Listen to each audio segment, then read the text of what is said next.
Chapter 431. As the sword flashed, Fong Siyu's mood gradually calmed. She gently stroked the silver longsword in her hand, a glint of resentment flashing in her eyes. Ling Yi's cold face and icy eyes involuntarily surfaced in her mind. Ling Yi, you heartless man, you took everything, and what's the point of leaving me with this sword? Do you still want me to commit suicide? Asshole, you're a complete bastard. I won't let you succeed. Fong Siyu's voice was filled with anger and resentment. She was determined not to be swayed by Ling Yi's tricks. Do you think you can manipulate me? Instantly, a chill enveloped Fong Siyu's entire body, sending shivers down her spine, like a biting winter wind. The cool texture of the sword's hilt stirred the murderous aura deep within her. Her fingers gripped the hilt tightly, trembling slightly with nervousness. Her eyes, however, were like blazing amber, revealing boundless tenacity and determination. I will never let you succeed. I will find a way to make you pay. Fong Siyu's tragic voice echoed through the cold valley, its echo lingering for a long time. Swish! Bang! With a resounding sword chant, a violent burst of wind power erupted. In an instant, heaven and earth were once again hushed and silent, save for the magnificent bed. The tragic side of her body, split in two by her sword, demonstrated the power of her unrivaled swordsmanship. Ling Yi, you despicable scoundrel, just wait. I will personally plunge this sword into your chest. With your blood, wash away the shame you have brought. Fong Siyu gripped her sword furiously, her eyes gleaming with determination. Her voice was filled with rage and resentment, like a thunderbolt rumbling through the air. Then, sheathing her sword, she turned resolutely and left. As Fong Siyu vanished, the valley returned to its former tranquility, leaving only the gentle rustle of the breeze through the leaves. The sun rose higher, its afterglow illuminating the contours of the mountains, like a magnificent landscape painting. Sunlight bathed the valley, its warm glow filtering through the branches onto the ground, a touch of golden tranquility.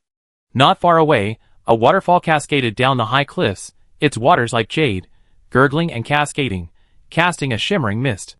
With a gentle breeze, a touch of golden tranquility shimmered through the mist.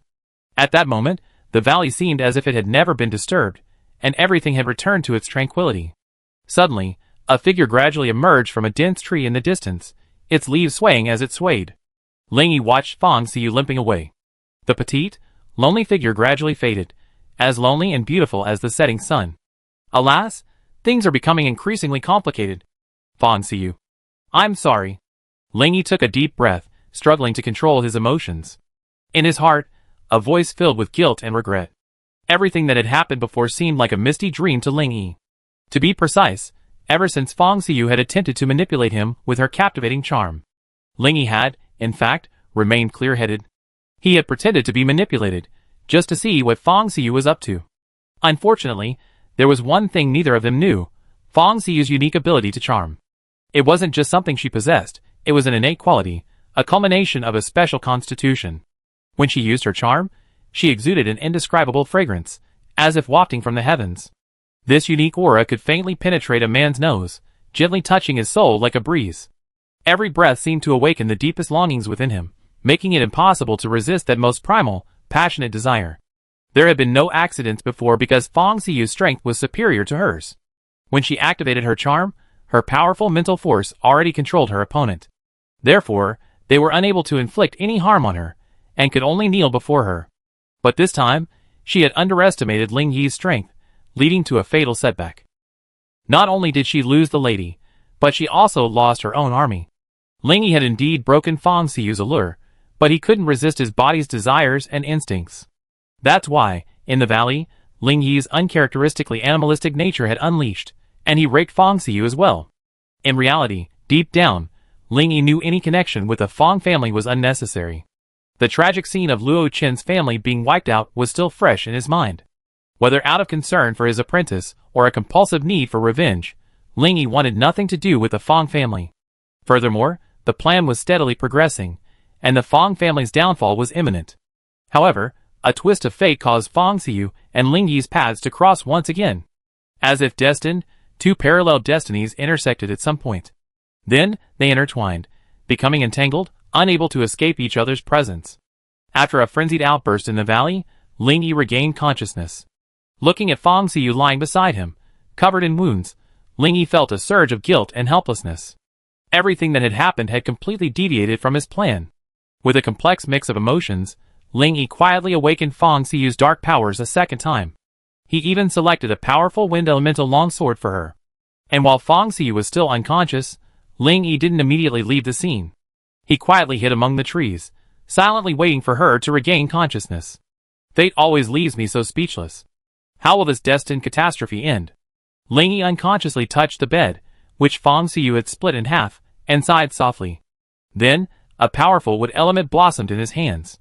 The released green thread slowly pulled the shattered bed together, carefully piecing together the broken parts. The green threads, jagged like needles, weaved up and down the broken parts like a pair of deft hands, weaving a wondrous story of destruction and rebirth.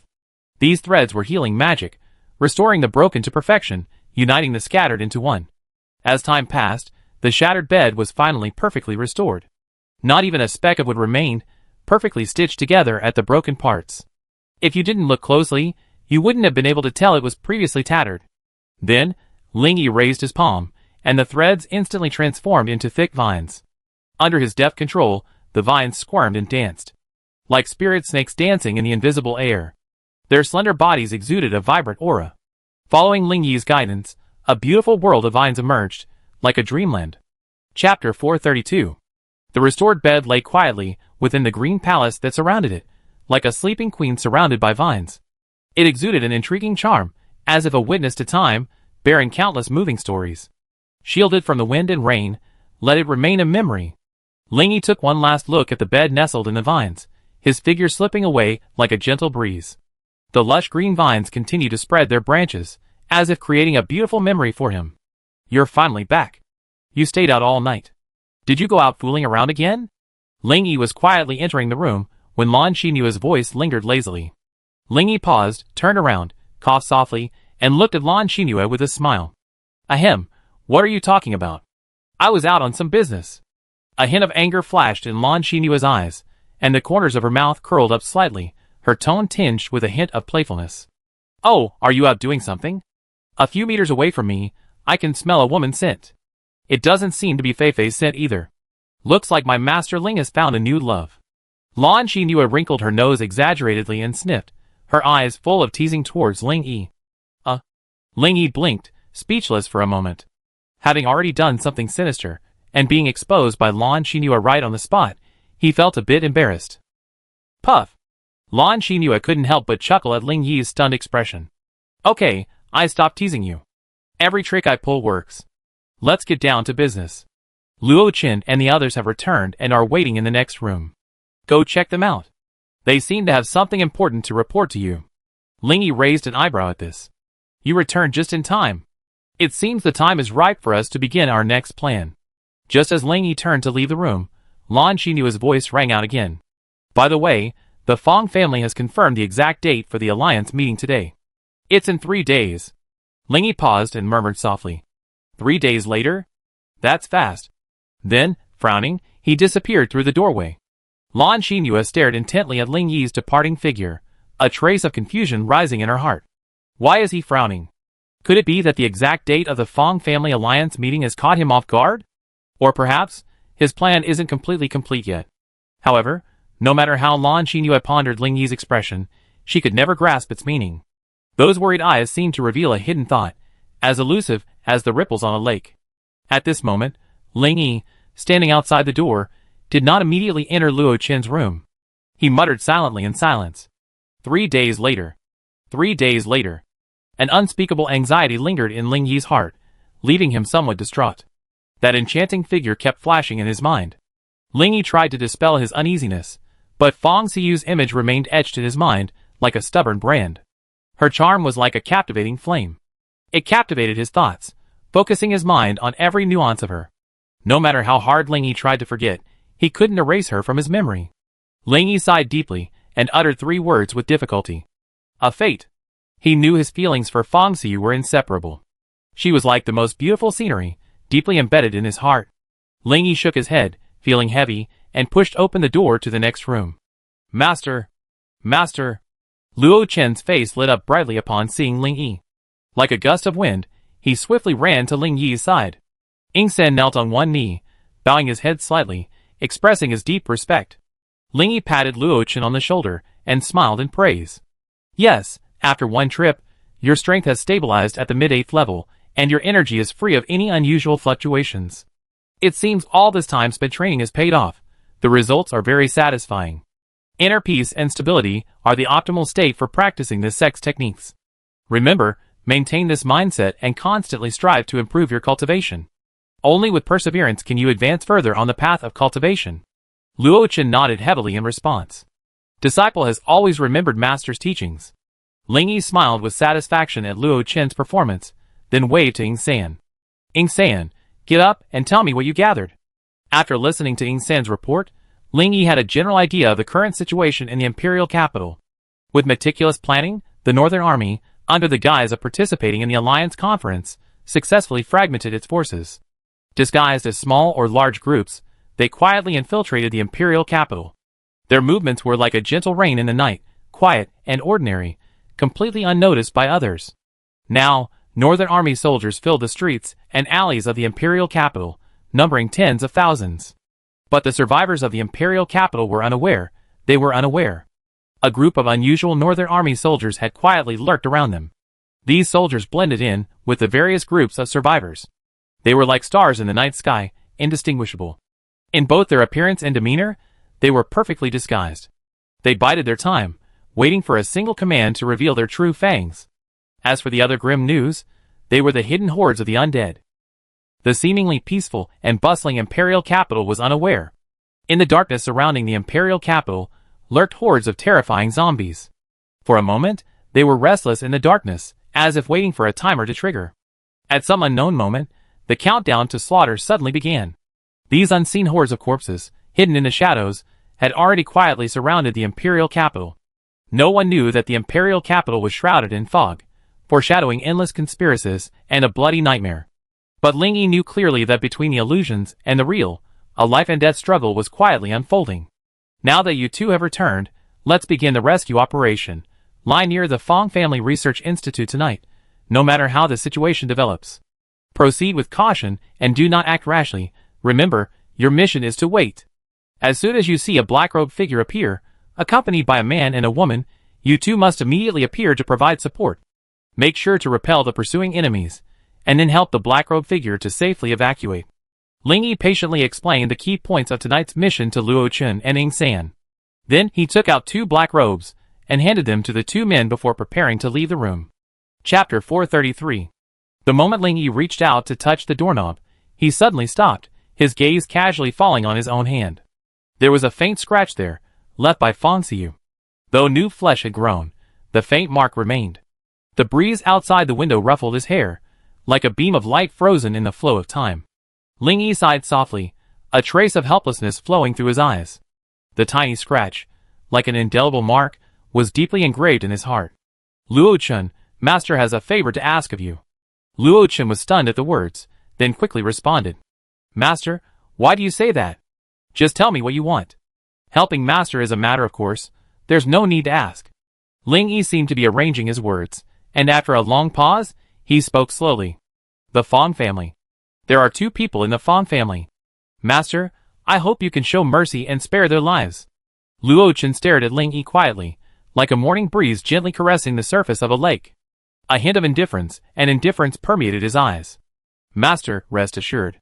Although the Fong family once annihilated me, I'm not a cold-blooded person. Naturally, I won't become a murderer because of this. Sparing these 2 lives will also give me a chance to calm my mind. Ling Yi nodded gently, turned to look at Luo Chen with a grateful look. What is the person you met tonight? Fong Renjie. The other is? Fong Xiu. Luo Chen raised his brows in surprise, a hint of thought flickering in his watery, bright eyes. He knew who Fong Renjie was, but who was this Fong Xiu? However, Luo Chen didn't hesitate. These 2 men were both from the younger generation of the Fong family. Those who held grudges against him for annihilating their clan were mostly from the older generation of the Fong family. Disciple will obey Master's orders. Luo Chen responded respectfully, bowing. After Ling Yi left the room, Luo Chen turned to Ying San and asked, Ying San, I suspect Fong Renjie has been tamed by Master. But who is this Fong Xiu? Do you know? Luo Chen stared at Ying San curiously, his brows furrowed slightly, as he pondered the mystery of Fong Xiu's identity. This name had never appeared before in his memory. Luo Chen was also surprised that Ling Yi had been able to tame Fang Renjie. Fang Xiu, do you think this name refers to a man or a woman? Ing San, hidden under his hood, suddenly asked with a smile. It sounds like a woman. What's so strange about that? Luo Chen looked at Ing San with confusion. Hee. Woman. Maybe when you see her, you want to call her master's wife. Ing San chuckled playfully, then casually draped the black robe Ling Yi had left behind. Master's wife. Luo Chen stared at Ing San in astonishment, then swallowed. Kid, you're just curious. Hurry up and change your clothes before we go check it out. Ing San tossed another black robe to Luo Chen, signaling him to hurry. Luo Chen pouted, asking curiously as he put on the robe, which was noticeably too large. I'm curious. You're already wrapped up so tightly. Aside from a pair of eyes like Master's, you can't see anything else. Now putting on another black robe, isn't that a bit unnecessary? Luo Chen's words elicited a playful laugh from Ing San. My child, this black robe isn't superfluous. It symbolizes a mysterious power, a symbol of status. When I put it on, I feel like a guardian, warding off evil and darkness. This sense of ritual makes me feel my own power is immensely greater. Look at my eyes. They are my window to the outside world. No matter how difficult the moment, I can use these eyes to discern the source of all evil. Hearing this, Luo Chen's mouth twitched, a look of deception on his face. Who would believe your lies? You're just bragging. I think you're just so ugly that you wrap yourself up like a mummy every day. Faced Luo Chen's mocking words, Ing San smiled faintly. A hint of pride glimmered in his eyes. Little brat, you only see superficial appearances, but cannot fathom the depths of my heart. This outer garment is merely a cloak over my charm, adding a mysterious allure to me. Luo Chen circled around Ing San, speaking disdainfully. Keep on bragging. If you're truly so stunning and charming, why would you need to hide it? Ing San scratched the back of his head, seeming a little anxious. Aw, why don't you believe me, you little brat? Luo Chen chuckled, leaning closer to Ing San and whispering. Unless you let me see your true face. Hearing is believing, seeing is believing. Ing San's eyes darted around, and then the corners of his mouth curled up slightly. Boy, I'm afraid I'd scare you if I showed you my true face. Luo Chen shrugged, spreading his hands, a mocking smile on his face. He raised an eyebrow at Ing San, a look of disdain. See, I guessed right? You're truly hideous. I was afraid you'd scare me before I even saw you. Ing San couldn't help but grow anxious at Luo Chen's mocking words. Oh my god, you're pissing me off. Okay, I let you see my face, but you must never tell anyone else. Luo Chen's eyes lit up at this, and he nodded expectantly. I promise I won't tell anyone. Ing San then turned his back to Luo Chen and began to untie his head. A flicker of excitement flashed in Luo Chen's eyes, his expression a thousand sunrise-like. A flame of anticipation ignited within him, brimming with endless longing. The moment Ing San slowly turned, Luo Chen felt his heart leap out of his chest. His heart seemed to surge with emotion. At this moment, Luo Chen was consumed by wild imaginations about Ing San's true appearance. Perhaps he's truly hideous? Or perhaps he's a dashingly handsome man? Luo Chen's curiosity and speculation seemed to lead him into an endless world of imagination. Ing San's profile slowly came into view, a familiar feeling. When his entire face appeared before him, Luo Chen's heartbeat nearly collapsed, as if the entire world had stopped. His body felt as if struck by an invisible electric current. His breathing involuntarily became heavy and rapid. Like a person lost in a dark forest, unsure of his next move. Everything he saw seemed frozen, blurry and insubstantial. Luo Chen struggled to steady himself, but the strength in his legs seemed to have drained him away. He could only stagger to the ground, mentally cursing his own weakness, his lips unable to resist the curse. Hurry! Hurry! Hurry! Master! Master! Why is it you? Chapter 434. Luo Chen's eyes widened, his heart swirling with doubt like a surging wave, unable to be suppressed. Although he knew it was unbelievable, the truth was before him. After all, Ing San and his master looked exactly like each other, a coincidence that astounded him. Luo Chen felt as if he were shrouded in a boundless fog. His puzzled gaze shifted between the doorway and Ing San, his mind racing with speculation. Master clearly just left the room, and Ing San hadn't left yet. Could such an incredible coincidence really exist? Are Ing San and Master twin brothers? This mystery plunged Luo Chen into deep thought, a deeper and more bizarre truth hidden beneath. Luo Chen desperately wanted to unravel the mystery. Ing San, dressed again, saw Luo Chen's appearance and couldn't help but burst into laughter. TSK, kid, you look stunned. You must be scared. I'm telling you the truth, but you still refuse to believe it. Luo Chen shook his confused head vigorously, then asked tentatively. Are you the master, or Ing San? The question ignited a flame in his heart, like a blinding, flickering fog. The gap between their statuses seemed like a bottomless abyss, leaving him confused and terrified. Luo Chen's balance between suspicion and trust teetered on the brink of uncertainty. Ing San smiled, pulled Luo Chen up from the ground, and slowly explained. Kid, I am the master's clone, created to face this complex world together. Although we share the same thoughts and memories, but we possess different individual consciousnesses and unique souls. Luo Chen's mouth gaped, unable to close for a long moment. This news was truly shocking. Clone? Clone? You're actually Master's clone. Then Shadow 1 and Shadow 2 in the Blood Moon City, are they also clones? Surprise and confusion flashed in Luo Chen's eyes, his thoughts racing. Master possessed such a miraculous ability to clone himself, which instantly made him feel Master's power and mystery. At the same time, another question welled up in his mind. Were Shadow 1 and Shadow 2 in the Blood Moon City also clones created by Master? The mystery grew increasingly complex, fueling Luo Chen's curiosity. Shadow 3 patted Luo Chen's shoulder and smiled. Don't worry about it. Master's power is truly unfathomable to you. Let's go. Let's go and carry out our mission. Luo Chen nodded firmly, his eyes gleaming with hope and admiration. He knew his current abilities were limited, and he couldn't fully comprehend his master's strength. But Ing San's words eased his confusion and ignited a deeper curiosity and admiration for Ling Yi. Luo Chen decided not to dwell on his limitations anymore. Instead, he actively worked to improve his abilities, hoping to one day fight alongside his master. Night gradually fell, and the bustling streets of the imperial capital fell silent. In the Fong Family Research Institute, inside a private, closed room, Fong Renjie, clad in a black robe, was restrained to a laboratory table.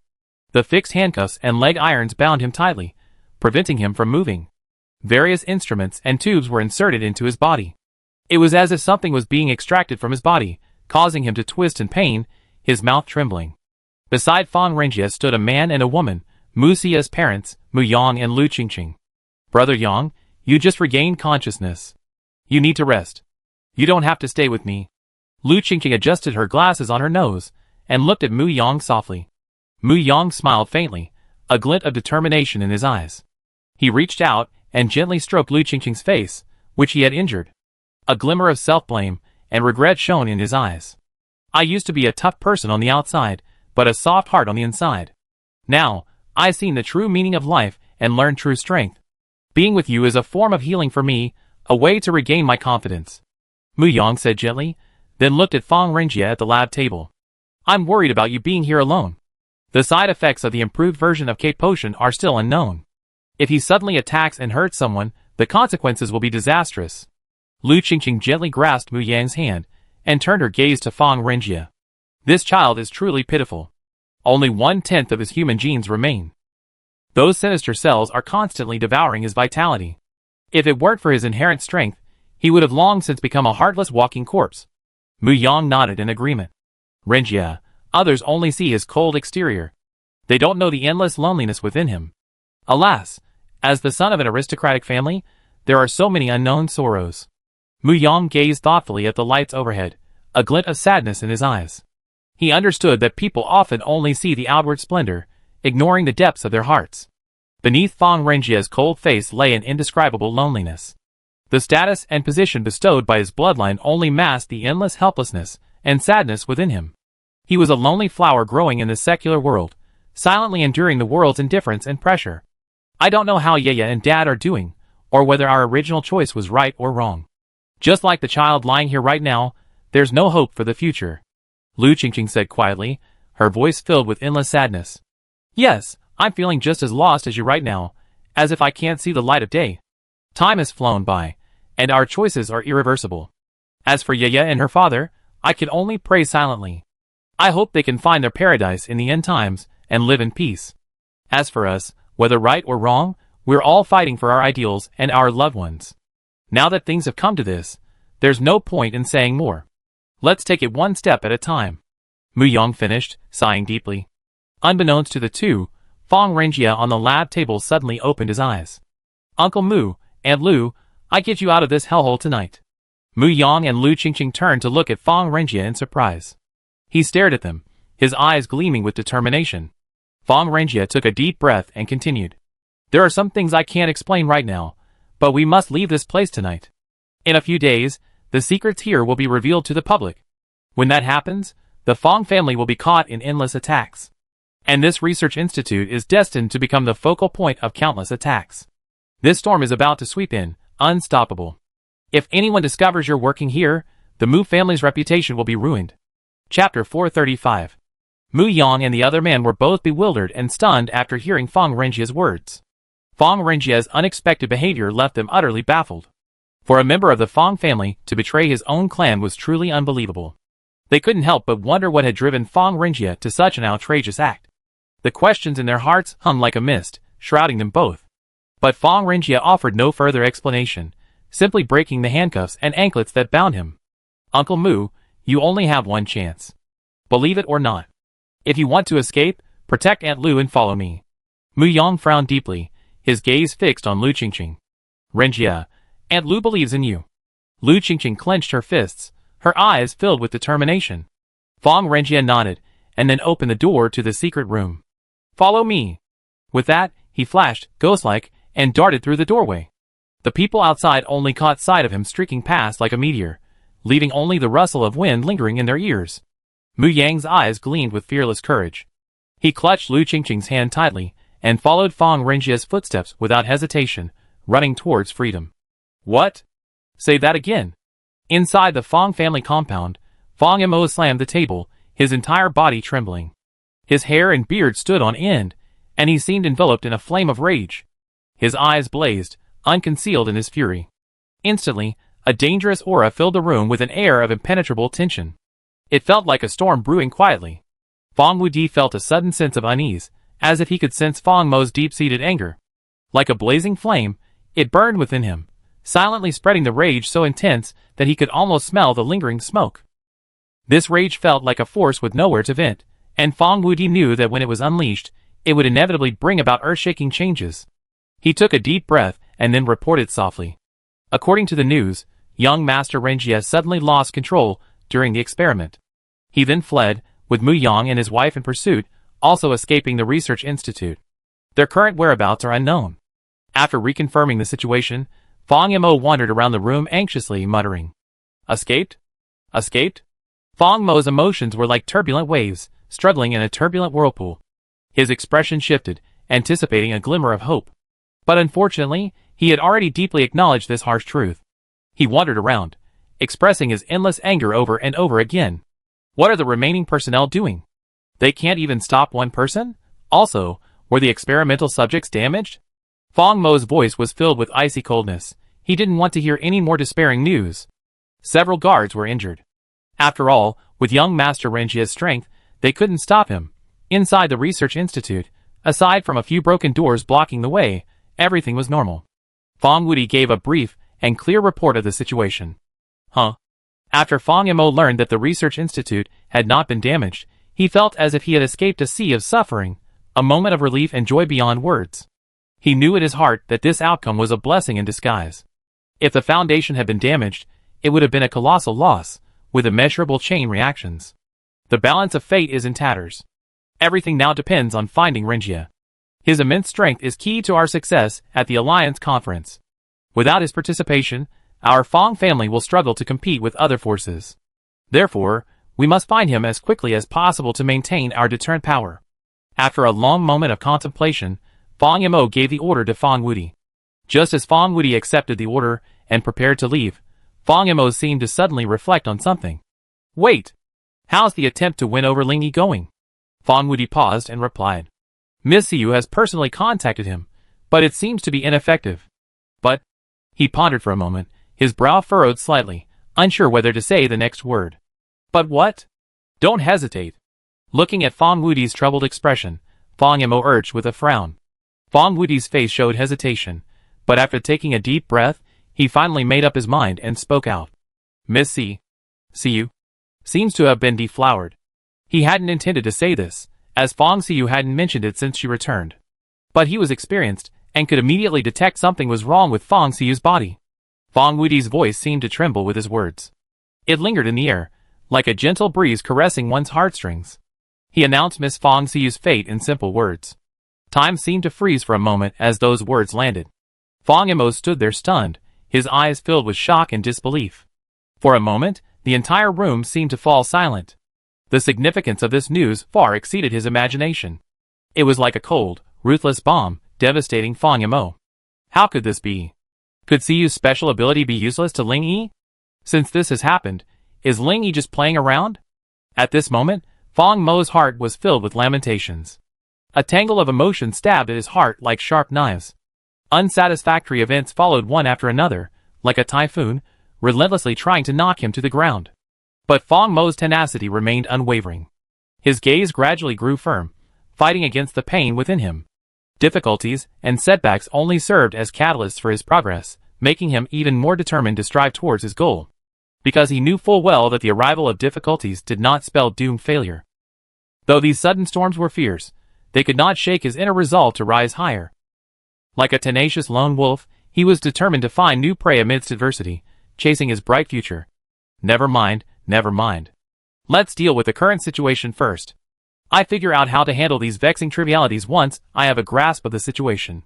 Fong Yimou waved his hand, signaling Fong Wudi to withdraw. Fong Yimou sighed, his frustration and annoyance inexpressible. He knew deeply that these current problems must be resolved. But the pressing situation was also a fog of uncertainty for him. He needed time to clear his mind and find the best way to handle these trivial matters.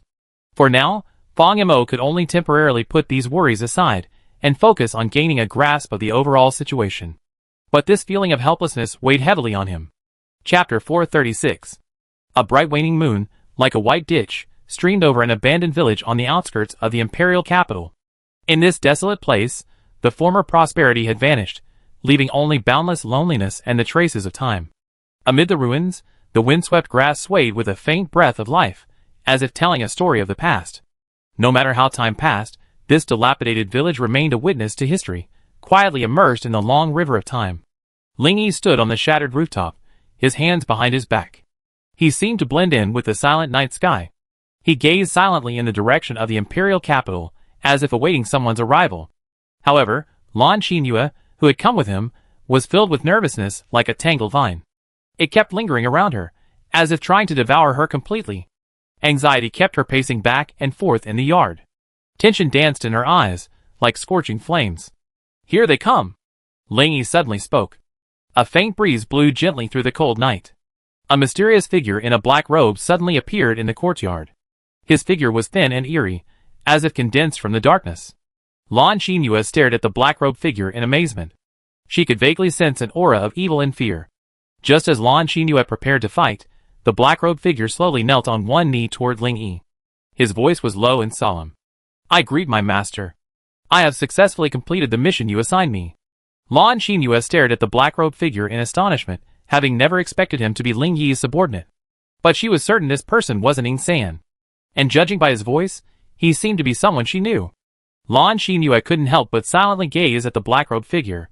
His movements and tone exuded a solemn and awe-inspiring aura, as if she had witnessed the supreme being. This made Lan Xinyue even more curious about the black-robed figure's true identity. At this moment, Ling Yi spoke up. You performed well. You completed the mission cleanly and efficiently, exceeding my expectations. Now, you can rest for a while, but you must be ready for the upcoming battle. A cold glint flashed in Fong Renjie's eyes. He knew exactly what the battle Ling Yi was talking about meant. His heart was as firm as steel, and he felt a certain impatience for the impending battle. He knew full well that this battle would be a matter of life and death for the Fong family. Defeat would mean destruction, but victory would bring rebirth and glory. Under Ling Yi's gaze, he took a resolute and confident step forward, determined. Lan Xinyue watched indifferently as the black-robed figure disappeared into the night, her heart filled with confusion. Just as she turned to look at Ling Yi, ready to ask, two more black-robed figures appeared. Like the previous figure, they knelt on one knee before Ling Yi. Master! Master! The only difference was that they not only greeted Ling Yi, but also turned to salute Lan Xinyue. Master's wife! Master's wife! Hearing these two titles, Lan Xinyue instantly realized what was happening. These two were Luo Chun and Ning San. She smiled and nodded in response. A moment later, two figures, a man and a woman, appeared not far away. Lan Xinyu looked closely, and was overwhelmed with surprise. They were Mu Yang and Lu Qingqing. Uncle Mu, Aunt Lu. Xinyu. Delight flashed in Lan Xinyu's eyes, and she hurried forward, hugging Mu Yang and Lu Qingqing tightly. The three of them reunited like a ray of warm sunlight piercing through the clouds, illuminating the years they hadn't seen. Boundless longing flowed in their eyes, and the joy of reunion filled their hearts. I'm so glad you're all right. The commander kept talking about you, and he looked so haggard, Lan Xinyu said after calming herself down. However, the moment she looked up, she saw a horrifying scene. The dark veins on Mu Yang's face were exposed, like black earthworms, stretching across his features, exuding an appearance of utter terror. The intricate, tangled black lines crisscrossed, as if opening the gates of hell, outlining his evil and cruel nature. Lan Xinyu couldn't help but take a step back, a chill running down her spine and through her entire body. She squinted at Mu Yang, feeling her breath barely stop for a moment. She cast a questioning gaze at Lu Qingqing, hoping for an explanation. But the side of her brow trembled. He also saw a terrifying scar on Lu Qingqing's face. Lan Xinyu instinctively covered her mouth, a mixture of fear and confusion. Finally, she spoke, her voice trembling. Mu, Uncle Mu, Aunt Lu, your faces. How did you become like this? Mu Yang simply smiled faintly, a glint of self-mockery in his eyes. He raised his hand and gently stroked his virus-racked face, as if touching a hidden story within him. Haha, it's just a small matter. Experiments always have risks. My body was overwhelmed, and I got a little infected. It's no big deal. I'm fine. Mu Yang's eyes revealed a deep and resolute expression, as if he'd long since grown accustomed to this. This face had long since become more than just his appearance. It was a witness to his life's journey, every scar telling of his pain and experience. After hearing Mu Yang's words, Lu Qingqing squeezed his hand tightly and said gently, however, this doesn't prevent us from pursuing what our hearts desire. Because true beauty comes from within, not from outward appearances. No matter how my appearance changes, I maintain my confidence and passion. It's this passion that has kept us constantly surpassing ourselves, and has enabled us to persevere until now. Lan Xinyu opened her mouth, wanting to say something. Deep within her heart, a wave of endless doubts grew. She tried to discern a single clue from the sweet scene of love she had witnessed. Though the two had spoken simply, Lan Xinyu knew it in her heart. There must be a hidden secret hidden beneath this. However, she wisely concealed these doubts deep within her heart, letting them sink quietly into the depths of her heart. Because Lan Xinyu did not want to disturb or interfere with their beautiful moment. The emotions in this world are ultimately so fragile and precious that they must be treated with rigor and respect. By the way, Xinyu, why are you here? And where's Fang Renjie? Why is he gone? Mu Yang looked around, but couldn't spot Fang Renjie. There were only two silent figures in black robes. They were the ones who had helped him and his wife evacuate. There was another person, a young man standing on the rooftop, like a watcher of time and space. He stood proudly, his gaze calmly meeting hers. Chapter 437. To Mu Yang, the young man's gaze was like a clear lake. It was as if he could see through the passage of time, perceiving the essence of all things. He stood on the rooftop, as if observing the endless changes of the world, radiating an otherworldly aura. And Lan Xinyu, standing nearby, was instantly filled with astonishment and bewilderment upon hearing Mu Yang's words. Lan Xinyu's thoughts instantly became tangled, and fragments of the past flashed through her eyes. So, the black-robed figure was Fang Renjie. She finally understood why that voice sounded so familiar. This discovery felt like she had discovered a new world, and her inner confusion deepened. Just now, Fang Renjie had knelt before Ling Yi, calling him master. These incredible images echoed endlessly in Lan Xinyu's mind. Her thoughts swirled like a fog, as if she were lost in an endless vortex of time and space. Xinyu, who is that? Mu Yang's sudden question interrupted Lan Xinyu's chaotic thoughts. Shaking her dizzy head, Lan Xinyu turned to look at Ling Yi, smiling and waving. Ling Yi, come down quickly. I introduce you to Uncle Mu and Aunt Lu. Ling Yi smiled and nodded, then leaped down beside Lan Xinyu. He smiled and greeted Mu Yang and Lu Qingqing. Uncle Mu, Aunt Lu, hello. My name is Ling Yi. His eyes revealed wisdom and confidence, like a wise man who had experienced countless hardships. At this moment, he exuded a captivating charm. Everyone present couldn't help but be captivated by his demeanor. Mu Yang and Lu Qingqing both looked at Ling Yi curiously. because they didn't recall such a figure in the southern military region. Could he be a rising star in the apocalypse? That was their current thought. Xinhua, this guy's not bad. Is he your boyfriend? Lu Qingqing nodded secretly and asked with a smile. Lan Xinhua instantly tensed at the question, racking her brains for the right response. She was Ling Yi's girlfriend, yes, but the two women's daughter seemed to be his girlfriend, too, and pregnant. How could she explain this? She could only stand there, hesitating for a long time, unsure what to say. Seeing this, Ling Yi couldn't help but understand Lan Xinhua's dilemma. He gently held her hand, then looked at Mu Yang and Lu Qingqing and said with a smile, Xinhua is indeed. She's my girlfriend. His voice was gentle yet firm, revealing his deep love for Xinhua. Mu Yang and Lu Qingqing couldn't help but smile at each other. Seeing them holding hands, it was as if time had stood still. They knew this feeling well, for that was how they had first come together. Lan Xinhua's eyes sparkled with happiness.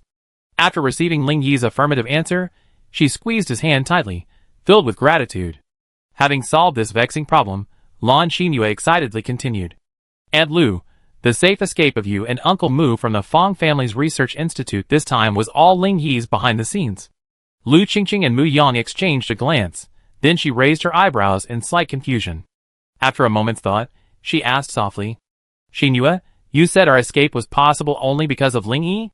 But it was Fong Renjie who rescued us. He was the one who led us all the way out of the research institute. Lan Xinhua smiled faintly, a bright moon in the sky, and said with a smile, Aunt Lu, Fong Renjie is actually Ling Yi's subordinate. Ever since arriving in the imperial capital, Ling Yi has been trying to find a way to rescue you. Don't ignore Ling Yi's wisdom and arrangements. Lu Qingqing couldn't help but frown as she listened to Lan Xinhua's words, her eyes slightly hesitant. However, in Lan Xinhua's sincere smile, she seemed to see the clear waters of a lake, and her doubts were gradually dispelled by the shimmering waves. Instead, she was filled with curiosity and gratitude towards Ling Yi.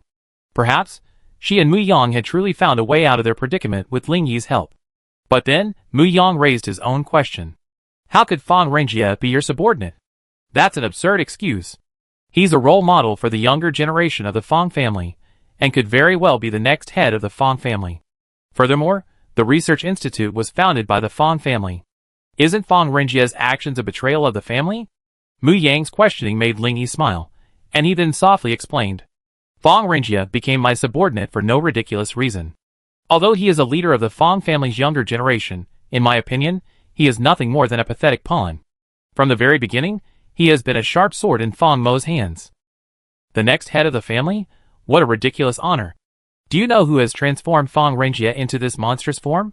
His limbs are like rotten trees ravaged by the wind. His face is completely deformed, his once handsome and upright features now shrouded in a ghostly look. A terrifying black shadow enveloped his eyes, as if devouring the last shred of his humanity. His skin was as pale as paper, emitting a thick, decayed aura, as if emerging from the abyss of death. I believe that after spending time with you, I more or less sense something's wrong. Lan Xinhua's eyes were filled with confusion. She found it hard to believe what Ling Yi said. Fong Renjie had actually become a terrifying being? Mu Yang and Lu Qingqing exchanged a silent glance, both well aware of this. During the experiment, they had witnessed the changes in Fong Renjie's body, which had filled them with horror. Who exactly transformed Fong Renjie into this state? Mu Yang demanded, his gaze fixed on Ling Yi. Ling Yi sighed deeply, then shook his head and slowly replied. All of this was Fong Mo's decision. It was Fong Renjie's grandfather who single-handedly transformed him into a monster. As for him becoming my subordinate, it was Fong Renjie's own free will. He hoped that under my leadership, he could bring order to this scheming Fong family. Completely disappear into the long river of history. Lu Qingqing felt dizzy after hearing Ling Yi's explanation. If Lan Xinhua hadn't caught her in time, she might have fallen. Mu Yang closed his eyes, his heart swirling with grief and anger, unable to distinguish. Fong Renjie had become the monster he was today, and all this was the work of his own grandfather. How ironic and cruel. And Fong Renjie had voluntarily become Ling Yi's subordinate, hoping to follow his lead and bring him to the destruction of the Fong family. Mu Yang could sense Fong Renjie's inner sorrow, and he wanted to destroy his own family with his own hands. It wasn't because he was ruthless, but because he didn't want to see the Fong family become a cancer of the end times. Fong Renjie's plan was to slay his own family for the sake of justice, write a new chapter in the long river of history. Forever hide the Fong family's machinations in the dusty history. Chapter 438.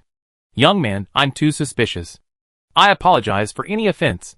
Mu Yang opened his eyes and bowed to Ling Yi, expressing his apology. Ling Yi smiled and waved his hand, speaking nonchalantly. It's okay, Uncle Mu, you're too polite. I understand your concerns. After all, we just met, and trust takes time to cultivate. His eyes revealed a hint of meaning, as if hinting.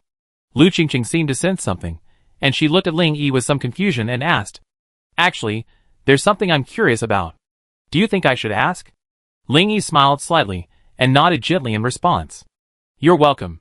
Lu Qingqing frowned slightly, gazing at Ling Yi with a probing look.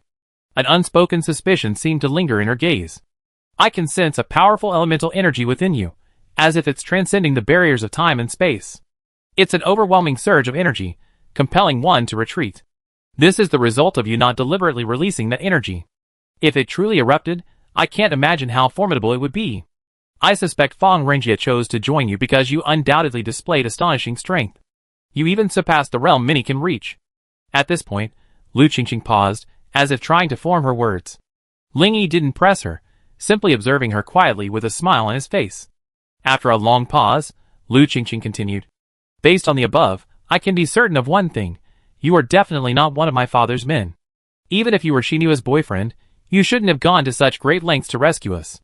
So, I'm curious what exactly prompted you to offer a helping hand. Ling Yi raised an eyebrow in surprise, gazing into Lu Qingqing's deep eyes, which seemed filled with endless wisdom. At this moment, Ling Yi felt as if Lu Qingqing had seen through him. But Ling Yi was stumped. How could he explain this?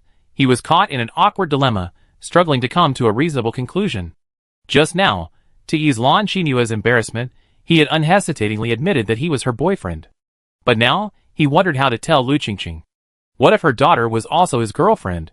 This dilemma left Ling Yi almost at a loss. Seeing Ling Yi's hesitation to answer, Lu Qingqing frowned. Could it be that you? Do you really have other ideas, or perhaps a special purpose? Her tone grew colder, almost interrogative. Even Mu Yang, after hearing his wife's words, looked at Ling Yi with a mixture of confusion and caution. Lan Xinyue, seeing this, thought to herself, oh no! And quickly waved her hand to explain. Auntie Lu, you misunderstood. Ling Yi isn't that kind of person? Lu Qingqing calmly turned her gaze to Lan Xinyue. Oh! Then, Xinyue, explain what all this is all about. I don't believe there's such a selfless, chivalrous person in the world. Lan Xinyue smiled with a hint of resignation, a hint of bitterness flashing in her eyes. She stared at Lu Qingqing silently, hesitating for a moment before speaking softly. Perhaps, all this is because of a promise. Ling Yi doesn't have any bad intentions. Lu Qingqing stared at Lan Xinyue with surprise. Really? She raised her eyebrows slightly, asking curiously. What promise are you talking about, and to whom? Lan Xinyue was silent for a moment, pursed her lips, and said firmly. That's because he promised. Oh! Anyway, I believe in Ling Yi, his character, and his promise. Whatever the reason for all this, he was trying to save you. At least he did that. Lu Qingqing seemed a little relentless, even aggressive. Mu Yang couldn't help but tug at Lu Qingqing's sleeve and gently counseled. Qingqing, I understand your concerns, but we can't be too paranoid. He continued slowly. After all, Xinyue is right. We can't just dismiss it. This young man is truly helping us without hesitation. If we doubt everyone, how can we truly trust others? So don't. But before he could finish, Lu Qingqing interrupted him. Brother Yang, I know you're honest and upright. You always feel that those who helped us are good people. Have you forgotten the Fong family? They brought us to this point because of our blind self-confidence. Can you guarantee that he didn't rescue us because I knew the secrets of the research institute? Not because of the information and data in my head? Lu Qingqing's words were as sharp as a knife, momentarily stabbing Mu Yang in the face. Mu Yang's face was solemn, his eyes filled with helplessness as he looked at Lu Qingqing. He took a deep breath and slowly opened his lips, hoping to give an answer that would convince Lu Qingqing. He said softly, Qingqing, I can't guarantee his motives are pure. But what we should do most now is trust him, and trust our own choices. Just like we trusted Feng Renjie before. Seeing Lu Qingqing's reaction, Ling Yi didn't get angry. Not only did he sympathize with her plight, but also because she was Mu Xia's mother and his future mother-in-law. In fact, when he first learned of the two's whereabouts, Ling Yi understood that the news Feng Renjie had brought back was merely a retelling of the Feng family's story. There must be a hidden conspiracy at work. Otherwise, why would the Mu Yang couple willingly help the Fong family conduct such despicable, anti-human research? So, Lu Qingqing's unusual behavior at this moment was understandable. Alas, it seems I have a hard time gaining your trust without an explanation. Ling Yi shook his head helplessly, sensing the eerie atmosphere.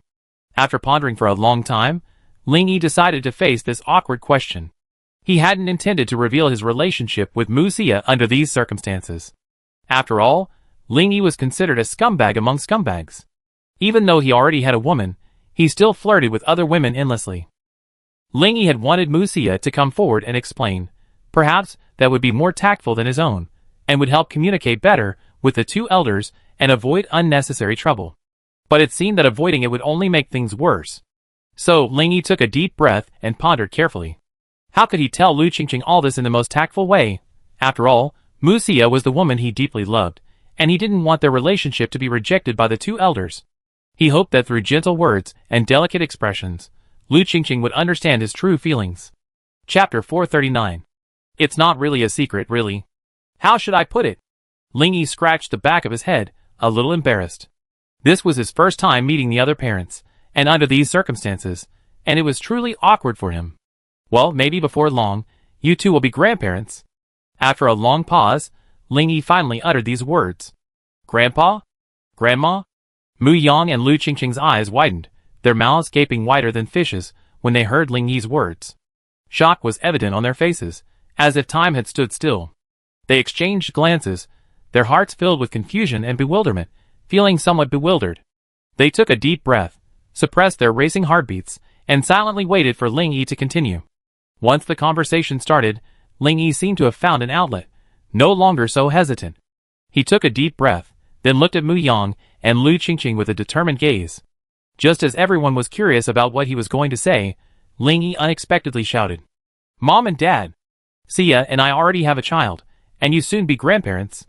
The Mu Yang couple were stunned by Ling Yi's words. Their mouths dropped open, and they froze in shock. The news came so suddenly, like a thunderbolt striking their hearts. Lan Xinyue, on the other hand, covered her face with her hands and sighed inwardly. It's over. My identity as the mistress has finally been exposed. Mu Yang blinked and looked at Ling Yi, his face filled with disbelief. But he didn't know what to say. Lu Qingqing's brow furrowed, staring at Ling Yi with an even more bewildered look. Her voice was icy. What a ridiculous excuse. Do you think I believe such a lame excuse? Ling Yi couldn't help but feel incredibly baffled when he heard this. He hadn't lied. Why would Lu Qingqing react so strongly? It shouldn't be. Mu Yang seemed to notice Ling Yi's confusion and explained with a pout. Young man, I always had high hopes for you, but your lame excuse is truly speechless. Ling Yi blinked and looked at Mu Yang, his face resigned. I really wasn't lying. If you don't believe me, ask Xinyue. Mu Yang sighed softly, his voice filled with disappointment. I originally thought you were truly saving us out of a sense of righteousness. I was even thinking of asking you to help me find a way to rescue our daughter. But now it seems your motives are truly questionable, and I have to be suspicious. What is your true motive? Hearing Mu Yang's baffling words, Ling Yi felt like he'd been hit by a triple attack of confusion. Save Mu Xia? What happened to Mu Xia?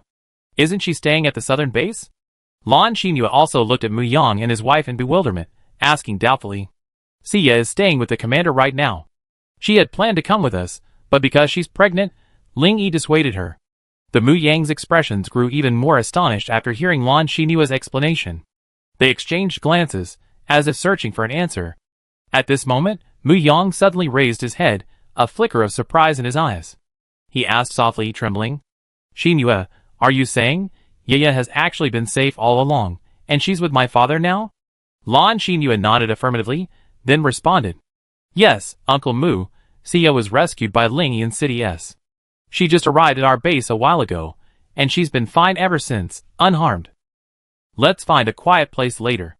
I contact the base via the special channel to let the commander and Xia know they're safe.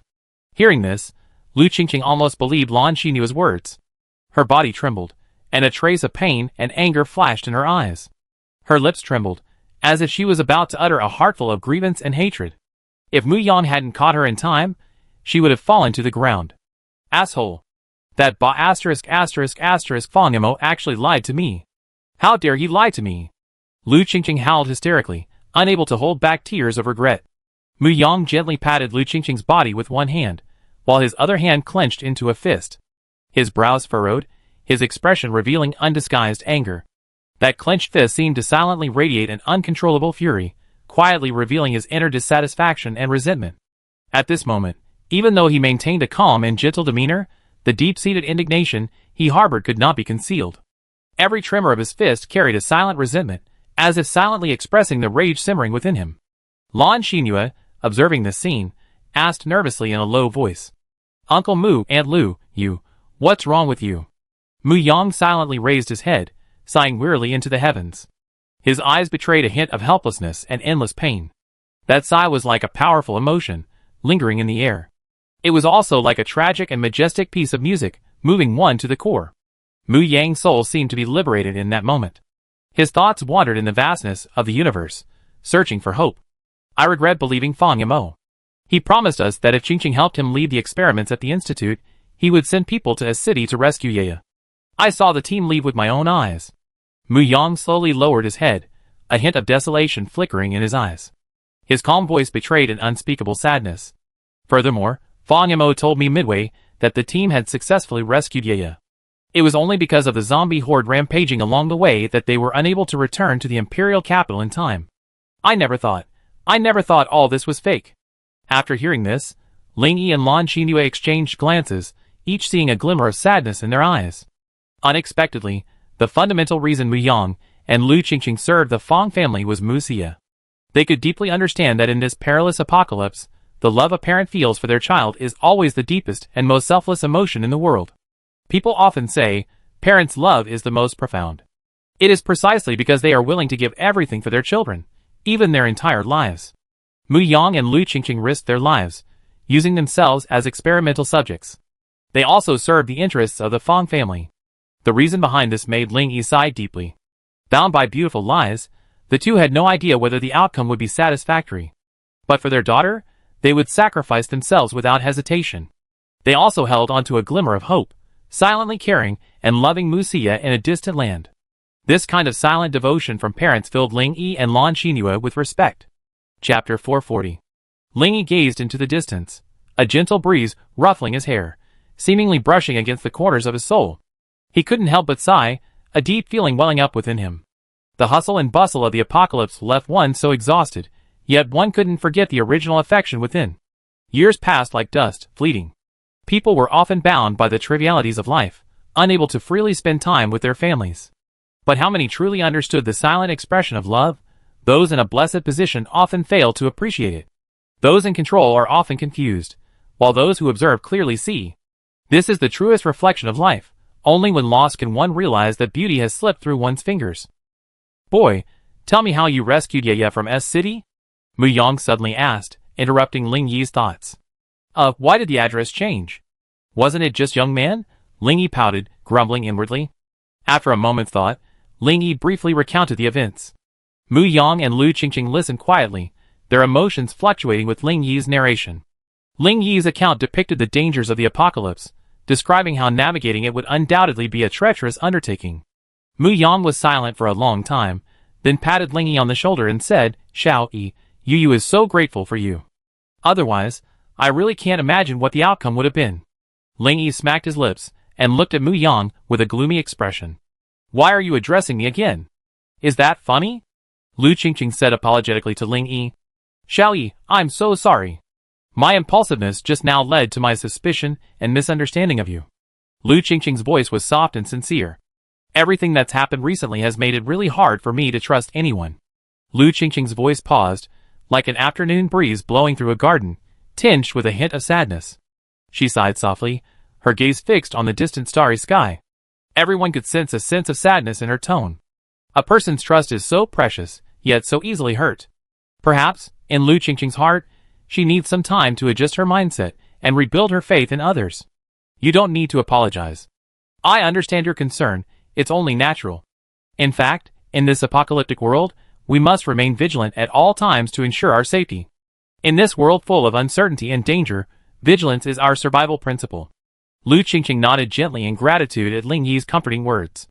At this moment, Mu Yang continued. "Xiao, you just said Yaya is pregnant, And it's your child. Is that true? The sudden question left Ling Yi stunned. After all this talk, how did he get back to this question? Ling Yi stared into Mu Yang's eyes, then studied Lu Qingqing's expression.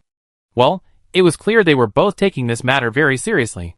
He could see a glint of inquiry and anticipation in their eyes, which made Ling Yi's heart skip a beat. He took a deep breath and answered resolutely. Xia is pregnant with our child. Ling Yi's voice was steady and resolute, as if he were shouldering this responsibility with the entire world. This brief answer, condensed with all his courage and determination, shone brightly in the sunlight. A precious little life was growing within Mu Xia's body, the fruit of their love. Mu Yang nodded, then turned his gaze toward Lan Xinyue. If I remember correctly, you also admitted before that Xinyue was your girlfriend, right? Ling Yi's face twitched, a look of embarrassment evident.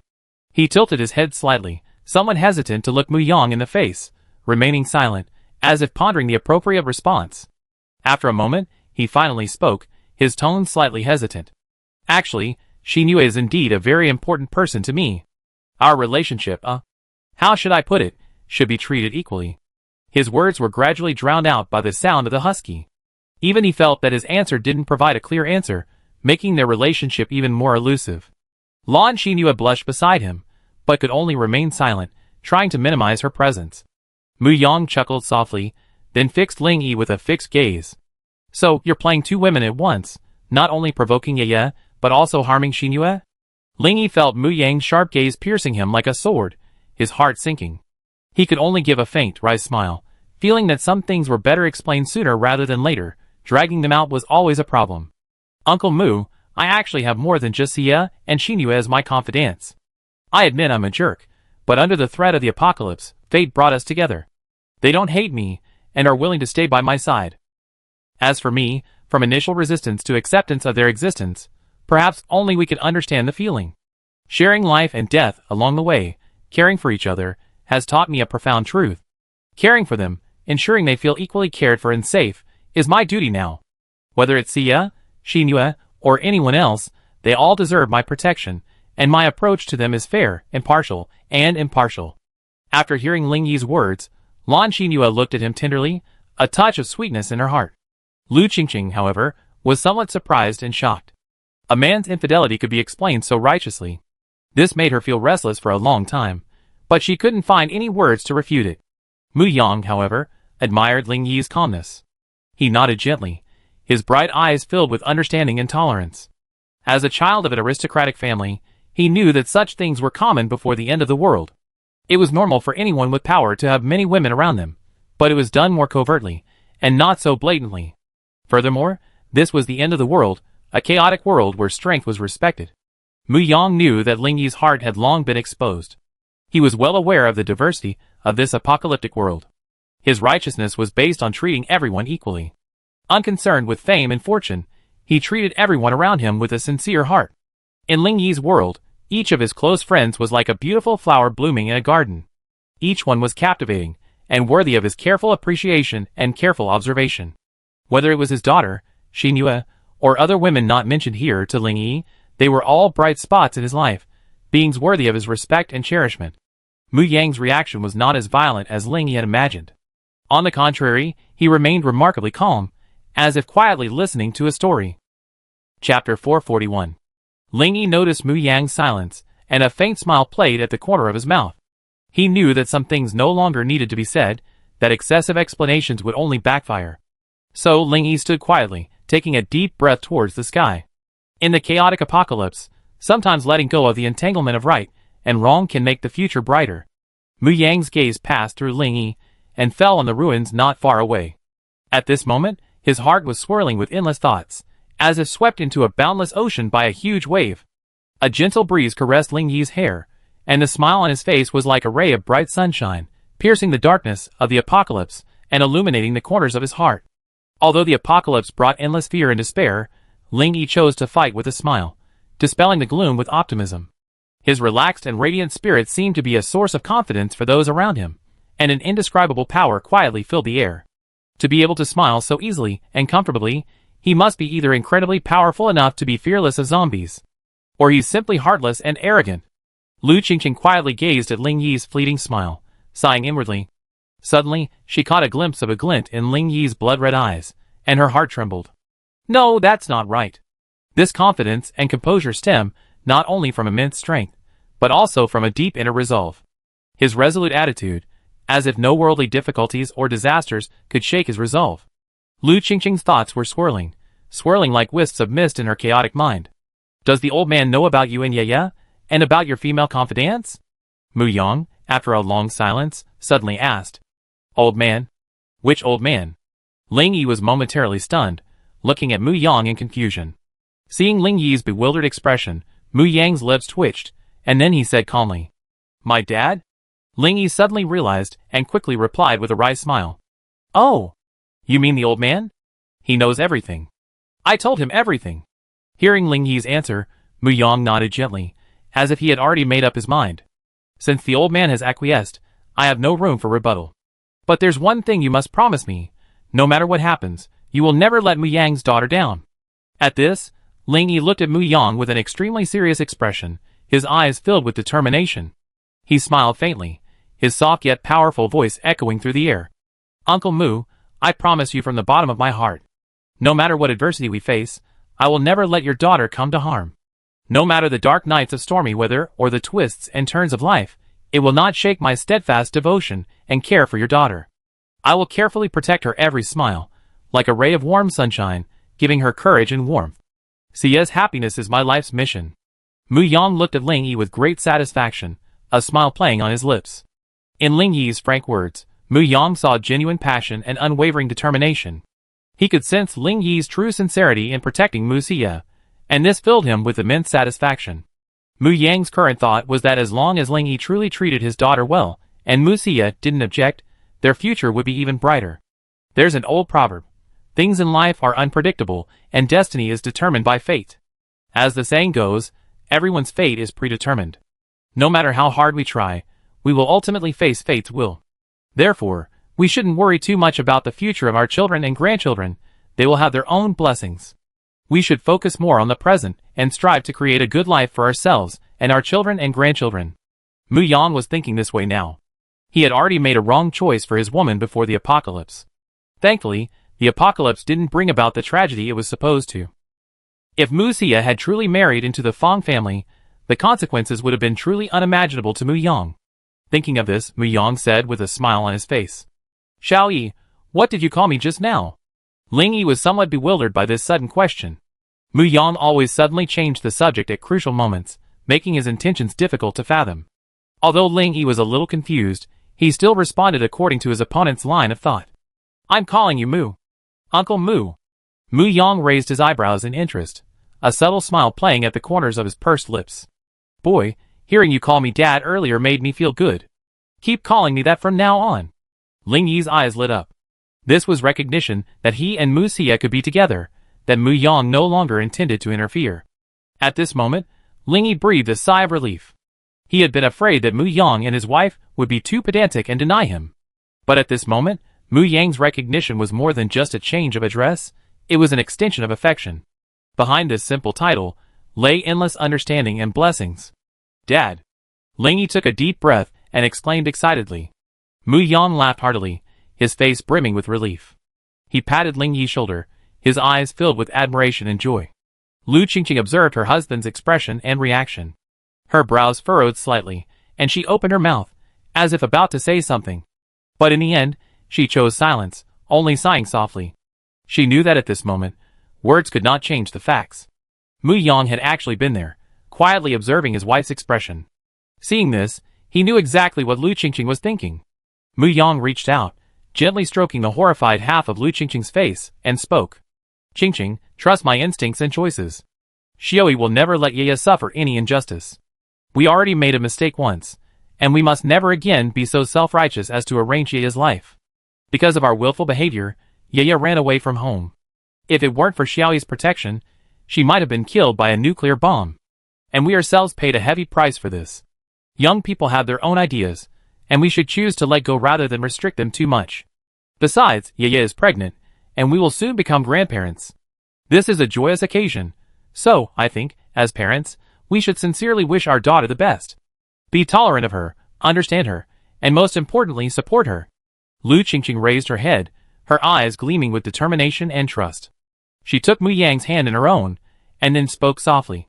Brother Yang, this time I choose to believe in you and support you. Now, we can only offer Ye our most sincere blessings, rather than attempting to influence her life choices again.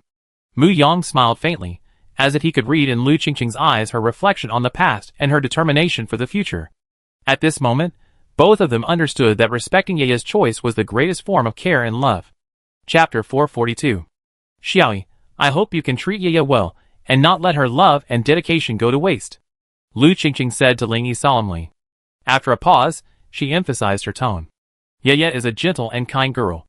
As long as you cherish her, I will never interfere with your private life. But there is one thing I hope you can promise. Ling Yi nodded earnestly, and quickly responded. Oh, please rest assured, Mom. I will definitely cherish Xia, and never let her come to any harm. Ling Yi's eyes revealed determination and commitment. He sincerely assured Lu Qingqing that he would be Xia's solid support. His unwavering resolve was clearly revealed in his words, making one sigh with admiration at his sincerity and sense of responsibility. Whatever you ask, just tell me. I will do my best to complete it. Your needs are the direction of my efforts, and all I can do is fulfill your expectations. Lu Qingqing couldn't help but smile softly at Ling Yi's bold words. It's really not a big deal. She turned her gaze to Mu Yang, her eyes filled with tenderness. The Mu family isn't very large, and for various reasons, Brother Yang and I only have one child, Ye. So I hope you and Ye can have more children, and choose one to take the surname Mu, continuing the Mu family line. Since ancient times, families, large and small, have paid close attention to their numbers, viewing them as the foundation of their prosperity. Whenever a new life arrives, the entire family rejoices. Pray for the newborn's health and growth, adding new hope to the family legacy. At some large family gatherings, the issue of having a large family became a focal point of discussion. Everyone expressed their blessings and hopes that the new generation would continue the family's prosperity. The Mu family, despite being a large family, had, for unknown reasons, always had a small number of children. By the time of Mu Yang, only one daughter, Mu Xia, had been born. Although Mu Tianxiong and Mu Yang hadn't said anything, this matter weighed heavily on Lu Qingqing's heart. Because of her own illness, she had been unable to conceive again after giving birth to Mu Xia. Seeing that the Mu family's lineage was about to be cut off with Mu Yang's, she felt incredibly distressed. Countless times, Lu Qingqing had, overtly and covertly, urged Mu Yang to find a younger child, perhaps to bear a son to continue the family line. But Mu Yang always shook his head and rejected the idea, continuing to love and care for her as always. So now, she could only place her hopes on Mu Xia. After hearing Lu Qingqing's words, Mu Yang patted her hand helplessly. But he didn't say much, simply looking at Ling Yi with expectant eyes. It was clear that Mu Yang was deeply concerned about this matter. Ling Yi looked at the two people's expectant eyes, took a deep breath, and said firmly, I am willing to take on this glorious responsibility and contribute to the legacy of the Mu family. I promise that the name of the Mu family will continue to shine in this world. Like an immortal star, it will shine brightly and firmly for the long years to come. Helping the Mu family continue its legacy is a glorious mission. I will shoulder it without hesitation and work together with Ye to carry on the Mu family line. Not just one, as long as my parents want us, 10 or 8 are no problem. Everyone present was stunned by Ling Yi's bold words. Lan Xinhua couldn't help but touch her belly. She was truly terrified that Ling Yi would let her have so many children. Mu Yang and Lu Qingqing stood there, motionless. Clearly shaken by Ling Yi's words, they were momentarily stunned. After a long moment, Mu Yang wiped the sweat from his forehead and pretended to kick Ling Yi, cursing with a smile. What nonsense are you talking about, you little brat? You're using my daughters. What do you think of your son? 10 or 8. Are you a piglet? Lu Qingqing knew Ling Yi had agreed when she heard this, and she couldn't help but smile. Brother Yang, how can you talk like that? Comparing Ye to a pig? Mu Yang was clearly delighted, scratching the back of his head and grinning. Lu Qingqing smiled at Ling Yi. Xiaoyi, I'm so happy and grateful that you agreed. Thank you. Ling Yi quickly waved his hand in response. No, Mom. We're all family. Whether the last name is Ling or Mu, they're Ye's and mine. Even if Ye and I only have one child, I give him the surname Mu, and will never let the Mu family disappear into the long river of history. Ling Yi's words delighted Mu Yang and his wife. The more they looked at their son-in-law, the more they liked him. After the pleasantries, Mu Yang dropped his smile and asked seriously. By the way, Xiui, have you finalized your plan for the action against the Fong family? Ling Yi also dropped his joking thoughts, his eyes gleaming with confidence as he calmly replied. I already made a preliminary plan for our actions against the Fong family. We plan to use the alliance meeting to expose their weaknesses one by one. Then we conduct targeted strikes, making them the target of public outcry, ultimately destroying the Fong family. Mu Yang nodded with satisfaction. Indeed, Xiui, methodical planning and thinking are the keys to success. But we must also constantly consider changing circumstances and not be bound by our plans. The Fong family has deep roots in the imperial capital and can serve as the head of a major clan. We must never underestimate Fong Mo's abilities and methods. So, before we act, we must carefully consider the situation. We must ensure a decisive strike, denying the Fong family any chance of recovery. Ling Yi, upon hearing Mu Yang's words, looked up in confusion. Are you planning to stay here and help us deal with the Fong family? Instead of returning to reunite with Xie? Mu Yang waved his hand, then pointed to his face and smiled wryly. I'm afraid this face will scare Ye. Besides, I can't rest in peace without seeking revenge on the Fong family. At this moment, the voice of System Carl echoed in Ling Yi's mind. Master, I have a way to treat them. I guarantee they recover their original appearance without any after effects.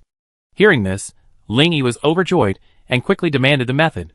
As Ling Yi and Carl conversed in their minds, Mu Yang looked at Ling Yi's silence with some confusion, wondering what he meant by his silence. Could he be against him staying to deal with the Fong family? He was about to ask further, but Lu Qingqing stopped him. Brother Yang, it seems Xiui is pondering something important. Don't bother him yet. Let's talk later. Mu Yang could only nod helplessly, but his gaze remained fixed on Ling Yi's face. Chapter 443. It took a while for Ling Yi to regain consciousness, a smile playing on his lips. At that moment, Ling Yi felt a weight finally lifted off his shoulders. A bright light shone in his eyes, as if the entire world had become clear and beautiful. Mom, I have a way to heal the scars on your face, and I guarantee it won't leave a single scar. Upon hearing the news, Lu Qingqing's heart was filled with uncontrollable excitement, a flicker of joy flickering in her eyes. She realized that perhaps this was a window of hope opened by fate, a chance for a new life. She took a deep breath. The hope of healing Ling Yi had spoken of resonated with her. There's no woman in the world who doesn't care about her appearance. Every woman places great importance on her appearance. It's a way for women to express themselves and attract attention. For every woman, appearance is often a reflection of their confidence and self-esteem. As a result, they spare no effort in enhancing their appearance. This focus on appearance isn't superficial, it reflects a deep appreciation for their self-worth and beauty. Lu Qingqing claimed she didn't care about the scar on her face, claiming it was caused by Mu Yang. She feared her complaints would put pressure on her husband. So Lu Qingqing quietly concealed her pain. She knew this scar would forever be etched on her face, no matter how time passed. However, she also knew she couldn't let Mu Yang feel guilty about her injury, so she could only endure the pain silently. Looking at Lu Qingqing, who was already agitated and at a loss for words, Ling Yi pulled out a potion and quickly explained. Mom, this is a high-level healing potion. No matter how severe the injury, just one sip will instantly heal it. I have a way to heal the scars on your face, but the process might be rather. Here, Ling Yi paused, because the method Carl described was truly bizarre, even a little unbelievable. Seeing Ling Yi's sudden silence, Lu Qingqing's eyes filled with anxiety, and she quickly pressed on. Xiui, keep talking. As long as there's a way to heal the scar, even if there are risks, I'm willing to give it a try. Even if there's only a glimmer of hope, I won't give up so easily. Mu Yang urged, his tone tinged with urgency. Xiaoyi, if you have a solution, tell us. Even if it doesn't work, we can always think of other methods. Ling Yi nodded, and slowly continued to explain. Because this healing potion is so potent, healing occurs almost instantly. So, to heal facial scars, you must first completely excise the wound. Then, using advanced healing potions, harnessing their powerful healing properties, the wound heals instantly, completely eliminating the scar. The most important point is that anesthetics cannot be used during scar removal. Anesthetics paralyze and blunt muscles, hindering skin growth. Anesthetics can also weaken newly grown muscles, much like a skin graft. During this treatment, each excision is like opening a new wound, letting blood and pain drip down. This requires unwavering perseverance in the face of this perverted and bloody deprivation. Every moment will be filled with endless struggle and torment. Therefore, the price of reshaping the skin inevitably requires both physical and mental torment. After Ling Yi finished speaking, A long silence fell. Such a treatment process is simply too bloody and torturous. Without the aid of anesthesia, it requires extraordinary willpower and inner fortitude to endure the inhumane torture. After a long silence, Lu Qingqing suddenly snatched the potion from Ling Yi's hand. She clutched the advanced healing potion tightly, her eyes gleaming with determination and hope, as if the potion held all her faith. Ling Yi watched her silently, his heart filled with admiration for her steadfastness and courage. He knew that Lu Qingqing was ready to face anything. "Brother Yang, you will help me, right?" Lu Qingqing suddenly turned to look at Mu Yang, her face filled with anticipation. Okay, once we find a quiet and safe place, I help you with your scars." He took a deep breath and nodded gently, a resolute smile spreading across his face. Mu Yang's mind was still preoccupied with the pain of the treatment, and he worried that Lu Qingqing wouldn't be able to bear it. But the sudden plea, and those eyes filled with determination and expectation, instantly dissipated Mu Yang's hesitation and struggle. Instead, an indescribable warmth and resolve filled his place. At this moment, Ling Yi suddenly broke another piece of news, leaving Mu Yang completely stunned, and Lu Qingqing also fell into ecstasy. "Dad, I also have a way to remove the virus from you." Ling Yi smiled mysteriously, his lips seemingly hiding a hidden secret. He looked up at Mu Yang and Lu Qingqing, who were staring at him, his eyes gleaming with confidence. His words were like the veil that lifted the curtain on a shattering mystery. The air around them seemed to freeze, waiting for his next words. Mu Yang's heart surged with excitement, like the first rays of spring sunshine warming the entire world. Eliminating the virus from his body, that was something he hadn't even dared to think about. But Ling Yi now said there was a way, and an unprecedented hope rose in his heart. Mu Yang could hardly believe what he was hearing. What did you say? Did I hear it wrong? The virus in my body can be eradicated?" Seeing Mu Yang's stunned expression, Ling Yi smiled faintly and nodded, then continued to explain. "It's obvious that the virus has penetrated deeply into your cells, causing significant mutations. This intrusion, constantly eroding your internal organs, has led to nearly uncontrollable, major mutations in your genes. However, the basis of these mutations is the virus, whose very nature is evil. Therefore, we must seek the assistance of a 9th-level light-type psychic. This is because the power of light-type psychics embodies purity and brightness.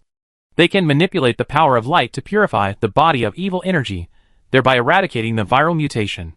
Hearing this, Mu Yang's excited expression froze, and an indescribable sense of frustration welled up within him. This condition was simply too harsh. Seeking the help of a 9th-level light-type psychic was as unrealistic as asking him to reach for the stars in the sky. The 9th level is a godlike existence, and to date, no one seems to have reached this height. The 9th level is a supreme being, like a star from outer space, shining with an unattainable brilliance. This is a mysterious realm, containing infinite mysteries and unknowns. As far as Mu Yang knew, Feng Rinjia was currently stuck at the peak of the 8th level. Breaking through the 9th level barrier was still a distant prospect. Chapter 444. Xiaoyi, does it require a 9th level light-type psychic to expel the virus from my body? Mu Yang asked uncertainly. If he really waited for a 9th level psychic to appear, who knows how long it would take? Ling Yi's nod immediately shattered Mu Yang's hopeless hopes. It must be 9th level. There's a great purification technique within the light-type psychic, which can only be mastered at the 9th level. Although there's a minor purification technique at the 7th level, it can only expel the zombie virus and prevent the body from becoming infected and mutating. Your virus, however, comes from various zombies and mutant beasts, and has penetrated deep into the bone marrow and cells. They devour each other and grow stronger, mutating into a new type of virus. Only the power of the great purification technique can slowly and completely eliminate the virus from your body. Lu Qingqing listened carefully, afraid to miss a word. She was a smart person, and knew Ling Yi wouldn't speak without reason. Since he could articulate a solution, there must be one. She frowned slightly, pondered for a moment, then her eyes suddenly lit up, and she asked thoughtfully, "Xiaoyi, stop keeping me in suspense. Finding a 9th level light-type psychic is absolutely impossible right now. Maybe one will appear in the near future, but since you can propose this plan now, it means there is definitely a way." Her voice shone with confidence, as if pointing a bright path forward for Mu Yang, who was in dire straits. Hearing this, Mu Yang's heart surged with hope once again. He looked at Ling Yi with piercing eyes, the light of hope in his heart suddenly brightening. Ling Yi looked at Lu Qingqing with some surprise. He hadn't expected his mother-in-law to be so meticulous, her gaze as sharp as a hidden knife. This elegant woman, seemingly gentle and refined, seemed to possess an uncanny ability to understand and discern people's hearts, inspiring awe. In her eyes, gentle yet piercing, no secrets seemed to escape them. Actually, we don't need to search for that elusive 9th level light-type psychic. For he is far away, yet present before our very eyes. Hearing Ling Yi's words, the Muyang couple frowned, their gazes scanning the crowd. Finally, their gazes focused on Ying San, clad in a black robe. He seemed the most mysterious and likely the most likely person. Just then, Lan Xinyu had caught a glimpse of the slight curl of Ling Yi's lips. Her eyes lit up, and she smiled softly, covering her mouth. Ling Yi, that 9th level light-type psychic is you, right? Swish. The Muyang couple's eyes instantly fixed on Ling Yi's face. Ling Yi, 9th level. This was truly unbelievable. Their surprised expression seemed like a frozen image, a moment frozen in time.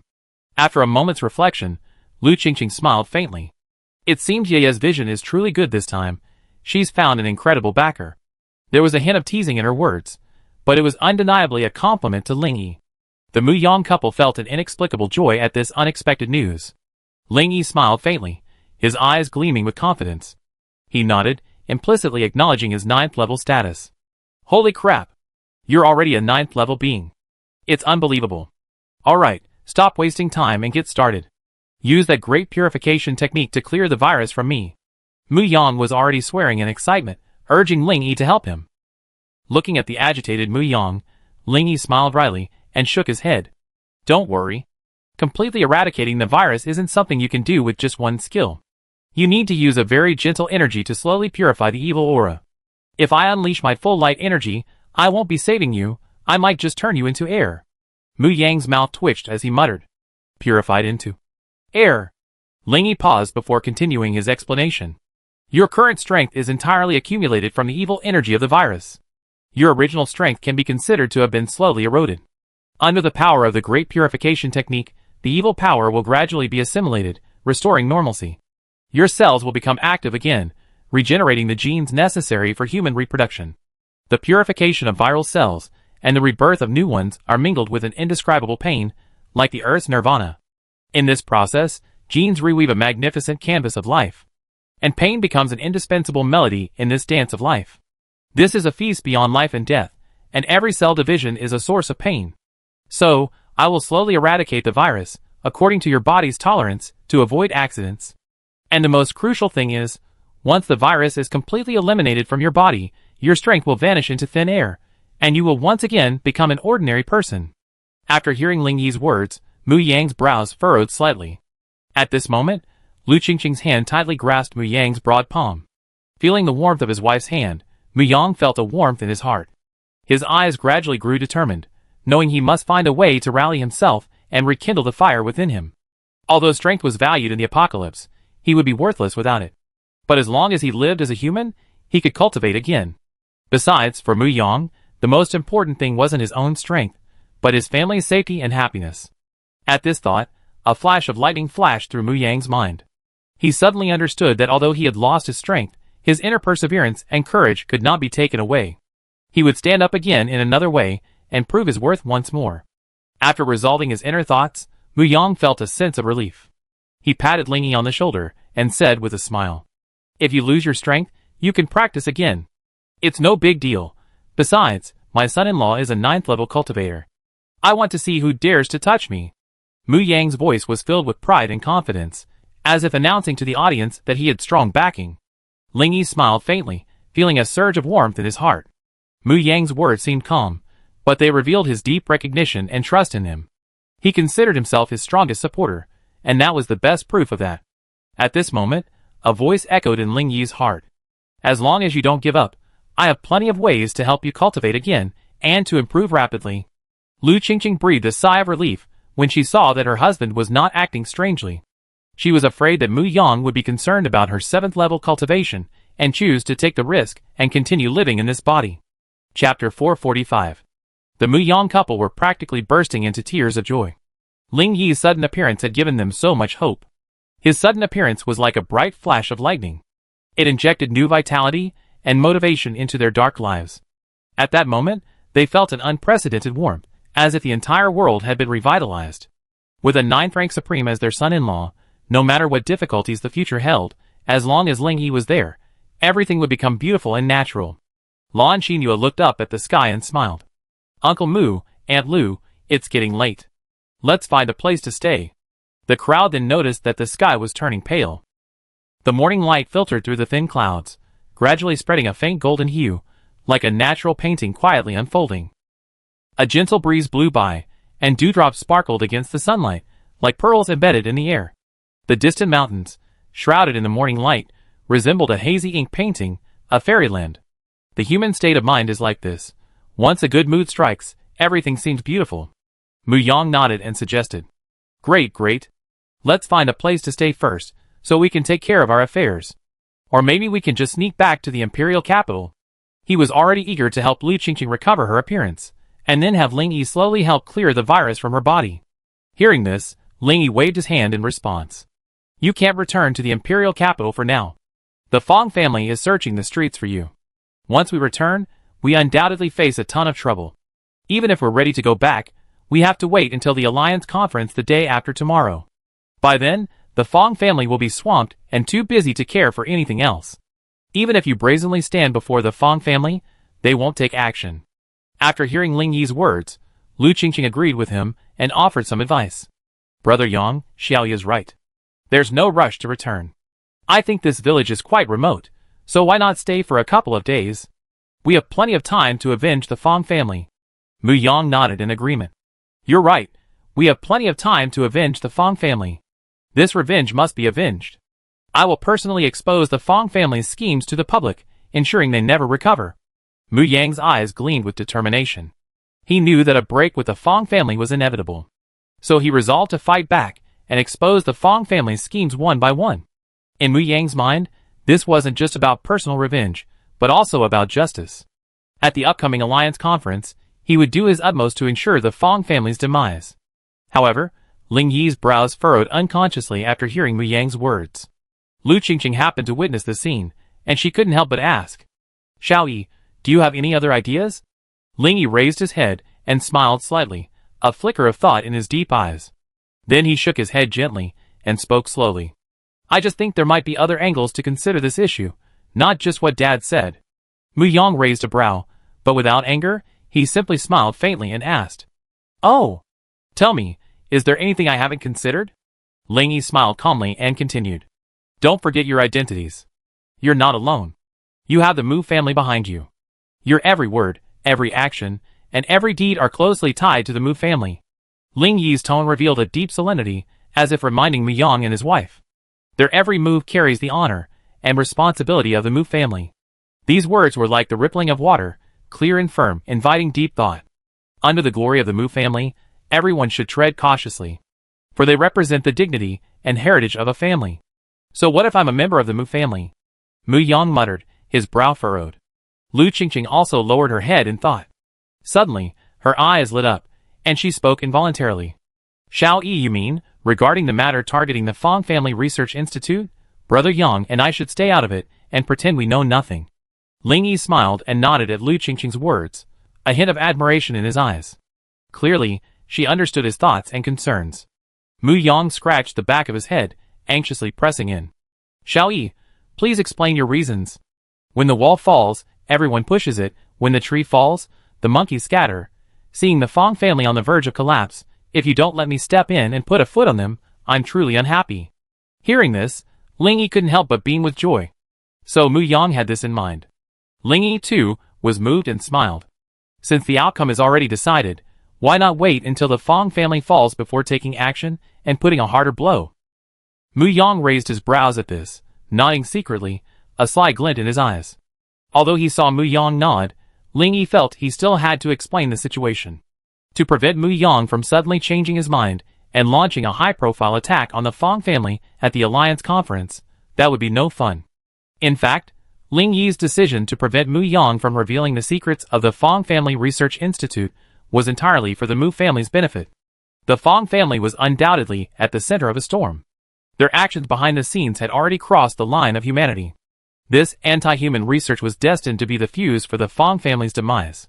In Ling Yi's eyes, the Fong family's collapse was an irreversible scene. No matter how they struggled, they could not escape fate. Ling Yi knew that this tragedy would leave a lasting scar in the hearts of those who survived. The Fong family's fall would surely be recorded in history as a warning to humanity. No one would lament the Fong family's demise. Because they had already embarked on a path of no return, this was the Fong family's own fate. Precisely because the outcome was already determined, Ling Yi opposed Mu Yang's criticism of the Fong family. Aside from Ling Yi's prearranged arrangements, Mu Yang's position was truly awkward. After all, Mu Yang represents the image and reputation of the Mu family. If he were caught up in this public opinion war, it would likely lead to endless controversy and criticism. If Mu Yang and his wife had never worked at the Fong family's research institute, it would be fine. But they not only had, but they had also contributed to the Fong family's research. If this matter were criticized by those who didn't understand the situation, the Mu family would suffer unnecessary trouble and suspicion. Therefore, Ling Yi firmly believed that the interests of the Mu family should be prioritized, and that prudent action should be taken.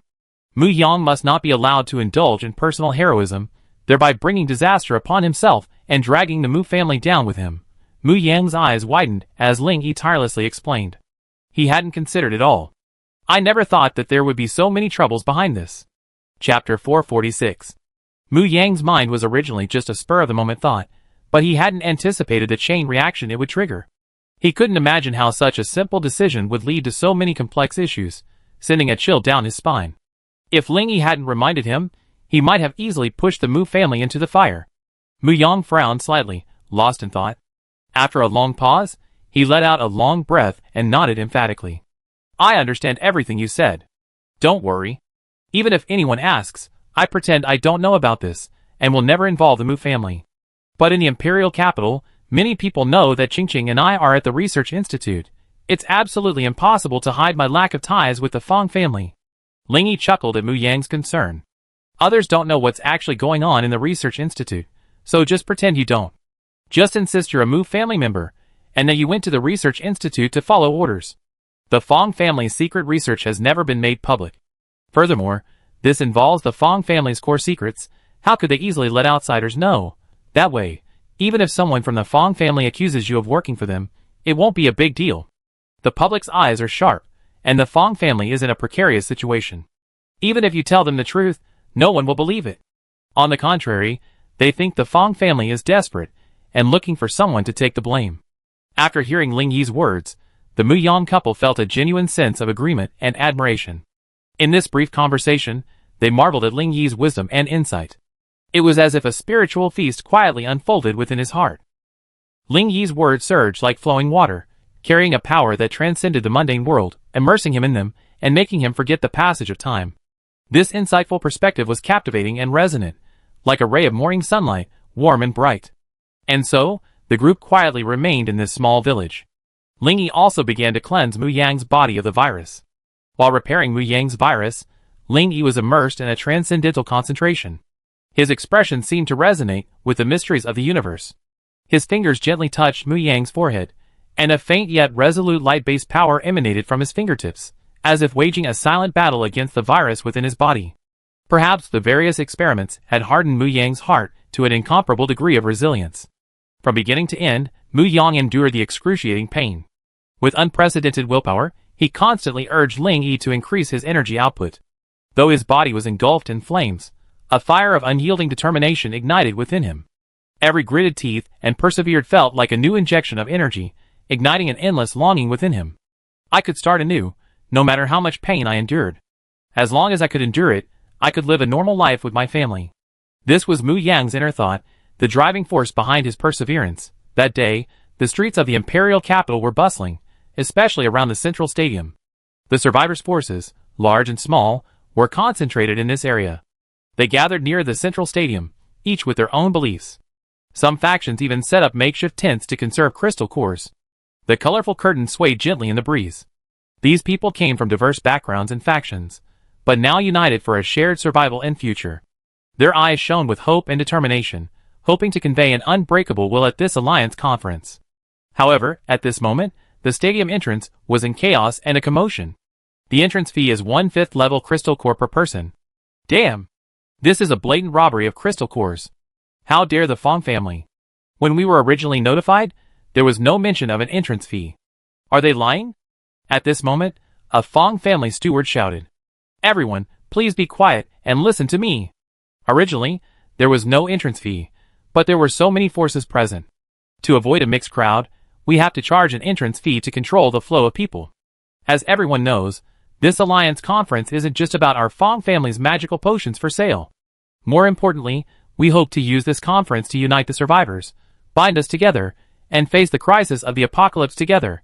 What's urgently needed now is to establish a new model of symbiosis to cope with the challenges posed by worsening resource scarcity and mutated zombies. Only through unity can we survive in this turbulent era. Only by jointly exploring new ways to survive can we secure our living space and leave a bright future for our children and grandchildren. The Fong family steward paused, then continued. Those who can lead us in this joint effort must be powerful. If you can't even pay the entrance fee for a 5th-tier crystal core, just imagine, with such strength and power, how can you possibly lead us? So, please stop dwelling on this issue. If you want to enter, then hand in your crystal core. If you don't have a crystal core, then stand aside and don't block the way. After hearing the Fong family steward's words, the crowd instantly quieted down. The other party had made it clear enough that not just anyone could enter and investigate.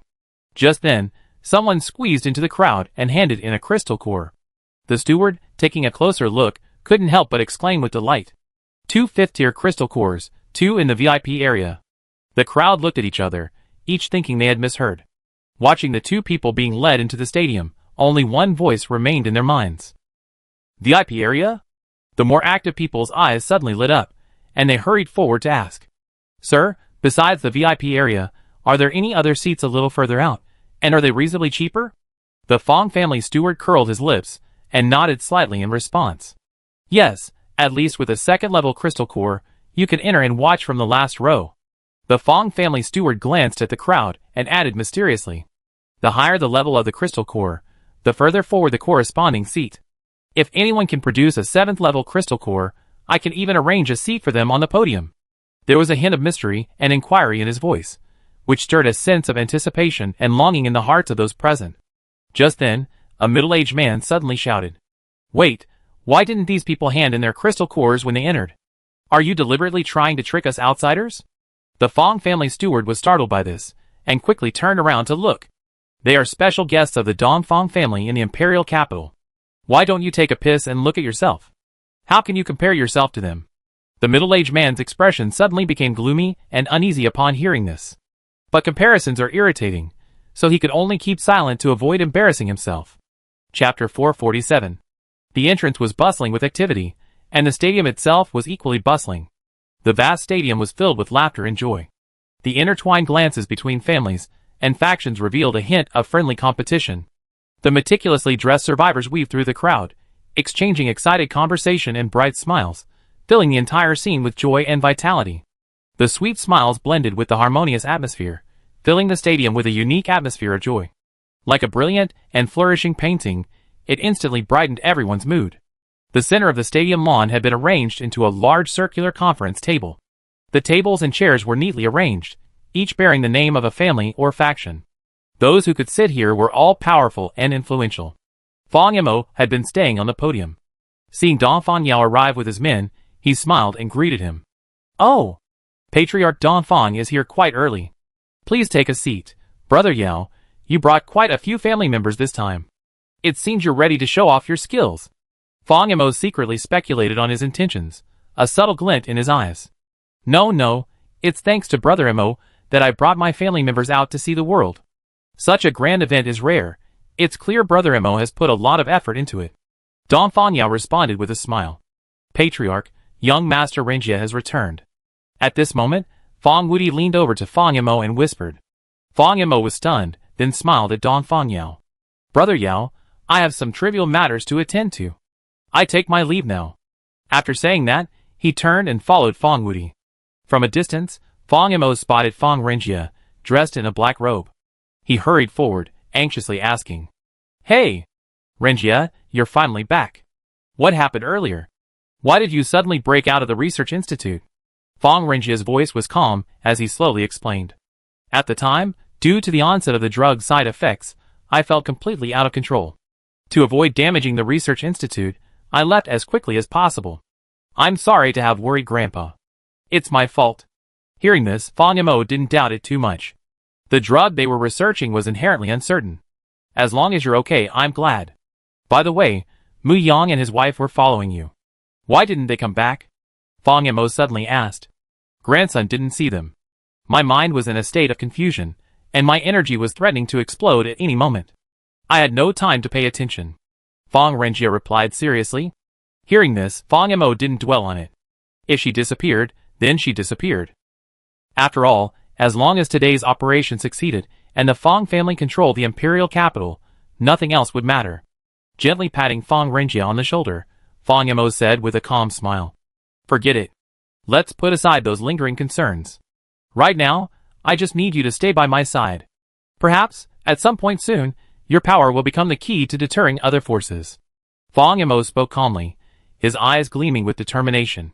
After all, your presence is the Fong family's greatest defense.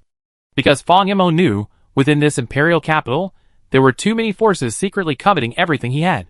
Only Fong Renjie's immense strength could stand before him at the crucial moment, becoming his strongest barrier. As the various factions entered the stadium, the atmosphere grew increasingly lively. The atmosphere seemed poised to explode, like a tautly strung string, about to reach its climax. Survivors from all sides entered the stadium with excitement. Their enthusiasm and anticipation intertwined, and it seemed as if the air was thick with unstoppable energy.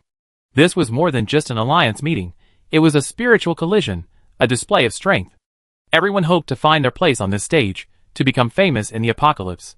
At the round table in the center, various factions gradually took their seats. The local forces of the imperial capital, the Dongfang family, the Huang family, the Dugu family, and the Host Fong family, as well as other major factions established after the apocalypse, they had already taken their seats. Even Imperial Capital No. 1 was present, demonstrating the significance of this alliance meeting to all the survivors. Fong Yimou glanced at the various factions at the round table. There was only one empty seat, still unoccupied. He took a closer look and saw a sign on the table that read, Blood Moon City. What kind of faction is this? How come they have no sense of time? Fong Yimou frowned and asked Fong Wudi beside him.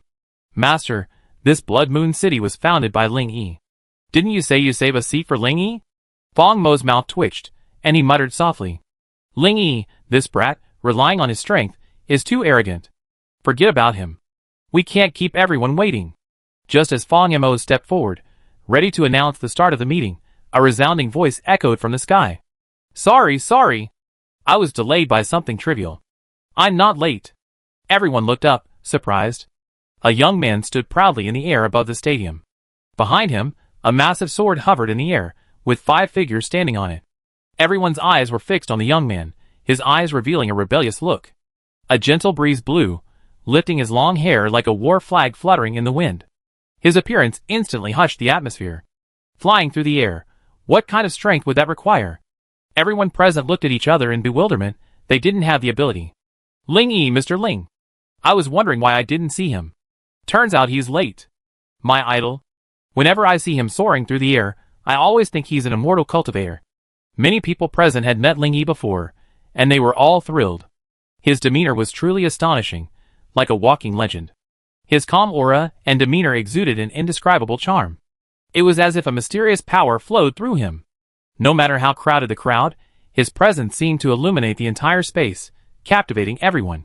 When Ling Yi and the others landed safely, Fong Wudi hurried forward, smiling and guiding them. Mr. Ling, you arrived just in time. Please come this way. I take you to the designated location. Ling Yi raised his eyebrows, and said with a smile, Wow! There's a designated location. It seems quite formal. Ling Yi's voice was relaxed and free-spirited, revealing a hint of humor and confidence. He seemed unconcerned with the rules, everything came naturally to him. The atmosphere around him became light and cheerful. It seemed as if even the most solemn occasions could become less formal in his presence. Chapter 448. Ling Yi, led by Fong Wudi, arrived at a seat in the Blood Moon City. However, he didn't immediately take his assigned seat. Instead, he slowly raised his head, his gaze swift as he scanned the nameplates around the round table. Fong Wudi noticed Ling Yi's frown and asked softly, Is Mr. Ling dissatisfied with this seat? Ling Yi waved his hand calmly. I wouldn't mind, but since you arranged this seat, I have to say something. Fong Wudi couldn't figure out what Ling Yi was up to, so he asked helplessly. Mr. Ling, please speak. Ling Yi nodded, casually pulling Lan Xinhua over and introducing her. This is Lan Xinhua from the Southern Military Region Base. Lieutenant General Lan, personally awarded the rank by Commander Mu. I wonder if you can represent the Mu family. After hearing Ling Yi's introduction, everyone gaped in amazement, looking at Lan Xinhua in disbelief. Lan Xinhua smiled and nodded to the crowd, her eyes gleaming with pride and determination. She exuded a confident demeanor, as if Commander Mu's gift were merely a small achievement in her career. In her, people saw determination, strength, and fearlessness, as if she were the pride and glory of the Southern Military Region. Fong Wuti looked at Lan Xinhua with some confusion. This young woman, holding the rank of Lieutenant General, seemed a bit ridiculous. He involuntarily turned to look at Fong Yimou, hoping for some clue as to what to do next. However, Fong Yimou was frowning, his gaze fixed on the people behind Ling Yi, especially the two men in black robes. These two gave him a distinctly familiar feeling. Unlike the one in full black armor, who exuded a distinctly unfamiliar aura.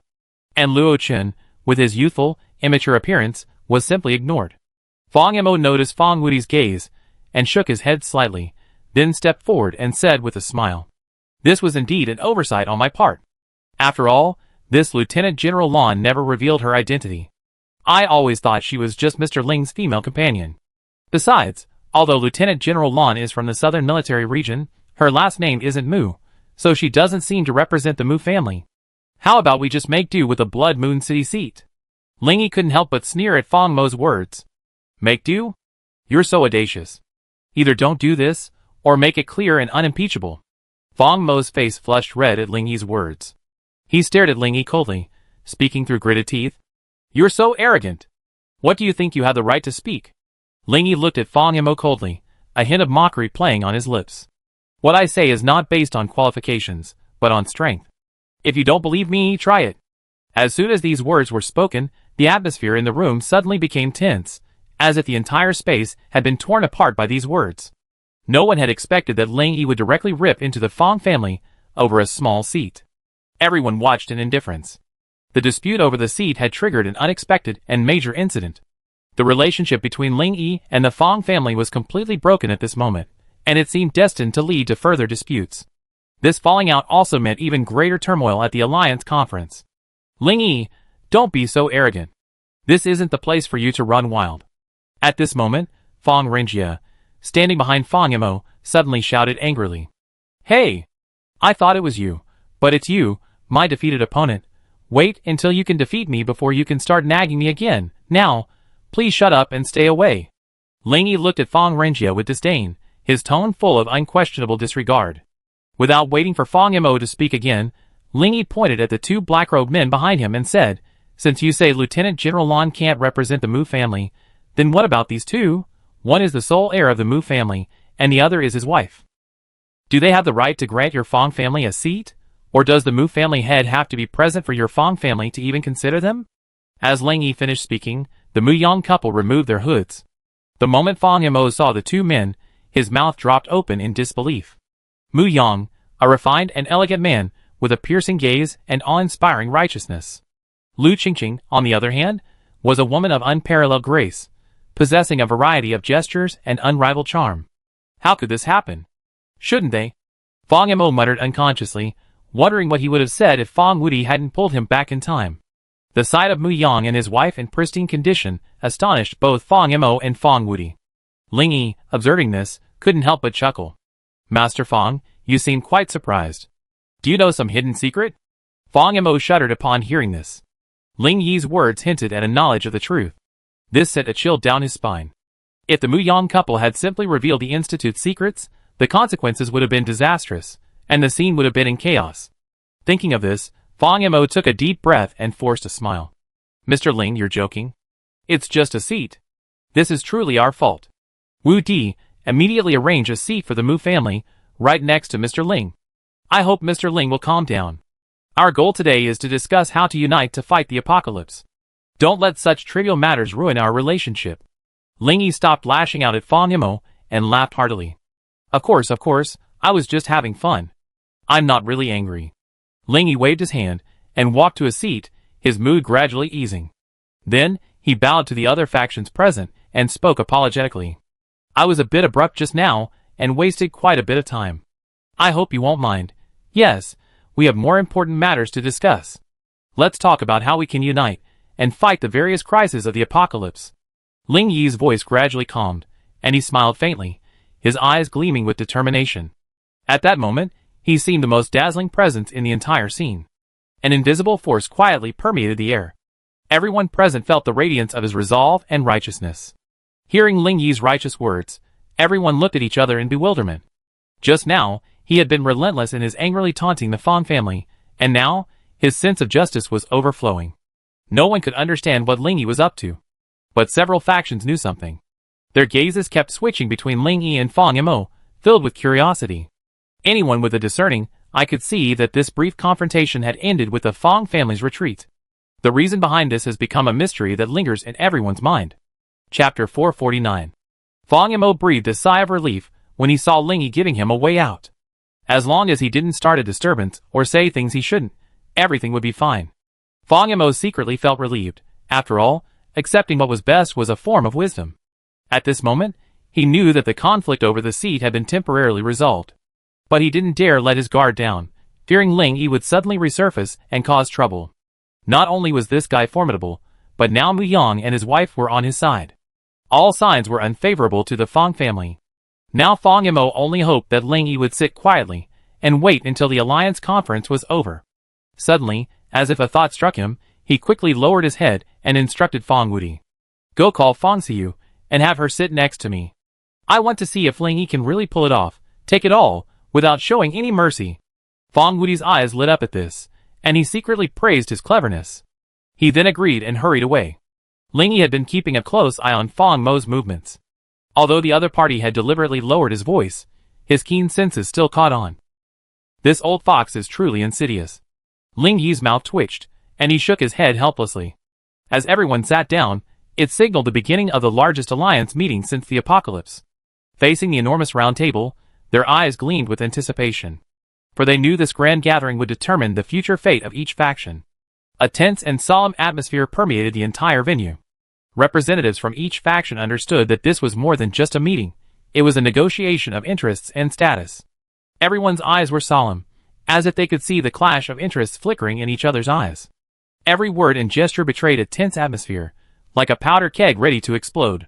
On this smokeless battlefield, everyone sought opportunities to maximize their own interests. And who would truly emerge as the ultimate winner remained uncertain. As the initiator of this meeting, Fong Yimou, the head of the Fong family, began with an impassioned speech. Fong Yimou spoke in a steady tone, his gaze as cold as ice, and spoke in a deep voice. The advent of the apocalypse is an unprecedented disaster. I deeply sympathize with those of our compatriots who have perished. But for those of us who are still alive, it also presents an unprecedented opportunity. Therefore, we must, with tenacious will and unwavering determination, forge a new future and let humanity's hope blossom amidst the darkness. Fong Yimou glanced around the hushed crowd and continued slowly. This time, our Fong family has developed a potion that can enhance humans. This will realize everyone's dream of becoming an enhancer. This tremendous breakthrough will completely change the way we live. The advent of the enhancement potency will bring infinite possibilities to humanity, breaking through limitations and transcending ourselves. This is a great triumph of science and technology, and a milestone in human civilization's journey to new heights. This breakthrough will fill the surviving humans with confidence and anticipation for the future, ushering in a brand new era. I sincerely thank you all for coming.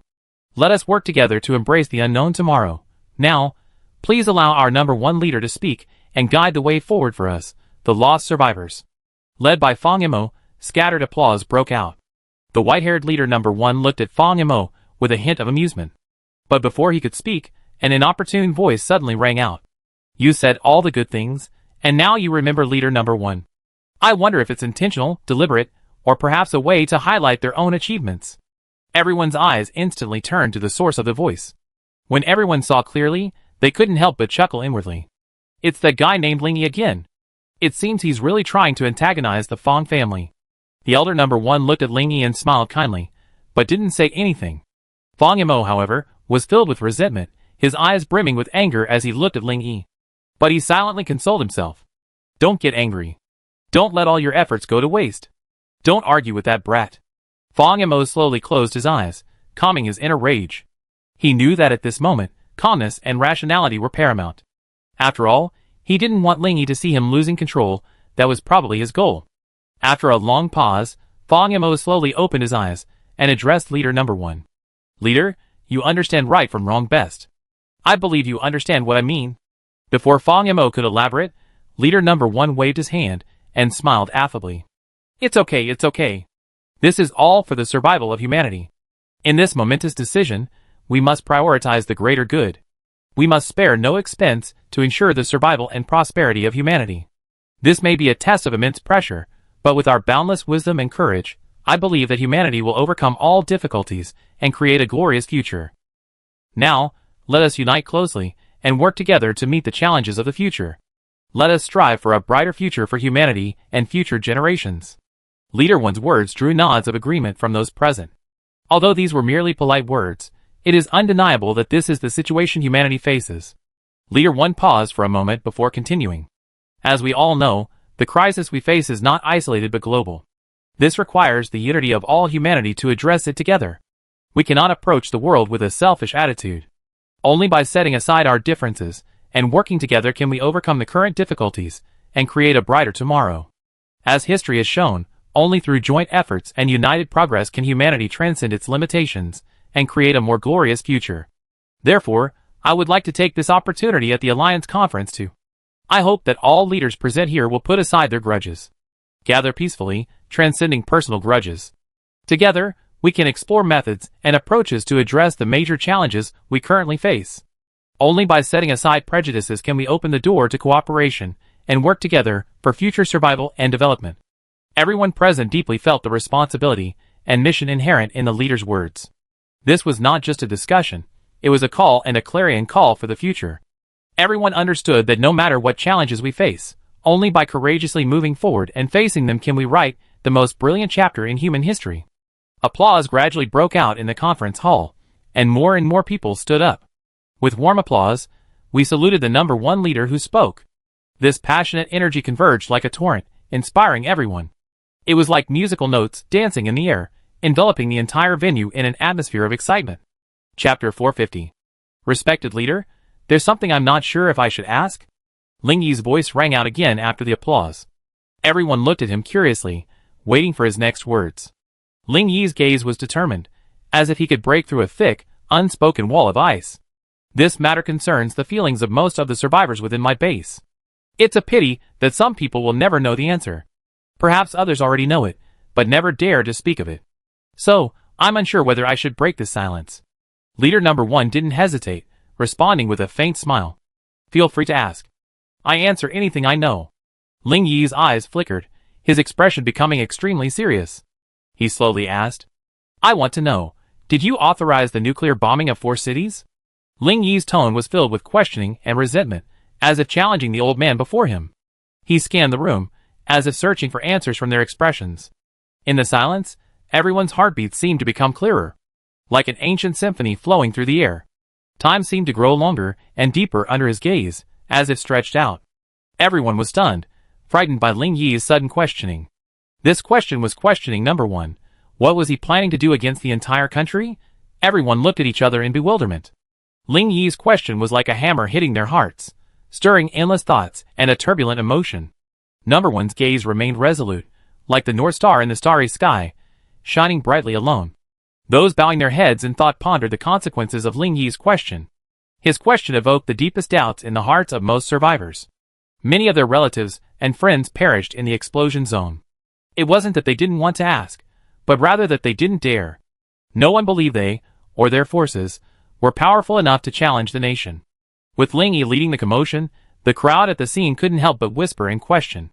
Then, everyone's eyes simultaneously turned to number 1, as if hoping his answer would offer a glimmer of hope. Ling Yi, you're so presumptuous. Do you know who you're talking to? What qualifications do you have to question your leader? Do you really think you're omnipotent? A burly general stepped out from behind number 1 and shouted angrily. Ling Yi raised his gaze firmly, not flinching, as he spoke coldly. I'm not questioning my leadership, but rather seeking justice for myself and those around me. We are all survivors who narrowly escaped from City S.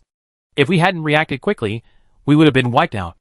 Now, I just want to know the reason before things completely spiraled out of control. Why did you launch a nuclear attack so resolutely? Do you know? This action destroyed the chances of survival for millions. If the nuclear explosion hadn't occurred, I believe there would be far more survivors on the scene today. Ling Yi continued, his gaze fixed on the general. Perhaps this was a desperate decision, perhaps a situation beyond redemption, but how was this decision made? Was it forced, or was there a deeper conspiracy behind it? Whatever the answer, the scorched earth and the wailing cries of the people today have become ironclad evidence of the times, forever etched in the pages of history. Hearing Ling Yi's aggressive words, the general's lips trembled slightly, unsure how to refute him. Those scorched earth were once a scene of prosperity and jubilation. Now, ruins and widespread suffering lay, a cruel scene of history unfolding before his eyes. Ling Yi's words might be aggressive, but they could not change the harsh reality of reality. This powerlessness and helplessness, perhaps, was deeper than any argument. Number 1 remained calm, his gaze toward Ling Yi filled with admiration, yet a hint of helplessness lingered deep within. Ling Yi, on the other hand, maintained a composed demeanor. The sudden questioning did not falter. Instead, it ignited his inner resolve. He smiled faintly, his eyes gleaming sharply. He seemed to be pondering his next move. This duel was not just a contest of strength, but also a clash of wits, and Ling Yi had long been prepared. Fang Yimou, however, frowned in frustration. Ling Yi's repeated interventions had completely disrupted his plans. The longer things dragged on, the worse it would be for him, especially now that the nuclear explosion had come up. Fang Yimou stared coldly at Ling Yi, a look of determination forming in his heart. He would not tolerate anyone disrupting his plans. Furthermore, this was a critical moment, he could not tolerate any further delay. So, Fang Yimou slowly stood up, facing Ling Yi, and spoke in a cold tone. Ling Yi, don't be so arrogant as to boast about your meager strength. Many important figures present remained silent. How can a greenhorn like you have the right to speak so arrogantly? Ling Yi's eyes narrowed, and an undisguised murderous aura shot straight at Fang Yimou. His gaze was as sharp as a blade, reflecting the bottomless rage within him. His blood-red eyes burned like flames, as if to reduce all obstacles to ash. He emanated a terrifying aura that made those around him shudder. The eyes of those around him were filled with shock, and some even muttered unconsciously. Is this 9th level? 9th level aura? That's right. Even my 8th level strength makes me tremble in fear, no doubt. Everyone present was stunned, staring in disbelief at Ling Yi's figure, radiating the aura of the 9th level. This realm was simply otherworldly and awe-inspiring. At that moment, the surrounding space seemed to stand still. Only the unrivaled power within him was unleashed. This was not just a display of strength, but an indescribable awe. Fang Yimou swallowed hard and unconsciously took a step back, unaware even of the chair behind him being knocked over. At that moment, his heartbeat seemed to pause. Intense shock and fear surged through him like a tide. Fang Yimou tried to remain calm, but he couldn't hide the trembling. This sudden change made him completely oblivious to his surroundings. His chest heaved violently, his rapid breathing unable to clear his chaotic mind. Words echoed in his mind, terrifying him. 9th level. 9th level. An unattainable existence. Chapter 451. Ling Yi made no secret of his murderous intent toward Fang Yimou, pointing his finger at Luo Chen behind him. His blood-red eyes were filled with raging fury, as he shouted at Fang Yimou. Old man, there's a score to be settled sooner or later. Do you know who he is? Everyone's eyes were fixed on Luo Chen, momentarily confused. Many began to whisper, wondering about the connection between the young man Ling Yi was referring to and Fang Yimou. Fang Yimou was also sizing up Luo Chen. The young man's eyes were filled with murderous intent, staring at him like a hungry wolf, as if ready to strike him with a thundering blow at any moment. Fang Yimou filtered countless pieces of information in his mind, but could find no information about this young man. I don't understand. I don't even know him. Fang Yimou suppressed his confusion and uttered these words softly. Ha ha ha. What a fuzzy thing to say. What a clueless person. You don't know him. Then let me remind you, his last name is Luo, the Luo from Luoyang. When you exterminated his entire family, how many of them did you recognize? In that brutal slaughter, you didn't even notice a single familiar face. Their fates, under your butcher knife, fell like meteors, silently vanishing into the merciless night. And now, how can you trace back those dreamlike existences? How many lives have been tragically lost at your hands? Ling Yi's voice boomed like thunder over the conference hall. Fang Mo's pupil shrank, and he fell into endless panic and anxiety. Even those who knew some of the inside story were whispering and discussing. Those who were unaware all looked at Fang Yimou with incredulity and disbelief. For a moment, the sound of discussion was endless, like a violent storm. Some couldn't help but tease, while others were silent in thought. But even more were expressions of surprise and shock, as if they were expressing their deepest astonishment and confusion. Looking at the speechless Fang Yimou, Ling Yi's gaze unconsciously swept towards the Muyang couple, and he spoke again in a cold voice. Of course, there are many more heinous things that I don't want to reveal. If you, old man, insist on fighting me to the end, I don't mind exposing them one by one and showing everyone your dark side. Ling Yi's words were already a direct threat, and the aggressive tone made Fang Mo's heart tremble, as if a cold wind was blowing. Especially the glance Ling Yi gave Muyang and his wife, a warning, a blatant one. He knows everything. Has everything about the Institute been leaked? This was Fang Mo's inner thoughts at that moment, and he felt his hands and feet go cold. He felt as if he could sense the breath of death, a cold fear that deeply invaded his heart. In this endless darkness, he struggled to find a glimmer of warmth, hoping to dispel the fear and confusion in his heart. If Ling Yi delved any further, today's meeting would become a denunciation session for the downfall of the Fang family. Fang Yimou knew the next conversation would be crucial. He forced himself to calm down, repeating to himself, "Hold on. Now is not the time to confront him. As long as the meeting proceeds normally, I still have a chance. As long as you hold power, even if you're a 9th rank, what's the point? Can you still kill everyone? Alas, just give in first. A true man never suffers a loss." Thinking of this, Fang Yimou took a deep breath, twitched his lips, and sighed softly. Ling Yi, about the past. Unfortunately, before he could finish, a delicate voice suddenly rang out. "Ling Yi, bullying my grandfather is nothing. Come at me if you dare." Everyone looked in the direction of the voice, and saw a beautiful figure slowly approaching Fang Yimou. The woman was as brilliant as flowing clouds, like a moving scroll, dancing in the wind. Her eyes seemed to hold stars, revealing a quiet charm. She seemed a part of nature, complementing the surrounding flowers, plants, and trees, creating a beautiful scene. She exuded a mysterious and unique charm. With every gesture, she effortlessly exuded an indescribable charm. Like a spring breeze caressing the surface of a lake, gently rippling the water, enchanting and captivating. "Fang. See. You?" Ling Yi blinked, mumbling with a wry smile. Fang Siyu's slightly angry eyes betrayed a hint of worry and rage, as if a storm was about to strike. Her presence immediately made the entire situation confusing. "Ling Yi, any moves you make, I take them. I'm ready to fight you to the end." Fang Siyu bit her lip lightly, unsheathing her silver sword and pointing it directly at Ling Yi. Ling Yi glanced at Fang Siyu affectionately, and suddenly said something that left everyone present baffled. "Even if sawdust flies, it can be mended as it was. Even if a silver sword pierces my heart, I won't complain." A deep light shone in Ling Yi's eyes, as if they held endless secrets and emotions. Fang Siyu's eyes trembled, and a wave of unease welled up in her heart. Ling Yi's words held a profound meaning, perhaps only she could comprehend. He was there. He didn't leave. Fang Siyu silently lowered her sword and stood frozen in place. Everyone wondered curiously what secret lay behind this strange scene. But Ling Yi and Fang Siyu seemed to have communicated some special message deep within their hearts, a message only they understood. Lan Xinyu watched Ling Yi slowly sit down, a flicker of confusion in her eyes. A woman's intuition told her that there must be a hidden secret between these two. But she was also curious about when Ling Yi and Fang Siyu had become involved. Could it be that night? Lan Xinyu muttered unconsciously. "What do you mean by that night? What are you mumbling about?" Ling Yi glanced at Lan Xinyu, a look of confusion on his face. No, nothing, you heard wrong." Lan Xinyu gave an awkward smile and quickly shook her head, indicating that Ling Yi had misheard. Fang Siyu's appearance had silenced Ling Yi, and a brief moment of silence had fallen. Everyone looked at each other, no one daring to speak to break the silence. On one side stood the almighty leadership, and on the other, the unattainable 9th rank experts.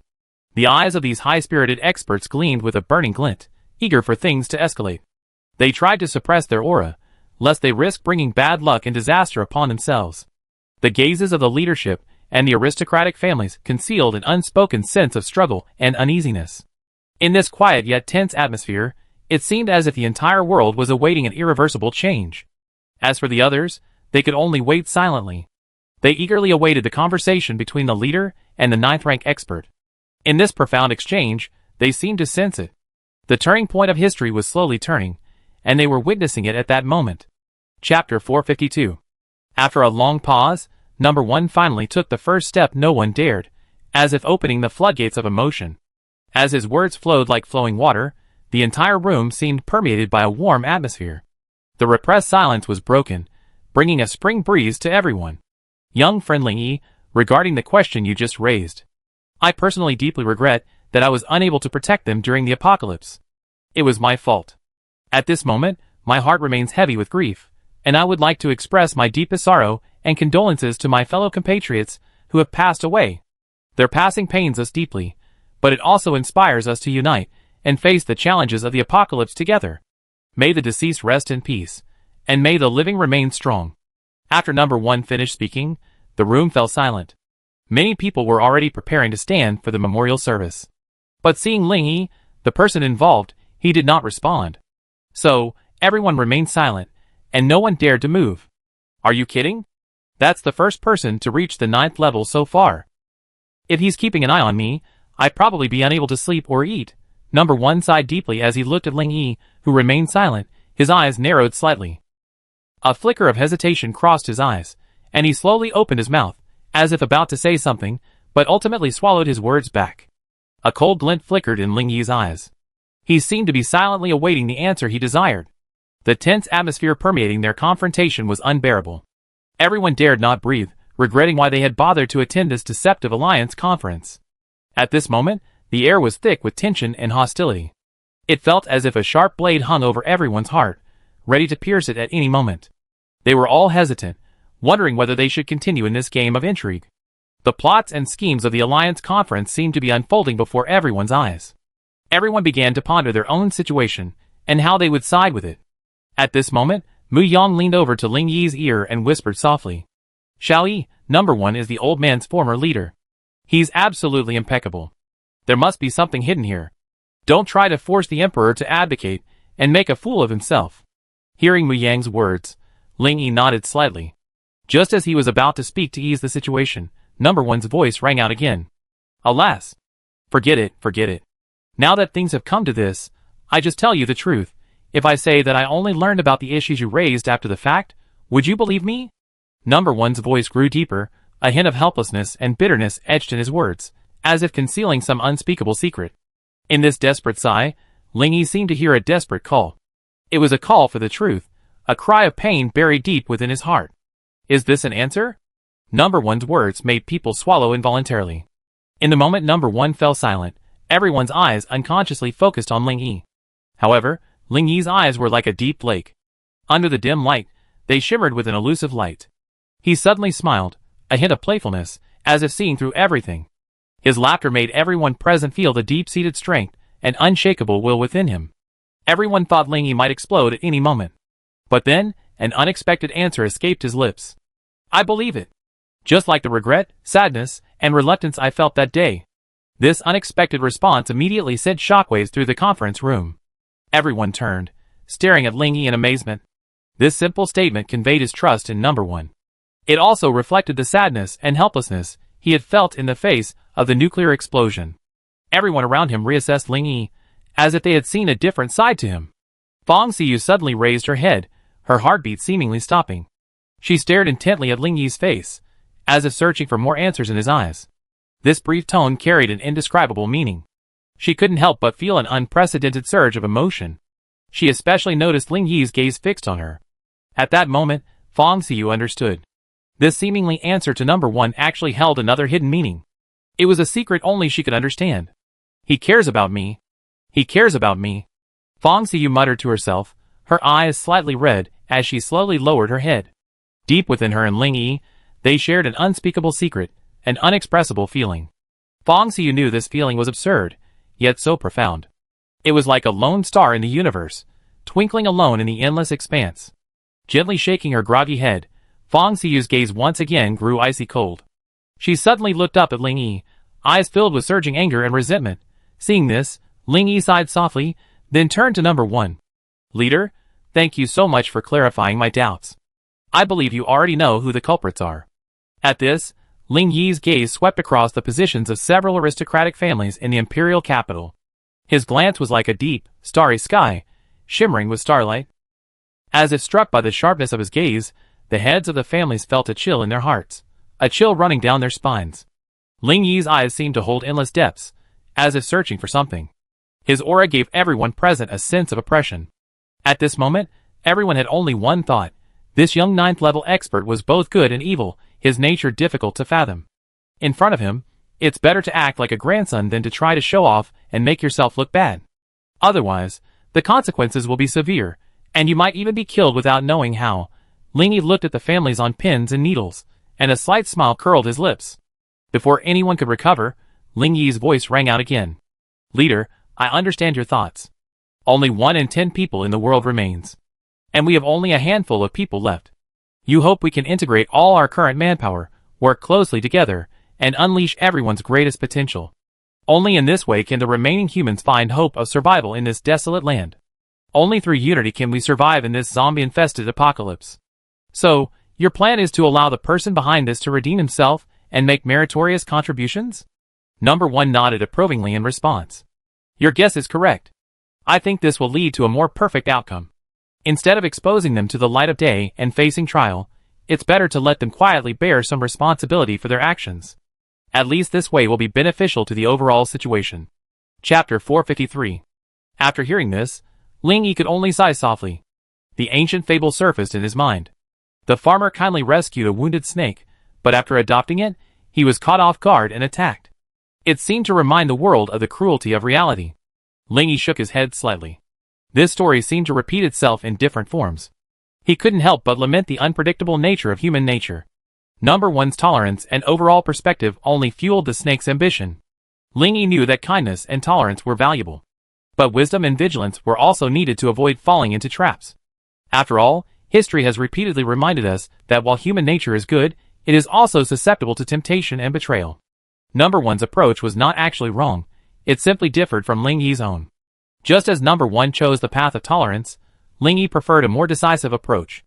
They represent 2 approaches, one between tolerance and firmness, each worthy of praise. In different situations, both approaches can find their own footing and effectively resolve problems. After all, one is a man of decisive action, the other a man of magnanimity and tolerance. These different styles, in practice, each has its own strengths, each leveraging its own advantages to jointly drive progress. In these differences, they may complement each other, creating a more remarkable whole. However, unfortunately, Ling Yi and Number 1 will never be together. In the weaving of fate, they are destined to follow different paths, each carrying their own destiny. They are like 2 shining stars in the sky. Though they couldn't share the same path, each shone with its own unique brilliance. Each of them, their own glory, was etched into the long river of time. They might never reach a consensus, but on their own paths, each shone with astonishing brilliance. Ling Yi gazed deeply at Number 1, the white-haired elder before him. The eyes were filled with so much responsibility and helplessness, as if they bore the weight of the entire world. Ling Yi read a kind of ancient wisdom and loneliness in Number 1's eyes. It was a calmness and depth that had experienced the vicissitudes of life and witnessed the changing times. It blended perfectly with that sense of responsibility and helplessness. Ling Yi could sense the call from Number 1. It was like a call from a distant time and space, longing to walk alongside him. But Ling Yi knew in his heart that walking alongside Number 1 was just a beautiful fantasy. Cooperation between them might be the greatest possibility. Number 1's goal was to protect the survivors, to maximize their survival, and thus ensure the continuation of the human race. Ling Yi's goal, however, was to protect those around him from harm, until he took them away from this dimension. One was for the greater good, the other for his own family. Though superficially disparate, their core philosophies held no conflict. Thus, this was the brief yet precious encounter granted them by fate. Young friend Ling Yi, don't you want to say something? Looking at Ling Yi, who silently gazed at him, Number 1 smiled and asked. Ling Yi's lips curled slightly, and he shook his head softly, but a hint of determination shone in his eyes. He took a deep breath and spoke calmly.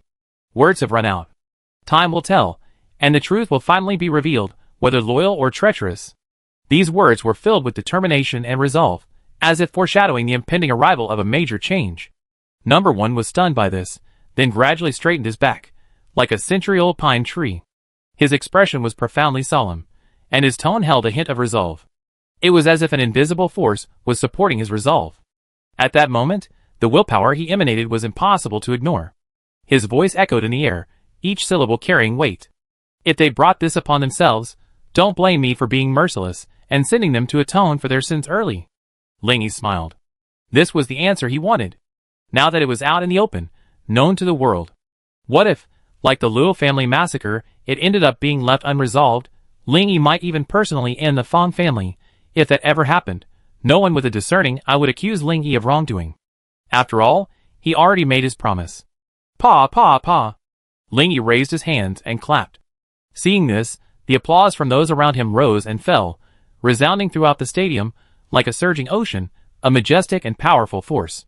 Leader, you are so righteous. I admire you.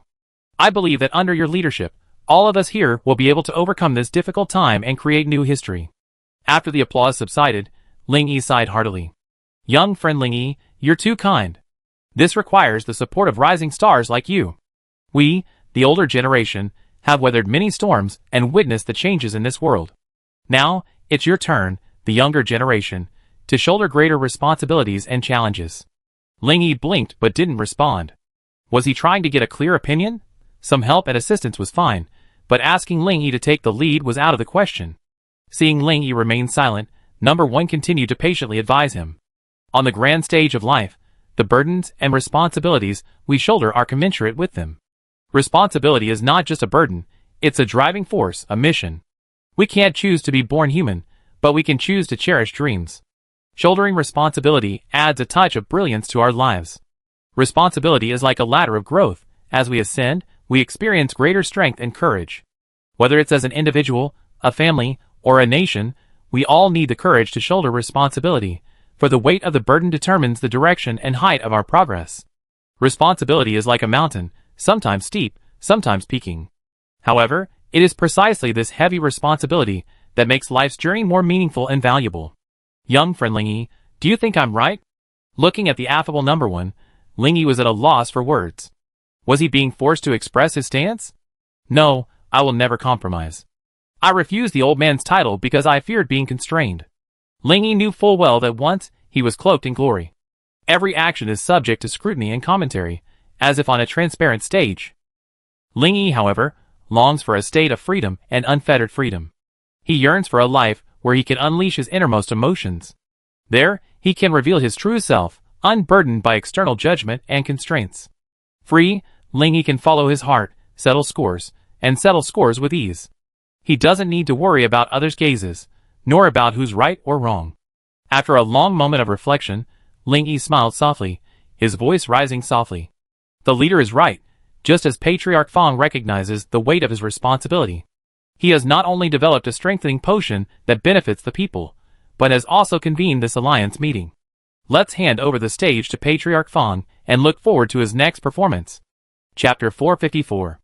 Number 1 couldn't help but sigh inwardly at Ling Yi's deliberately evasive words. If a young 9th rank expert could lead the survivors forward, their appeal and unifying power would be unparalleled. But Ling Yi seemed unwilling to shoulder such a responsibility, always clinging to his solitary nature. The brief encounter gave Number 1 a deep understanding of Ling Yi's character. He was a free-spirited soul, unwilling to take responsibility for anyone. However, Number 1 also understood that everyone had their own mission and destiny. Thus, he had no intention of forcing Ling Yi to change. Forcing things to work wasn't sweet, and might even backfire, sparking resentment. Number 1 understood that perhaps he and Ling Yi were destined to pursue their own beliefs and destinies. While they could stand on a united front, they couldn't move forward hand in hand. Fang Mo's face twitched after hearing Ling Yi's words. What do you mean by watch my next performance? Do you think I'm playing a monkey? Of course, he didn't have the courage to say that out loud. Fang Mo turned his gaze to Number 1. Seeing him nod slightly, he stood up, took a deep breath, and said, Everyone, there are 2 reasons for holding this alliance meeting. First, my Fang family has assembled the finest medical research team. We have finally successfully developed a potion that can transform ordinary people into enhanced beings. I call it the Enhancement Potion. As we all know, in this apocalyptic world of peril and zombies, survivors' desire to change their fate has intensified. The creation of the Enhancement Potion will open another door to the path of strength for ordinary people, inspiring endless possibilities. This revolutionary discovery will completely change the way humans live. It redefines the boundaries of power and ability. This research achievement will surely become a turning point in the end times, leading us to a future filled with hope and victory. As for my second point, I hope that through this meeting, I can join hands with everyone here to form a powerful survival alliance.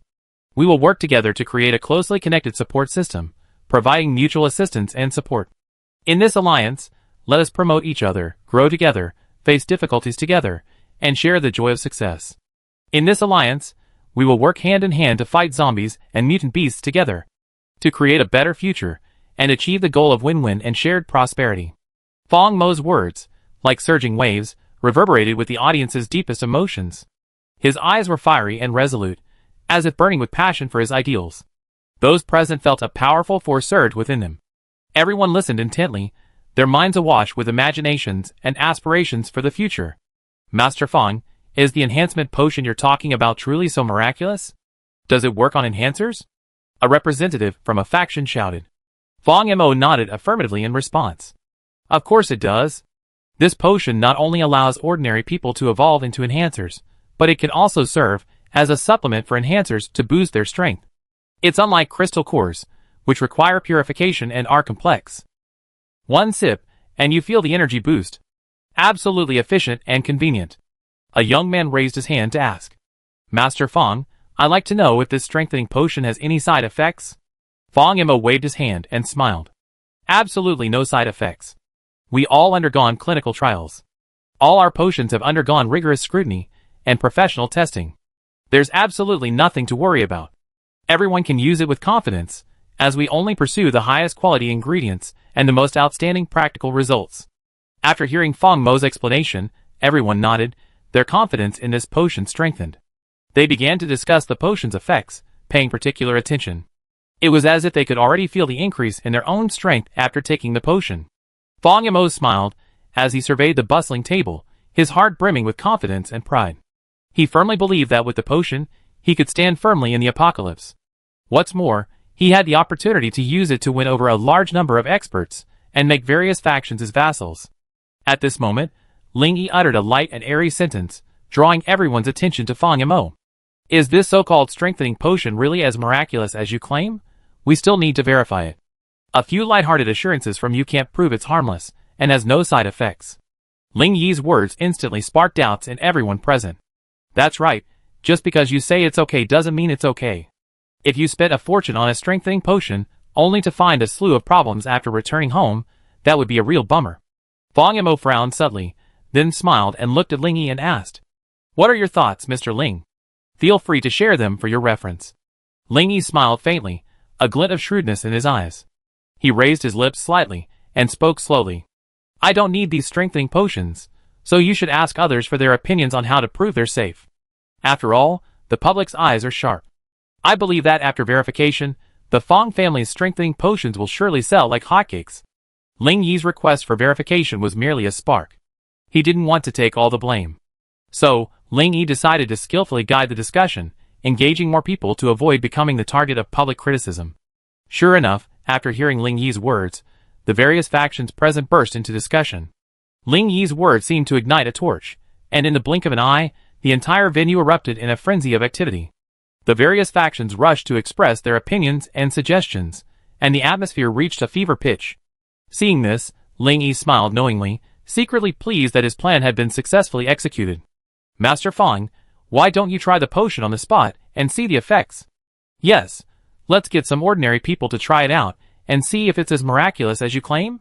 No, that's not a guarantee.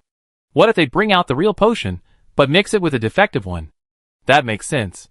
I don't believe in potions that are 100% free of side effects. You know, even common cold medicine has side effects, right? The scene was like a noisy market, with all sorts of speculation and doubts rising and falling. Fong Mo's face darkened as he stared at Ling Yi, who was silently watching him. He wanted to rush up and kick him, but he knew that wasn't the way to solve the problem. Besides, even if Ling Yi stood still, Fong Mo wouldn't dare provoke him. He couldn't win. He quickly suppressed his anger and tried to calm himself. Now, he needed to calm down and find the best way to solve the problem, otherwise the situation would get out of control. Chapter 455. Everyone, please be quiet. Regarding your questions, I can administer the strengthening potion on the spot, and I guarantee you see the effects. As Fong Mo finished speaking, the audience fell silent, their gazes fixed on him. Fong Mo took a deep breath, smiled, and presented the audience with a bottle filled with a glittering liquid. This is the strengthening potion. Let me demonstrate it live, so everyone here can witness its miraculous effects. Fong Mo then glanced at Fong Wudi, who immediately understood and waved to the outside. A young man, led by Fong family guards, nervously approached the center of the venue. He scanned the crowd, appearing quite nervous. Fong Mo smiled faintly, as if seeing through his hesitation and anxiety. He waved to the young man without hesitation, inviting him to come closer. This young man would be the center of attention at today's meeting. Everyone, feel free to sense and investigate to see if this young man is ordinary. Fong Mo smiled, signaling to the crowd to test the young man's strength. Seeing the crowd nod in agreement, Fong Mo handed the potion in his hand to the young man and smiled at them. Now is the time to witness a miracle. With everyone watching, the young man drank the strengthening potion in one gulp. He gritted his teeth, enduring the violent reaction of the drug. His body began to twist and deform, his bones cracking with a terrifying sound. With the excruciating pain, he seemed on the verge of losing consciousness at any moment. Everyone stared at the young man, his face twisted in agony. An indescribable wave of mixed emotions welled up within him. Didn't they say there were no side effects? This situation looks just like a zombie. Yes, seeing him in so much pain is terrifying. Fong Mo frowned slightly upon hearing these words, then began to explain. This is a necessary process to gain greater power.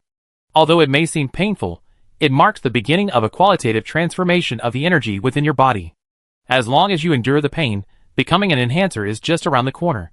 After speaking, Fong Mo walked over to the young man and gently patted his shoulder, his voice filled with encouragement and support. You're doing well. Hang in there. You've taken the first step towards becoming an enhancer. The young man raised his head with difficulty, a determined glint in his eyes. Thank you, Patriarch Fong. I will persevere. Becoming a true enhancer has always been my dream. As time passed, the young man gradually adapted to the pain of the drugs and felt the changes in his body. The surge of power within him made the young man discover his agility and vitality, seemingly surpassing that of an ordinary human, as if he had become part of nature. His thoughts were clear and sharp, perceiving every subtle change, as if a new mode of perception had been unlocked. Success, success. He truly has become an enhancer. Incredible. I truly witnessed a miracle. This potion is incredibly powerful. I must get some back so that our base's strength can be significantly increased. Looking at the excited crowd, Fong Mo couldn't help but burst into laughter. This was the effect he needed, and his mood brightened. He felt as free as a bird soaring in the wind. This enthusiasm spurred him on, filling him with confidence and strength. He firmly believed that everything would be even better. Master Fong, this strengthening potion is truly excellent. Give me 500 bottles right now. Dagubo suddenly shouted, drowning out everyone else's voices. Fong Mo was startled, then bowed and smiled.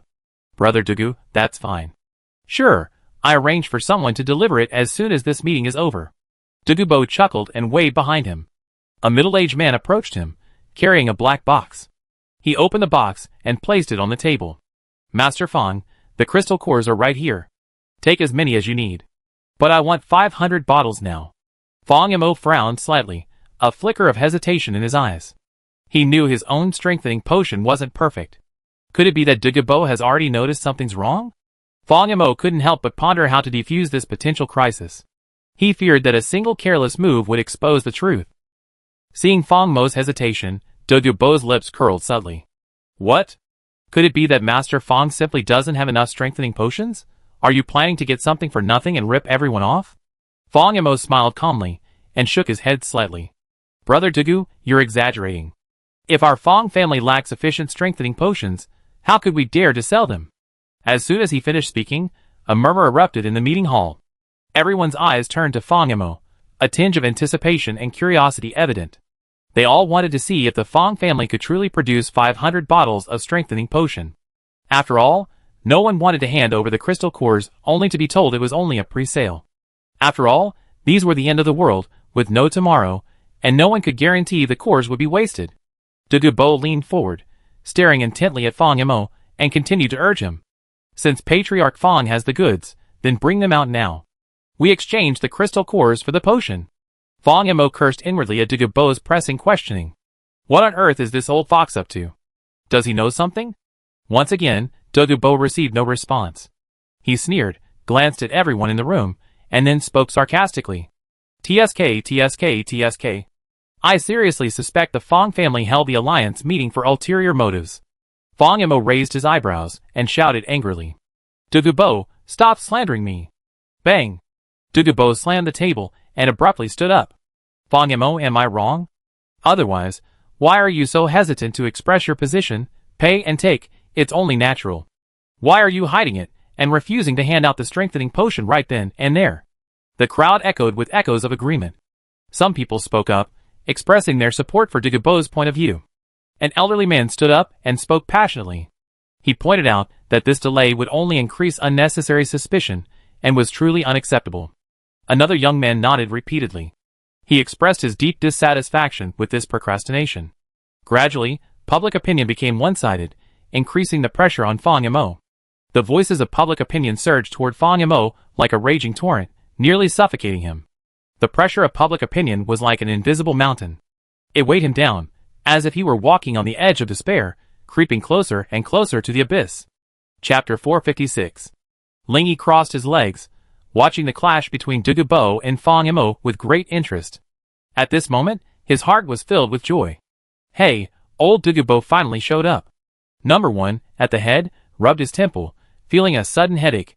Then, he gestured behind him. The general, upon seeing this, gathered his energy and shouted. Shut up, everyone. The leader has something to say. His voice reverberated like thunder throughout the stadium. Everyone was stunned, a chill running down their spines. Such powerful strength. He must be at the 8th level. Someone gasped and muttered softly. Number 1 nodded when the noise died down, then looked at Fong Mo and asked. Master Fong, let's follow Master Dugu's instructions and trade the enhancement potion now. This will also provide everyone here with a reasonable explanation, avoiding a chaotic market-like atmosphere. I hope this transaction will be more orderly and stay on track. After all, we are brothers in the apocalypse. We should understand each other based on our camaraderie, and avoid falling into intrigue and strife. Let the transaction of the enhancement potion flow smoothly, effortlessly, and effortlessly. This will also be a sign of respect for our compatriots, who have come from all over the country, risking their lives to come here. A hint of helplessness flashed in Fong Mo's eyes. Number 1 had spoken, and he knew this was the only option. Following his instructions, several tall, sturdy men skillfully carried out boxes filled with 500 bottles of enhancement potion. That heavy weight signified the imminent birth of 500 new enhancers. Gazing at the box of potions, all factions craned their necks, their eyes filled with greed. In this perilous apocalypse, possessing more of these enhancement potions meant acquiring more enhancers, which in turn meant a greater overall strength. Just as the Fong family's burly man was about to take the crystal core from the table, Dugubo pressed down on the box, remaining silent and sternly gazing at Fong Mo. Seeing this, Fong Mo's eyes blazed with fury, his hands clenched tightly as he stared intently at the hand resting on the crystal core. Dugubo's gaze was as cold as ice, revealing an unfathomable wariness, as if a hidden game of chess was about to unfold. The silence between the two men enveloped the entire venue, hinting at the tension and unease at the moment. Everyone looked at Dugubo with confusion. Wasn't it him who just proposed handing over the crystal core and the strengthening potion? Why is he suddenly refusing to give it now? Is Dugubo trying to rip him off? How audacious. Not only in front of so many representatives, but with number 1 quietly sitting at the head of the table. Dugubo, what do you mean? Dugubo smiled faintly, then spoke slowly. In light of your behavior just now, I decided to inspect the goods first. Dugubo's voice was deep and firm, hinting at a hint of unyielding defiance and defiance. His eyes were sharp and penetrating, as if they could see through everything. At his resolute declaration, the entire venue once again fell into a tense silence. Dugubo, you keep coming out to stir up trouble. Are you jealous of our Fong family's possession of the strengthening potion? Dugubo smiled and shook his head, a cold glint in his eyes. Jealous? I'm not jealous of your enhancement potion. As a consumer, I have the right to clear information about a product or service, so I can make an informed purchasing decision. However, you haven't provided any substantive answers. Simply displaying a bottle of potion doesn't give anyone much of a clue. So, I decided to inspect the goods myself. Of course, you can be absolutely assured that you won't be short of a single crystal core. It's what you deserve. My Dugu family doesn't lack a few crystal cores. Hearing this, Fong Mo was furious, yet helpless. For a moment, he could only remain silent, watching Dugubo's next move. Dugubo remained impassive despite Fong Mo's silence. He raised the corner of his mouth slightly, as if savoring a cup of fine tea. Suddenly, a cold glint flashed in his eyes, as if he had anticipated Fong Mo's reaction. Dugubo, like a master chess player, remained calm and composed. Everyone saw a profound power in his eyes that could not be underestimated. It was as if he was hinting that this was just the tip of the iceberg, a far deeper, hidden conspiracy. Everyone, I need to find 200 people to help me test the effects of this potion. If there are no ordinary people here who have experienced enhancement, you are warmly welcome to participate. Please rest assured, my Dugu family is voluntarily providing this batch of potions, and will not charge any fees. If the enhancement is successful, you will profit. If something unexpected happens, sorry, my Dugu family will not assume any responsibility. When the time comes, if anyone has grievances, just ask the Fong family for compensation. Fong Mo shouted angrily upon hearing this. Dugubo, what do you mean by this? Are you trying to sow discord or slander our Fong family? Dugubo smiled softly and said softly, Master Fong, don't worry. I'm not trying to sow discord. I just wanted to verify your truth. I'm a little surprised to see Master Fong so agitated. Fong Mo's expression changed slightly upon hearing this. He suppressed his anger and chose not to speak, but a glint of intriguing doubt flickered in his eyes. The crowd at the scene, upon hearing Dugubo's suggestion, all showed surprise. Sixth brother, haven't you enhanced yet? Hurry up and try it out. This is a rare opportunity. Shaoli, hurry up. If you ask the Fong family individually for this enhancement potion, they might not even sell you a single bottle.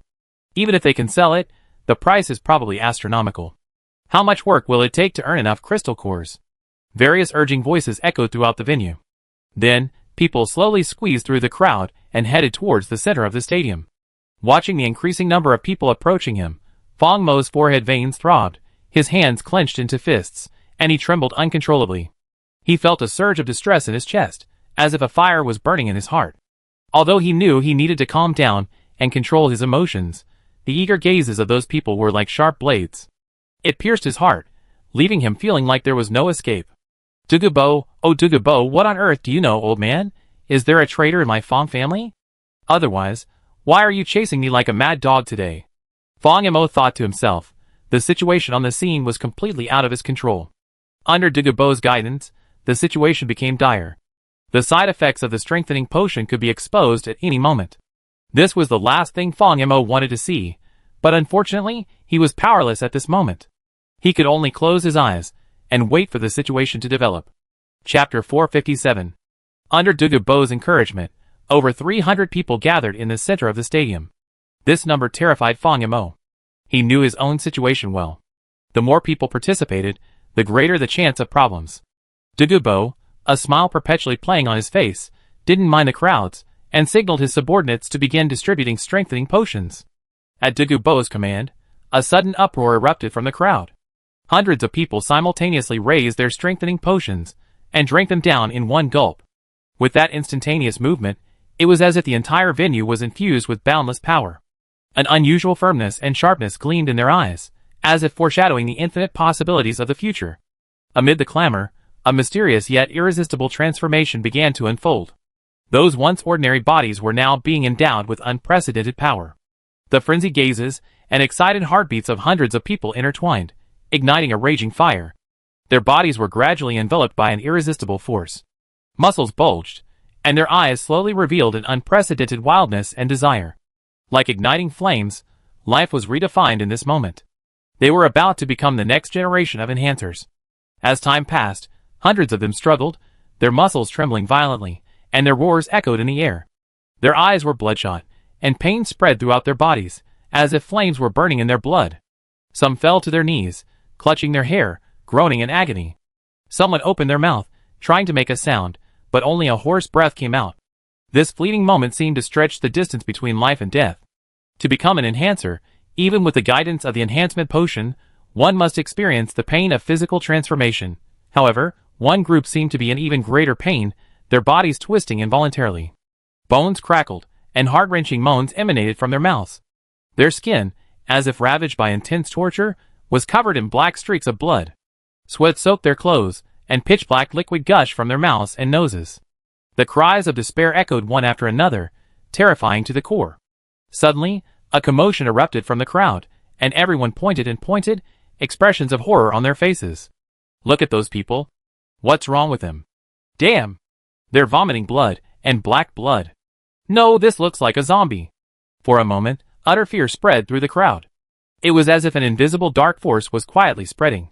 Fong Mo's face trembled uncontrollably upon seeing this scene, and his face instantly paled. It's over, everything is over. The sudden scene filled Fong Mo with anxiety, and he felt a sense of powerlessness wash over him. The voices of the people around him rose and fell, but Fong Mo's thoughts drifted away. He knew this incident would end irreversibly. The panic in his heart felt like a boundless abyss, threatening to swallow him whole. The scene before him was like a preview of a disaster, ruthlessly destroying all his efforts and dreams. His thoughts drifted through the air like a kite, aimlessly lost, losing both direction and meaning. In contrast, a smug smile graced Dudubo's face. He couldn't help but think of the letter that had suddenly arrived the previous night. It was terse, a single sentence, yet it foretold everything that would happen today. The letter's contents. The Fong family potion is poisonous. The brief warning within sowed doubt in his heart like a seed. Dudubo pondered the entire night, a question rising in his mind. How was the Fong family potion's toxicity discovered? And who sent this letter? At this moment, after considering the events at the scene, Dudubo couldn't help but turn his gaze to Ling Yi. Ling Yi remained unfazed, his expression impassive, as if he were facing nothing more than a gentle breeze. A faint smile played on his lips as he gracefully raised his teacup, slowly savoring the delicate fragrance of the tea. Such calmness and composure made Dudubo mutter to himself. I guess this kid sent the letter. I can't understand why he didn't step in and bring down the Fong family himself. But his seemingly unwarranted anger at the Fong family is actually playing a crucial role, hidden in a very inconspicuous corner. His shrewdness lies not only in his uncanny ability to uncover secrets, but also in his cunning use of me to suppress the Fong family. Such ingenuity is truly astonishing, like a brilliant plan that defies the will of nature. Dudubo narrowed his eyes and stared at Ling Yi. Just then, he saw him grinning at him and giving him a thumbs up. This made Dudubo's expression stiffen, and the corners of his mouth twitched. Instantly, an indescribable emotion surged through Dudubo's heart. Ling Yi's smile seemed like a mockery that couldn't be expressed in words. Dudu frowned, a hint of wariness flashing in his eyes, and an invisible pressure welled up in his heart. This kid actually predicted that I would take action against the Fong family. But he doesn't know my plan, so how could he be so sure I would fall for it? After thinking for a long time, Dudubo's pupil suddenly shrank, and he thought to himself, oh no! I forgot this kid can uncover the Fong family's secrets. Does that mean he's also aware of my covert actions? The sudden thought made Dudubo shudder. Perhaps Ling Yi had already seen through the long-hidden secret. His deep eyes, as if they could see through people's hearts, sent a chill down Dudubo's spine. He suddenly realized that this person might have already seen through his actions. Dudubo shuddered, a wave of panic washed over him. He seemed lost in the other person's gaze, as if the entire world was being consumed by those eyes. Dudubo struggled to remain calm, but under the other person's gaze, he felt as if his heart was exposed to the sun, completely exposed. This feeling of being out of control made him doubt whether he could still control the situation. Could he, like Fong Mo, have already fallen into the web of conspiracy that Ling Yi had secretly woven? The thought made him shudder again, and he was plunged into deep worry. He dared not meet Ling Yi's eyes again, and a shadow of doubt gradually enveloped his heart. Dudubo turned to look at Fong Mo, who was stunned. He felt that he could fall into the same situation at any moment, unable to escape. The conspiracy, like a spider web, seemed to be quietly encircling him. Dudubo clenched his fists, silently reminding himself to be cautious. He must not allow himself to become the unwitting victim of such a conspiracy. Chapter 458. Dudubo's thoughts were finally awakened by the group of people undergoing enhancement not far away. Amidst the shrill screams, the suddenly mutated enhancers ferociously and mercilessly devoured the stunned and bewildered new enhancers. The desperate cries, mingled with cries of hunger and fear, pierced the silence of the stadium. The screams echoed one after another, like ripping notes, resounding mournfully in everyone's ears. The newly enhanced enhancers had thought they had entered a new life filled with power and endless possibilities. However, before the celebratory atmosphere had completely faded, the sudden attack shattered their illusions. The transformed enhancers swarmed over them, surrounding them, and launching a fierce attack. The newly enhanced enhancers could only wail in despair, their blood splattering in the sunlight. This sudden change seemed to happen in an instant. They were thrust into an inescapable nightmare. For a moment, the cheerful atmosphere in the stadium vanished, replaced by panic and chaos. The newly minted enhancers each used their newfound powers to try to protect themselves and their companions. Screams echoed in the air, roars rang through their ears, leaving them trembling with fear. The scene instantly became a life-or-death struggle, each one fighting tooth and nail for their own fate. All factions within the stadium felt a wave of fear surge through their hearts. They watched in amazement as hundreds of mutant enhancers engaged in a fierce battle with the newly minted enhancers. Fear and dread spread through the crowd. With terrified eyes and trembling bodies, the battle unfolding before them made them all feel fortunate. Thankfully, Dagubo stepped forward and tested the enhancement potion. What if this thing had been brought back to their base for unknown reasons, and then distributed to the personnel below? The scene sent chills down everyone's spine. If a large number of mutated enhancements appeared within the survivor base, it would be a catastrophe. The possibility was terrifying enough. Number 1 was stunned upon seeing the scene, his eyes filled with confusion and bewilderment. For Number 1, what he saw was simply unbelievable. Fong Mo's behavior baffled him, as if he were pursuing an unattainable ambition. Power and status had long belonged to the Fong family. Everything he was doing now seemed unnecessary. Fong Xiu gaped in disbelief at the scene before her. She had used the enhancement potion extensively. Almost everyone in her family relied on it to boost their strength. But this was the first time she had ever seen such a sudden transformation into a mutated zombie. Fong Xiu realized that the enhancement potion her family had provided might not be what she thought it was, but rather concealed some fatal flaw. At this thought, a wave of doubt and fear rose in her heart. For she knew full well that if the enhancement potion's effectiveness deteriorated, it would have an immeasurable impact on the Fong family's future. Lan Xinhua looked at the chaotic scene with a pity in her heart. Hundreds of living humans had suddenly transformed into mutated monsters. Ling Yi, can you help them? Lan Xinhua looked at Ling Yi with a pleading look. Ling Yi's gaze lingered on Lan Xinhua's face for a moment, then he nodded slightly. Ling Yi had already been preparing to attack, even without Lan Xinhua's words. These people had no grudge against him, they were simply victims of the conflict between the Dugu and Fong families. Ling Yi slowly stood up, his entire body moving effortlessly, as he drifted toward the center of the chaos. A hint of indifference lingered in his gaze, as he gazed down, as if every movement on the battlefield was under his control. Everyone's gaze was fixed on Ling Yi, a wave of awe welling up in their hearts. In his presence, the chaos seemed to subside instantly. Everyone stared silently at this mysterious and powerful 9th-level being. Ling Yi's figure towered and majestic, like a god descending from heaven. His gaze pierced the smoke and dust, focusing on the center of the strife. With a flick of his fingertips, a wave of invisible light energy swept across the battlefield. In an instant, all things returned to peace, and the mutants gradually calmed down. The spiderweb-like black veins on their bodies, like dust being blown away, faded at a visible speed. The invisible force gradually dissipated, and with it the last trace of black veins disappeared. A bright light once again flickered in the eyes of the mutants. Their bodies emanated a faint tranquility, as if they had undergone a baptism of clarity and purity. At this moment, they seemed reborn, radiating an indescribable power, imbued with the profound and mysterious secrets of the elements. The people present were astonished by Ling Yi's miraculous abilities. They were filled with awe and curiosity at this formidable power. At this moment, they stood stunned, as if witnessing an unprecedented miracle. Those who had regained consciousness lamented their own insignificance. Some even unconsciously knelt before Ling Yi, as if bowing to a god. Amidst this strange scene, Ling Yi remained calm and composed. He did not become complacent due to the crowd's admiration. On the contrary, he remained humble and approachable. He exuded a warmth of ordinary humanity woven within the transcendental. This unique charm was irresistible. As if drawn by a mysterious power, everyone who beheld him felt a surge of admiration. At this moment, everyone's understanding of the power of the apocalypse seemed to undergo a drastic shift. A new understanding and yearning gradually sprouted within everyone. 9th rank. A 9th rank powerhouse was like a bright, clear moon, ethereal and unfettered. Their power, like the arrival of gods, was awe-inspiring. Their presence was like a towering mountain, unshakable, commanding the admiration of the world. At the pinnacle, the aura and charisma they displayed shone like the stars. Looking at Ling Yi, all factions silently resolved. They must befriend Ling Yi and never become his enemy, or they would be doomed. A 9th-level Ling Yi, like a deity descended from heaven, reigned supreme, his power unfathomable. Walking in the world, Ling Yi was like an insurmountable mountain. Those who challenged him were doomed to endless destruction and annihilation. To anger Ling Yi was like stirring up a violent storm, ultimately reduced to dust and utterly annihilated.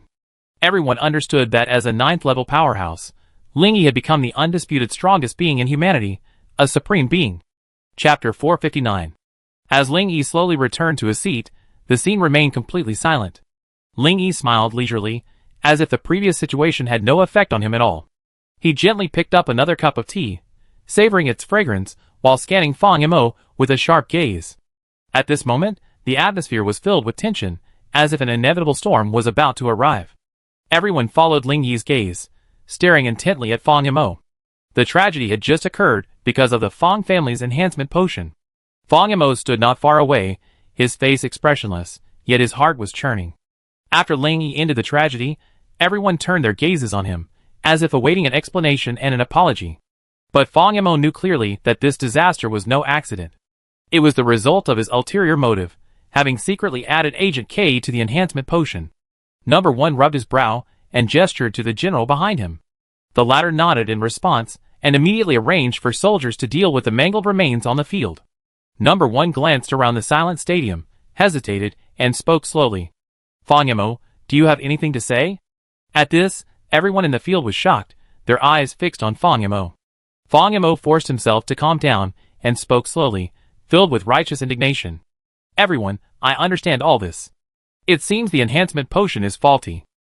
But I guarantee there's nothing wrong with it. If I had known this would happen. Just imagine, how could I have brought the enhancement potion out? It's obvious someone is framing me behind my back. I will clear my name and restore my innocence. Upon hearing this, De Goubeau sneered coldly.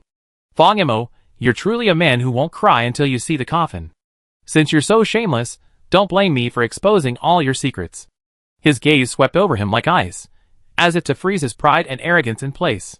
Fang Mo's heart skipped a beat at De Goubeau's threat. What else does this old have? Does he know about the research institute? At this thought, Fang Yimou suddenly felt a surge of unease. He realized that De Goubeau might hold some fatal secrets against him. Just like the exposure of the enhancement potion, it was also De Goubeau's fault. Thus, Fang Yimou worried that De Goubeau had a hidden trump card, which filled him with lingering fear. When everyone's eyes were focused on De Goubeau smiled faintly and calmly pulled a transparent crystal ball from his pocket. Haha, it's finally out. The Fang family is doomed. The moment Ling Yi saw the crystal ball, his heart beamed with joy. This memory crystal was the one he had originally given to De Goubeau, and his ultimate goal was to hand it over to De Goubeau. At that moment, Ling Yi was completely certain that De Goubeau, like Fang Yimou, harbored ulterior motives. This undoubtedly made him even more vigilant about the current situation, and he dared not take it lightly again. After all, the struggles between aristocratic families are often more subtle than they appear. Every subtle glance, every seemingly insignificant detail, could be a crucial step in a family feud. De Goubeau held the crystal ball high in his hand, looking at Fang Yimou with a faint smile. Do you know what this thing is? It records a hidden event within the Fang Family Research Institute. Hearing this, Fang Yimou frowned, looking at the crystal ball with confusion. A sudden wave of panic rose in his heart. Having De Goubeau exposed his inner secrets filled him with immense panic, unsure what to do next. Looking at Fang Yimou, who was trying to remain calm, De Goubeau shook his head and spoke to Number 1. Leader, the Fang Family Research Institute claims to be researching pharmaceuticals and other substances for the survival of humanity. However, by chance, I came across this crystal ball. It contains a record of unimaginable horrors. I seriously suspect the Fang Family Research Institute is hiding even more terrifying secrets. These unknown secrets may be the true threat to human survival. Now, I beg you to allow me to reveal the secrets within this crystal ball to the world. Let everyone see what heinous deeds the Fang family has committed. De Goubeau's lips curled slightly. He knew that once the scene within the crystal ball was revealed, it would mean that the 4 great families of the imperial capital would soon be a thing of the past. Starting tomorrow, there would only be 3 great families in the imperial capital. He glanced obscurely at the Huang and Dongfang families, a hint of murderous intent flashing in his eyes. Perhaps in the near future, De Goubeau would be the only one calling the shots in the imperial capital. Fang Mo's face was filled with a complex expression, as if he were struggling with some unspeakable pain. He still wasn't sure if De Goubeau was deceiving him. Unfortunately, he didn't know the moment of despair was about to arrive. The crystal ball's hidden veil is about to be unveiled. When everyone gets a glimpse inside, they'd likely be astonished by Fang Mo's twisted mind and the cruelty of the truth. Number One's gaze lingered on Fang Mo for a long moment, then glanced at Ling Yi, who appeared relaxed. He couldn't help but wonder if Ling Yi had orchestrated everything that had happened today. Although Dugubo seemed to be the mastermind behind everything, Number One had a feeling that Ling Yi had long known how things would unfold. From the very beginning, Ling Yi's actions had been unfathomable, like the depths of a lake. As he forced himself to compromise, Number One began to harbor doubts. He wondered what Ling Yi's true motives lay beneath his relaxed facade. Perhaps all this was just a carefully orchestrated charade. In this stadium shrouded in mystery, who could truly understand his thoughts? Leader, I let the truth out now. Seeing Number One remain silent for a long time, Dugubo couldn't help but interrupt his musings. There was an undisguised, unquestionable tone in his questioning voice. At the urging, Number One looked at Dugubo with a hint of deep meaning and coldness in his eyes. Then begin. Dugubo smiled faintly, his fingers gently touching the crystal ball. As energy flowed into it, its surface immediately glowed. Then, a complex scene unfolded before everyone's eyes. Mutants of all shapes and sizes wandered within isolated glass containers, a scene that was both shocking and terrifying. The azure liquid rippled within the containers, emitting a subtle, mysterious glow and an indescribable, eerie aura. These mutants resembled those ugly zombies. The filthy blood stains on their bodies gleamed with an evil gleam in the dim light. Their steps were heavy and stiff, like demons crawling from the depths of hell, ready to strike. Each twisted howl was like the call of an evil spirit, sending shivers down one's spine. Chapter 460. As more and more secrets were revealed within the crystal ball, fear spread like an invisible tide through the crowd. Everyone's eyes were filled with despair and fear, as if they were powerless to resist the forces of darkness. Some gasped, others slid off their seats trembling. Many more people craned their necks in fear and stood frozen in place, bewildered. The panic caused by these mutants had cast an indelible shadow on the people's hearts. What is this? A young man shouted in horror. Are they mutated zombies? No. One person shouted back. They're not zombies. They're just like those mutants. Another echoed. You're right. Oh my God, this is so inhumane. The shouting at the scene grew increasingly intense, and more people joined in the discussion. The Fang family are such bastards, secretly researching these monsters. Damn. This isn't research. They're using living people as experimental subjects. Anti-human research. Are they planning to turn all the survivors into mutants? A surge of anger rose in everyone's hearts, and they began to denounce the Fang family's despicable actions. Angry cries resounded like thunder throughout the stadium, as if swearing to bring justice to the victims. Amidst this rage, more and more people began to unite, raising countless resounding voices. These voices merged into a massive wave, like a torrent, unstoppable. They refused to be deceived, and even more so, refused to take the enhancement potion and transform into half-human, half-ghost mutants. The people present vowed to make the Fang family pay, and to completely destroy the research institute. Just as everyone was about to rush forward to capture Fang Mo for interrogation and revenge, they suddenly realized that the Fang family had disappeared from their seats. No, not all the Fang family members had left, there was still one. A distraught woman, her eyes filled with disbelief. Fang Xiu? Capture her. Capture the Fang family. They are so despicable. They must be severely punished. The Fang family wants to transform us all into mutants. Their intentions are too sinister. Such a wicked plot must be completely thwarted. We must unite, unmask them, and expose them. The crowd grew increasingly violent, all their attacks directed at Fang Xiu, who remained at the scene. Some, unable to contain themselves, charged towards Fang Xiu. At this critical moment, a sound of piercing air rang out. A blood-red long sword slashed through the sky, plummeting downwards, piercing Fang Xiu's body. Anyone who dares to touch her will be killed without mercy. Ling Yi's icy voice froze the crowd. Fang Xiu closed her eyes tightly, tears welling in the corners. The blood-red long sword beside her trembled slightly in the wind, its dazzling red light flickering in the sunlight. Ling Yi's icy gaze swept over the crowd, as merciless as a glacier. For a moment, silence enveloped the stadium. The most urgent task is to investigate whether the Fang Family Research Institute truly harbors any anti-human behavior. Instead of letting a bunch of you grown men besiege a helpless woman. Ling Yi's voice rang out again, seemingly mocking the crowd. Yes, Mr. Ling is right. We must first destroy the Fang Family Research Institute, and see how terrifying it truly is. Someone in the crowd shouted.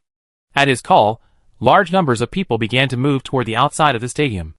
In fact, Fong Mo knew the situation was hopeless the moment the contents of the crystal ball were revealed.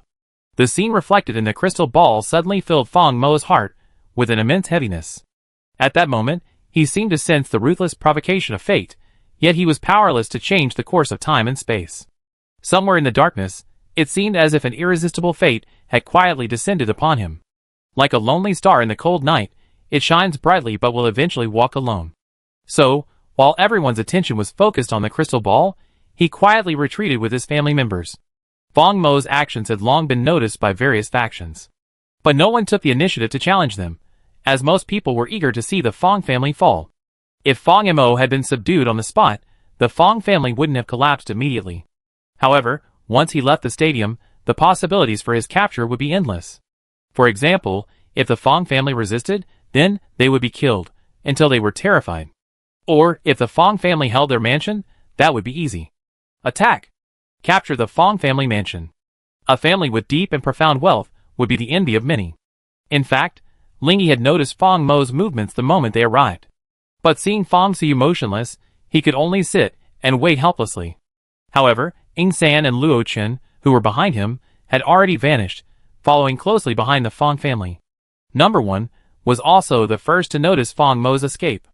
But to avoid causing a bloodbath, he simply waved behind him. The general nodded in response and, with a group of men, also pursued the scene. Dugubo wouldn't make a single move, for he had already arranged everything. At this moment, his men had a clear target and were speeding towards the Fong Family Research Institute. As the crowd in the stadium gradually dwindled, Number 1's voice suddenly rang out. Dugubo, why didn't you report today's events to me in advance? What were you thinking of, acting on your own and causing chaos at the Alliance Conference? Amid Number 1's accusations, Dugubo fell silent, standing in the center of the stadium. The atmosphere around them grew heavy, as if filled with tension and unease. After a long pause, Dugubo raised his head, fixed Number 1 with a determined gaze, his voice echoing throughout the stadium. Leader, I have my own plans and concerns. I wasn't sure the intelligence I had was true, so I resorted to this desperate measure. After a pause, Dugubo continued. I hope you can understand that this wasn't a spur-of-the-moment decision, but rather a well-considered one. This plan stems from my sense of responsibility and loyalty to my country, and it's not something I made rashly. I hope you will understand and support me in the future. I will contribute even more to you and the organization. Hearing Dugubo's words, Number 1's eyes narrowed slightly, as if trying to discern his true intentions. I hope you're telling the truth, and not like Fong Mo, who says one thing in public and another behind his back. Dugubo smiled faintly, his gaze calm. Number 1, I understand your concerns. But what I say comes from the heart. I've been dismissive of Fong Mo's actions, a fact we both share deeply. But I can assure you that my original intention remains unchanged. My ultimate goal is to make us stronger. Chapter 461. Looking at the righteous Dugubo, Number 1 could only sigh deeply inwardly. If he hadn't received the news, he might have truly admired the Dugubo before him. But the truth was, Number 1 shook his head and nodded slightly to Lingyi. Then he stood up and left the scene under the escort of the guards. Dugubo looked at Lingyi, opened his mouth, but ultimately left without a word. The once bustling stadium was now reduced to a handful of people. Lingyi, Lan Xinhua, the Muyang couple, and Fong Xiu, who sat silently with her head bowed not far away. Xiaoyi, what do we do now? Muyang asked. Although he also wanted to take action against the Fong family, his strength was severely reduced. He was unable to do so. We should remain calm, like watching a play, and let them carry on their tumultuous turmoil. We don't need to lose our composure and rationality because of their clamor. This murky water will clear up in its own chaos. We just need to wait for the right moment. Only with composure can we see the unfolding situation clearly. Lingyi spoke calmly. At that moment, Fong Xiu suddenly looked up at Lingyi. Have you already guessed what happened today? Lingyi gazed into Fong Xiu's eyes and spoke quietly. I only have some guesses, not a complete understanding. A deep glint shone in his gaze. Fong Xiu suddenly felt a strange irritation in her heart. There's no one else here. There's no need to hide anything. I just want to know one thing. Were you the driving force behind this development?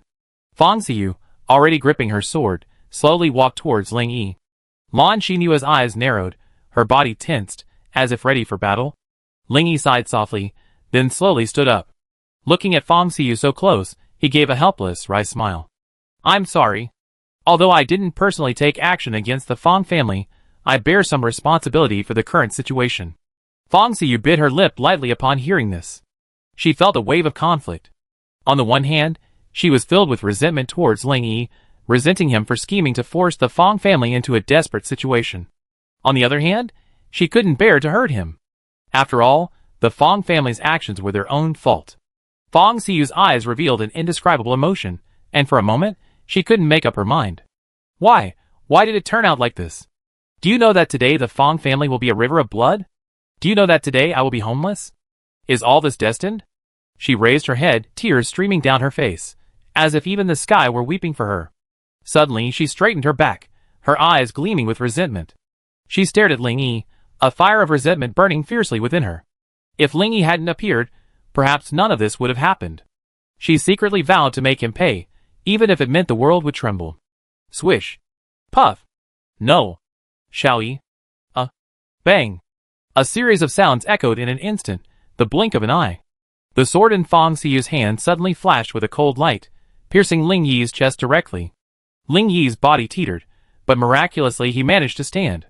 A flash of pain flashed in his eyes, but more of a look of determination. Lan Xinyu, witnessing this, cried out in fear. He then struck Fong Xiyu's chest with a palm strike, sending her flying backwards. She lay on the ground, spitting blood. The Mu Yang couple panicked and held Ling Yi's body.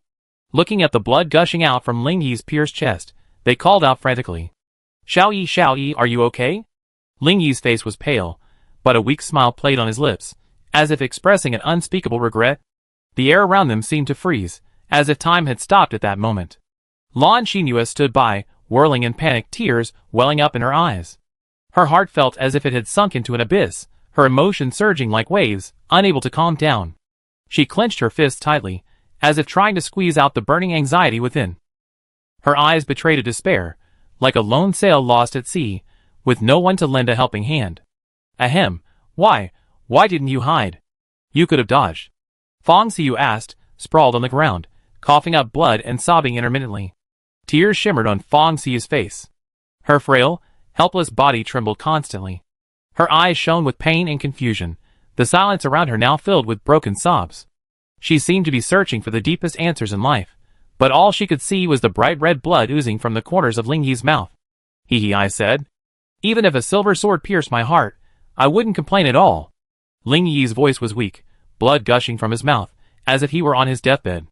However, Ling Yi's eyes remained firm, as if expressing an unrepentant resolve. His fingers trembled slightly, but he clutched his wand tightly, as if trying to maintain a shred of remaining strength. Lan Xinyu wiped away her tears, and slowly turned toward Fong Xiyu. Asshole, I'm going to kill you.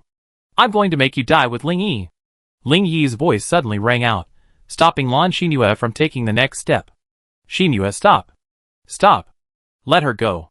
Tears streaked across Lan Xinyu's face, and she asked in confusion. Why? Why? Is she trying to kill you? Ling Yi shook his head with difficulty, whispering softly. She's not trying to kill me. She's just lost her way. She's lost herself. The people around him stared at Ling Yi silently, wondering why he was so protective of Fong Xiyu. Listening to Ling Yi's words, Fong Xiyu burst into tears. She deeply felt Ling Yi's care and protection. A wave of emotion and regret surged in her heart. She gazed into Ling Yi's warm eyes, feeling a warmth deep within her heart, her once icy heart gradually melting. In that moment, she realized how lucky she was to have someone so caring by her side. If only she had realized it sooner, if only she had learned to cherish the person before her. Alas, time cannot be reversed, the mistake has been made. Trying to make amends seemed impossible. Fong Xiyu trembled, gripping the silver sword tightly in her hand. Then she struggled to her feet, turned her head, and gave Ling Yi a long deep look before limping out. It's bad. Your eyes are filled with the determination to die. Ling Yi felt Fong Xiyu's gaze, and his heart trembled. Chapter 462. Just as Fong Xiyu disappeared through the doorway, Ling Yi suddenly waved his hand and cast a healing spell on himself. Instantly, a warm energy spread from Ling Yi's palm throughout his body, and a faint glow emanated from the wound. His eyes shone with pure light energy, like the brightest stars in the sky, serene yet resolute. A miraculous scene unfolded before his eyes, the scar on his chest. As if purified by magic, it gradually vanished in the light, leaving behind skin as pure as jade. Only traces of blood remained on his clothes. No sign of injury was visible. "Ling Yi, you're okay." "I was so scared." Lan Qinyue exclaimed in delight at this. Ling Yi patted his chest and smiled nonchalantly. "There's probably no one in this world who wants to kill me." The Mu Yang couple also breathed a sigh of relief. They had truly been frightened. "You should wear your full armor from now on. If you hadn't changed today, you wouldn't have been able to hurt Fong Xiyu with her strength." Lu Qingqing chuckled. "Silly girl, can't you see?" Shui deliberately let Fong Xiyu stab him. Fong Xiyu's eyes widened in disbelief. She turned to look at Ling Yi, who was smiling faintly, and a glimmer of understanding dawned on her. Between you and her?" Lan Qinyue asked haltingly, unsure how to phrase her words. Ling Yi smiled and raised his head, meeting Lan Qinyue's gaze, as if he could see through her hesitation and confusion. He sighed softly and spoke softly. "The story between her and me was an accident. Wrong time, wrong place, wrong encounter." Ling Yi's eyes rippled with memories, as if distant events were slowly unfolding before his eyes. His tone was tinged with bitterness, and his eyes hinted at regret. There was a hint of heaviness in his voice, as if concealing a past he was reluctant to speak of. But the tenderness and complexity in his eyes made one want to explore the truth behind that unexpected story. "Xiao Yi, I just noticed that Fong Xiyu seemed determined to die.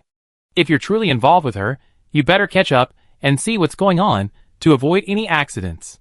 Lu Qingqing, always attentive, quickly reminded Ling Yi. "I almost forgot about this. Qinyue, take this opportunity to leave the city and wait for the old man's troops to arrive. Remember, don't stay inside, or you won't be able to leave. I come find you once I'm done with this." Ling Yi's heart tightened after hearing Lu Qingqing's words. He immediately made arrangements and sprinted out of the stadium. He harbored a special affection for Fong Xiyu, and he absolutely could not allow her to fall into danger. Lu Qingqing and the others watched Ling Yi's back, silently praying, hoping that it wasn't too late. After rushing out of the stadium, Ling Yi soared into the sky. Standing high in the air, he narrowed his eyes slightly, and directly sensed Fong Xiyu's presence. His powerful senses penetrated the entire imperial capital, searching for that distant figure's place in the web of fate. Amidst the boundless energy, he gradually discerned Fong Xiyu's trajectory, as if a wisp of thought flickered through the starry sky, guiding his path. "Found it!" Ling Yi muttered, his face lit up with joy. With lightning speed, he flew towards the suburbs. At this moment, the streets of the imperial capital lay in shambles, as various factions frantically attacked the Fong family's assets. Their battle raged like a raging fire, filling the air with smoke and dust, as if the entire city were engulfed in flames. From the tall buildings to the streets, an atmosphere of tension permeated the air. It seemed as if an intense sense of oppression could be felt in every corner. Amidst the chaos, a greater storm was about to sweep in. Gradually, the original motivation for attacking the Fong family, driven by a desire for justice, faded. In its place, greed and desire spread. After receiving unexpected benefits and crystal cores, the eyes of all factions grew even redder, as if they had lost themselves, immersed in endless desire. Under the allure of this abundant resource, people's greed was ignited into a raging fire. Competition between them intensified. For a time, desire surged like a surging tide, unstoppable. Strong individuals, vying for the crystal cores, resorted to any means necessary, even betrayal and deception. The entire imperial capital seemed engulfed in an uncontrollable chaos. What began as a campaign targeting the Fong family gradually devolved into a chaotic battle. The city's residents fled in all directions, their terrified eyes revealing a sense of helplessness and confusion, their wails echoing one after another. Amidst the chaos, each faction seemed to be caught in an uncontrollable frenzy. Panic spread throughout the city, but no one could pinpoint the source of the chaos. "Look, that pretty girl, is she from the Fong family? I think I saw her at the stadium before, sitting in the Fong family's booth. Guys, she looks injured. How about we go up and take a stab? Such a beauty can't go to waste." Fong Xiyu dragged her injured body, dazed and wandering down the street. She ignored the menacing conversations nearby and headed straight for the city. The sun shone on her pale face, but her eyes revealed an endless determination and resolve. The pain didn't slow her down. Instead, it fueled her every firm step. "Hey, beautiful girl, come have some fun with us." Finally, the men stepped forward, blocking Fong Xiyu's path. "Get out!" Fong Xiyu shouted softly, her eyes revealing a hint of vigilance and determination. Though her body trembled slightly, her tone held no fear. "Wow! Quite a character." We guys like spicy food, the spicier the better. That's right, the spicier the better. One person licked his lips as he spoke, his brows furrowed in a look of satisfaction. The others beside him nodded in agreement, as if awakening some wild, primal desire. Gazing at the men surrounding her and gradually approaching, Fong Xiyu gripped her sword tightly, her lips bitten until they bled. She stared at the men's devilish smiles, her heart a mirror-like lake and a raging fire. Touch me. He won't let you go. Fong Xiyu felt as if she were caught in a raging storm, her thoughts surging like turbulent waves. She knew that the men before her were not easy to deal with in her current state. Lan Xinyu's earlier angry palm strike had severely injured her, leaving her energy in a state of chaos. Now, facing these men like wolves and tigers, a sense of despair rose within her. Yet, she also clung to a final glimmer of hope. If there truly was no chance of recovery, then she would end her life right here and now. Chapter 463. The others burst into laughter upon hearing Fong Xiyu's words. He? Who is he? Is he your man? Don't worry, we promise to serve you comfortably, and you won't even think about him. Fong Xiyu's eyes were filled with murderous intent, and her voice was icy. My body belongs only to him. You beasts, like vicious dogs, aren't even worthy of carrying his shoes. For a moment, the atmosphere was extremely tense. Fong Xiyu's razor-like eyes flashed with unconcealable murderous intent, as if about to set the entire room ablaze. The others were overwhelmed by her fierce determination, as if under an invisible pressure. There was no doubt that the woman before them had forged herself into a sharp sword, ready to strike at any who dared to insult her. Damn! I'm not afraid of being scared. You bitch! You're so rude, even though you're seriously injured and dying. Save some strength. You can scream louder later. Brothers, get started. After we're done, we can go to the Fong family mansion. Seeing the men approaching with lewd expressions, Fong Xiyu raised her sword, but was kicked away. Assholes, you assholes, don't touch me. Fong Xiyu gritted her teeth and screamed, struggling with all her might. The sound of clothes ripping echoed, accompanied by the men's unbridled and excited laughter. Let me go! Fong Xiyu's voice was filled with anger and despair. However, she knew she had no choice but to surrender. The men before her, with their fierce and greedy expressions, made her realize that escape was a luxury. In this desperate and perilous moment, Fong Xiyu shed tears of regret and cried out hysterically. Lingy, I'm sorry. Her voice trembled, like the gentle sound of drizzling rain, sounding even more poignant on the deserted streets. Sadness shone in Fong Xiyu's eyes, and she felt a growing sense of inner struggle and powerlessness. Lingy, the powerful man she yearned for so long, drifted further and further from her heart, like a meteor streaking across the distant starry sky, leaving behind a brilliance that could never be recalled. And yet, her shrill cry reverberated like a bolt from the blue, resonating in the ears of several men. They all stopped what they were doing, staring in amazement at the pale-faced woman before them. Everyone stood there, stunned, as if struck by lightning. One asked uncertainly, who was she calling just now? Yeah. It seems to be Lingy. Hiss. A sudden gasp echoed at the scene, and several people jumped aside like feral cats with their fur standing on end. Is she the woman of that 9th rank? 9th rank expert? Oh my god, it's a good thing we didn't actually fight, otherwise we'd be dead 100 times. Stop lamenting and run. Yes, 9th rank experts are supreme beings. Let's run. Several people hurriedly ran away, fearing that a moment too late would mean their lives would be in jeopardy. Left behind was Fong Xiyu, curled up on the ground, desperately protecting her vital parts. The faint sunlight filtered through the leaves, casting a shadow on the desolate street, illuminating Fong Xiyu's terrified face. She bit her lip tightly, sweat dripping from her forehead and blood oozing from the corners of her mouth, yet she remained steadfast in her defense of her innocence. After a while, Fong Xiyu finally uttered a soft, choked sob. 9th rank supreme, Lingy. Woo-woo. Your name could have saved me, but I killed you with my own hands. Fong Xiyu's tears flowed like a spring, the pain in her heart unspeakable. She stared silently at the empty space before her, Lingyi's name softly echoing in her heart. She knew that this guilt and sorrow would haunt her forever, inescapable. At that moment, a deafening roar echoed from the sky not far away, like the cry of a giant beast, ripping through the silent air. Anyone who dares touch my woman will be killed without mercy. The voice echoed throughout the imperial capital, like the roar of a terrifying demon god, sending shudders through the heart. Everyone's eyes were fixed on the figure towering above the heavens.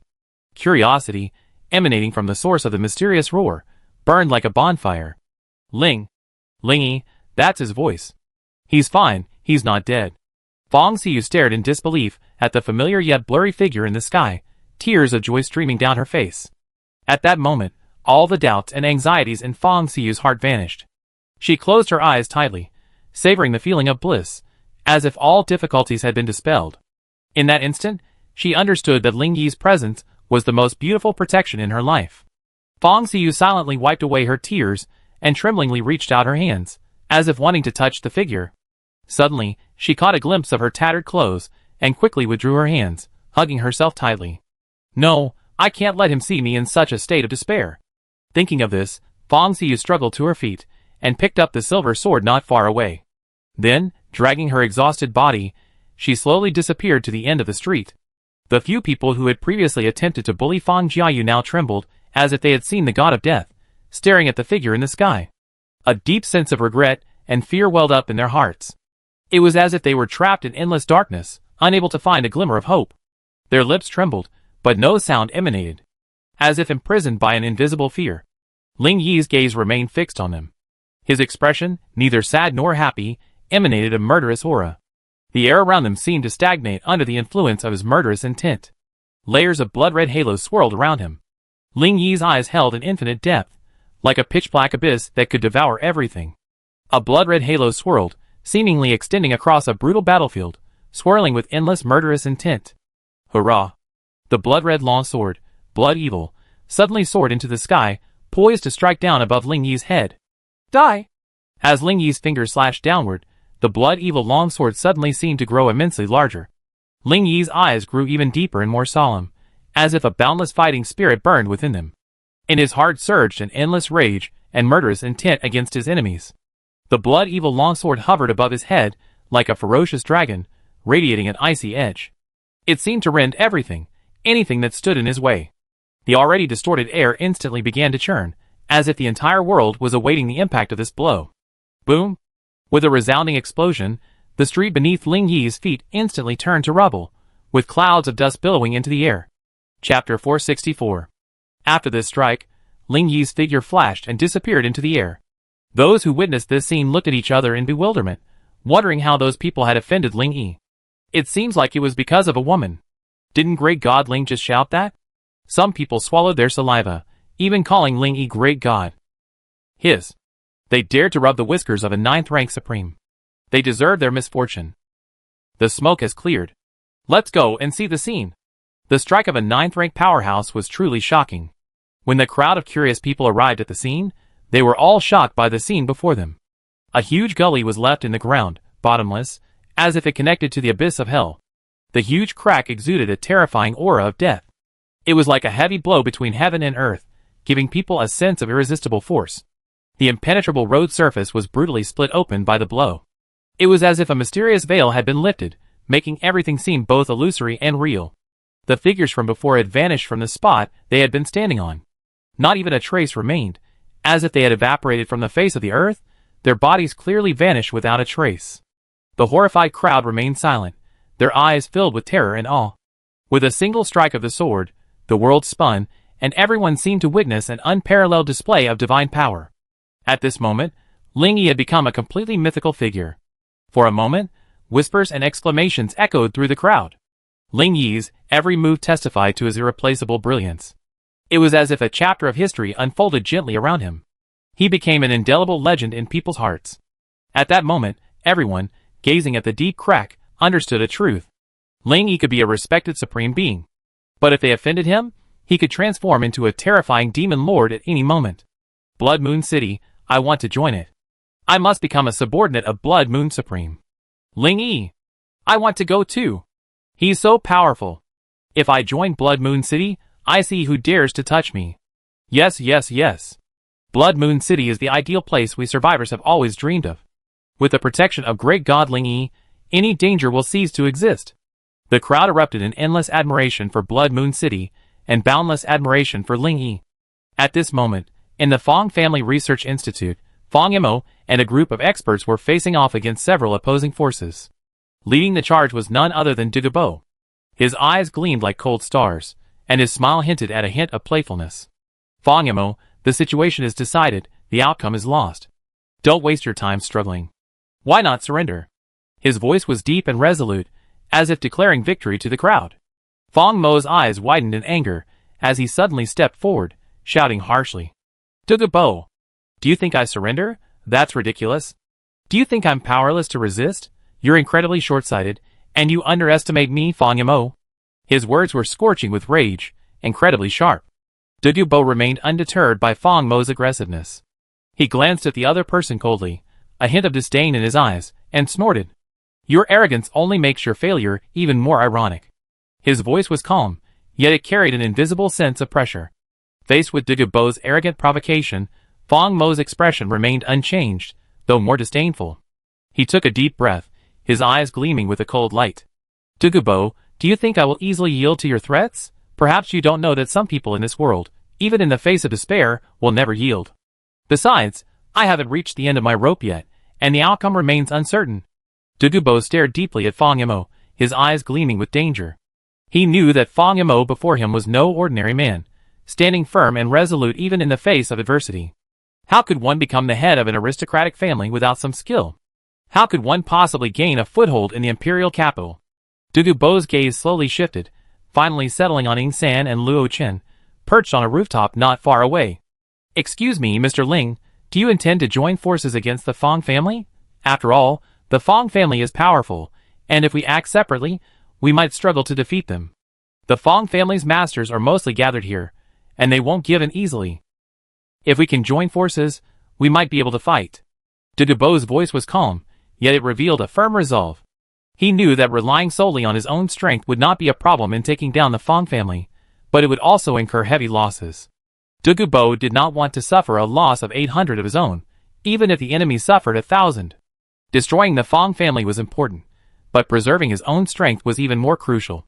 The situation in the imperial capital is grim. Without strong support, the future will be difficult. Ying San looked at Dugubo with a faint smile. Whatever Patriarch Dugu wants to do, let him do it. We are weak, and we are simply here to watch the fun. As for participating, forget it. A flicker of disdain flashed in Dugubo's eyes, but a hint of sneer played on his lips. As for Ying San's mentioned weakness, he naturally didn't believe it. The people around Ling Yi couldn't be that weak. At this moment, his plan had quietly begun to unfold. He was determined to seize the contents of the research institute. And this seemingly peaceful and lively scene was destined to be turned upside down by him. You two are too modest. More strength means more security. With so many forces present, as long as we unite, taking down the Fang Family Research Institute will be a piece of cake. Dugubo continued to encourage Ying San to join the battle, not forgetting to win over the surrounding forces. Ying San shook his head slightly, then gestured towards the surrounding area. The Dugu family is formidable, so why underestimate yourself? The Dugu family head is even more shrewd and calculating, mastering strategies and winning battles from afar.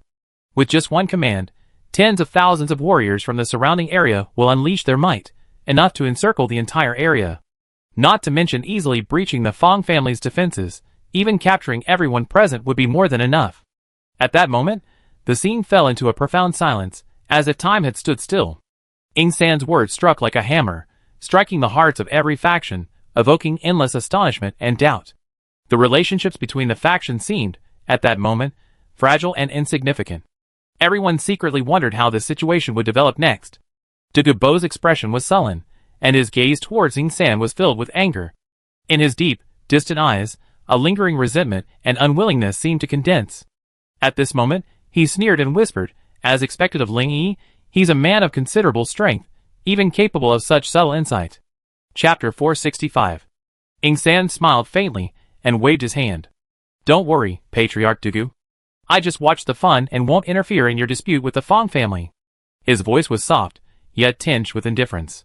As if the world's turmoil and grudges had nothing to do with him.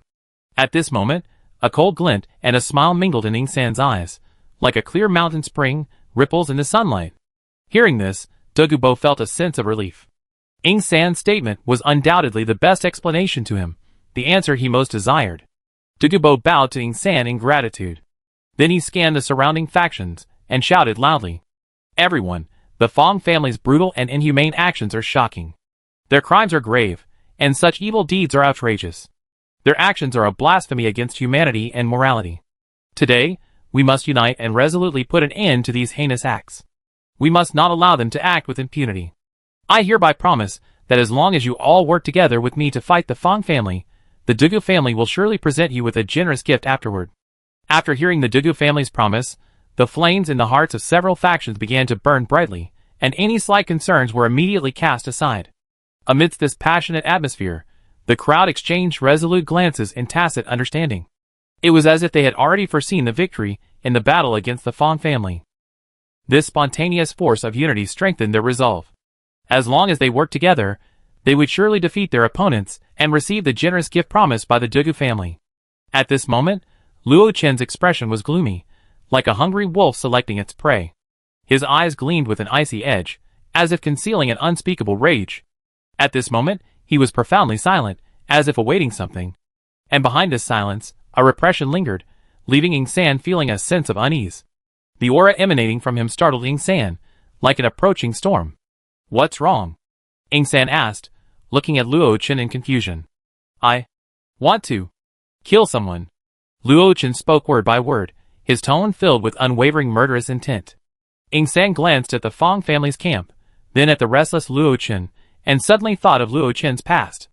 After a long silence, Ing San spoke calmly, his voice devoid of emotion. "Let them fight each other here, just like the Fong family treated the Luo family. Retaliate however you want, and don't forget the Fong family still has a mansion. It's the perfect place to wreak havoc." A bloodthirsty glint flickered in Luo Chen's eyes, and a hint of a sneer played at the corners of his mouth. The hatred for the Luo family had long been ingrained in his blood. Ing San's sudden suggestion made Luo Chen's eyes light up, then turned to cold murderous intent. "The Fong family mansion." Luo Chen muttered softly, then turned to Ing San. "I leave it to you. I'll be right back." Ing San waved his hand nonchalantly and smiled. Go! Go! There's still someone here threatening us, so I don't think I need to intervene." Luo Chen cast his gaze towards the Fong camp, looking at Fong Renjia in a black robe, and a smile curled his lips. Dugu Bo had been there, keeping an eye on Ing San's movements. Suddenly, he saw Luo Chen sprinting off into the distance, and he breathed a sigh of relief. It seems Ling Yi's men really have no intention of attacking. This makes things easier. Thinking of this, Dugu Bo turned to Fong Mo, waved his hand, and shouted, "Attack! End this battle as quickly as possible." Dugu Bo's voice echoed through the scene like thunder. The masters behind him instantly rallied. Waving their weapons, they charged towards the Fong Family Research Institute. At the same time, waves of troops emerged from all directions, numbering over 10,000. They all had a common goal, to attack the Fong family's defenses. These troops advanced recklessly, their shouts echoing in the air like a terrifying war song. They walked with a firm step, their eyes filled with murderous intent against the enemy. It was like a surging wave, ready to sweep everything away. Under the impact of this force, the Fong family's numerous masters trembled subtly, seemingly unable to withstand the overwhelming force. A flicker of unease flashed in Fong Mo's eyes. He knew that the key to victory now lay in who possessed greater combat prowess. In the end times, where strength reigned supreme, victory could not be achieved simply by sheer numbers.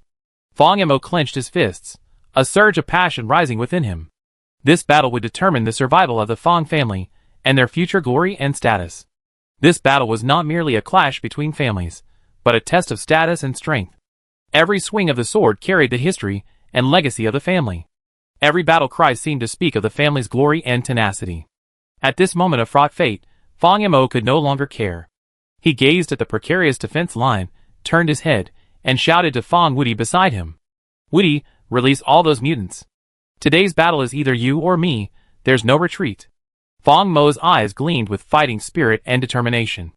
The atmosphere at the scene instantly reached a peak of tension, as if time had frozen. Dugu Bo sneered, his gaze revealing a hint of disdain and defiance. As if he had anticipated Fong Mo's plan and didn't care at all. "Humph. You can't help it now? Let me see how powerful these mutants are. Is all the effort and planning I put in worth it?" Dugu Bo sneered inwardly. It turned out that Dugu Bo had attacked the Fong Family Research Institute in an attempt to seize the research data on the potions. In his view, this information represented boundless power and wealth, and he was precisely the ruler who craved such power. He secretly calculated that once he mastered this information, he would be able to control the entire imperial capital, perhaps even the entire country. I better go. Those mutants are very unstable. If we don't have strong forces to suppress them, they might backfire and attack our own people. Just as Fong Wuti turned to enter the research institute, Fong Renjie suddenly reached out to stop him. Fong Mo frowned at Fong Renjie, then nodded firmly. Renjie, you're right. Hurry and do it. We won't be able to hold up much time here. Damn Dugabo, he's unknowingly transferred the Northern Army's elite troops into the Imperial capital. Fong Mo could never have imagined that Dugabo was manipulating the Game of Thrones. He had become a pawn in the political game of the Imperial capital. His actions were like a military strategy, concealing unfathomable intentions. The fate of the Imperial capital seemed to be gradually being controlled by him. And the elite troops of the Northern Army became his trump card. Chapter 466. Fong Renjie, upon entering the research institute, immediately released all the restrained mutants. His actions immediately caused chaos within the institute. After being released, the mutants roamed about, emitting wild roars and shrill howls. The staff watched in horror as the situation spiraled out of control. For a moment, the chaotic scene plunged everyone into panic. It was as if the entire institute had been plunged into an uncontrollable riot. The mutants, like raging beasts, acted recklessly. With boundless destructive power, they danced wildly around the staff. Under the mutants' rampage and attacks, they fled in all directions. The institute's equipment and devices were violently torn apart and destroyed. Shouts of fear echoed in the air, and helpless cries mingled with the panicked crowd. The uncontrolled mutants dominated the space, and for a moment, there was no order at all. Fong Renjie, however, appeared remarkably calm, as if everything was under control. A hint of madness flashed in his eyes. Glancing at the information on the console, he began to destroy it without hesitation. One by one, the precious notes crumbled to shreds in his hands. It was as if their lives had vanished with his actions. Fong Renjie's actions were filled with madness, as if he had already replayed everything happening in his mind countless times. Destroy it all. I turned this place into a scorched earth. Fong Renjie brandished the flames in his hand, his eyes burning with a frenzy. It was as if he were completing a ritual he had prepared deep within his heart. The rage within him burned like a raging flame, consuming everything. As if he wanted to raze the entire facility to the ground, reclaiming the endless scorched earth he longed for. Help! Someone save me! Run! Run out! The crowd within the facility surged like a tide, cries of terror echoing one after another. The chaotic scene was filled with an air of despair. People fled in panic, seeking a glimmer of hope. In this arena of fire and monsters, the struggle between life and death was fierce. Every moment seemed filled with unknown danger and the determination to survive. What's wrong? What's going on in there? Sensing something strange behind him, Fong Mo turned and asked in confusion. Thick smoke billowed from the facility, mingling with the roars of mutants and the desperate cries of humans. As the terrified crowd poured out of the research institute, their eyes were filled with fear and helplessness. As if driven by a demon, the mutants' furious roars lingered for a long time, seemingly etched into everyone's mind, unforgettable. The dark aura emanating from the billowing smoke forced everyone to flee this living hell. Behind the crowd, a large number of mutants followed closely. Their howls, piercing like a nightmare, challenged the nerves and willpower of everyone present. Quick! Get aside to avoid accidental injury. Fong Wuti shouted, pulling the stunned Fong Mo aside. Dugubo's pupil shrank upon seeing this scene, and he muttered to himself in disbelief. Level 7, Level 8, are so powerful. A flicker of shock flashed across Dugubo's eyes. He hadn't expected these mutants to be so formidable. This stirred within him an unprecedented sense of panic. He realized he wasn't facing a mass of mutants like those in the stadium. The strength of these mutants far exceeded his imagination, catching him off guard. The mutants' fierce attack made the battlefield one-sided. Dugubo's men were completely vulnerable and scattered, screams echoing incessantly. In this absolute clash, schemes and scheming paled in the face of overwhelming strength. No matter how many men there were, they couldn't offset the disparity in strength. Instead, it would only lead to more needless casualties. Faced with this harsh reality, the only thing left to do was to face the contrast in strength and seek smarter strategies to meet the challenge. Dugubo clenched his fists, his face turning ashen. His eyes flashed with anger and struggle. He knew this battle wouldn't end easily, and heavy casualties were inevitable. Dugubo, you didn't expect that. You're not even qualified to destroy the Fong family. Fong Mo, seeing the tide of battle gradually turning in his favor, couldn't help but burst into laughter. Dugubo, Do you think you can stop me by bringing in the Northern Army? In this battle today, I will erase your Dugu family from history. Fang Yamo taunted, his eyes filled with arrogance and contempt. Faced with his opponent's provocation, Dugu Bo took a deep breath and smiled faintly. At this moment, his aura became sharp yet steady, and he spoke calmly. Fang Yamo, do you think the Northern Army is my trump card? A sly smile flickered across Dugu Bo's brow, as if concealing a deeper mystery. The gleam in his eyes grew sharper, like a razor-sharp sword, revealing a strange aura. The Northern Army you've seen so far is just the tip of the iceberg. Do you think that's all I have? My promise has been made, and the situation is taking a turn for the worse. If not now, when? His voice, like thunder, stirred the hearts of the crowd. Dugu Bo shouted these words into the air, startling Fang Yamo, who was watching him closely. The sound cut through the clamor of the battlefield, as if calling upon some mysterious power. Fang Yamo frowned slightly, trying to decipher the deeper meaning behind these words. Suddenly, a group of black-robed figures appeared on the outskirts of the battlefield, charging toward the mutants like ghosts. The black-robed figures' force transformed into a dark whirlwind, engaging the mutants in a fierce battle. The black-robed figures' energy surged like a dark hurricane. A thrilling battle ensued between them, and the mutants imbued with special powers. Demon-like dark energy raged wildly in the air, as if consuming all light. The two sides were equally matched in strength, and the fight was fierce and stalemate, giving Dugu Bo's forces a chance to catch their breath. Everyone surveyed the chaotic battlefield with curiosity. What identities lay beneath these black robes, and what their motives were? Who they were, in fact, remained a mystery to everyone. As these mysterious black-robed figures fought, the atmosphere on the battlefield intensified, as if the very air itself had become frozen with tension. Everyone's gaze was fixed on the battlefield, as if the slightest slackness could instantly tip the balance of power. This white-hot state of battle is permeated with an indescribable sense of oppression, which makes people feel uneasy. Chapter 467. Master. Patriarch, aren't these black-robed men? The envoy's men? Why would they attack our people? Fang Wudi pointed at the black-robed men on the battlefield, his face filled with confusion and bewilderment. His voice betrayed an incomprehensible anxiety. He pondered the possible motives behind this. Beside him, Fang Yamo frowned, his eyes deep and thoughtful. He tried to find a clue in this sudden attack. Amidst this complex conflict, the black-robed men's true intentions became even more mysterious. Those who seemed to be supporters had now become enemies, targeting the Fang family. What conspiracy lay behind all this? Is it a move by the Dugu family, or a sowing of dissent by the black-robed men? Fang Yamo was truly baffled, his gaze fixed on the black-robed men. At that moment, he suddenly saw a figure appear in his sight. It was the emissary he had been communicating with. Emissary, I am Fang Yamo. What is going on? Why would your men attack the Fang family? The emissary sneered and glanced at Fang Yamo with disdain, as if he were looking at a ridiculous clown. He spoke in a mocking tone. Fang Yamo, I have long since given up supporting your Fang family. Besides, you are courting your own destruction. Why bother saying more? The emissary's words were like a sharp sword, piercing Fang Mo's heart and leaving him restless for a long time. Fang Yamo, knowing the truth, was filled with rage, his eyes flashing with resentment and anger. Rage surged within Fang Yamo like a volcanic eruption. His eyes seemed to be blazing with fire. Fang Mo's chest burned with a raging rage at that moment. His gaze was like a torch, seemingly capable of burning through any obstacle that stood in his way. He was like a raging meteor, destined to streak a dazzling streak across the night sky.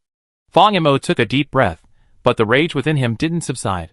He was determined not to be a pawn of the black-robed man again, not to allow himself to be fooled or exploited.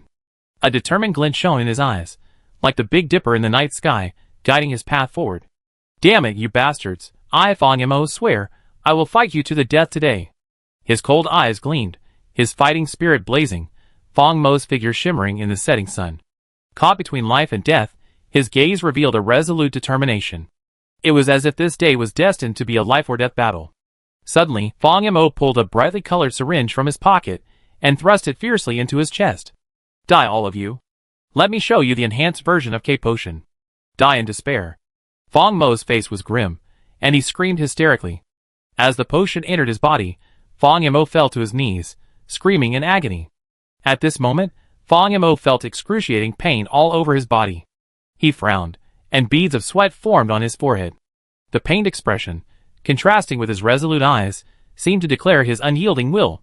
Gradually, Fang Yamo felt a surge of frenzied energy within him. causing his body to begin twisting wildly.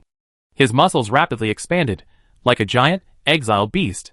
His eyes began to glow red, and two massive fangs stretched from his mouth, as if to shred anything that stood in his way. The air around him distorted due to his transformation, as if a nightmare were brewing. Furious energy raged through Fang Mo's body, making him feel an unprecedented power. His heart pounded wildly, his blood boiling, as if his entire body was about to be torn apart. Everything around him seemed insignificant, only the raging energy dominated his consciousness. He could feel himself becoming something unrestrained. Like a long-confined prehistoric beast, finally freed. The situation here left Dagubo's mouth agape with shock. He took a deep breath, his eyes fixed on the brilliant energy fluctuations emanating from Fang Mo. That raging energy was definitely beyond the 8th level, possibly even reaching the 9th level. Dagubo could never have imagined that Fang Mo had a trick up his sleeve. He could actually transform into such a shocking monstrous form. As Fang Mo slowly took steps, the ground trembled with each step, filling Dagubo with a deep sense of fear. The surrounding crowd was also in awe, staring in amazement at the incredible transformation that had taken place within Fang Mo. Fear raged through them, as if this scene was the most hideous and terrifying sight they had ever witnessed, nearly unbearable. Everyone retreated in panic, witnessing the terrifying power Fang Mo displayed with their own eyes. Deep within their hearts, endless unease and fear welled up. The Black-Robed Squadron looked utterly powerless under Fang Mo's assault, instantly finding themselves in a precarious position. Like a demonic deity descending, Fang Mo displayed unparalleled power and brutality, forcing the Black-Robed Squadron to flee. Their previous aura and prestige had vanished. The power displayed by Fang Mo was like an endless storm, pushing them into a desperate situation. Seeing the situation spiral downward, the High Envoy Fang Mo had mentioned finally lost his patience. He moved, sprinting towards the battlefield at breakneck speed, attempting to stop the enemy's attack. However, just as he was ready to engage, a pitch-black figure suddenly appeared before him. A flash of lightning stopped him in his tracks. The High Envoy's gaze fixed on the figure, like a lone wolf in the darkness. Standing before him, his blood-red gaze was as sharp as a blade. He felt an indescribable pressure sweeping over him. It was as if the entire world had become silent and solemn at that moment. The restraints of the black armor seemed to hold an undeniable power. "Who are you, sir? Why are you blocking my path?" The High Envoy frowned and asked cautiously. "Haha, I've been waiting for you for a long time. Tell me, you cunning fellow, what faction are you from?" The man who had come was Ing San, who had been observing the battle, waiting for the black-robed figure to appear. Ling Yi's primary reason for coming to the imperial capital was to investigate the black-robed figure's activities. From witnessing the black-robed figure's tracks in City S, and witnessing their horrific practice of raising corpses on the road, all of this had deeply entangled Ling Yi and haunted him. Thus, he resolved to uncover the truth behind the black-robed figure and eradicate it once and for all. After repeated deliberation and speculation, Ling Yi concluded that all the clues led back to the imperial capital. It was obvious that the black-robed man's base was hidden somewhere in the imperial capital. Chapter 468. Faced with Ing San's questioning, the black-robed figure remained silent. But his eyes remained fixed on Ing San, as if assessing his opponent's combat effectiveness. The black-robed figure waited for a long time, but Ing San made no move. He glanced at the battlefield behind Ing San. Over half of his men were dead or wounded. Fang Mo, however, was like a king, leading the mutants to unstoppable victory on the battlefield. His methods of defeating his enemies were simple and violent, bloody and merciless. Like an emotionless killing machine. Under Fang Mo's leadership, the mutants were fearless and valiant. Like fierce dogs on the battlefield, they tore at any enemy who stood in their way. Every swing of their sharp claws was like a carefully choreographed dance, etched upon the battlefield, one enemy after another. Seeing this, the black-robed figure knew his time was running out. He could not allow Fang Mo to continue this reckless rampage. Instantly, dark energy surged from the black-robed figure, burning like a blazing black flame. A powerful, malevolent aura quickly spread, as if the entire space were shrouded in darkness. Swallowed by this dark energy, Ing San's expression suddenly grew solemn. Yet a resolute glint shone in his eyes. Ing San took a deep breath and began to relentlessly activate his dark powers. A brilliant black light emanated from his body, counteracting the evil aura. The two energies collided in midair, and the darkness intensified, seemingly threatening to devour all light. As Ing San continued to release energy, his dark powers coalesced into a gust of wind. Whistling through the air, carrying an endless pressure, it rolled towards the black-robed figure. At this moment, Ing San's figure stood like a sharp sword, standing at the intersection of darkness and evil. His blood-red eyes were deep and dark, like a lone traveler in the starry sky, staring at the unknown challenges ahead. The wind blew, and his long hair fluttered like a black banner. His face displayed a hint of indifference and determination. The battle was imminent, and the two masters were constantly gathering strength, as if each wanted to quickly resolve the battle. The tension on the battlefield had almost solidified into a physical form. Visible ripples of energy formed around the two men. Even elsewhere, Luo Chen rushed to the Fong family mansion at top speed. By this time, the fighting here had already raged fiercely, and the survivors were frantically attacking the Fong family gate. Everyone's eyes were filled with greed, as if crossing the gate would grant them the Fong family's endless wealth. A faint smell of burning, the aftermath of a supernatural power explosion, lingered over the Fong family's main gate, like a riot, and a scorching heat mingling with the air. The Fong family members standing within the gate wore solemn expressions. Fong Shifeng and Fong Zheng, seeing everything on the brink of collapse, were filled with despair. Facing the situation before them, they knew there were deeper motives behind the attack. This was no longer a simple struggle for resources. It was a life-or-death battle that would test their will and courage. They knew that the situation at this moment went far beyond a superficial battle. It concerned the survival of the entire family. The Fong family members looked around in panic, their eyes filled with helplessness and fear. The once proud family bloodline now seemed so fragile. Faced with external threats, they could only helplessly experience the loneliness and despair of a trapped beast. Every face was filled with unconcealed panic. Compared to the clamor of the survivors outside, the Fong family camp was dead silent. Fong, the current leader, stared intently at the Fong family's defenses, his expression grave. Despite the external turmoil, his eyes were filled with determination and resolve. He knew that now was his moment to demonstrate his leadership. Despite the numerous crises, he knew that only with unwavering faith could he lead the Fong family through this crisis. In his mind, his father had already painted a clear and glorious picture of the Fong family's future, and he would do everything in his power to protect the family's honor. Fong family members, listen up. The head of the family is bravely fighting for the future of the Fong family. We, too, shoulder the responsibility of the Fong family's glory and future. Even if we can't personally serve on the front lines, protecting the family's territory is the best way to support the head of the family. Let us, within the mansion, with tenacious will and unwavering faith, continue to carry on the family's glory and await the head of the family's triumphant return. As long as our head of the family remains, the family's foundation remains. Only then can our efforts and sacrifices be finally witnessed. The Fong family members were inspired, their fighting spirit instantly rising. Raising their arms and chanting the family name, they vowed to bravely forge ahead on the path to dominate the family's destiny. They raised their heads, their eyes gradually burning with loyalty to the head of the family, and a deep attachment to the family's glory. In the courtyard of the mansion, they swore an impassioned oath. They vowed to fight bravely for the glory of their family, fearless of danger, and worthy of the family master's high expectations. The men blocking the gates also displayed a fearless spirit. To defend their family and protect their loved ones, they resolutely threw themselves into the fierce battle. Determination gleamed in their eyes, and every swing of their weapons carried their love for their family and unwavering resolve. On the battlefield, their figures burned like flames, illuminating the dusky haze. Their cries pierced the sky, inspiring everyone to remain steadfast and unyielding. In a moment, the survivors were driven back step by step, unable to break into the Fong family mansion. The Fong family mansion stood there, an impenetrable fortress, resisting every attack from the survivors. The survivors fought bravely, but the Fong family defenders were as impenetrable as an iron wall. They kept them at bay, a truly heartbreaking sight. At that moment, Luo Chen, clad in tight black armor, appeared on the battlefield.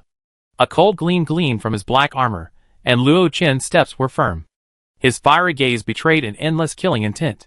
The boundless killing intent, undisguised, gushed forth from him, causing everyone to shudder. The battlefield fell silent for a moment, and the survivors cast astonished glances at Luo Chen. It was as shocking as a terrifying demon descending upon the mortal world. Luo Chen gently wielded his twin blades, their cold light gleaming like the king of hell, controlling life and death. Luo Chen's gaze was as deep as ice, seemingly imbued with an endless coldness and ruthlessness. Everyone stood in awe, as if sensing the unshakable pressure emanating from this mysterious figure. As Luo Chen approached, everyone involuntarily made way for him. In this atmosphere, everyone felt as if they were in an unshakable forbidden area. An indescribable awe lingered in their hearts. Chapter 469. Luo Chen glanced coldly at the people around him, and his icy voice rang out. All unrelated people, move aside. Don't get in my way. Everyone suddenly felt an unfathomable, thick murderous aura. Emitting from the newcomer, it was as if a lone beast had awakened. A powerful, surging energy flowed through him, making people's hearts palpitate and uneasy. Most of the people around him looked away, not daring to approach. However, there are always those who don't know how to live or die. A large, bearded man, even at the risk of having his head torn apart, slowly approached Luo Chen and shouted nonchalantly. You sound like a little brat. This isn't a place for playing in the mud. Get as far away as you can. Don't get in our way of making money. His voice echoed through the crowd, like a match striking an indestructible mountain. Luo Chen simply sneered, a murderous glint in his eyes. Everyone saw him raise his hand, then gently stroke it, revealing a flash of dark light. The bearded man suddenly felt an invisible pressure coming from all sides. Amidst the astonishment of the crowd, his conceited expression froze, replaced by a look of shock. The bearded man clutched his neck with both hands, blood gushing from the wound like a fountain, staining his palms red.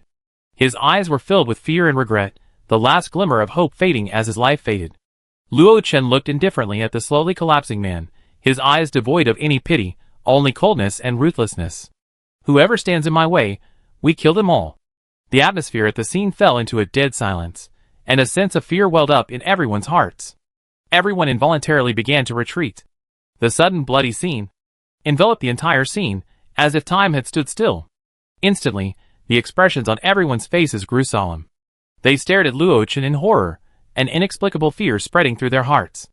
At this moment, the sound of retreating footsteps became the only note, hammering at everyone's inner unease. Luo Chen's face was expressionless, the short blade in his hand flashing with a dark, cold light, as if the scent of blood had already permeated his soul. In that moment, Luo Chen seemed to have transformed into a cold and ruthless killer, trampling the bearded man's body mercilessly. Luo Chen stepped steadily into the Fong family's gate, his gaze sharp and determined, as if it could condense into a physical sword. Upon seeing him appear, the Fong family members guarding the gates tightened their weapons in vigilance, bracing themselves for any possible attack. Luo Chen's expression was impassive, devoid of any emotion. He had waited a long time for this moment.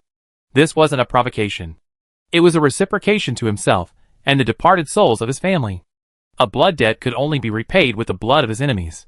The Fong family members were not intimidated by Luo Chen's aura. Only, their morale was high, their arms raised, and they vowed to defend the family's dignity and the safety of their loved ones to the death. Various supernatural powers roared in, the clatter of blades filling the mansion, a surge of momentum. However, facing the Fong family's resistance, Luo Chen remained calm and composed, as if strolling in a back garden. He brandished his twin blades, blocking the chaotic onslaught. The pressure emanating from him made the air seem incredibly heavy. Luo Chen's gaze remained calm and sharp, without a trace of panic. The survivors behind him watched from afar, their silence revealing their reverence and awe for Luo Chen. Luo Chen's lonesome heroism and bravery filled everyone with boundless admiration. His figure was like a bright moon, hanging high in the night sky. He brought endless courage and hope to all who witnessed it. Luo Chen wielded his twin blades, a flash of blood as he swung them. The Fong family guards, who attempted to intercept him, had already become his prey. He was agile, his strikes deadly, like a demon from hell, bloodthirsty, and determined to eradicate the enemy. In the instant countless eyes focused on him, Luo Chen had already stepped through the broken gate of the Fong family. The Fong family guards, who had attempted to stop them, lay sprawled on the ground. The Fong family gate, long elusive to the survivors, fell in an instant under Luo Chen's effortless assault. Behind Luo Chen's lonesome valor and fearlessness in challenging the Fong family was a true display of strength. His resolve and determination were fully displayed in every detail. His cold-bloodedness and ruthlessness were evident in the corpses and bloodstains strewn across the ground. Crushed by Luo Chen's sheer might, the Fong family members began to feel powerless. Their unwavering aura and prestige were rendered as fragile as paper by Luo Chen's slaughter. Their hearts, even those confronting Luo Chen, began to waver wildly. Fear and helplessness even shone in some of their eyes. Everyone involuntarily took a step back whenever Luo Chen approached. It seemed no one was willing to step forward and die. Luo Chen's sudden appearance unleashed an unprecedented pressure and despair on the Fong family members. The impact of this overwhelming strength made them feel unstoppable. Fosher, the spiritual pillar at this moment, could only step out from the crowd and confront Luo Chen. His brow furrowed, his eyes revealing a hint of unconcealed anxiety and struggle.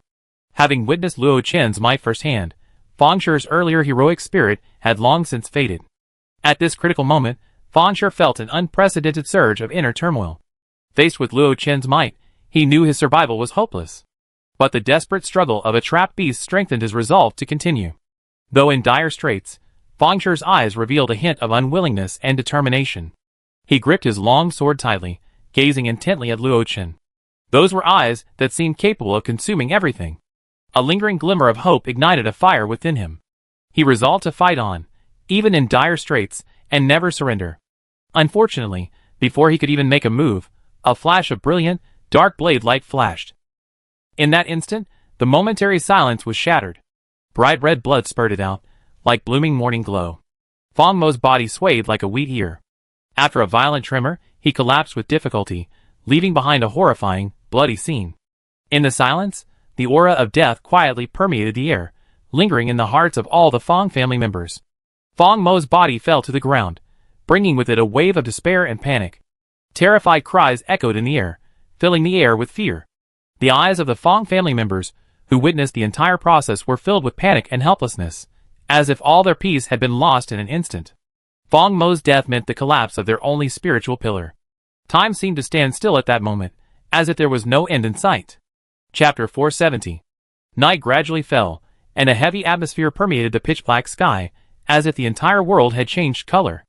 Luo Chen, like the king of hell, demanding his life, marked all the members of the Feng family as doomed. A piercing cold glint gleamed in his eyes, like the grim reaper descending upon the world. The merciless blade gleamed in the moonlight, and blood gushed out like a fountain. Under Luo Chen's hands, the Feng family members fell like helpless lambs, one after another. Some of them had once been outstanding talents within the family, others had been the pride of the family. But now, they were prey in Luo Chen's hands, with not a single chance of survival. Screams and wails mingled, and the entire Feng family compound became a sea of blood.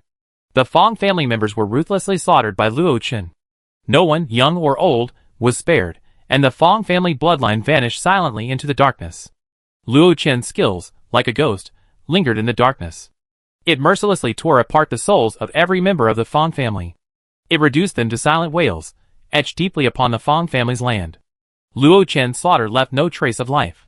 The once prosperous Feng family mansion was now a bloody and desolate scene. Corpses lay scattered everywhere, along with broken limbs and arms. Blood flowed like streams across the ground. Even the chickens and dogs within the mansion were spared.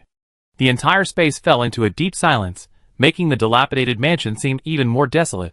The survivors outside the mansion witnessed the slaughter of the Feng family, their hearts filled with fear and helplessness. Some fled screaming in terror, while others stumbled and struggled, falling and getting back to their feet. Run! Run quickly! Or you die! Oh my God! Yama! This is Yama demanding your life. One man slaughtered the entire Feng family. He's a devil, not a human. In the eyes of these survivors, there was only despair and endless sorrow. At this moment, they felt the fragility of life. They didn't want to stay in this place any longer, fearing Luo Chen would kill them too. Now, their only desire was to escape, the farther the better. They had once believed that Luo Chen was the key to conquering the Feng family mansion. But now, he had become their worst nightmare. Everyone hurriedly fled in the darkness, burning with an inextinguishable desire to escape this distorted space. They had only one conviction: no matter the cost, they must escape this place shrouded in Luo Chen's shadow. The Feng family massacre had deeply imprinted a lingering fear in everyone's hearts. Like a blood-red setting sun, it cast a long shadow. Afterward, no matter how hard the crowd tried to avoid it, fear still surged over them like a tide. The brutal memories replayed endlessly in their dreams, making it impossible to escape that horrifying nightmare. And Luo Chen's battle also earned him the nickname King of Hell. As the survivors revealed the incident, Luo Chen's legendary story gradually spread throughout the major survivor bases of the apocalypse. Everyone who mentioned his name was filled with reverence and fear. Luo Chen had become the King of Hell, ruling over life and death. On the other side of the battlefield, Ying San and the Black-Robed Man were also fighting fiercely. The two men stood at opposite ends of the battlefield, their gazes sharp as knives, their intersecting clashing forces imbued with an invisible pressure. The dark energy emanating from them burned like black flames, permeated with an aura of destruction. Suddenly, Ingsan raised his palm, and a jet of inky black energy erupted from it. Like a sharp sword, it sliced through the night sky and flew towards the black-robed figure. The dark energy spread wildly, making the air around them seem heavy. A cold glint flashed in the black-robed figure's eyes. With his agility, he effortlessly dodged Ingsan's attack and, in an instant, struck back with incredible speed. The dark power, like the claws of a demon, twisted and ferocious. Instantly, it tore through the air and swept towards Ingsan. For a moment, the entire battlefield was enveloped by dark energy, as if it were about to transform into a boundless ocean of darkness. Surrounded by the dark energy, Ingsan seemed even more at ease. He seemed to merge with the black energy storm, deftly dodging the black-robed man's attacks, and constantly probing for weaknesses. In the blink of an eye, he caught the black-robed man's careless flaw, and a sly smile flashed across his eyes. Ingsan thrust out his palms without hesitation, and two sharp streams of dark energy condensed into sharp blades, slicing through the dark night sky and heading straight for the black-robed man's vital points. This attack was extremely skillful, domineering, and sharp, making it difficult for the black-robed man to defend himself. However, the black-robed man was no ordinary opponent. He remained unfazed by Ingsan's sudden attack. He unleashed his dark power to its fullest extent without holding back. A powerful and immense dark energy suddenly unleashed. Like a black hurricane, it swept out, enveloping the entire battlefield. The demonic dark energy showed no mercy, swiftly encroaching, devouring everything around it. Surrounded by darkness, Ingsan felt a powerful pressure and restraint, as if it threatened to devour him completely. But Ingsan did not despair. Instead, a determined light flashed in his eyes. He took a deep breath, a surge of rage and determination rising within him, unwilling to be outdone. He knew clearly that he and the black-robed man were equally powerful, both at the peak of the 8th level. A normal battle would be completely meaningless and a sheer waste of time. At this moment, Ingsan had only one thought in his mind. It was time for a decisive battle. Without a moment's hesitation, Ingsan boldly unleashed the deepest, darkest energy within him. Everything fell silent in an instant, and then the battlefield rumbled once more. The dark power, like the call of a demon, sent a swirling tornado sweeping across the battlefield. The dark power emanating from Ingsan burned his body like a gushing flame. Realizing that sheer strength was insufficient for victory, he began to harness his intellect, analyzing the black-robed man's weaknesses and combat habits. Finally, Ingsan forced the black-robed man into the black tornado. This is a domain. How is this possible? How could you comprehend it? An incredible shock welled up in the black-robed man's heart. He hadn't expected Ingsan to be able to discern and harness the power of the domain at such a crucial moment. This miraculous power, only experienced after breaking through the 9th level, left him stunned and amazed. The black-robed man was instantly trapped in a difficult situation. He felt unable to circulate his energy as easily as before, plunging him into extreme anxiety. In this domain, his abilities seemed insignificant, like a lone boat struggling amidst the surging waves. This constraint and predicament was unprecedented for him. Chapter 471. The black-robed man was trapped within Ingsan's domain. As time passed, his energy gradually drained away. Tell me what I want to know, or I'd be rude. Faced with Ingsan's pressing questions, the black-robed man remained silent, his lips tightly sealed. His eyes betrayed a deep, unwavering conviction. The black-robed man guarded his secret, his heart determined. No matter what threats or temptations he faced, he would not utter a single word. Ingsan stopped in front of the black-robed man. Gazing at the black-robed man's stubborn gaze, he knew that words alone could not elicit the secret. Thinking of this, Ingsan, clad in black armor, reached out his hand without hesitation. A faint light leaped from his fingertips, silently drifting toward the black-robed man. The black-robed man tried to evade, but bound by the domain, he was unable to move. Instantly, he felt an invisible force intrude upon his mind. Memories flooded back like a tide, and he struggled to resist. But the force penetrated his mind unhindered, peeling away his deepest secrets. The black-robed figure roared to the heavens, his hood suddenly falling away, revealing a terrifying and hideous face. His face was filled with pain and struggle, his eyes wide open, bloodshot, as if battling the demons deep within. Ingsan stared at him intently, sensing the resolve and tenacity within the black-robed figure. The energy just now was actually Ingsan's use of an evil power. This evil power was not born of goodness, but rather the product of corruption, a dark force that could steal the memories of others. As the energy continued to erode the black-robed man's brain, his body gradually grew weak and powerless. It seemed as if his inner resistance had reached its limit. Finally, the black-robed man's body swayed. His eyes grew hazy, and his body slumped to the ground, as if drained of life strength, lying motionless. Ing San paused his movements, and withdrew his fingers with a hint of fatigue. At this moment, the black-robed man was of no use. All his memories had been replicated in Ing San's mind. The black-robed man lay silently on the ground, like a soulless corpse. His memories had been extracted, and his energy had vanished. The black-robed man was now like someone with amnesia, his memories fragmented and impossible to piece together. Scraps of memory gradually surfaced in his weary mind. He tried hard to recall, but his memories seemed hazy. The distant past seemed shrouded in a thin mist. He closed his eyes, struggling to sort through the fragmented memories. Where was he from once? What secrets did his life and past hold? These questions, like chains, entangled tightly in his heart, unwilling to loosen easily. A deep worry and fear slowly emerged between the black-robed figure's brows. Everything he had once seemed to have been erased. Who was he? Where did he come from? These questions began to ferment within him, yet he could find no answers. Darkness enveloped his heart, and he longed for a glimmer of light, a clue to guide him. Suddenly, the black-robed figure raised his head, eyes wide, and roared frantically at Ing San. Who am I? Tell me. Who am I? Ah!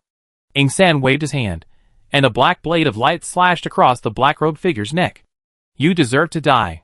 The black-robed figure's body staggered, then slowly fell to the ground, his cold gaze still filled with confusion and bewilderment. Ing San sneered, kicked the fallen body aside, and said with disdain, You're just an arrogant shadow, a walking corpse who shouldn't exist in this world. Now everything will end here. A cold glint flashed in Ing San's eyes, reflecting a dark abyss, as if hiding endless mysteries and cruel realities. In those cold eyes, endless stories and unspeakable secrets seemed to be hidden. The black-robed figure was dead, and Ing San had received the answer he had sought, but the confusion within him remained unshaken. The memories in the black-robed figure's mind triggered an inner struggle. He began to ponder how to continue his pursuit of the secrets behind the black-robed figure. Ing San didn't immediately withdraw his domain, he simply stood there quietly. The silent night enveloped his solitary figure. At this moment, his heart felt as if an indescribable knot, tangled deep within, unable to be released. The memory of the black-robed figure's actions, and the forces behind him weighed heavily on him. Perhaps everyone in this world has their own place of steadfastness, their own untouchable secrets. A sense of powerlessness and confusion rose within Ing San. He began to doubt whether his actions were right or wrong, and began to reflect on whether he should extract the black-robed man's memories. The black-robed man was absolutely a kind person before the apocalypse, yet he had become what he was now.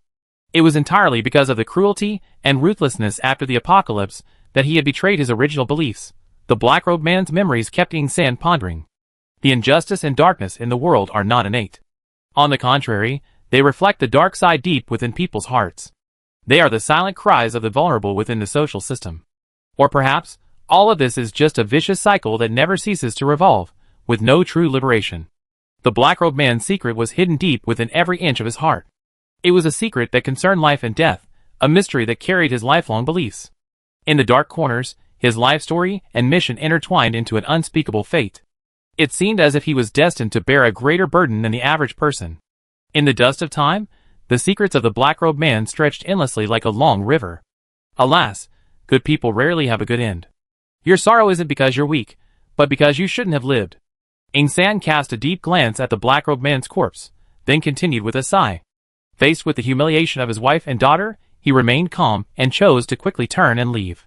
Like a powerless snail, he could only silently evade the bullying. Such a weak and incompetent person is the epitome of scum. Ing San paused, casually withdrawing his domain, then sighed and spoke quietly. Alas! After his wife and daughter were tortured to death, he chose to fall. Even if you killed everyone, what would it matter? What was lost is lost, and there's no turning back. At that moment, Luo Chen's figure flashed by. He glanced at the corpse on the ground and spoke coldly. I was planning on coming back to help you, but I didn't expect it was already over. Ing San looked at Luo Chen, whose whole body was shrouded in the bloody aura, and replied with a faint smile. It seems you gotten what you wished for. Chapter 472. Hearing this, Luo Chen shook his head slightly, raised his bloodshot eyes, and gazed towards another area where the fierce fighting was still going on. The Fong family hasn't been completely eradicated yet. Ing San followed Luo Qin's gaze, and found himself at the center of the battlefield. Supernatural power surged forth, and the cries of slaughter continued. The remnants of the Fong family, led by the mutated Fong Yamo, advanced triumphantly, forcing the Dugu family and the remaining forces into retreat. By the way, do you have the answer Master is looking for? Luo Qin suddenly turned around and asked. Despite the bloody slaughter, he remained lucid. The answer? Haha. Too bad you wouldn't know even if I told you. The Master of the Black-Robed Man and the Master have a deep hatred. Luo Qin looked at Ing San in confusion. Master's enemy? Tell me. Ing San was silent for a moment, then slowly asked. You find out later. His name is the Lord of Darkness. Whoosh. A black-robed figure suddenly appeared, but Ing San and Luo Qin weren't surprised, remaining calm. What is the Lord of Darkness? I'm in this state because of his people. I won't rest in peace until I avenge this. The man was Fong Renjia, who had just emerged from the research institute after causing trouble. Ing San patted Fong Renjia's shoulder and smiled. The Lord of Darkness is not someone you can handle. He's the ultimate being in the void. Serve your master well, and one day, you witness the Lord of Darkness's fall. Fong Renjia and Luo Qin's eyes met, their curiosity piqued. From Ing San's words, they knew the Lord of Darkness's immense power, but within them, a longing for the unknown welled up. Perhaps, as Ing San said, they would one day witness the true face of this top-tier expert. For now, they had no choice but to continuously strive to improve their strength, otherwise they would never be able to follow Ling Yi's footsteps. Let's put aside the trivialities, and solve the problem at hand. I'm a bit exhausted from using my ultimate move just now, and even with the potion, my recovery is slow. So, it's a bit difficult to deal with this guy alone right now. Luo Qin, let's team up and take him down together. Ing San pointed at the reckless Fong Yamo. Luo Qin nodded, unhesitatingly drawing his twin blades and charging towards the battlefield. His eyes flashed with a lightning-like sharpness, like an enraged beast. I go help too, Fong Renjia said, but before he could take a step forward, Ing San stopped him. You better stay away. After all, we were once your people. Fong Renjia looked at Ing San, a complex emotion flickering in his eyes. Yes, I'm well aware of that. But they changed now. I can't stand by and watch them continue their rampage. Fong Renjia's voice shone with determination and resolve. He passed Ing San, his expression growing even more resolute. Fong Renjia knew full well that this decision would completely alter the course of his life. Some might think he was sacrificing his own family for the sake of justice, but many more would curse and condemn him. In the cold moonlight, his figure seemed somewhat desolate, like a solitary wanderer wandering through the apocalypse. An air of loneliness seemed to linger around him, like a touch of melancholy lingering on the edge of time. Ing San sighed softly, having said what needed to be said. As for Fong Renjia's choice, that was beyond his control. The duel between Luo Qin and Fong Yamo raged fiercely on the street. The two figures flashed like lightning, crisscrossing each other, their sword energy surging. Their clash stirred the onlookers' astonishment. Many found it difficult to capture their figures. Only after images could be seen, flickering endlessly across the battlefield. Luo Qin wielded twin blades, his expression solemn. Each strike was fierce and powerful, like a bolt of lightning. Though Fong Yamo had transformed into a hideous monster, his movements were incredibly agile and nimble, and every palm and claw held immense murderous intent. At that moment, two shadowy figures suddenly appeared beside Luo Qin. It was Ing San and Fong Renjia. As the two joined the fray, Fong Mo's low roar echoed across the square. The voice was hoarse and deep, like a roar from the depths of hell. His eyes fixed on Fong Renjia, revealing an unquestionable majesty. It was as if he was unleashing an uncontrollable rage upon those around him. You actually betrayed me. Fong Mo's voice was hoarse and intermittent, sending chills down one's spine. Waves of grief surged in Fong Mo's eyes, like a desolate island battered by a storm. His eyes shone with the endless pain of betrayal. Like a lone star in the night, he silently wailed, bewildered and confused by the betrayal. Fong Renjia's eyes, hidden beneath his hood, trembled for a moment, then gradually regained their firmness. You appear gentle and refined, yet you betray a false hypocrisy. To control the family, you stop at nothing, even sacrificing the interests of your family members. You're mired in dark political machinations, vying for absolute control of the family. You use whatever means necessary to scramble for power. How many family members have vanished into thin air under your machinations? If I weren't still of some use, I have long since become a pile of bones. Fong Renjia was overcome with emotion. He had been holding these words in his heart for so long, and today, he finally spoke them out loud. He looked at Fong Yimou, who seemed ready to explode, and continued slowly. Since its founding, the Fong family enjoyed a period of glory and renown. However, over hundreds of years of rise and fall, the family has faced countless setbacks and trials. But it has always upheld the ideal of serving the country and the people. However, after you took control of the Fong family, the changing times saw its influence gradually diminish. The family's glory gradually faded into the long river of time. For your own selfish reasons, you took drastic measures, violating ancestral teachings, betraying your conscience, and the honor of the Fong family. Knowing the dangers ahead, you remained unwavering. Your heart is consumed by power and glory. You turned a blind eye to the Fong family's decline, only seeking that illusory power. Sadly, the Fong family is now powerless to recover. The former glory is gone, and you are the culprit, the sinner of the Fong family? Now, under your leadership, the Fong family has finally fallen. Are you satisfied? Fong Yimou was angrily rebuked by Fong Renjie, but his gaze remained deep and cold, like a cold star in the night. He gently shook his massive head, a hint of sarcastic rage curling his lips. You evil creature. You betrayed our family, yet you still dare to speak so brazenly. His voice echoed like a gust of wind through the blood-red streets. His eyes burned with raging flames, emitting a cold light. Fong Yimou stared at Fong Renjie's fierce gaze, filled with immense hatred and murderous intent. Chapter 473. Ha ha ha. How ridiculous. I betrayed my family? Who betrayed my family? And who pushed my family into the fire? It's you, your reckless actions, that have led the Fong family to its doom. Fong Renjie pointed at Fong Yimou and roared hysterically. The monster before him was no longer human, much less his grandfather. He was a walking corpse driven by power. There was no warmth left in his eyes, only a cold and merciless glint. It was a bottomless hatred and murderous intent that Fong Renjie had never seen before, gleaming with a depth of resentment and murderous intent. This undisguised look was as if he were standing on the edge of the abyss of hell. Gazing into the abysmal darkness, he felt the call of the all-consuming demon. Kill! Kill! Kill!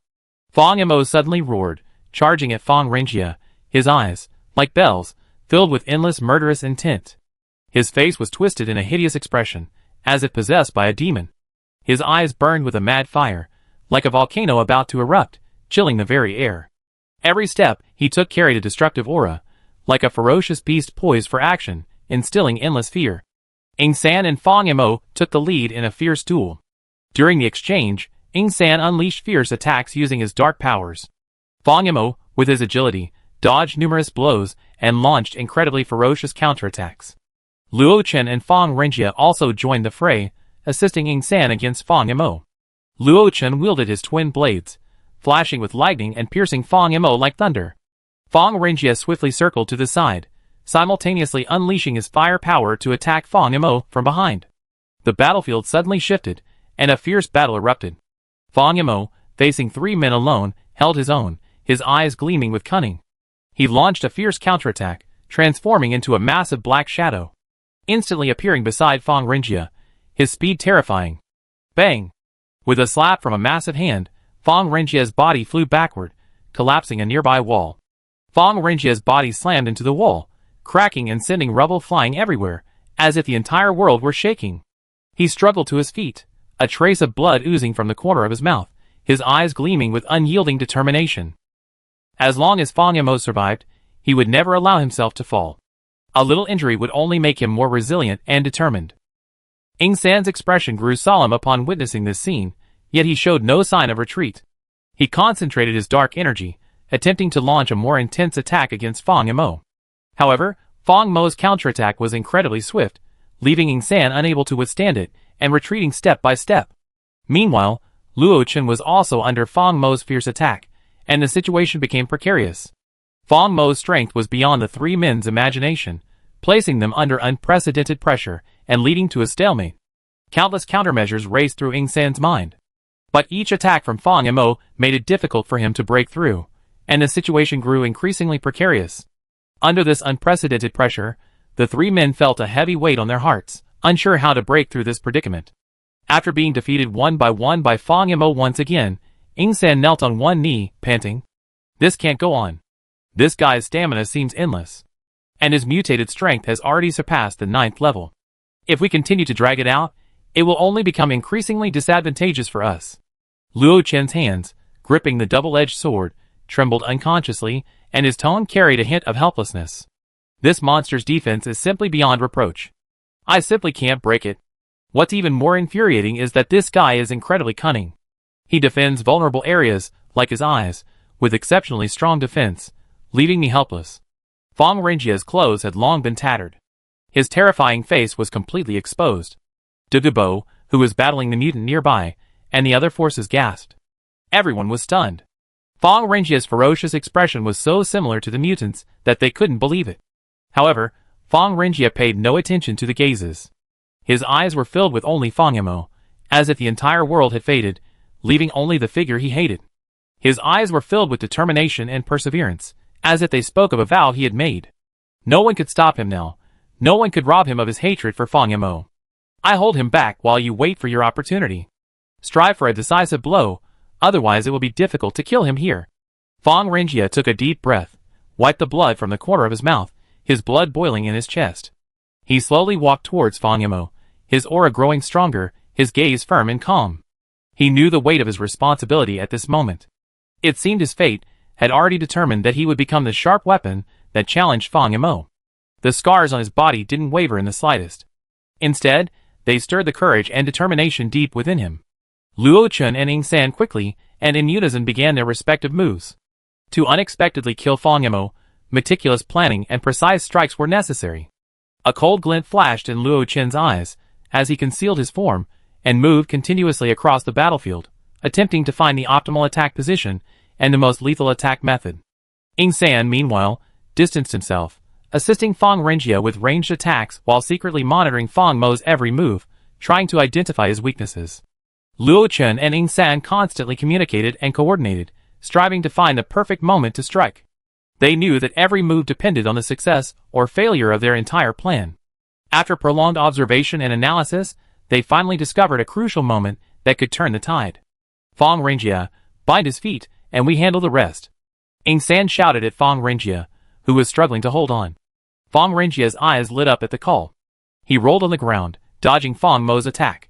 Then he unleashed his wood-based abilities, sending vines as thick as his arms shooting up into the air. With lightning speed, they struck Fong Mo's feet, binding him tightly in place. Fong Mo struggled, watching the vines snap one by one. But the vines, like living things, continued to grow and entwine. Under the vines' restraints, Fong Mo was unable to move. He could only watch helplessly as the vines tightened around his feet, inch by inch. Fong Mo's eyes flickered with helplessness and struggle. The power and vitality of these wood-based abilities were simply too strong. Although he struggled with all his might, the vine remained firm, fixing him firmly in place, and no matter how he struggled, it was useless. Chapter 474. However, at this moment, Fong Mo's eyes gleamed with determination and resolve. He gazed at Ing San and Luo Chen, his gaze revealing a longing for life and a commitment to the future. Suddenly, a powerful force quietly surged within him, as if a miracle of life were about to occur. With a hiss, the vines beneath Fong Mo's feet suddenly began to crumble, as if a mysterious power was gradually awakening within him. Fong Renjia noticed this, and quickly increased his energy output. Beads of sweat the size of beans already formed on his forehead, clearly exceeding his body's capacity. Gritting his teeth and holding on, he could clearly feel every muscle in his body twitching in extreme pain.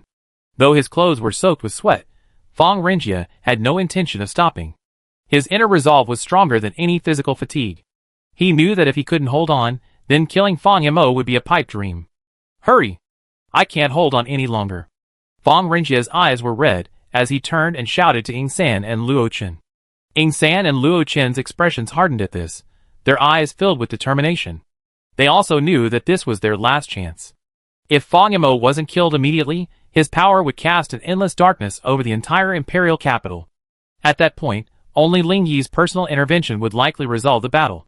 The two men's eyes were sharp, their minds constantly pondering a plan. The silence at this moment seemed like a prelude to a tense situation, a murderous aura quietly rising in the air. Any moment of slack could cause them to miss this final opportunity. As if their momentum had reached its peak, the two men simultaneously launched their strongest attacks. Amidst the whirlwind of flying sand and rocks, sparks of fire flared, their attacks resembled a violent storm. Their strength and determination merged, as they unleashed a fatal blow upon Fang Yamo. Ing San stared at the struggling Fang Yamo before him. He decided to unleash the most consuming, yet immensely powerful dark power. Soul Shock. This was a forbidden technique within his dark abilities, and once unleashed, it would inevitably unleash devastating effects. Not only would it inflict devastating damage to the enemy's spirit, but the powerful side effects would also inflict immense pain on the user, potentially leading to their own demise. However, in this final stand, Ing San had no other choice. Determined, Ing San stared fixedly at Fang Yamo, his expression solemn and cold. He concentrated his mind, channeling the dark energy within his body, then focusing it all into his eyes. An invisible yet overwhelming force gathered in his eyes, as if to devour everything. For a moment, a deep purple hue flashed in his eyes. Followed by a powerful wave of light, it erupted, hurtling towards Fang Yamo. This force was like a torrent of destruction, sweeping everything away. Soul Shock. Ing San roared, blood seeping from his eyes. Swallowed by the light, Fang Mo's thoughts briefly sank into a state of confusion. A look of pain etched in his eyes, as if he were enduring a ravage from the depths of his soul. Once Luo Chen saw this scene from the side, his eyes brightening. He knew now was the time to strike. Although Ing San's soul assault had already thrown Fang Yamo into disarray, Fang Yamo could recover at any moment, so he must not be given any breathing space. In a flash, Luo Chen's figure vanished into the void. As if blending into the surrounding air, he charged towards Fang Yamo with swift speed. Luo Chen knew he had to seize this opportunity and deliver a fatal blow. In the blink of an eye, Luo Chen vanished from the void. He held two blades, his eyes gleaming with a cold gleam. He knew the strike had to be swift and accurate to completely eradicate Fang Yamo. All that was visible was a shadowy figure streaking through the void. Like a sharp sword in the night, it hurtled straight towards Fang Mo's eyes. Luo Chen's movements were as swift as lightning, quick and ruthless. In an instant, the two pitch-black short blades had pierced Fang Mo's eyes, sinking deep into their sockets. The intense pain instantly brought Fang Yamo back to consciousness from his trance. He howled in agony, his hands struggling, tearing at the air, trying to grasp Luo Chen, who had attacked him. A shrill roar escaped his mouth, and his entire body convulsed in agony. Blood trickled from his eyes, forming bright red tear marks. However, even in such agony, Fang Yamo still sought a chance to escape. He kicked and tore wildly, trying to break free from the vines that bound at his feet. Fang Renjia was caught off guard, and was struck by the flying vines. He flew backwards again, lying on the ground, spitting blood. Ing San and Luo Chen frowned deeply at Fang Renjia's tragic condition. They gave Fang Yamo no chance to breathe, knowing this was their last stand. Working in perfect harmony, the two of them charged towards Fang Mo once again in a flash. Ing San's head was splitting with pain after unleashing his soul attack. But he knew now was no time to rest, and he launched his attack resolutely. In an instant, Ing San and Luo Chen frantically launched indiscriminate supernatural attacks at Fang Mo's eyes. Fang Mo's struggles gradually weakened, and he seemed poised to vanish into the darkness at any moment. However, facing their still trembling opponent, Ing San and Luo Chen remained relentless. Until the very last moment, they could not let their guard down. Any carelessness could cost them the final victory. Thus, they remained vigilant and composed. Faced with Fang Mo's dwindling strength, they continued their attacks until they were sure he was completely unable to resist. Fang Renjia slowly climbed to his feet, his exhausted and wounded body brimming with wounds.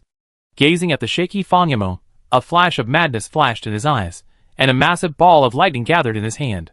As Fang Yamo opened his mouth, Fang Renjia leaped high and slammed his palm directly into his mouth. The ball of lightning was instantly swallowed by the enormous mouth. Fang Yamo let out a scream, his entire body twitching and convulsing. Bang! His head suddenly exploded, and a bloody scene filled the entire scene. All who witnessed this scene stepped back in horror, staring in disbelief at the horrific scene before them. An atmosphere of terror swept over like a tide, solidifying in the air. For a moment, the screams and cries of the survivors mingled, like a silent cry for life and death.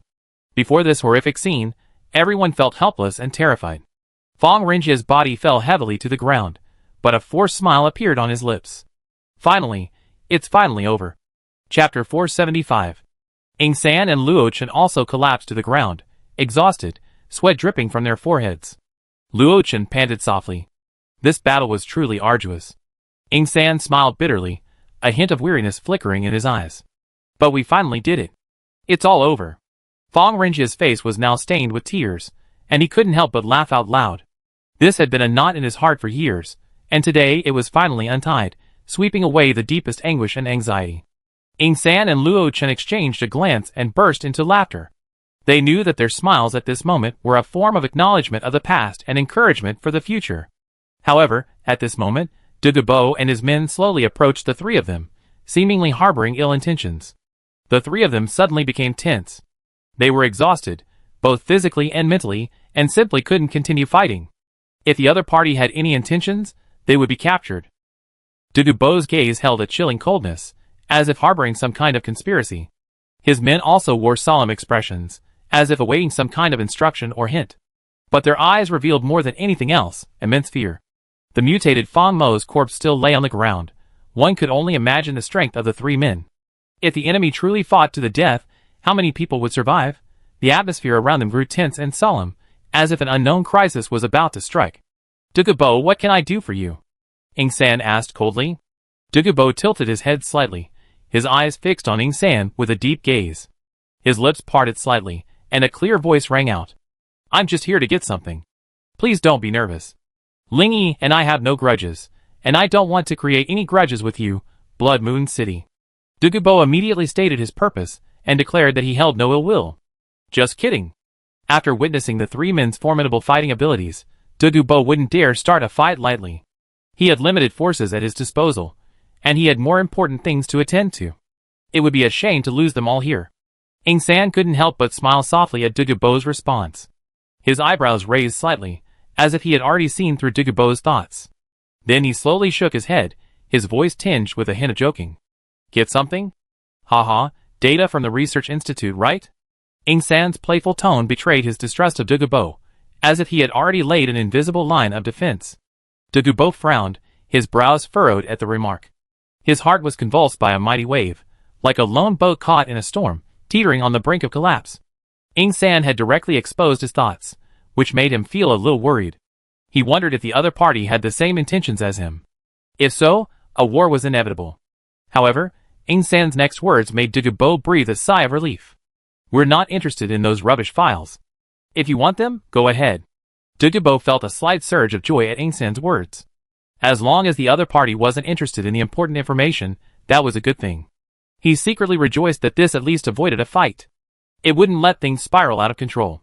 Thank you very much. Dugubo bowed to Ingsan, then hurriedly led his men towards the Research Institute. Watching the crowd quickly depart, Ingsan curled his lips sarcastically. It seems Dugubo also wants to use this method to achieve his power and ambitions. What a ridiculous idea.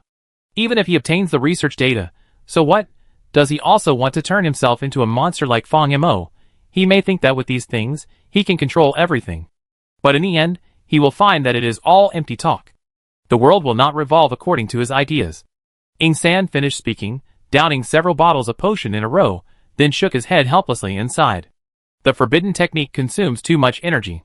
Even the recovery potion can't replenish it in time. Luo Chen also nodded. It's obvious that as our strength continues to grow, the effects of these potions are gradually becoming insignificant, yielding little benefit. Perhaps this is the inevitable price of growing strength. The potion's magical powers can no longer rival our inner strength. Fang Renjia said, his brow furrowed, a hint of nervousness in his eyes. We must leave this place immediately, or we'd be in trouble. Ingsan and Luo Chen sensed Fang Renjia's nervousness, and cast questioning glances. Unfortunately, before they could inquire about the reason, a furious roar suddenly rang out. Fang Renjia, hand over that information, or I'd be ruthless. Dugubo's gaze was as sharp as a blade, forcing Fang Renjia to hand over the information he desired. Dugubo, returning, directed his men to surround Ingsan and the others.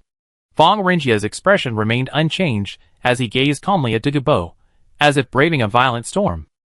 Ingsan questioned, somewhat perplexed. Dugubo, if you want the information, go find it yourself. What's your business with Fang Renjia? Are you looking for an excuse to start a war? Dugubo cast a deep glance at Ingsan, and shook his head grimly. I just want the information. I have absolutely no intention of starting a war. Before, only Fang Renjia had entered the Research Institute, and now it's completely destroyed. The scene was completely burned to ashes. I can't help but suspect he's already taken the information. Ingsan frowned slightly, Dugubo's words raising doubts in his heart. He turned to look at Fang Renjia, as if waiting for an explanation. Fong Renjie merely smiled faintly, a hint of indifference in his deep eyes. He spoke slowly, his tone devoid of emotion. I don't know what information you want, but I can tell you clearly. I destroyed the facilities and equipment in the Institute, and I set the fire. As for whether the thing you want is still there, I have no idea. Dagobah simply couldn't believe Fong Renjie's words. A deep suspicion and coldness gleamed in his eyes. The destruction of the facilities and the arson only made him more suspicious of Fong Renjie's motives. If you didn't take the information, why did you go to the trouble of destroying the Institute? This is clearly a cover-up. Tell me. Where did you hide the information? Don't force me to search for it myself. As Dagobah's demanding voice rang out, the scene suddenly fell into a gray, oppressive atmosphere. His gaze was fixed on Fong Renjie, as if, suddenly, the entire atmosphere froze in that moment. Dagobah's gaze was like a knife, sweeping across Fong Renjie, as if to cut him in half. The scene was filled with an invisible tension. Just like the cracks in dried plaster, every tiny movement makes people feel tense. Chapter 476. Faced with Dagobah's persistent questioning, Fong Renjie could only shake his head helplessly. He knew full well that no amount of explanation would be of any use, for the seeds of distrust had already taken root in Dagobah's heart. At this moment, Ing San slowly stood up, staring at Dagobah with an icy gaze. Dagobah, there's no need for these hypocritical lame excuses. If you want to fight, we fight you to the bitter end. Dagobah narrowed his eyes slightly, a hint of darkness flickering in them. If you truly desire a fight, I'm not in the mood to oblige. Given your current weakened state, I might be able to shatter you with just a single blow. His voice betrayed an unparalleled confidence and resolve. Their gazes met in midair, and the conversation instantly reached a fever pitch. The shadow of war seemed to once again loom over the scene, destined for a thrilling encounter. A fierce atmosphere filled the entire street, as if time had stood still. Every movement, every glance between the two men determined the ultimate outcome. Everyone around them held their breath, as if they could sense the tense atmosphere and fighting spirit that hung over the battlefield. At that moment, the entire world seemed to stand still. Only the confrontation between the two men continued. As a fierce battle seemed inevitable, a sudden roar rang out. Dagobah, what are you trying to do? Are you planning a rebellion? Everyone could hear the clatter of synchronized footsteps rapidly approaching the scene. Dagobah turned his head in suspicion, his heart skipping a beat. Shangwan Feihong, hasn't he been protecting number one? Why is he here with the Central Army? Shangwan Feihong sprinted, leading a large group of troops directly in front of Ing San and the others. A hint of coldness flashed in Shangwan Feihong's narrow eyes. The corners of his mouth curled up slightly, as if mocking Dagobah's helplessness. Behind him, soldiers held weapons in hand, ready to respond to any possible emergency. The atmosphere became even more tense and solemn. Shangwan Feihong, what do you mean? Dagobah narrowed his eyes, sizing up the newcomer with suspicion. You should know exactly what I'm doing here. Thanks to Lingyi, several of his companions joined forces to slay Fong Mo here. In contrast, you, without any orders, secretly allowed Northern Army soldiers to infiltrate the imperial capital. Your actions have caused number one to harbor even deeper suspicions. I have to wonder what conspiracy and purpose you're hiding. Shangwan Feihong stated his purpose for coming here without reservation. Looking at the blushing Dagobah, his lips curled slightly, more in a tone of accusation and mockery. It seemed as if everything that happened today had already been inevitable. A sense of sadness welled up in Dagobah's heart. However, his lips curled slightly, and his eyes gleamed with a sharper light. An unyielding will burned within him, but he knew that given the current situation, compromise was the only option.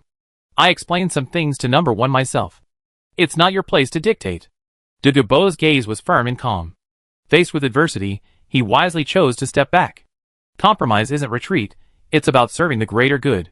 He knew how to seize the initiative, especially since the current situation had taken a sharp turn for the worse. After a moment's silence, Dagobah roared in a resolute voice. Everyone listen! Retreat! The sudden command shocked everyone. They looked at each other, bewildered. Dagobah stared intently at Shangwan Feihong, an unspoken glint in his eyes. Then he turned and strode away. Shangwan Feihong gazed at Dagobah with a cold smile, a flicker of indifference and determination in his eyes. He raised his hand and gestured, and the Central Army swiftly sprang into action, surrounding Dagobah and his men. Suddenly trapped within the Central Army's encirclement, Dagobah's eyes flashed with anger. Shangwan Feihong, are you really going to fight to the death today? Shangwan Feihong shook his head slightly, then spoke solemnly. Dagobah, I don't want to be your enemy, But for the sake of the nation, I must use an iron fist to suppress you, a traitor to the organization. I hope you can recognize the situation and avoid self-destruction. Dugubo's entire body trembled with anger as he faced the Central Army's overwhelming encirclement. He knew he was trapped, yet he refused to accept defeat. Under these circumstances, Dugubo steeled his resolve and made a desperate decision. He began mobilizing all his forces, preparing for an all-out counterattack, attempting to reverse the situation. Amidst the ranks, his eyes gleamed with tenacity and determination, vowing to fight the Central Army to the bitter end. Everyone listen! Target the Central Army. Fight back to the death. The battle was imminent, and the two sides instantly engaged. The surviving forces, trapped by Dugubo's forces, could only helplessly offer their last stand. Some even gleamed with endless despair. They had come for mere advantages, but now they were forced to face the Central Army, a force they were unwilling to fight. The tears of pain in their eyes seemed to silently reveal their inner struggle and helplessness. Inside the encirclement, the bloody storm intensified. The Central Army and Dugubo's Northern Army engaged in a brutal clash, a life-and-death struggle unfolding at every moment. The two sides fought back and forth, each vying for victory, the scene resembling a magnificent war scene, the battlefield stained red with blood. Shangwan Feihong calmly commanded the battle, gradually approaching Dugubo's core position. Dugubo, on the other hand, put all his might into the resistance, refusing to accept defeat easily. In this life-and-death struggle, every attack on the enemy's weaknesses, every attempt to avert a crisis, was a test of wisdom and courage on both sides. The intertwining of weapons and supernatural powers unleashed a passion of blood and fire, as if the moment of decisive battle was not far away. Faced with the specter of impending defeat, Dugubo's heart ignited with a raging rage. He refused to be outdone, and even more unwilling to accept defeat. The Dugu family, once single-handedly built, now faced the danger of collapse. This sent Dugubo's heart blazing like a raging fire. However, beneath his rage lay a steadfast determination and a fearlessness of setbacks. The flames of his rage reignited his hope for a reversal of the tide of battle. He vowed to use his flesh and blood to fight for his ideals and ambitions with every last ounce of strength. In the fierce battle, as time passed, the wheel of fate had long since ceased to turn.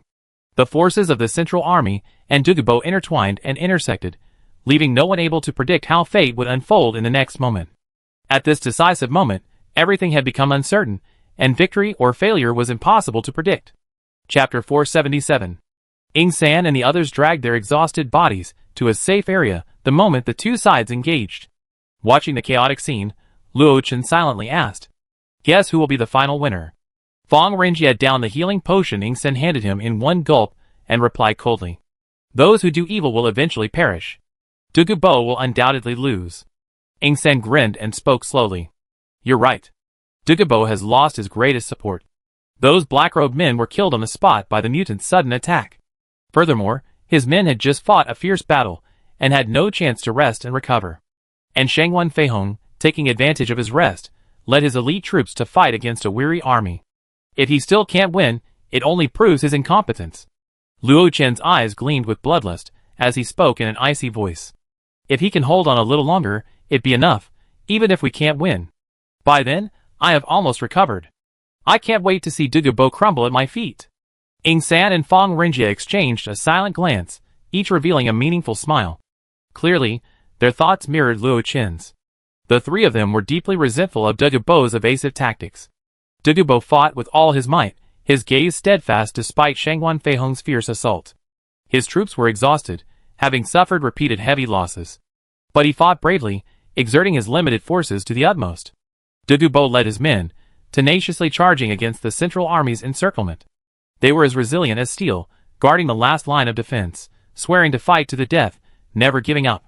Everyone roared frantically, their voices echoing throughout the battlefield, as if proclaiming their unwavering resolve. It seemed as if an unshakable force coalesced across this brutal battlefield. The army led by Shangwan Feihong was unstoppable, sweeping aside all who stood in their way, and forcing the Dugu clan's forces into retreat. Their offensive was like a raging storm, unstoppable. Shangwan Feihong's army, the #1 personal guard, consisted of exceptionally skilled warriors. Not only did they crush the enemy in terms of realm, but their combat prowess was also astonishing, and every charge was a source of fear.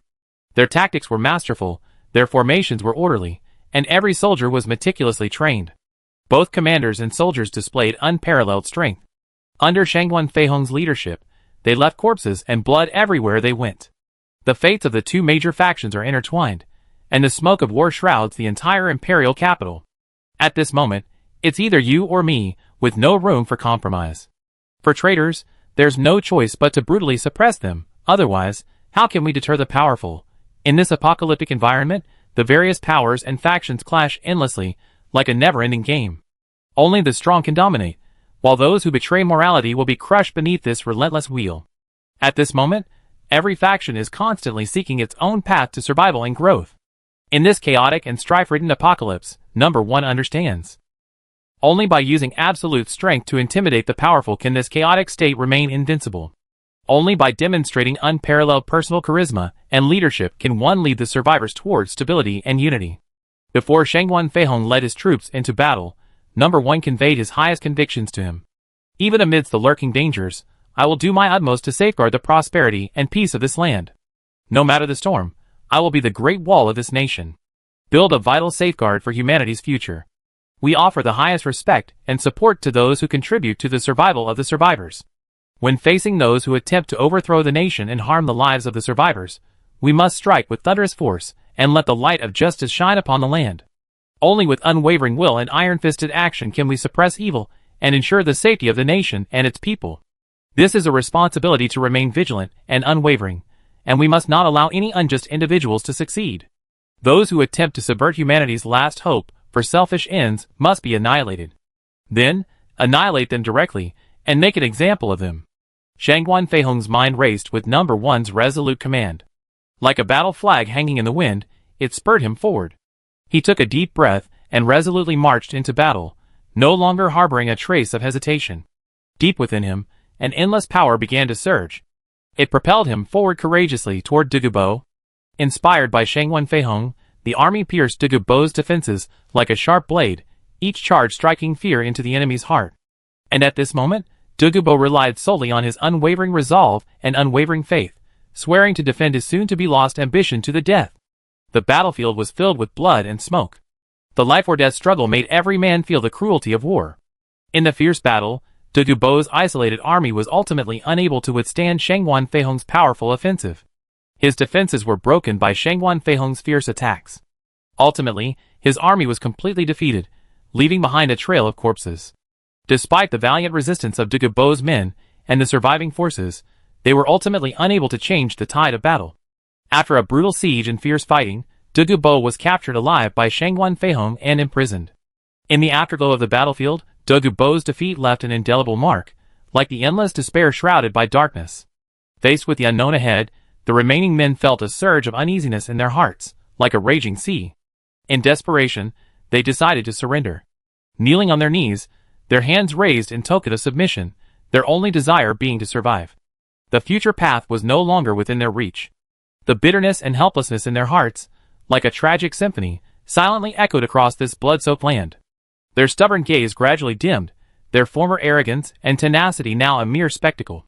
In the long river of history, their names will surely be labeled traitors, a stain that will never be erased. Their betrayal will leave deep scars in people's hearts, a chapter of shame that can never be forgotten. From the moment they followed Dugubo and stood against morality, the shadow of betrayal has already loomed over them. Their actions destined them to be forever reviled and a historical infamy. Watching his men being bound one by one, Dugubo's eyes filled with regret. His former pride had now turned to endless sorrow. The Dugu family was about to follow the path of the Fong family's destruction. Chapter 478. Dugubo, pinned down by two soldiers, raised his blood-stained face, his eyes gleaming with a tenacious glint. Shangguan Feihong, kill me or chop me up as you please. Why humiliate me like this? Shangguan Feihong sneered, a flicker of disdain and indifference in his eyes. He slowly raised his hand, as if preparing his next order, but the coldness in his eyes made Dugubo shudder. Dugubo slowly closed his eyes, forcing a smile. He knew this time, he might truly be on the brink of life and death. Though he professed his fearlessness, deep within him lay a deep fear. Before or after the apocalypse, Dugubo had always stood tall and proud. He had always persistently pursued his inner ideals, unwilling to easily succumb to the whims of fate. Now, at this moment, the fragility and preciousness of life became crystal clear. Take them all back, and await the leader's decision. Upon hearing Shangguan Feihong's order, Dugubo's eyes shot open, staring at him in disbelief. "You won't kill me?" A flicker of hope ignited within Dugubo. He realized Shangguan Feihong seemed to have a new plan. This surprised him, but also gave him a glimmer of hope. He stared intently at Shangguan Feihong, his words echoing in his ears, a complex wave of emotions welling up within him. "Humph. It's not that I won't kill you, but I'm taking you to see number one. Then I personally bring you to the military tribunal, for everyone to witness." "You?" This is the fate of Dugubo's actions. Shangguan Feihong spoke coldly, his tone tinged with a deep chill. Dugubo suddenly felt an invisible pressure envelop him. He understood that he had fallen into an irreversible situation. Facing Shangguan Feihong's gaze, a feeling of powerlessness and regret welled up in him. "Fong Mo and I were defeated so pathetically. Who could have imagined that, after fighting for most of our lives in the imperial capital, we would ultimately be defeated by a junior like Ling Yi? I regret it so much. How pathetic. Victory reigns supreme, and defeat is the enemy. In the end, it's all in vain." With a wave of Shangguan Feihong's hand, Dugubo and his men were escorted away. The desolate scene on the battlefield seemed to further highlight the city's bleakness and loneliness. Moonlight shone on the empty streets, illuminating lonely and helpless figures. It was as if the entire city's loneliness had solidified in that moment. A few howls and sobs rang out from the retreating crowd. As if responding to this desolate scene, a sense of helplessness and sorrow filled one's heart. Shangguan Feihong turned to look at Luo Chun and the other two, standing not far away. He nodded to Ying San, offering a kind smile, and then quickly caught up with the retreating group. Shangguan Feihong's figure gradually receded, while Luo Chun and the other two silently watched his back. Ying San stretched lazily, a flicker of understanding in his eyes. This was a gesture of goodwill towards him, meaning they held no ill will towards Ling Yi. Luo Chun, now avenged, felt a great deal happier. His joy was beyond words, a brilliant flower blossoming in his heart. His eyes reflected boundless anticipation for the future, as if filled with endless possibilities. Luo Chun raised his lips, as if catching sight of a glorious scene ahead. It was the glory he had long dreamed of, his own. "Ying San, what should we do next? Stay in the imperial capital, or seek out Master?" Luo Chun asked with a hint of a smile. Ying San glanced at the chaotic battlefield, frowned, and spoke thoughtfully. "The situation in the imperial capital seems to have stabilized. But we still can't let our guard down. Don't forget what we've seen along the way. That overwhelming wave of zombies is heading towards the imperial capital. I'm afraid there will be another major battle here in the near future." Hearing Ying San's words, Luo Chun couldn't help but look north. On his previous journey north with Ying San, he had seen the number of zombies rapidly increasing. They formed into massive swarms, moving forward like a blanket of dust. Those zombies surged forward like a tide, their will to survive gone, their only thought being to move forward. Without a purpose, they crushed everything in their path. The roars emanating along the way were nearly soul-shattering, sending chills down one's spine. This was a scene Luo Chun had witnessed firsthand. He couldn't imagine the scale of the zombie horde they would face. The approaching zombie horde would undoubtedly pose a massive threat to the survival of the imperial capital. Although Fong Renjie hadn't witnessed the zombie horde himself, he knew the strength of Ying San and Luo Chun well. The deep worry and fear expressed in both men was sufficient proof that this impending threat would likely leave them feeling despair. Fong Renjie took a deep breath, a tinge of worry rising within him. This made him realize that this disaster was absolutely not to be underestimated. Ying San was silent for a moment, then suddenly looked up and said, "The most urgent task now is to find the master first, and then make plans." Ying San's voice was clear and melodious, like the sound of nature. He gazed deeply at the two men, his eyes gleaming with determination. At this moment, they desperately needed a leader like Ling Yi. A leader who could lead them out of this predicament. The future was full of uncertainties, but they couldn't stop. Only by moving forward could they find hope for survival. Luo Chun and Fong Renjie exchanged a glance and nodded in agreement. "Let's put aside the story of the imperial capital for now, and return to Fong Siyu." Fong Siyu, dragging her severely injured body, arrived at a deep valley in the suburbs. Her clothes were tattered and bloody, and every step was an ordeal. She held her chest with one hand, blood dripping from the corner of her mouth, framing her haggard face. Fong Siyu gazed at the towering waterfall before her, its mist drifting in the wind like a story of passing time. She looked around in a daze, feeling only a sense of silence, an ethereal, mysterious presence. The valley beneath the waterfall was like a fairyland on earth, beautiful and mysterious. As she delved deeper, the scene seemed to contradict her memories. The layout seemed to have shifted, becoming even more mysterious and beautiful. Fong Xiyu looked up at the cliffs above the waterfall, a look of disbelief on her face. She watched the water cascade down from the heights, splashing like millions of diamonds gleaming in the sunlight, captivating and captivating. The scene beneath the waterfall left her mouth gaping, unable to calm down for a long time. Countless vines intertwined and woven, like a mysterious palace. The dense vines intertwined, weaving a dreamlike landscape, a beauty so enchanting that it was breathtaking. This beautiful scenery was beyond Fong Xiyu's imagination. Everything before her eyes seemed like a fairyland from a fairy tale. Chapter 479. Fong Xiyu gazed in amazement at the woven rattan scene before her, a wave of confusion filling her. This scene was strange and mysterious. Who had left it behind? Nothing like it had ever existed in this vast valley before. This bizarre scene was truly inconceivable. She gazed at the dreamlike scene, filled with curiosity and confusion, so much so that she almost forgot about her injuries. What the hell is going on? It wasn't like this before. Why did it suddenly become like this? What on earth happened? Fong Xiyu gently stroked the intricate vines, muttering unconsciously. As she slowly delved deeper into the woven world of the vines, the scene she saw intensified her astonishment. Fong Xiyu's eyes widened, and she froze in place. She initially thought she was seeing things, or perhaps it was an illusion caused by physical and mental exhaustion. But she was certain she wasn't mistaken. That large bed had clearly been destroyed by her angry blow. Yet, at this moment, it had miraculously been reassembled before her. This filled her with a sense of wonder and suspicion. Fong Xiyu began to examine the bed carefully, her hands gently caressing every detail, searching for any trace that could explain this mysterious phenomenon. However, aside from the morning light shimmering across the headboard, it seemed as if nothing had happened. But Fong Xiyu knew this was no coincidence. It must have been intentional. Suddenly, from an angle barely perceptible to her, strips of green silk came into view, floating around the large bed. She sat on the edge of the bed, carefully examining these insignificant traces, a spark of curiosity rising in her heart. As her attention gradually drifted toward the bedside, she finally discovered some strange clues. Throughout the bedboards and the broken spots, thin threads woven from vines seemed to be hidden.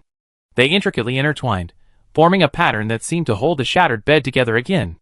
Fong Xiyu reached out and gently touched the threads, feeling a slight chill. She frowned, as these clues seemed to be telling her a single message. It's him. He did all this. Fong Xiyu bit her lip, and the sweat on her forehead became more pronounced. It was like the inner turmoil and pain rising. Everything before her seemed like an inescapable fate. She couldn't help but feel that she was trapped, unable to escape. Everything that had happened during this period had coincidentally pointed to the same person hidden deep within her heart, leaving her unable to escape any longer. Lingyi. Glistening tears fell from Fong Xiyu's eyes. Lingyi, in her heart, was a mixture of love and hate. Love was an inseparable emotion for him, the memories of that unexpected encounter, and the unique charm he exuded. Hate, on the other hand, stemmed from his side, the torment on her soul, the scars of those painful moments. She clearly felt the role Lingyi played in her life. Like a deep musical melody, sometimes melodious and lingering, sometimes passionate and shocking. This emotion was like a light blooming in the darkness, warm yet sharp, impossible to ignore. Though she knew she could no longer conceal it, it had become woven into her very being, an unshakable part of her being. Deep within Fong Xiyu's heart, emotions intertwined into a throbbing scene. And every memory cut through her heart like a knife. She tried to escape, but found the emotion had already taken root, growing stronger as the entanglement washed over her. Perhaps, this obsession had long since transcended her control. It would become the most beautiful chapter in the many stories of her life. Fong Xiyu carefully laid down on the bed, gently closing her melancholy eyes. A gentle breeze brushed across her face, bringing a touch of coolness. A wave of melancholy welled up in Fong Xiyu's heart, as if she could sense Lingyi's gaze. Those eyes held a deep, untold story. She sighed softly, her thoughts flooding back like a tide. Lingyi's image repeatedly appeared in her mind. Every smile, every look, every gesture, even the rude gesture, was deeply engraved in her heart. She could almost feel his warm hand caressing her cheek, and unconsciously, a gentle touch surged through her heart. This throbbing sensation was like a flower bud, about to bloom. It blossomed deep within her heart, bringing a sweet sense of happiness and warming her entire being. However, as time passed, Fong Xiyu's brow furrowed. These beautiful fantasies were simply impossible to realize. If she hadn't intervened, if she hadn't struck that sword, perhaps everything would still be possible. But now, it was impossible. She had completely stood against Ling Yi. I'm sorry. I'm sorry. I thought you hide. Fong Xiyu whispered softly, looking up at a world of green vines. Suddenly, regret and pain surged over her like a tidal wave. She couldn't help but slam her eyes shut, tears streaming down her face again. The courage and decisiveness she once believed herself to have seemed so pale and powerless now. She couldn't face her own impulsiveness and mistakes. For a moment, she felt as if her heart was pierced by thousands of arrows, the pain unbearable. I stabbed you, hoping you still live. And now, I return the sword, and then silently wait on the road to the underworld for you to come. Fong Xiyu lay on the rustic bed, her hand gripping the cold hilt of her sword, her heart filled with endless sorrow and despair. Tears carved deep scars on her face, like a ruthless blade, slicing through her heart. Life in the apocalypse had left her with nothing. Family, friendship, and love all vanished in a nightmare. This left her feeling lonely and hopeless, like a tide that washed over her heart. Life? It no longer mattered to her. She had lost everything. Perhaps she had once been a flower in full bloom. But now, it was on the verge of withering, ready to scatter in the wind. The hope she sought had become a futile struggle. Fong Xiyu felt herself becoming so fragile, like a withered flower. The silver sword in her hand was slowly coming to rest across her neck. Through tearful eyes, Fong Xiyu once again scanned the surrounding scenery. Around her, the morning light filtered through the sparse leaves, casting mottled shadows, as if telling of a silent farewell. Her heart, like the ever-changing light and shadows, was perhaps destined for a bittersweet ending. There was a mixture of determination and tenderness in her eyes, as if she was silently bidding farewell to this world that made her love and hate it. Chapter 480. Just as Fong Xiyu shed her last tear and drew her sword, ready to commit suicide, a gentle wood element suddenly filled the air. With lightning speed, several vines bound Fong Xiyu to the bed, and the sword fell to the side. Fong Xiyu was startled by the sudden attack. Her heartbeat seemed to leap from her chest, and her eyes gleamed with fear. No matter how she struggled, the vines bounding her held her like iron chains, holding her body in place. At that moment, she felt helpless and terrified. Who is playing tricks on me? Let me go! Fong Xiyu cried, her voice echoing through the valley. The leaves swayed gently in the breeze, as if mocking her helplessness. At that moment, a voice, both domineering and tinged with regret, suddenly rang out. Who allowed you to take such a decision and end your own life so easily? Ling Yi slowly approached the bedside, his eyes revealing a deep attachment. He always felt a tinge of guilt towards Fong Xiyu. He knew her pain deeply, and understood her inner struggle. Ling Yi gently brushed the hair from her forehead. His gentle gaze was filled with longing and concern for her. At this moment, perhaps only Ling Yi himself understood the depths of his heart. His guilt and love coexisted. Fong Xiyu stared blankly at Ling Yi, who sat beside the bed. Her thoughts were in turmoil, the doubts and confusion within her heart making her struggle in an endless sea. She tried to sort out her emotions, but they surged like the tide, making it impossible for her to think calmly. She dreaded facing Ling Yi, yet she couldn't let go of her love. Just as the wind couldn't disperse the clouds, the worries and conflicts in her heart lingered. Fong Xiyu's state of mind began to subtly shift. Ling Yi's sudden appearance brought her unexpected warmth and hope. She had originally thought she would face the end of her life alone. But now, a ray of bright light seemed to pierce through the dark clouds. She felt that perhaps fate had not completely closed its doors to her, that perhaps some hope still awaited her. A flicker of hope reignited in her eyes, slowly spreading. Fong Xiyu's gaze lingered on Ling Yi's chest, where the blood-stained mark still remained. She stared silently at the scar before her, as if time had stood still. Remorse and pain surged within her. She reached out to touch the wound, but her hands and feet were bound, and she was powerless. Fong Xiyu could only turn her head away helplessly, as if unable to face the harsh reality before her. This wound was inflicted by her own hands. Ling Yi noticed this, and knowing exactly what Fong Xiyu was thinking, he gently took one of her hands. At that moment, the vines retreated swiftly, as if alive.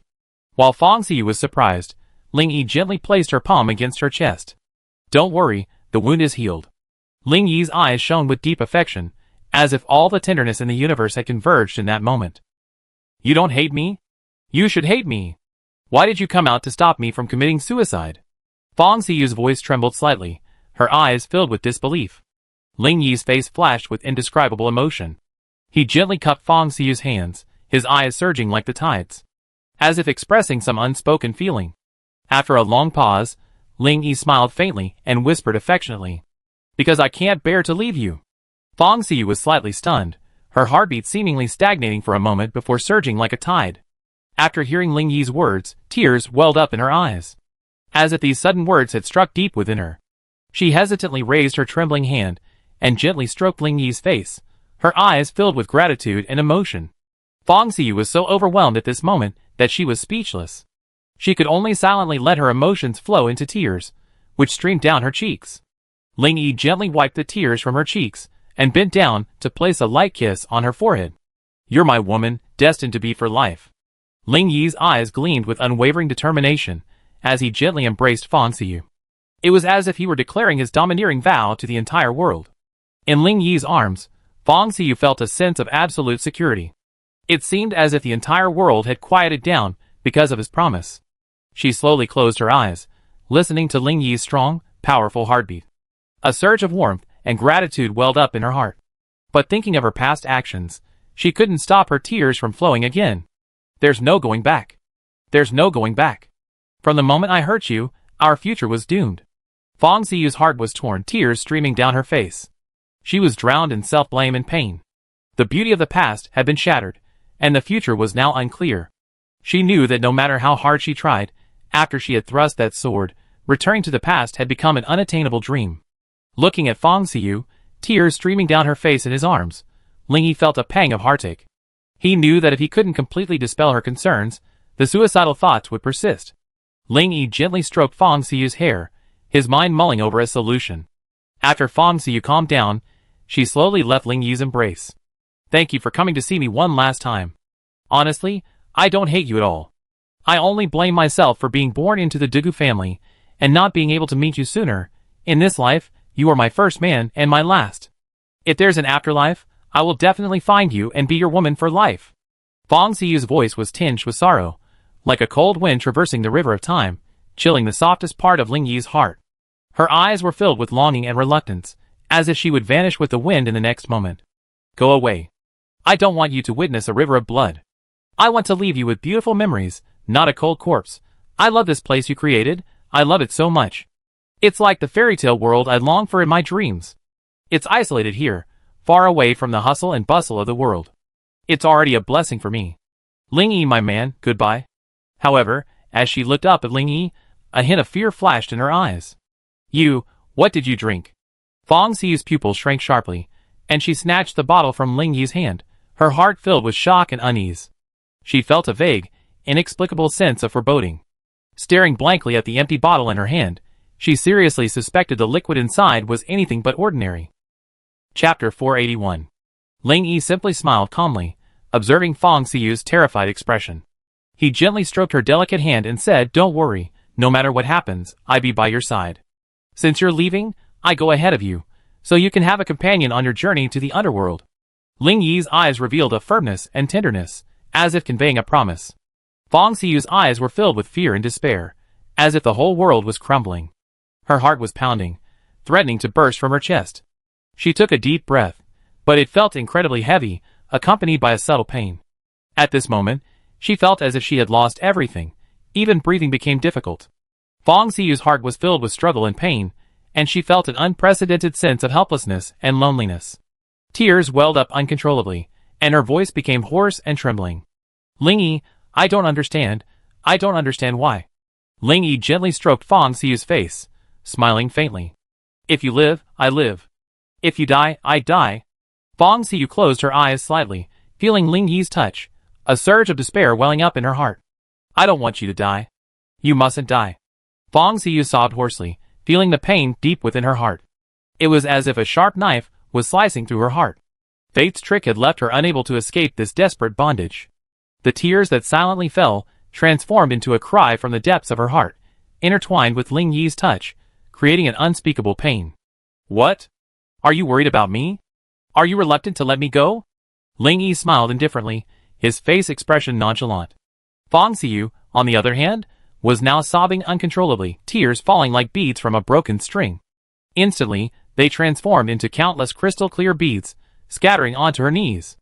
The pain in her heart surged like a tidal wave, impossible to express with words. So, she could only nod desperately, expressing her reluctance to leave Ling Yi.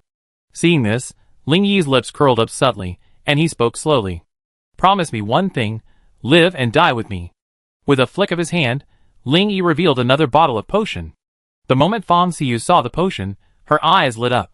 She bit her lip, looked at Ling Yi affectionately, and said, "Okay, I promise you, we live and die together, and be a ghost couple."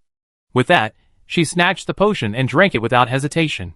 After completing all this, Fang Xiyu let out a relieved smile, and gently leaned against Ling Yi's shoulder. She closed her eyes, feeling the warmth from Ling Yi, preparing to silently await death. Suddenly, she opened them abruptly, looking at Ling Yi, who smiled, her face filled with disbelief. A surge of vitality surged within her. Severe injuries were healed in an instant, forcing Fang Xiyu to leave Ling Yi's embrace. What is this potion?" Ling Yi smiled faintly, and gently brushed the strands of hair from her forehead. "This is a high-level healing potion that can instantly heal injuries. I still want to grow old with you, walking hand in hand through the long river of time. We weather the storms together, sharing the joys and sorrows of love. I look forward to walking hand in hand with you, to growing old together, still youthful, with a soulmate, forever close together." At this point, Ling Yi gently lifted Fang Xiyu's chin and spoke tenderly. "If you want to die together, it's not now." Fang Xiyu was about to say something, but unexpectedly, Ling Yi lowered his head and kissed her lips deeply. Moved by Ling Yi's tenderness, Fang Xiyu slowly closed her eyes. She finally let go of her grudges and immersed herself in Ling Yi's love.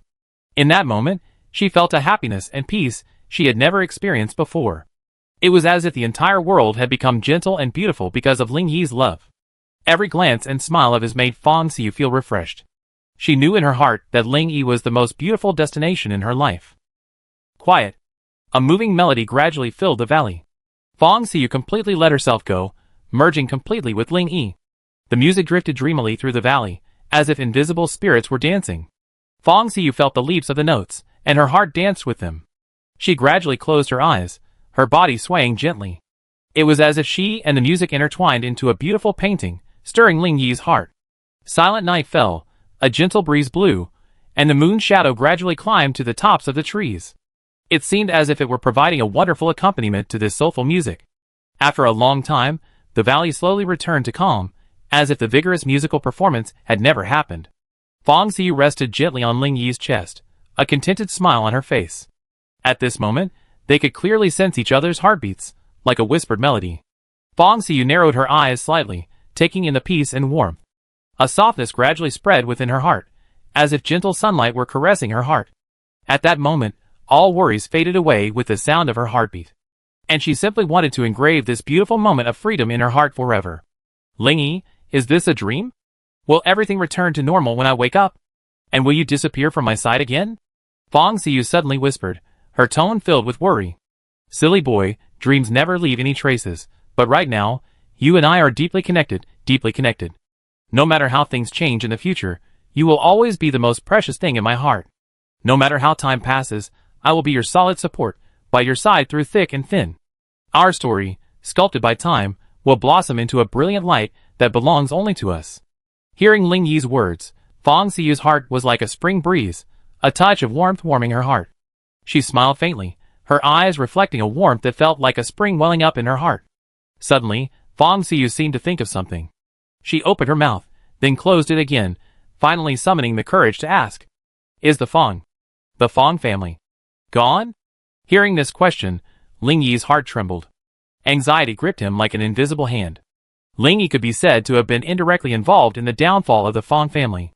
What worried him even more was whether Fang Xiyu would fall into confusion again, losing her desire for life. He feared that the impact of this incident on Fang Xiyu might be more profound and irreparable than he had imagined. He didn't hear a response, but he could clearly feel Ling Yi's heartbeat quickening. Fang Xiyu couldn't help but raise her head slightly, looking up at Ling Yi's face in confusion. Chapter 482. What caught Fang Xiyu's eye was Ling Yi's tangled and helpless expression. It was framed by a slightly bitter smile, tinged with a sense of unspoken embarrassment and annoyance. Fang Xiyu studied Ling Yi's face thoughtfully, as if trying to understand the reason for his expression. At that moment, their hearts seemed to draw closer in a kind of intertwined resonance. Yet, they could not touch each other, like harmonious notes quietly missed in a melody. However, Fang Xiyu was no fool. She immediately understood Ling Yi's dilemma. So, She began to speak softly, as if talking to herself. Actually, I don't care about my status as a member of the Fong family, nor do I harbor any nostalgic feelings. You may not know this, but my childhood was a tragedy, destined for a nightmare from the moment I was born. Who could have imagined that life would be so unpredictable, and my mother died in childbirth because of me? I have no memory of her face. From the moment I opened my eyes, I was deprived of her love. This sudden tragedy left my father heartbroken. He even regarded me as a curse, and gradually distanced himself from me. After my mother left, he found a new love, and I, deprived of his father's care, grew up lonely and helpless. My mother's death drastically changed my life. My father, overcome with grief, became silent and uncommunicative, showing almost no concern for me. With the new woman entering the family and replacing my mother, I became even less popular. My father's mindset was completely different from before, and he spent his days indulging in alcohol and women. A decadent family atmosphere developed, and I could only endure it all silently, living under gazes of disgust. Fong Xiyu choked up at this, her body heaving against Ling Yi's chest. Ling Yi silently reached out, and put his arm around Fong Xiyu's shoulders, as if wanting to share her sorrow. He gently patted her back, hoping to use this tiny bit of strength to bring her warmth and comfort. After venting a bit of emotion, Fong Xiyu slowly continued. So, I grew up in loneliness and pain, always a nameless existence. No one in the Fong family was willing to listen to me. No one wanted to communicate with me. I spent each bleak spring, summer, autumn, and winter in the Fong family's lonely courtyard. But even in this desperate situation, I refused to be ordinary. I always believed that I had extraordinary potential, but I had never found the opportunity to display it. Until the end of the world, I unexpectedly awakened my special ability. This was something I had never experienced, nor could I have imagined. I discovered that I could charm and control others through my powerful mental abilities. I began exploring my abilities, gradually discovering their potential. This thrilled me, for I was no ordinary person. This was a ray of hope in my destiny, a glimmer of hope for the future. It was then that Fong Yimou appeared, offering me a surprise. He appreciated my special abilities, and created a niche for me within the Fong family in the apocalypse. It was at this moment that my status changed. No longer the forgotten child, I possessed a power that everyone feared. In this environment, I received Fong Mo's attention and training. I thought I could finally embark on a path of self-growth and revenge. She was determined to prove herself. No longer the abandoned child, but a woman with immense power. I wanted to prove my worth once and for all. However, the world once again revealed its cruelty and ruthlessness. Fong Mo's purpose in training me wasn't because I was a member of the Fong family, but simply because of my uniqueness and beauty. He began to frequently bring me into contact with those who were detrimental to the Fong family. Then, using my beauty as a trap, he leveraged my special abilities to control them. Just like that, I achieved status, but became nothing more than a pawn. Ling Yi sighed deeply. Fong Xiyu's fate filled him with deep heartache and regret. In this apocalyptic era of power struggles, while beauty traps can bring temporary gains, they are often accompanied by endless pain and sacrifice for the user. Those like Fong Xiyu were already quite fortunate, at least they had special abilities to back them up. So, she wasn't physically disadvantaged. If she hadn't encountered Ling Yi, a psychopath, she wouldn't have failed. Ling Yi gently patted Fong Xiyu's back and spoke slowly. Don't think about it. It's all in the past. Fong Yimou brought this upon himself. I guess under his leadership, the Fong family no longer exists. Hearing Ling Yi's words, Fong Xiyu raised her head, tears welling in her eyes, her lips trembling slightly as she spoke in a shaky voice. Is the Fong family truly gone? I don't want to be sad, but I can't help but feel the sadness. Ling Yi, I'm afraid I won't be able to forget. Ling Yi looked deeply into Fong Xiyu's eyes, and softly soothed.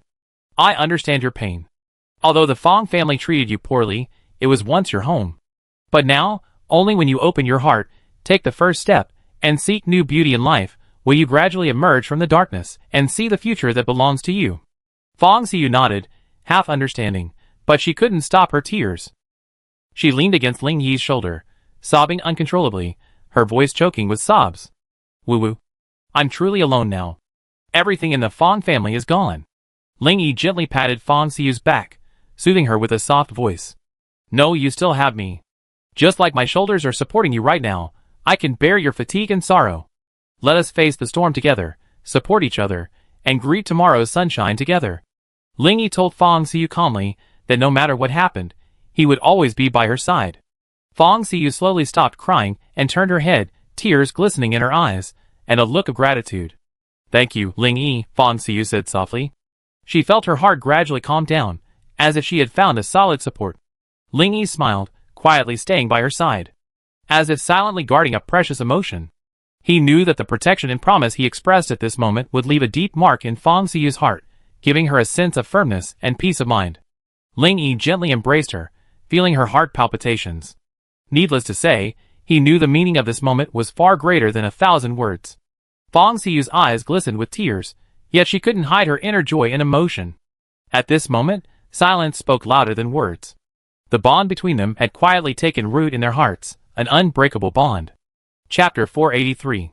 In the imperial capital, when news spread that the Fong family had been exterminated and Dugu Bo had been arrested and imprisoned, the entire city was in an uproar. These two families were ranked among the 4 great families of the imperial capital.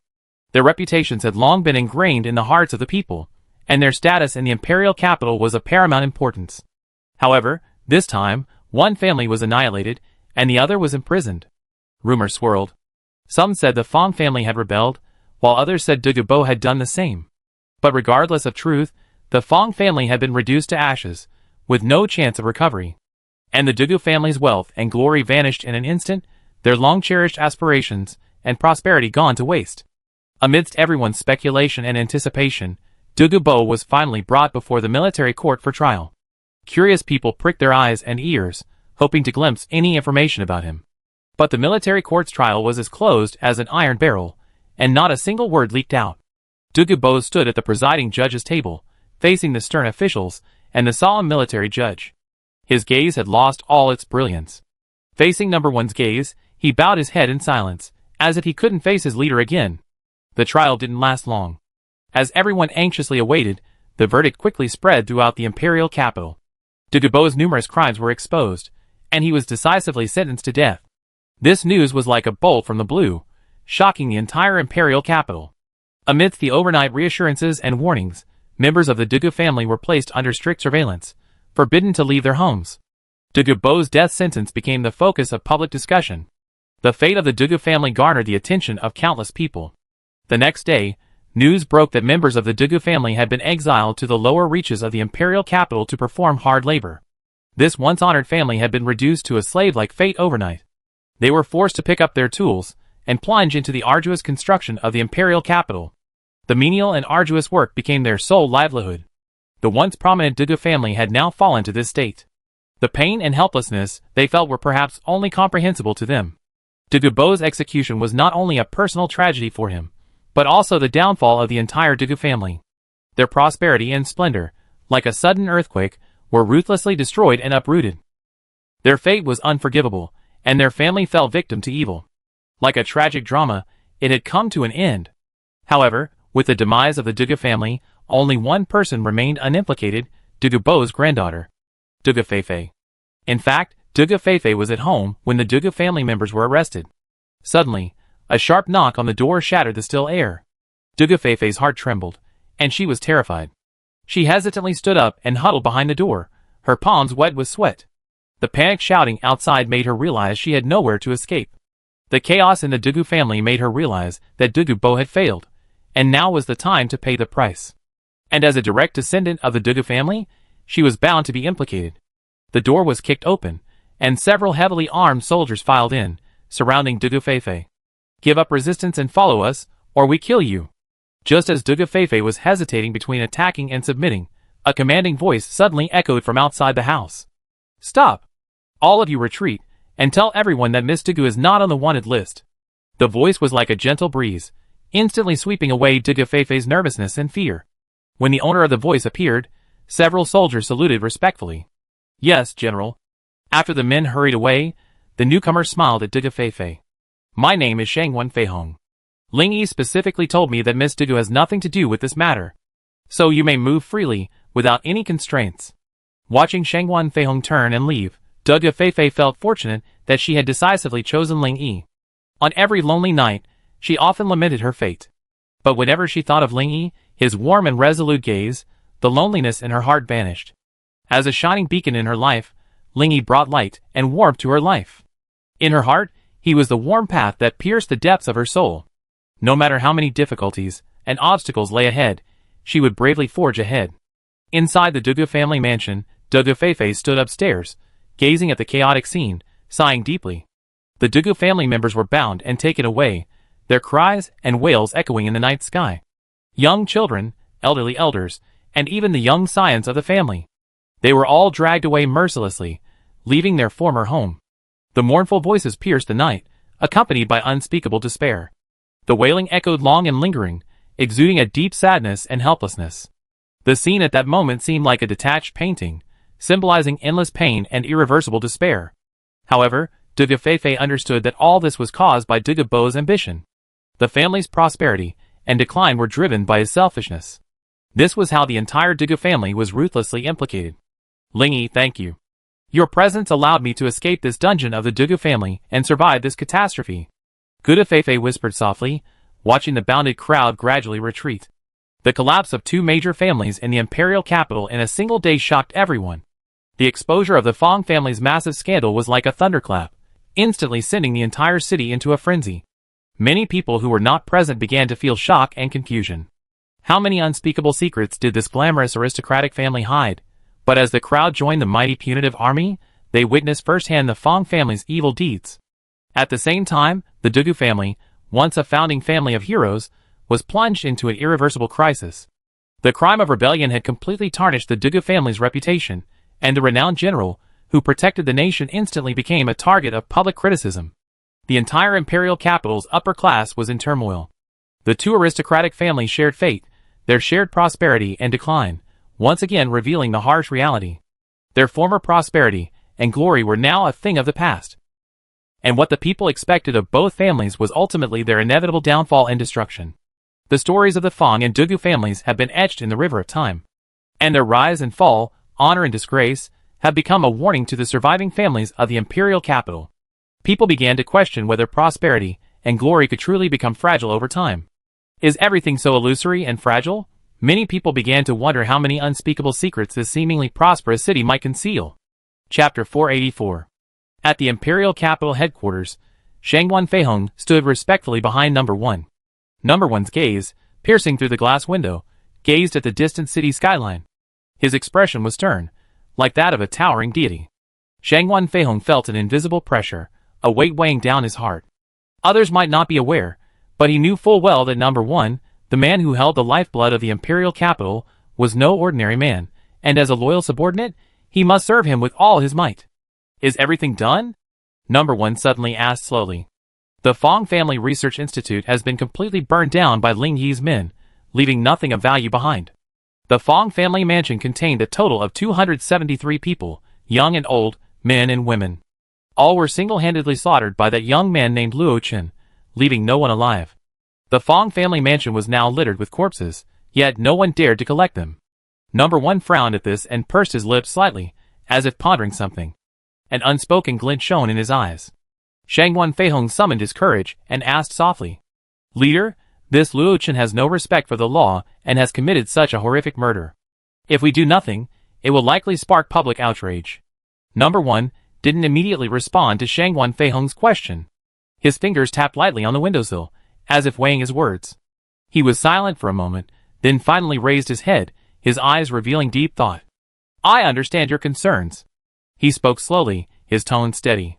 "Feihong, the world is constantly changing. We can't always be confined to the past. Only by focusing on the present can we truly seize opportunities and forge ahead on a brighter path. Therefore, we cannot be trapped in the narrow-minded pre-apocalyptic understanding. The world is so vast, full of unknowns and possibilities. We should open our hearts and minds. We must embrace the changes of the apocalypse.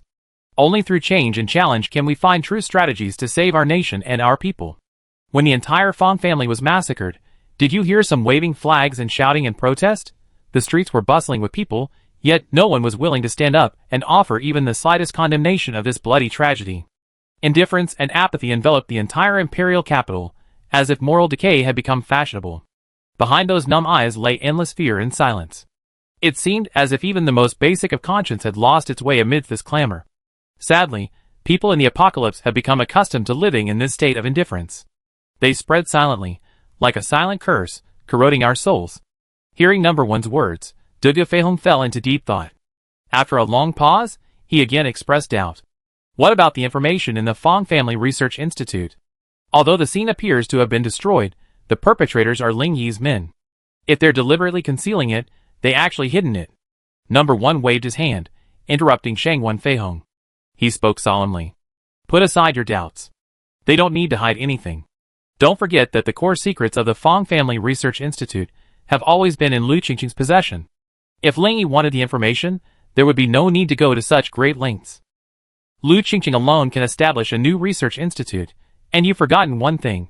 If it weren't for Ling Yi's presence this time, we wouldn't have been able to bring down the Fong and Dugu families so easily. We might even have suffered heavy losses. Ling Yi, a 9th rank expert, is not only terrifying in strength.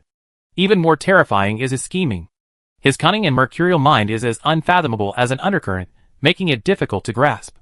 During this turmoil in the imperial capital, he manipulated the Fong and Dugu families into a vicious rivalry, allowing us to profit. He executed his scheming with unparalleled skill, each move leaving his opponents unpredictable. His calculations truly left me speechless. Like a magnificent chess game, each move deftly forcing his opponent into a desperate situation. His brushwork resembled the meticulous composition of a painter, delicate yet shimmering with cunning. In this competition, he seemed to have read everyone's mind. He easily manipulates the situation, making everything unfold according to his will. Such a young talent, so brave and resourceful, it's a shame he can't serve the organization. What a loss. Shangwan Feihong was somewhat surprised to hear number one's evaluation of Ling Yi. He had never seen his leader praise someone so highly. Leader, such a person is unrestrained. This is a major hidden danger. A trace of worry crossed Shangwan Feihong's face. Hidden danger? Number one turned to look at Shangwan Feihong, shook his head slightly, a meaningful smile flickering in his eyes. He asked slowly, do you think that by imposing constraints, Ling Yi will be able to comply and follow your orders? The Fong family, the Dugu family, which one isn't under constraint? Yet, what are the results? Right before our very eyes, one seeks to overthrow humanity. The other aspires to control the imperial capital, to sit in my place and issue orders. In this chaotic apocalypse, constraints may only provide a superficial sense of stability. The true darkness and danger lie beneath the surface. Beneath the false halo of the surface lie all sorts of deception and schemes. We often only see the external packaging, unable to grasp the inner truth. This covert manipulation and influence is often more profound and insidious than the overt constraints. They are like invisible worms on the tarsal bones, silently eroding everything, making it difficult to detect. We cannot even fully grasp the ambitions of the two major families, let alone Ling Yi, a 9th-level powerhouse. If he wants power, the imperial capital, do you think we can stop him? Shangwan Feihong felt a sudden chill in his heart upon hearing this. He had almost forgotten that Ling Yi's most terrifying aspect was his unattainable 9th-level strength. If he truly had ambition, no one in the imperial capital could contend with him. Perhaps his current strength could already reach the pinnacle of the world. Becoming the number one in the world, Shangwan Feihong was silent for a moment, a flicker of helplessness in his eyes. Finally, he spoke slowly. I was superficial, forgetting Ling Yi's astonishing strength. Number one nodded, slowly walked to his desk, and handed Shangwan Feihong a slip of paper. This is an urgent report from Mu Tianxiong. Take a look at the content and time. Shangwan Feihong took it with a puzzled look and began to carefully read it. As the contents gradually came into view, his brows furrowed slightly. You know, he was usually calm and composed, not easily surprised. But at this moment, he couldn't help but show a hint of emotion and nervousness in his eyes. The information contained in this urgent report clearly struck him as unusual. Chapter 485. The content of the urgent report was simple, yet it made Shangwan Feihong's heart tremble. Experiments are being conducted on living people in the Fong Family Research Institute. And the date on it was surprisingly 2 months ago. Shangwan Feihong's eyes widened, momentarily in disbelief. This news had actually reached number one 2 months ago. What did this mean? They, in the imperial capital, hadn't discovered such a serious problem. An outsider had already penetrated the Fong family's core secrets. Shangwan Feihong asked uncertainly. This? Could it be information provided by Ling Yi? Seeing number one nod, Shangwan Feihong swallowed. This is simply unbelievable. After all, this is the end of the world. How could Ling Yi, thousands of miles away, have access to the secrets of the Fong Family Research Institute? Unbelievable, truly unbelievable. Shangwan Feihong exclaimed heartily, his eyes gleaming with admiration. The fact that Ling Yi could provide such valuable and secret information was a testament to his immense power. At that moment, Shangwan Feihong's respect for Ling Yi surged like a surging tide. When I received this information, I was just as surprised as you were. But the Fong family has made contributions to the country, after all.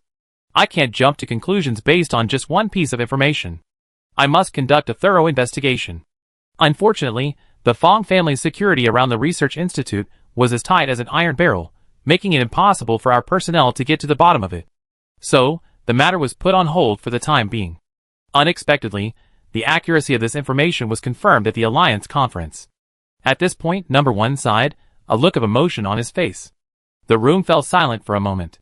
Number One took out another piece of intelligence, his expression gradually growing more serious. Shangwan Feihong keenly noticed Number One's slightly trembling hand. Such subtle movements often hinted at deeper secrets and anxieties, just as a gentle breeze in the dark night foreshadows the approaching storm. This gave him a hint of unease, and he secretly pondered the significance of the intelligence. Shangwan Feihong, expressionless and solemn, took the intelligence with both hands. At this moment, his heart was filled with a surge of emotions. He knew deeply that the intelligence he had received must conceal a profound secret. As expected, after reading the brief information, Shangwan Feihong stumbled and nearly fell to the ground. Dugu Bo is colluding with a secret organization. The Northern Army has infiltrated the imperial capital. A wave of millions of zombies is gathering towards the imperial capital. At this moment, Shangwan Feihong's heart was overwhelmed with worry and fear. This information was completely unexpected, and the date of this intelligence report was a month ago. This made him fall into deep thought. The brief intelligence report revealed two things that had already come true. Dugu Bo had indeed secretly mobilized the Northern Army to infiltrate the imperial capital, and was preparing to commit treason.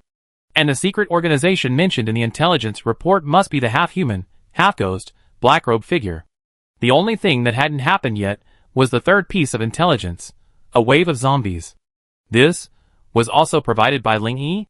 Shangwan Feihong asked in a tone of astonishment. This information suddenly appeared by my bedside a month ago. I don't know who sent it, but I'm certain it was Ling Yi. After all, the information about the Fong family came from him. Shangwan Feihong gasped, his eyes filled with disbelief and deep fear. Shangwan Feihong suppressed his fear, secretly rejoicing. Luckily, the informant had no ill intentions, otherwise Number One would have been in mortal danger. What filled him with disbelief and horror was that someone had managed to sneak into Number One's room, despite his tight security. It was truly an unimaginable nightmare. If anything happened to Number One, the imperial capital would be plunged into chaos. I have failed in my duty. Please punish me, Commander.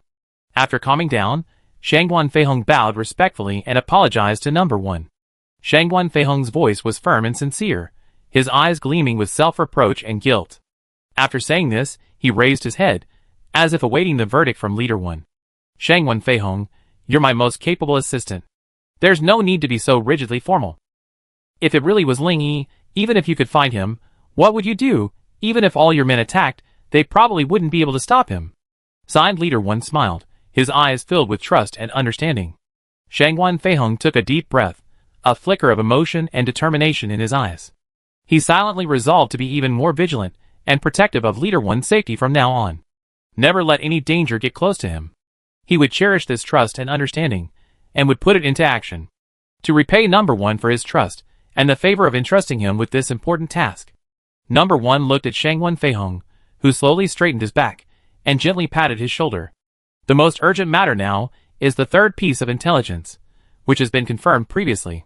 We must treat the authenticity of this information with the utmost caution. It may affect the safety of the entire imperial capital, so we must not take it lightly. To resist external aggression, we must first stabilize the internal situation. Fortunately, with Ling Yi's help, the two major tumors within the imperial capital have been eliminated. Feihong, your mission now is to demonstrate your full abilities and talents at this critical moment. Concentrate all resources and combat power. You must be a strong support for the defense of the imperial capital. Let us unite closely, as unbreakable as steel.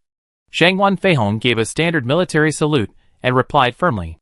Leader, my soldiers and I will soar into the skies like eagles spreading their wings. We will fight to the death for the safety of the imperial capital. We will, like the Great Wall of Steel, safeguard the dignity and honor of this land. We will let those zombies know that they are facing more than just a city. It's the unbreakable will forged by countless steely bones. Number 1 nodded with satisfaction.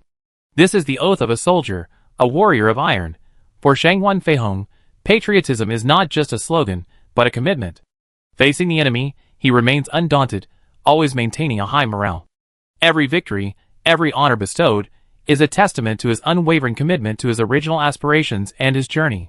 He believes that the true glory lies in the prosperity and peace of the nation. For this conviction, he is able to contribute his own strength to the country and its people, and to work tirelessly for its prosperity. This is the soldier who defends the nation, a fearless warrior worthy of praise and admiration. They have endured countless setbacks and trials, forging a fearless spirit amidst adversity and hardship. They have never dreaded the rigors of military life, nor the trials of sacrifice on the battlefield. In their hearts, love for their country and dedication to their mission always burn. Even the greatest challenges remain, their loyalty to their country and their love for their people remain unshaken. With unwavering perseverance and an indomitable spirit, they constantly write their own heroic deeds in the struggle against fate. Chapter 486. Number 1 had complete confidence in Shangwan Feihong. And this iron-blooded warrior was absolutely loyal to Number 1. Feihong, this time, let us two brothers fight side by side once again and defend the imperial capital. Number 1 said, his hands clasped behind his back, gazing out the window at the city. Captain, I promise to complete the mission. Shangwan Feihong blurted out these words unconsciously. Ha. That's right. Constantly calling me leader, I'm getting uncomfortable. Number 1 suddenly threw back his head and laughed. He wasn't angry at Shangwan Feihong's address, but rather delighted. But Shangwan Feihong couldn't be happy. Looking at the figure before him, a trace of sadness and tears flashed in his eyes. This leader, with his graying hair, was actually only in his early 50s, only a few years older than himself. Perhaps others didn't know, but Number 1, who had always been by his side, knew it all too well. Behind that tall and straight figure lay countless days and nights of fatigue and pressure. On Number 1's shoulders rest the expectations and responsibilities of the entire nation and its people. This wasn't simply the aging process, it was the weight he had to bear for countless complex organizations, for the nation, and for the people. Time, unforgiving, had etched a prematurely aged appearance and a more weathered figure. Shangwan Feihong's thoughts, like ripples on a lake swayed by the morning light, rippled with emotion. His heart, like a scroll, unfolded a long journey and memories of the past. Shangwan Feihong, exceptionally intelligent, resourceful, and courageous since childhood, was a highly regarded young man in his village. As he grew up, he studied under renowned martial artists, developing extraordinary skills. By chance, he met a soldier and was deeply captivated by his heroic spirit. Dreaming of serving his country, Shangwan Feihong resolutely embarked on the path of becoming a soldier. Shangwan Feihong, newly enlisted, harbored a deep desire to serve his country and defend his homeland. During an exercise, he unexpectedly met Number 1, an ordinary yet confident and intelligent company commander. This chance encounter sparked a deep interest in Number 1. He saw a unique character and potential in Number 1. After the exercise, they were fortunately selected to join a secret unit and became comrades. From then on, Number 1's intelligence and loyalty captivated Shangwan Feihong. In crucial mission after critical mission, Number 1 demonstrated exceptional combat skills and unwavering bravery, making invaluable contributions to the unit. Unlike other soldiers, Number 1 always leaped to the front lines without hesitation, leading the charge. Shangwan Feihong always followed Number 1's footsteps, emulating him as a role model. Through repeated trials and tribulations, they achieved seamless coordination, their fighting power rivaling that of 1,000 troops. Number 1's calmness and resourcefulness, Shangwan Feihong's bravery and decisiveness. The two blended perfectly, forming an invincible golden partnership. In many critical moments, Number 1's decisions and actions became crucial turning points in the battle. His suggestions and plans always enabled the troops to successfully escape danger and secure victory. Whenever Number 1 took on a mission, he achieved twice the result with half the effort, making the entire mission effortless and enjoyable. Thanks to his outstanding achievements, Number 1 rose through the ranks, becoming the team's top leader. Shangwan Feihong naturally became his trusted, capable assistant. For Shangwan Feihong, with Number 1 as his leader, no matter the mission, he could rest assured, never worrying about failure. Both of them had military careers, sharing countless glorious victories, and forging an unwavering brotherhood. They fought side by side on the battlefield, defusing crises and helping others escape danger. In life and death trials, they protected each other with unwavering steadfastness. With their flesh and blood, they composed magnificent epics, becoming legends within the military and leaving behind an eternal legacy. When number one didn't hear Shangwan Feihong respond for a long time, he turned to look at him in confusion. Feihong, you're almost 50. Why are you still acting like a grown-up girl? Aren't you ashamed? Shangwan Feihong wiped the tears from her eyes and said with a faint smile. Although I'm old, I still seem to have a childlike innocence in my heart. I can't help but think of some past events, and I can't control my emotions. There was a hint of self-mockery and calmness in her words. Actually, there's no need to be so nervous, even though this zombie tidal wave exceeds 1 million. But every crisis is a test, and even more so, an opportunity. Just like every turning point in history, countless heroes gather to face the decisive battle. Perhaps, this is the moment for us to demonstrate our courage and wisdom. And we're not fighting alone. You could also unite the forces of the survivors. At this critical juncture of life and death, no one can stand aside. Furthermore, our reinforcements are on the way. As long as we hold the imperial capital, we might be able to withstand this zombie tidal wave. Shangwan Feihong's eyes lit up when he heard number one's words. You said we have reinforcements? Number one smiled calmly and nodded. Indeed, the reinforcements are on the way. They are our ray of hope. In this battle against the zombie tidal wave, we will finally see a glimmer of hope. Number one seemed confident, no matter how difficult the situation. As long as we hold out until the reinforcements arrive, the situation will surely change dramatically. Looking at Shangwan Feihong's curious eyes, number one smiled faintly and continued slowly. Mu Tianxiong must have received Ling Yi's information and knew that Dugu Bo might rebel. Therefore, he had already secretly contacted me and, with my approval, led his troops north. Based on the accuracy of Ling Yi's intelligence, I have also ordered the eastern and western armies to quickly reinforce the imperial capital. So, as long as we hold our ground, the zombie tide isn't a threat. Shangwan Feihong nodded repeatedly.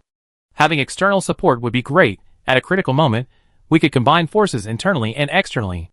In the upcoming battle, he understood the importance of external support. Like precious pieces on a chessboard, they safeguard the entire situation. Trying to hold off 1 million-strong zombie tide with the imperial capital's current strength alone would be a nightmare. Human energy is limited, but zombies are different. They can fight continuously without rest, never tire. Humans, on the other hand, can only rely on wisdom and unity to withstand the relentless onslaught. If a single force holds out, over time, the combatant's energy and vigor will gradually erode, becoming prey to the zombies. But with external support, it's like having a glimmer of hope. Even attracting and restraining a few zombies can dramatically change the course of the battle. Chapter 487. Just when Shangwan Feihong was feeling confident about the upcoming battle, unexpectedly, number one offered another reassurance. This instantly calmed his inner turmoil, and his confidence in the battle became even stronger. Besides reinforcements, we have an even greater guarantee, Ling Yi. Hearing number one's words, Shangwan Feihong was stunned at first, then asked uncertainly, Ling Yi? Will he help us? Number one smiled faintly, a hint of confidence and certainty etched in his deep eyes. I'm certain Ling Yi will definitely take action. Don't forget Dugu Feifei. Through careful investigation, I discovered that the entanglement between Dugu Feifei and Ling Yi goes far beyond what meets the eye. Their emotions are intertwined with subtle affections. Their eyes convey unspoken emotions. So, when the Dugu family was destroyed, I ordered her not to be harmed. Not only did this save Ling Yi's face, but, as long as Dugu Feifei remained in the imperial capital, if danger arose, do you think Ling Yi would stand idly by? After hearing number one's explanation, Shangwan Feihong finally understood his deeper meaning and nodded secretly. A glimmer of hope suddenly grew in his heart, for he knew that the addition of Ling Yi, a 9th-rank expert, would further strengthen the defense of the imperial capital. Report? Just then, a guard knocked on the door. Come in. Number one responded calmly. The guard entered the room and gave a respectful military salute. Reporting to the leader, I just received intelligence that hundreds of heavily armed women have entered the imperial capital. They claim to be from the Blood Moon City. Number one's expression instantly lit up upon hearing this intelligence. Hundreds of heavily armed women, coming from the Blood Moon City. This news was truly unexpected. Number one was ecstatic. After dismissing the guards, he pondered for a moment, suppressed his excitement, took a deep breath, and gave an order. Feihong, give orders later. Find a quiet, independent manner to house them. Remember to ensure adequate security, and then inform all the aristocratic families, including the leaders of the survivors' factions. If anyone dares to offend the people of Blood Moon City, I will kill him without Ling Yi even having to do anything." Hearing this order, Shangguan Feihong was somewhat surprised by Number One's reaction. "Leader, are these women important?" Number One rubbed his hands together, his expression intensely excited. His eyes gleamed with excitement, as if a blazing fire was burning. His words betrayed his anticipation for what was about to unfold. His body trembled slightly, as if expressing the surging joy and anticipation within him. "Important, extremely important. Mu Tianxiong once reported Ling Yi's situation to me. Mu Tianxiong mentioned that not only had his granddaughter been abducted by Ling Yi, but that he also had a dozen or so women with him. Just think about it, coming from the Blood Moon City and leading an army of women, who else could have such power if not Ling Yi's woman?" Upon hearing this news, Shangguan Feihong's mouth dropped open, unable to close for a long time. His expression instantly became strange, his eyes filled with disbelief. His mind was in a state of confusion, as if he couldn't accept this fact. Over a dozen women, that number simply staggered him. This wasn't ancient times, and Ling Yi had so many wives and concubines, it was simply jaw-dropping. "Boss, if I heard correctly, you said Miss Mu is also Ling Yi's woman?" Shangguan Feihong, having regained consciousness, suddenly asked. Number One smiled faintly and nodded slowly, a flicker of memory in his eyes. He whispered, "Yes, Miss Mu is also Ling Yi's woman. Mu Tianxiong told me this himself." Shangguan Feihong was stunned, and questions immediately flooded his mind. He couldn't help but wonder about the ins and outs of this relationship. No, with old Master Mu's temper, he could tolerate Ling Yi having 3 wives and 4 concubines. Not 3 wives and 4 concubines, but dozens? Isn't he the one who dotes on Miss Mu the most? Why would he give in so easily this time? Shangguan Feihong scratched his head in disbelief, his eyes gleaming with confusion. He. Mu Tianxiong may seem pedantic, but that's all for show. It's simply his conservative approach. In reality, Mu Tianxiong is a calm and composed person, and he's also known for deep deliberation. How else could he have such a surefire success in his turbulent military career? And Ling Yi, such a talented young man, not only possesses courage and strategy, but also profound knowledge and keen insight. All of this earns sincere admiration. His words and actions exude a wit and charm, as if possessed by Zhuge Liang. Such a person is undoubtedly the chosen one by the gods of fate, destined to achieve extraordinary success. Not to mention Mu Tianxiong's consent, I'm even considering letting Shui Yatu and Ling Yi date. Number One's last words nearly made Shangguan Feihong drop his jaw. This news was too shocking. Who was that girl, Shui? She was Number One's granddaughter, Long Qianxue, a beautiful and charming name, as light as a snowflake in early winter. But her identity remained a mystery in the imperial capital. Countless people tried to uncover her mystery, but ultimately no one knew. Some rumored she was the daughter of a wealthy family, others the daughter of a powerful figure. The mystery of Long Qianxue's identity had always stirred the hearts of the people of the imperial capital. Yet, she remained calmly out of sight.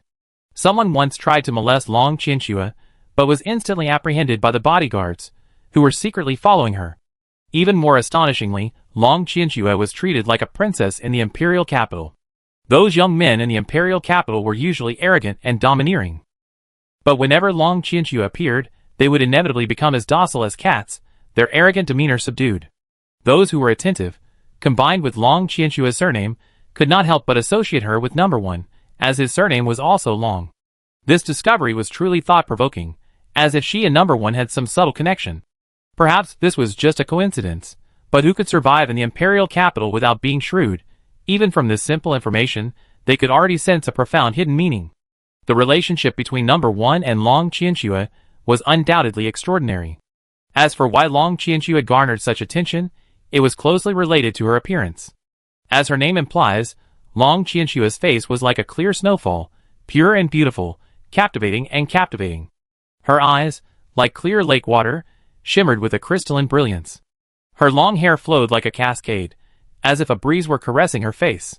Whenever she appeared, no matter where she was, she captivated countless people. Chapter 488. Long Qianxue not only captivated the entire imperial capital with her beauty. She was also recognized as one of the 4 beauties of the imperial capital for her graceful demeanor, gentle elegance, and profound knowledge. Her beauty was hailed as peerless, and she became a role model for many women. Every gesture exuded a noble and elegant aura, making her the dream lover of countless young people. Long Qianxua's dazzling beauty and enigmatic identity ignited even greater yearning and curiosity among the people of the imperial capital.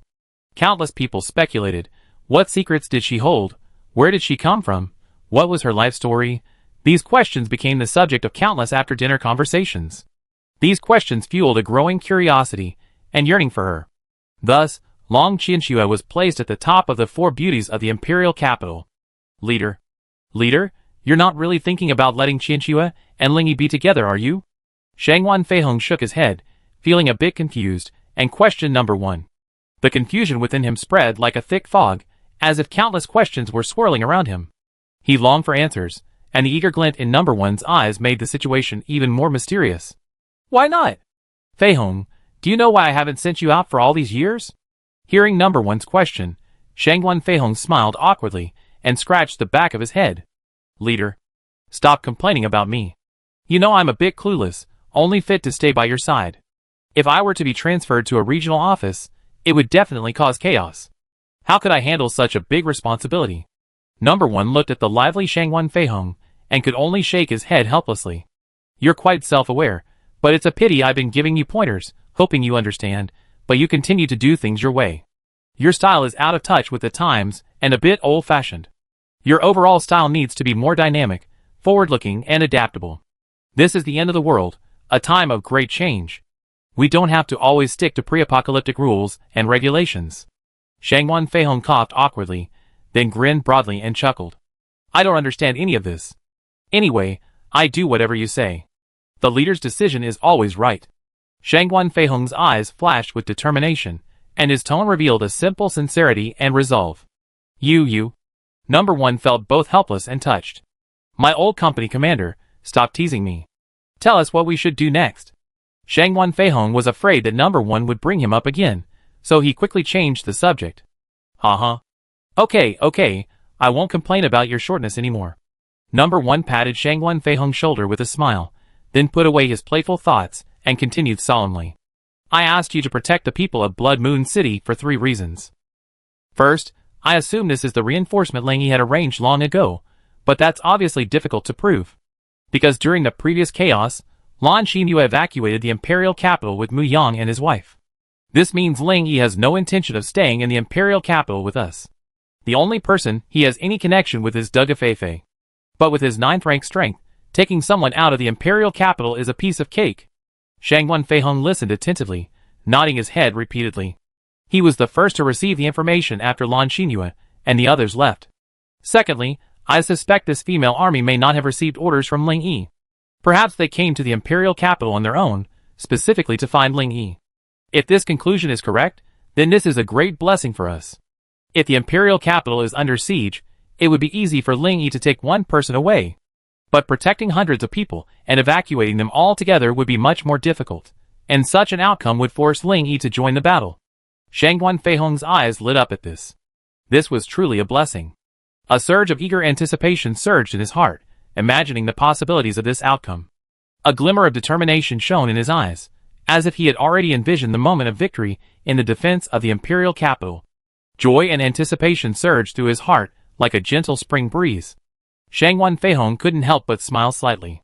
With a 9th-level expert at the helm. While casualties are inevitable, the possibility of the imperial capital being captured will vanish like the wind. Number one picked up the water glass on the table, moistened his throat, and then continued slowly.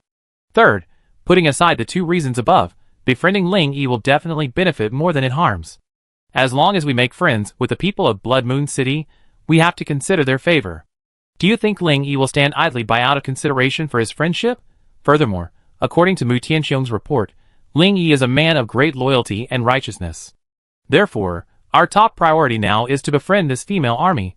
They are the key to getting Ling Yi to join the battle. After listening to number one's explanation, Shangwan Feihong's expression became serious. He frowned deeply. Number one's seriousness made him realize the seriousness of this mission. He knew he couldn't take it lightly anymore.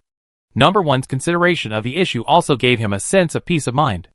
It also strengthened his resolve to complete the mission. I understand. I promise to complete it. Shangwan Feihong saluted solemnly. Well, hurry up and check to see if the people coming are from Ling Yi's circle. If they are, your straightforward personality alone will make it difficult to make friends with them. I find a way to get Qianxue to make friends with them. They're all girls, so communication will be much easier. Shanghuan Feihong nodded, turned, and strode away, leaving number 1 with his hands behind his back, gazing out at the distant view of the imperial capital. Number 1's mind was filled with thoughts. The bustling and prosperous past of the imperial capital was deeply etched in his mind. In the distant sky, the setting sun shone like blood, tinting the horizon a brilliant crimson, as if evoking a glorious past. Though the apocalypse had arrived, bringing the nation to the brink of collapse, number 1 steadfastly fulfilled his duties, never faltering in his march forward. In these turbulent times, number 1 maintained unparalleled steadfastness and resolve. His faith, like a bright torch in the cold winter, illuminated the path forward. His figure, like a banner guiding the survivors, led the way. Amidst the despair of the people, he carried hope and strength, unwaveringly charging forward. Like a shining meteor, streaking across the dark sky, he guided the way forward for this world on the verge of destruction. The darkness will eventually pass, and at its end, dawn will finally arrive. It will surely pierce the veil of darkness and tear apart the bonds of despair. At that moment, all suffering will become a thing of the past. Hope and light will be like the first rays of morning sun, gently ushering in a new chapter in the apocalypse. Number 1 suddenly muttered to himself with emotion. Chapter 489. On the other hand, let's talk about the all-female army in the Blood Moon City. They were led by Xia Mobing, Mu Xie, and others. Finally, as dusk approached, they arrived at the entrance of the imperial capital. Everyone was dusty and exhausted, but those figures standing with swords on their shoulders shone like stars. Against the backdrop of the setting sun, their figures appeared solemn and majestic. Their journey from the southern base to the imperial capital was a huge adventure for the entire team, and Xia Mobing and Mu Xie were well aware of this. Therefore, before setting off, they decided to keep Mu Tianxiong and his group a secret to avoid being stopped. So late one night, they quietly set off. They marched at full speed towards the imperial capital, braving the wind and sun, without a single break. Finally, they arrived at their destination, and when the guards verified their identities, upon hearing they were from the Blood Moon City, they appeared extremely surprised and respectful, letting them pass without hesitation. This action piqued the curiosity of the group of women. "Sister, did you see the guard's expression just now? When we mentioned the Blood Moon City, he was clearly surprised and excited. Is our Blood Moon City already so famous?" Xia Maoyang asked, bewildered. Hee. Famous for sure. Don't you think about who founded the Blood Moon City? That's all Ling Yi's work. Wherever he appears, it's hard not to be famous. Looking back, wherever Ling Yi goes, he always attracts attention. Xia Mobing smiled smugly, as if Ling Yi's fame were as joyful as her own. Bing is right.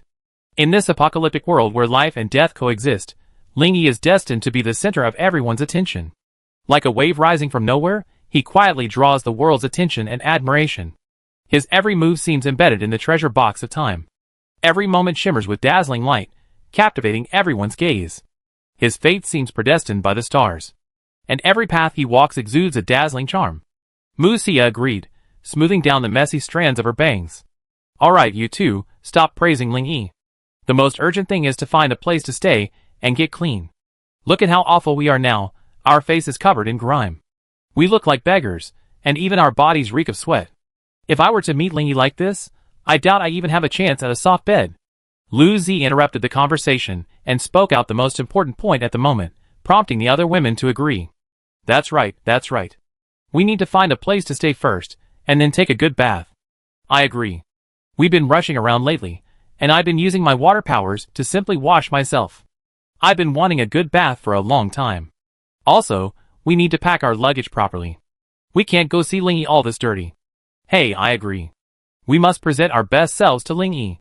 Lu Zi's suggestion was immediately approved by all. And so, the group of women immediately sprang into action. They began to look around, searching for a place large enough for everyone. The appearance of Xia Mobing and the others piqued the curiosity of passers-by. The crowds on the street couldn't help but chatter. Though these women were grimy and ragged, they were each graceful and elegant, their delicate features still shimmering with enchanting light in the sunlight. The women leading the group, in particular, drew a crowd's attention. This group consisted primarily of beautiful women under 30. They all exuded a unique aura, making one wonder about their origins and motives. However, the imperial capital had returned to peace today, the shadow of the two great families' demise long gone. Under the neon lights of the imperial city, the bustling streets and streams of people remained bustling. It was as if time, like a song, had washed away the bloody past. Prosperity and tranquility intertwined to form the current state of the city. The hurried people seemed to have grown accustomed to it all. Human nature may have been shattered in turbulent times, but beneath this calm surface, wisdom and resilience lurked. This was the apocalypse. Fear was fleeting. Sleep, then wake up to resume the struggle for survival. Who would remember what happened yesterday?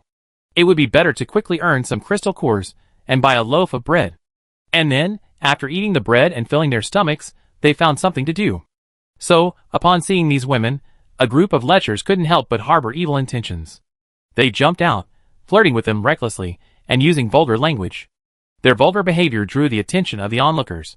However, they merely watched the spectacle. No one stepped forward. Unfortunately, these lechers had picked the wrong target. The Xia Mobing and the others they faced were no lambs to be slaughtered. This public harassment quickly aroused the discontent and anger of Xia Mobing and the others. Undeterred, they drew their knives and pointed them at the rude harassers. The situation instantly became tense, as if a violent conflict might erupt at any moment. Wow! A bunch of fierce women, directly drawing their knives on us. A man turned and laughed at the crowd. Ha ha. Which is more powerful, their knives or my spears? Another man said, thrusting his lower body forward, a look of lewdness on his face. Ha ha, you think you can protect yourself with knives? You're so naive. Put down your knives, come into my arms, and let me love you. Another man teased, raising his arms provocatively, as if to embrace the women before him. An indescribable pain welled up in the hearts of the onlookers. Witnessing all this unfold, some were caught in a difficult moral struggle. Some, with expressions of pity on their faces, wanted to step forward. But for various reasons, they were unable to do so. Others chose indifference, turning a blind eye to all that was happening. In this apocalyptic world where food and clothing are scarce, everyone needs to consider their own survival, not the fate of others. Just as the battle was about to break out, a roar echoed through the air. Capture all these lawless criminals, who are tarnishing the reputation of the imperial capital. As soon as the words uttered, a team of fully armed soldiers emerged from the crowd, instantly subduing the lascivious individuals. A hush fell over the scene. Even the bound troublemakers dared not utter a word. They all looked with fear at the voice's owner. Shangwan Feihong. This iron-blooded general, tall and mighty, exuded an air of dominance and majesty. He had long been renowned for his bravery, courage, and fearlessness. Even in the capital's most perilous moments, he never flinched. Chapter 490. Shangwan Feihong's gaze at this moment was as sharp as a sword, seemingly able to pierce through any obstacle. The awe they felt for him was so deep and unconcealable that even the air seemed to freeze. Shangwan Feihong slowly approached the harassers. He said nothing, yet exuded an inviolable majesty. Under his gaze, the harassers lowered their heads, no one daring to meet his gaze. Shangwan Feihong's eyes widened as he shouted at them, his voice filled with rage. You're all bored, aren't you? You've forgotten the rules of the imperial capital. I work so hard fighting zombies and guarding the imperial capital's defenses, not to feed you parasites. I built a life for you, and I want you to live a decent life. How dare you molest a woman in broad daylight? Are there any laws? Take them all to the city wall construction department and assign them the heaviest work. When the detained people heard Shangwan Feihong's announcement, they all showed fear. The city wall construction department was the busiest place on the edge of the imperial capital, and also the place everyone feared the most. The towering city wall stretched along the edge of the imperial capital, like a winding dragon. This was the very edge of the entire empire, and also the busiest place. In the afterglow of the setting sun, countless figures toiled up and down the city wall. The sweat and passion of the builders intertwined into a silent magnificence. Men and women toiling away, all former prisoners from the imperial capital's prisons. Clad in coarse cloth, these criminals toiled on every inch of the city walls.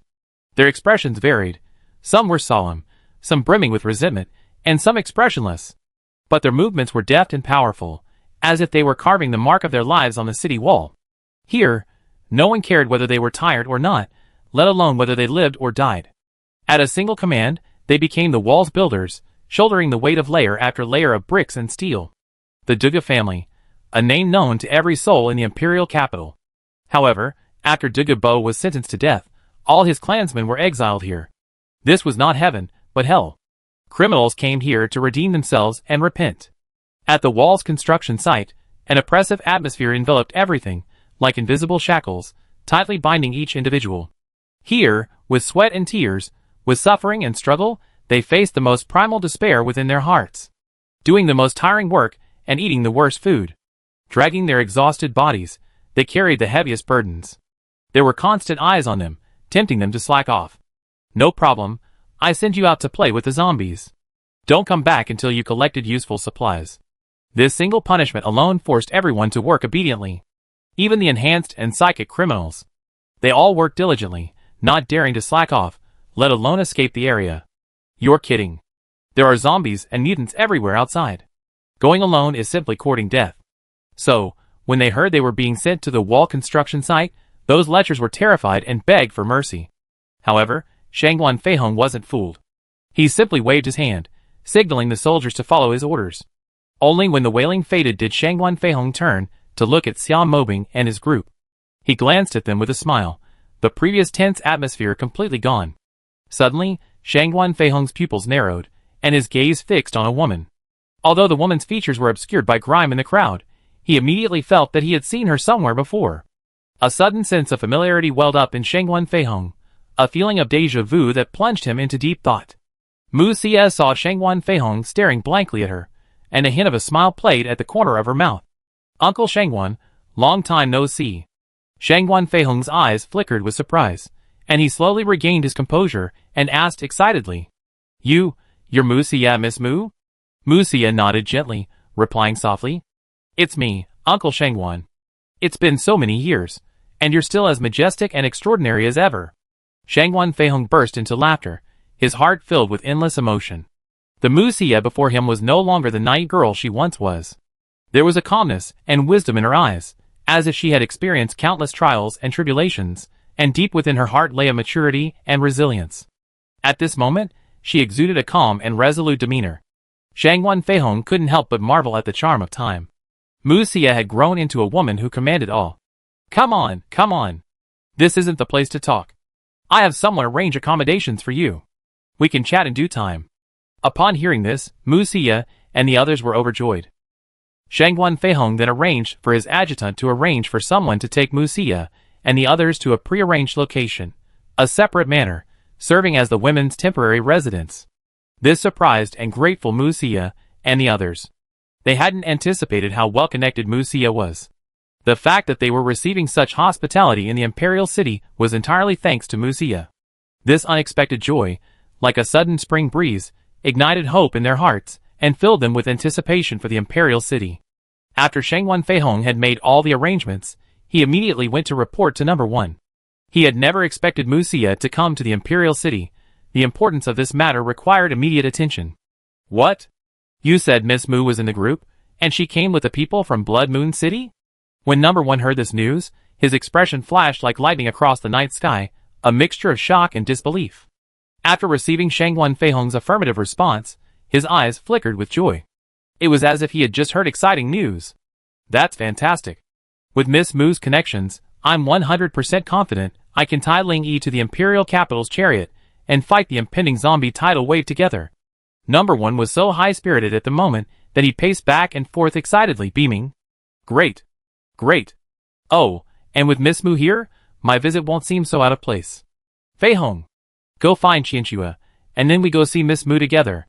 This is a great opportunity to make friends with the Blood Moon City. We can't miss it. Shangguan Feihong acquiesced and walked away briskly, his figure gradually disappearing into the corridor.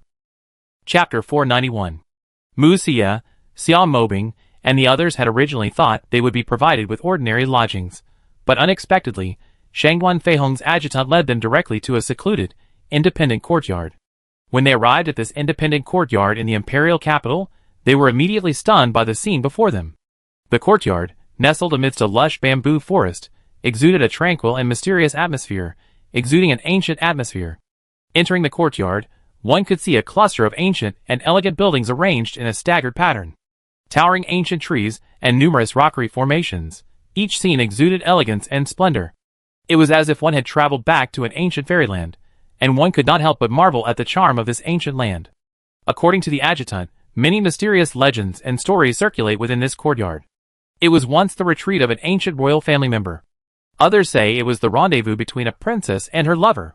These various versions of events all suggest that the courtyard holds many legendary stories, adding a layer of mystery to the courtyard. Upon first entering this tranquil and mysterious courtyard, Musia and the others couldn't help but feel a strange sense of awe. It felt as if they had returned to a distant and mysterious land, causing them to involuntarily slow their pace. They carefully observed their surroundings, taking in the unique charm of this courtyard. The scene before them felt as if they had transcended the constraints of time and space. It felt as if they had entered another mysterious and magical world. Ancient buildings swayed gently in the breeze, as if telling stories of a distant past.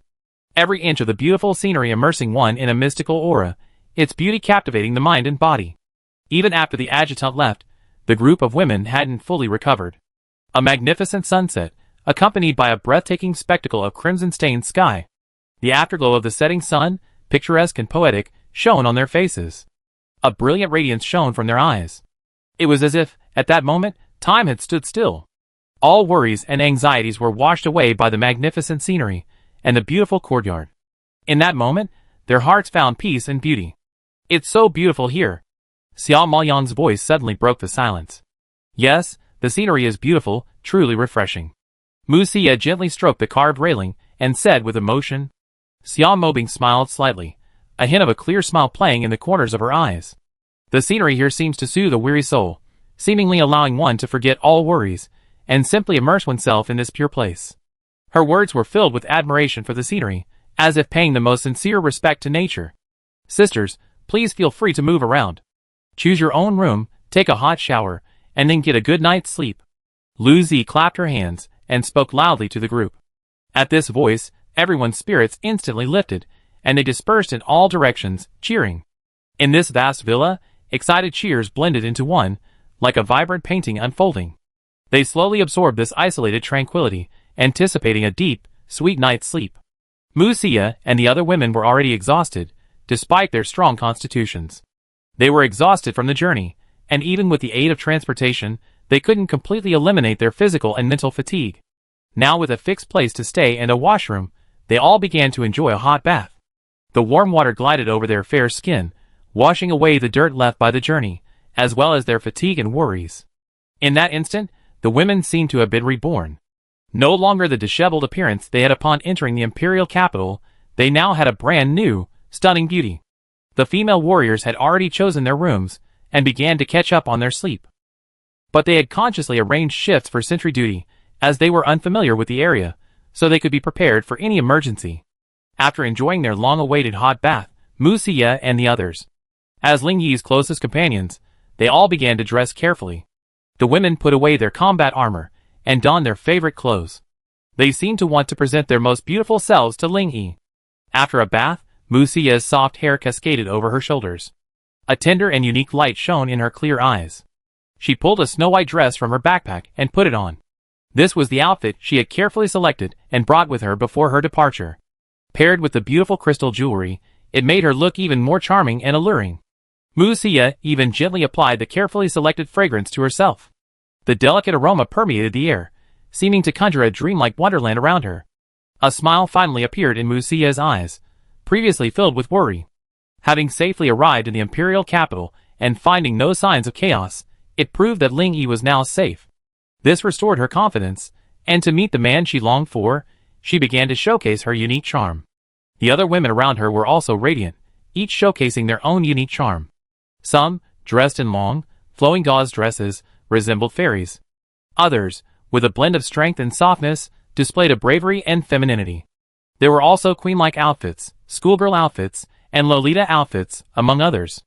Each one endeavored to showcase their own unique temperament and charm. In this convergence of diverse styles, each radiated their own unique brilliance, gleaming brightly. Their distinct styles made their individual charms even more dazzling and captivating at that moment. It was as if a magnificent feast was about to unfold, and everyone was about to make their grand entrance. Under the gentle breeze and bright moon, they resembled fairies descending to earth, captivating beauty, a beautiful painting that would have been hard to leave. Just then, the guard arrived to report that someone had arrived to visit the courtyard. This made the girls curious. Who could it be? So late at night? When the guard ushered someone in, Mu Xia was startled and froze in her tracks. Ha ha ha. Miss Mu is becoming more and more stunning. How come you don't recognize me after not seeing me for a few years? Number 1 said with a genial smile. Long. Grandpa Long, why are you here in person? Mu Xia's expression was filled with respect and astonishment. You know, Number 1's status was so noble that he wouldn't easily show up in public. But now, he could actually come to visit her in person. This filled her with endless emotion. She couldn't imagine that she would one day be worthy of such an honor. Look at what you're saying, girl. You come all the way to the imperial capital, and you're not called Grandpa Long for nothing. Of course I had to come and see you. And so, I brought Chinchua with you. She be accompanying you for a while, letting you explore the imperial capital. Number 1 said with a smile, a doting glint in his eyes. Chapter 492. Sister Long, I didn't expect you to come too. Mu Xia exclaimed excitedly, her voice tinged with emotion. It's been years since we last met, and you look even more beautiful. Long Chinchua smiled faintly, her voice as clear as flowing water, stirring the gentle waters of a spring pond. Time flies, and people's affairs are like smoke. For years, we each pursued different paths in life. The arrival of the apocalypse made me think that meeting you was a luxury. However, seeing you safe and sound now, I feel like I'm in a dream, overjoyed. Your eyes still gleam with that familiar light, as if time has left no trace on you. Mu Xia couldn't help but chuckle at Long Qianxua's words. Ah, Sister Long, you haven't changed at all, still loving those flowery words. Long Qianxua teased, smiling and raising her bright eyes. Yeah, are you praising me or insulting me? I always felt that speaking this way best highlights my charm. What do you think? Sister Long, your charm needs no words, it possesses a unique charm all its own. Okay, let's go inside and talk. It's awkward standing here. Mu Xia replied gently, her eyes gleaming with admiration. Leader, I wait here. Shangguan Feihong suddenly spoke up when he saw Number 1 and the others heading into the courtyard. Uncle Shangguan, don't be so reserved. It's cold outside. Come in. Mu Xia turned and invited. Feihong, follow us. We're not strangers. Number 1 also spoke at this time. Shangguan Feihong nodded and followed closely behind. Sister, this Grandpa Long seems to be a big shot. Xia Maoyang leaned over to Xia Mobing and whispered. Looking at Number 1 at the front of the team, Xia Mobing stroked her smooth chin and softly speculated. Yes, judging by his aura, he's definitely not an ordinary person. Perhaps he's a powerful leader in the imperial capital. Xia Mobing narrowed her eyes, her brow furrowed slightly, as if pondering something. And don't forget, Xia's grandfather was a commander. Based on this, the identity of this old man before us is definitely not simple. At this time, Xianyuan Yushua, standing nearby, quietly explained. As far as I know, there's only one high-ranking leader in the imperial capital with the surname Long, and that's the leader of our country. Xianyuan Yushua's words shocked everyone, as if a piece of snow-white gauze obscured their eyes. This news was truly unbelievable to them. Could the old man before them truly possess such a status? Xia Mobing suddenly stopped and gestured to the other sisters around her to stop. She cleared her throat and called out to Mu Xia. Xia, we're all a little sleepy. Let's go back and rest. Xia Mobing subtly winked at Mu Xia, trying to make her understand. Mu Xia understood immediately, smiled slightly, and nodded. Then Xia Mobing and the others smiled, waved, and quickly left the scene. Number 1 looked at the various women, smiling as they walked. Mu girl, these are your companions. I heard they're from the Blood Moon City. Mu smiled and nodded, her eyes gleaming with pride and tenderness. She took a deep breath and replied in a soft voice. Yes, they and I met in City S. We then worked together, through countless hardships, and under Ling Yi's leadership, we founded the Blood Moon City. Number 1 nodded gently, and found a seat. A glint flashed at his eyes, as he continued with a smile. Oh, you mean Ling Yi? If it weren't for his help this time, the chaos in the imperial capital wouldn't have been so easily quelled. Everyone found a seat, and Shangguan Feihong echoed his words, a flicker of admiration in his eyes.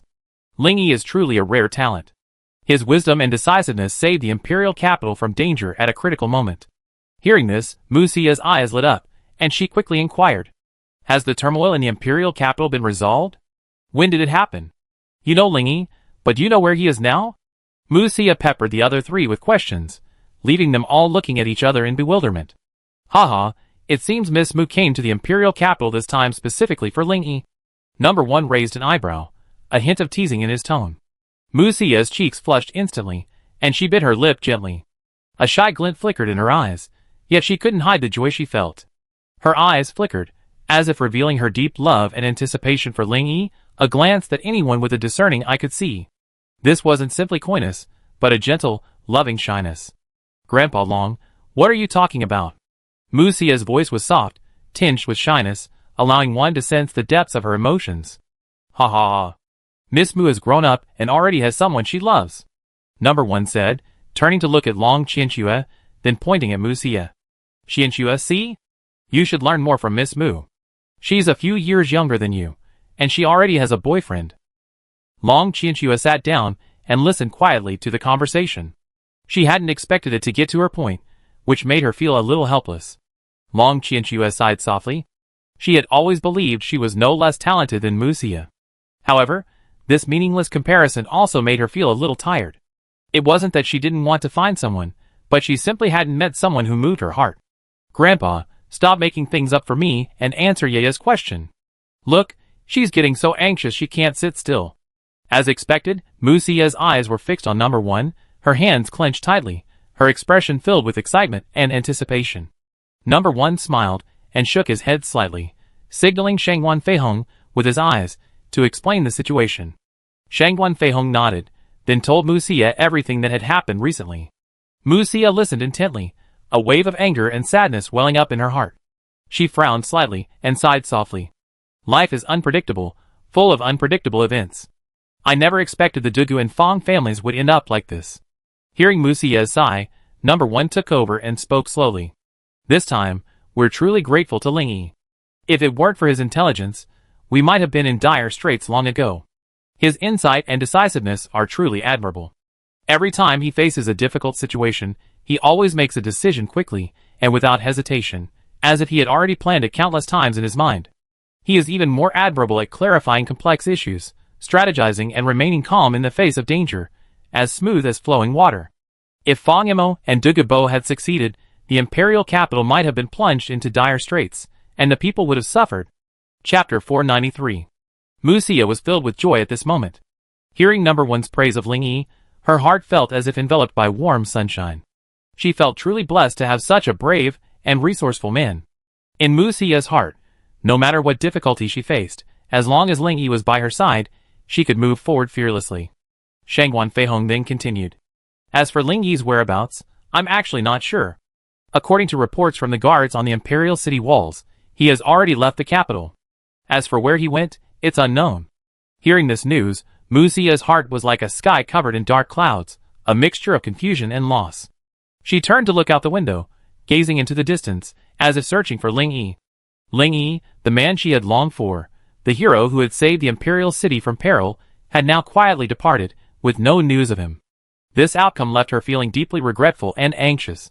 The report from the guards on the imperial city walls was her only clue.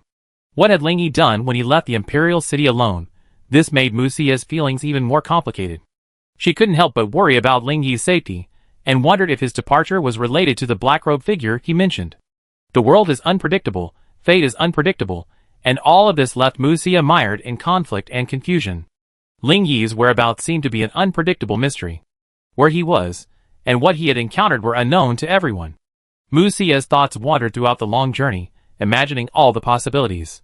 The oncoming wind, the roaring beasts, the hideous sight of zombies all made her wonder if Ling Yi was experiencing all this in the distance. Mu Xia's mind lingered on the unknown force. She felt uneasy. Ling Yi's strength was undoubtedly formidable. But facing this unknown force only heightened her anxiety. She couldn't help but connect everything she saw to Ling Yi's own fate. Her mind was filled with images of him battling evil forces, further fueling her anxiety.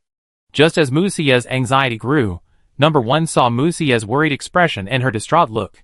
As a man well-versed in the ways of the world, he immediately understood the key. Number 1 walked over to Mu Xia and gently patted her shoulder. He gave her a look of encouragement and comfort, and said, Mu, we can't predict the future, but Ling Yi is a brave and resourceful 9th rank expert. It's unlikely anyone in this world can pose a threat to him. Therefore, you don't need to worry too much. Simply have faith in his abilities, and believe that Ling Yi's journey will go smoothly. These words were like a ray of sunshine in Mu Xia's heart, dispelling the haze and bringing a glimmer of hope. Seeing this, number 1 couldn't help but smile and continued. If anyone knows Ling Yi's whereabouts right now, it's probably Duga Feifei. Mu Xia frowned slightly at this, her eyes revealing a hint of confusion and bewilderment. She nodded slightly, as if silently pondering the deeper meaning of number 1's words. Duga Feifei? Didn't Uncle Shangwan say that all the members of the Duga family were forced to do hard labor? Number 1 sat back down, shook his head gently, and then took a deep breath, a hint of sadness flickering in his eyes. In this cruel apocalypse, betrayal and loyalty intertwined into a bloody symphony. Other members of the family were punished, but Duga Feifei wasn't on the sanctions list this time. In fact, Ling Yi had already persuaded her to defect long before Duga Bo rebelled. In this struggle to overthrow the imperial capital, she chose loyalty, and thus escaped death. Mu Xia's large eyes flickered, a glint of disbelief. Conspire? Conspire? You're saying Ling Yi persuaded Duga Feifei to defect? Mu Xia's doubts gradually surfaced. This news was truly bizarre. Everyone in the Duga family was forced to build the city wall, but Duga Feifei alone survived. And number 1 actually attributed this to Ling Yi. She didn't believe Duga Feifei was Ling Yi's pawn. There must be a hidden secret behind this. Suddenly, the image of Ling Yi's smirking face surfaced in Mu Xia's mind, sending a torrent of thoughts racing through her. She seemed to realize that perhaps Duga Feifei was safe because Ling Yi had taken her into his room. Thinking of this, Mu Xia felt this was the most plausible explanation. After all, during her time with Ling Yi, she had witnessed his gradual transformation from a shy, grown man to a playboy. If Ling Yi knew what Mu Xia was thinking at that moment, he would undoubtedly complain helplessly. How could you frame me like this? It's all you women who caused all this. How else could I have become such a lustful person? Mu Xia thought about this and seemed to instantly understand the whole story. It must have been Ling Yi's philandering that had provoked Duga Feifei. Ling Yi cried, "What a horrible injustice. I never provoked her the whole time. She climbed into bed on her own, okay." And because of Ling Yi's relationship, number 1 didn't embarrass Duga Feifei. Thinking of this, Mu Xia had basically figured out the whole story. Although she was secretly complaining about Ling Yi's lustful nature, she was still deeply concerned about his safety. So Mu Xia calmed herself down and asked, "Grandpa Long, do you know where Duga Feifei is now? I want to see her tomorrow." Mu Xia's voice was especially clear and melodious in the silent night, as if it contained a touch of tenderness in the twilight. Her eyes gleamed with longing and anticipation, as dazzling as the brilliant stars under the sky. Number 1 smiled slightly, and spoke softly. "Duga Feifei is still in the imperial capital, still living in the Duga mansion. How about this? I have Qianxu accompany you tomorrow, how about that?" Mu Xia gently shook her head in response to number 1's question. "Don't bother, Sister Long. I know where the Dugu family's mansion is." "Grandpa Long, thank you so much for providing me with such important information." Before number 1 could reply, Long Qianxu has suddenly interrupted. Yeah, I've been hearing a lot about Ling Yi lately, and I long wanted to see his true face. Rumor has it that Ling Yi is a dashing, charming, and dashing 9th rank expert. Some even say he's not only incredibly handsome, but also incredibly talented, and he's a favorite of countless women in the imperial capital. I see in you, too, a deep attachment to Ling Yi. This fills me with an indescribable curiosity and anticipation, a desire to see him in person. Chapter 494. Long Qianxua's sudden words silenced the entire room. Her beautiful eyes fixed on Mu Xia, who sat beside her, as if eager to see Ling Yi. Number 1 and Shangwan Feihong were both deeply surprised. For Long Qianxua had always been dismissive of talented young men her own age. Especially the second generation rich and powerful in the imperial capital, who simply did not catch her eye. Both men found this sudden change of heart strange, and they turned their gazes to Long Qianxua, trying to find any clues in her expression. Although Long Qianxua stopped talking, the glint of anticipation in her eyes reflected the current turmoil within her. Faced with Long Qianxua's unexpected change of heart, number 1 was filled with excitement and anticipation. He knew that if Long Qianxua truly developed feelings for Ling Yi and they were together, it would undoubtedly bring security to the entire imperial capital. Although Ling Yi was a bit of a playboy and already had many women around him, but for number 1, this wasn't an insurmountable obstacle. The apocalypse was like humanity's nirvana and rebirth, where the superior and inferior were eliminated, strength reigned supreme, and all the rules were rewritten. The law of survival was defined by strength, and the strong were the ones who commanded greater resources and power. This had become the core principle of the new world. In this cruel apocalypse, every survivor must learn to adapt and excel, or they would be eliminated by these cruel rules. Thus, A powerful individual, let alone a ninth-rank supreme like Ling Yi, was crucial. In the apocalyptic era, the strength and support of the powerful were crucial. And Ling Yi undoubtedly possessed unparalleled power. As long as they had his protection, there was a definite hope of survival. Number One's heart surged with excitement, his face brimming with excitement. However, beyond his immense joy, Number One also began to weigh the pros and cons of Long Qianxue and Ling Yi being together. In the apocalypse, the importance of the strong is undeniable, but that doesn't mean everything can be sacrificed for profit. Number One understood that the family's honor and dignity were equally important. If Long Qianxue and Ling Yi were together simply for profit, rather than out of genuine love, that would be a tremendous sacrifice. He didn't want to see Long Qianxue trapped in an unhappy marriage, and even more so, he didn't want to sacrifice his family's conscience and traditions. Thus, he had to begin to deliberate, hoping to find a way that would both serve the family's interests and bring Long Qianxue true happiness. In this apocalyptic era, the position of the strong is crucial. The imperial capital and the Long family now need a strong backer, and Ling Yi is undoubtedly the most suitable candidate. Possessing unimaginable power and unlimited potential, he could undoubtedly be a strong supporter. However, Number One also understood that treating Ling Yi with a power-seeking mentality would inevitably damage the family's reputation and the nation's soul. It would also resent Ling Yi, which would be detrimental to cooperation between the two sides. Therefore, in weighing the pros and cons, Number One must not only consider practical benefits. He must also consider the nation's traditions and future, finding a balance that both meets current needs and reflects family values. Qianxue, spend the next 2 days with Miss Mu. Grandpa still needs to prepare for the next battle, otherwise, the imperial capital will become a small boat in the vast ocean, slowly sinking in the tide of corpses, and becoming the dust of history. Number One sighed suddenly, then slowly stood up, and made to leave. Mu Xia had originally wanted to ask Long Qianxue why she was interested in Ling Yi. But after hearing Number One's words, a look of confusion crossed her face. Grandpa Long, hasn't the turmoil in the imperial capital been quelled? Could there be other threats? Hearing this, Number One naturally sat back down, a look of worry on his face, and heaved a deep sigh. Alas! Troubled times, troubling times. Mu girl, you don't understand. According to Ling Yi's intelligence, a tide of 1 million zombies is currently moving towards the imperial capital. There's a subtle tendency to encircle the imperial capital. The severity of this crisis is beyond our previous imagination. Faced with this sudden threat, we can only do our utmost to resolve it. Ensure that all survivors in the imperial capital can safely survive the crisis, and thus ensure the continuation of life. At this moment, Mu Xia also sensed the strong sense of crisis in Number One's tone. Faced with this impending disaster, she fell into deep thought. She once again speculated whether Ling Yi had left the imperial capital for this very reason. Grandpa Long, is it possible that Ling Yi has gone to investigate the zombie tide? This time, Number One remained silent, instead signaling Shangwan Feihong to answer. It's hard to say. Perhaps your suspicion is correct. But the people I sent out to investigate haven't found any trace of the zombie tide, nor have they reported any news of Ling Yi. Mu Xia frowned, suddenly feeling a little impatient. A sharp glint flashed in her eyes, and her thoughts surged like a tide. In a flash, she secretly made up her mind and prepared to embark on the impulsive search for Ling Yi. Deep within her heart, a powerful longing began to surge, propelling her forward courageously. She calmed herself and spoke calmly. Thank you, Uncle Shangwan, for telling me. We meet Duga Feifei tomorrow. If we're sure Ling Yi is out gathering information, then we sisters will leave the capital to find him. After saying this, Mu Xia unconsciously stroked her belly.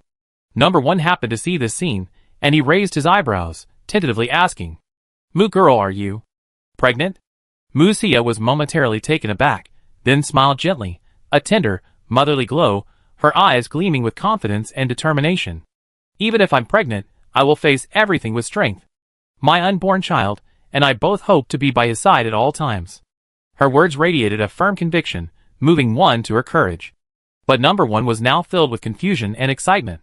You see, people are currently facing an unprecedented challenge, the inability to conceive and bear children. This strange phenomenon has persisted since the apocalypse.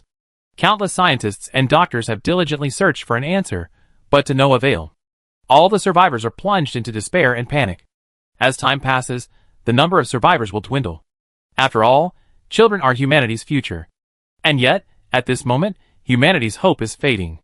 That's why, upon confirming Mu Xia's pregnancy, Number 1 was undoubtedly filled with excitement, eager to learn the secret. What miracle had happened to Musia? Had Ling Yi mastered some method? Understanding the secret of pregnancy could bring new hope and a new future to humanity. Chapter 495. Although Number 1 desperately wanted to know if Ling Yi possessed some breakthrough reproductive technology that could allow women to become pregnant, he could only suppress his doubts when he saw the distraught Musia. The most important goal now was to find a way to keep Musia and her group in the Imperial capital. If the Imperial capital was lost, and the survivors perished, what good would the technology be even if they had it?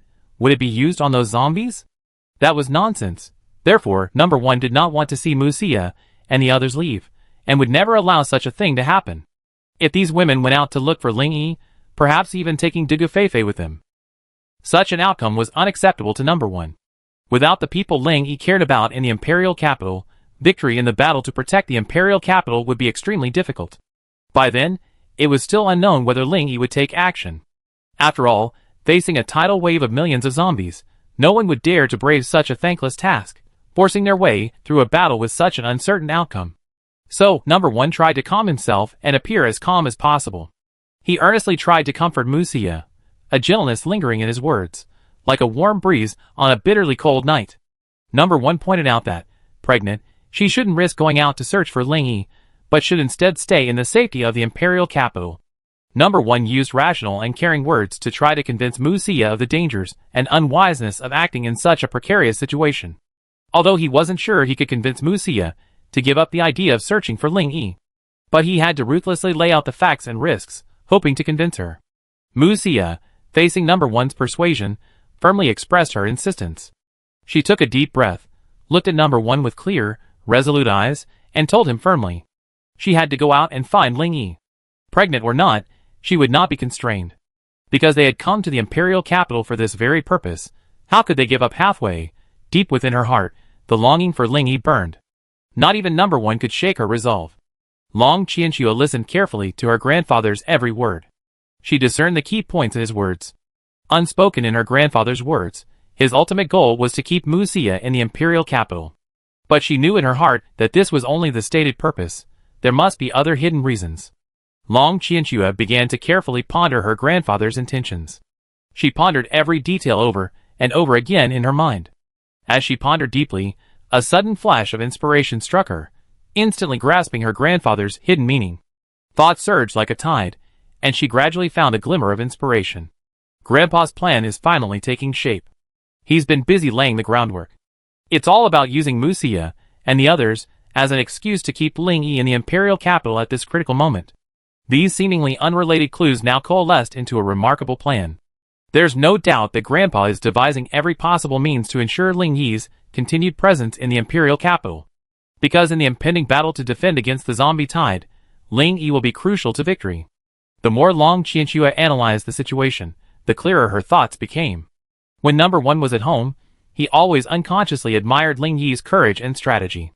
The recent unrest between the Fang and Dugu families had especially strengthened Number 1's admiration for Ling Yi. Under Ling Yi's strategic planning, his strategy of driving the tiger to devour the wolf, the rebellion was easily quelled at minimal cost. In particular, Ling Yi's 9th-rank supreme power earned the admiration of all the survivors in the Imperial capital. At that moment, Long Qianxue fully understood her grandfather's earnest intentions and understood Ling Yi's importance to the Imperial capital. Long Qianxue couldn't help but sigh with emotion at her grandfather's painstaking efforts. All this was done to protect the city, the lifeblood of the nation. The Imperial capital. A glint of determination and understanding flashed in her eyes. Long Qianxue's gaze rested on Musia's resolute yet slightly worried face. The thought of Dugufeifei, whom her grandfather had just mentioned, came back to her mind. Thinking back to the strange act of bringing her here to see Musia tonight, Long Qianxue suddenly realized something. She turned sharply to look at her grandfather. At that moment, Number 1's gaze was fixed on her. Long Qianxue looked at Number 1, her eyes flickering with an indescribable anticipation. An unprecedented feeling surged within her, as if she had finally grasped some crucial truth. Long Qianxue took a deep breath and slowly stood up. She nodded to Number 1 with a smile, as if a special understanding existed between them. It was at that moment that the name Ling Yi became deeply etched in her mind. Long Qianxue slowly walked over to Musia's side and gently took her hand. She didn't immediately resort to persuasion, but instead turned to number 1 and Shangwan Feihong.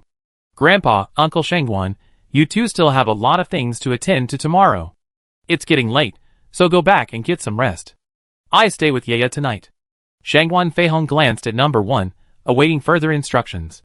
Number 1's face lit up with a smile upon hearing this, and he felt deeply relieved. His granddaughter had understood his point, and his extraordinary wisdom and understanding delighted him greatly. With that, number 1 stood up swiftly and spoke with a smile. Ha ha ha. Qianxu is right. I lost track of time. I even forgot that Miss Mu has come all this way and is exhausted. She needs a good rest. Qianxu, Yaya is now in your care. She's pregnant, so you must take good care of her. Otherwise, when Lingyi returns and sees Yaya's haggard appearance, he'd definitely blame me for not treating her well enough. Long Qianxu couldn't help but understand the meaning behind number 1's words. Number 1 was specifically advising her to use 2 approaches to persuade Muxia to stay in the capital with peace of mind.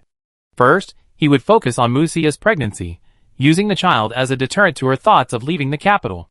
Second, he would use a white lie to reassure Muxia, revealing Lingyi's intention to return to the capital on his own. Grandpa, don't worry. Yaya and I are like sisters. How could I possibly treat her badly? Shangwan Feihong followed number 1, preparing to leave, but number 1 suddenly stopped and spoke. Miss Mu, rest here for a few days. I arranged for Feihong to organize a team to leave the capital and search for Lingyi's whereabouts. As soon as we have any news, I'll let you know. Muxia, initially feeling somewhat lost, suddenly brightened upon hearing this. She quickly stood up, bowed to number 1 and Shangwan Feihong, and spoke gratefully. Thank you, Grandpa Long and Uncle Shangwan. I'm deeply grateful for your generous assistance.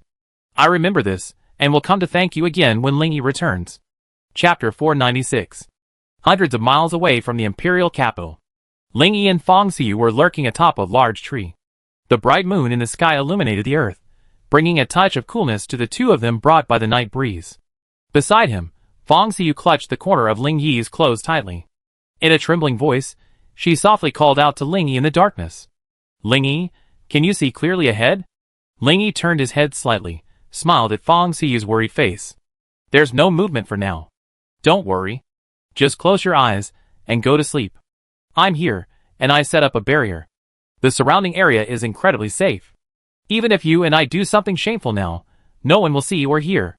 Fong Xiu blushed at this, and said angrily. No wonder they say men think with their lower body.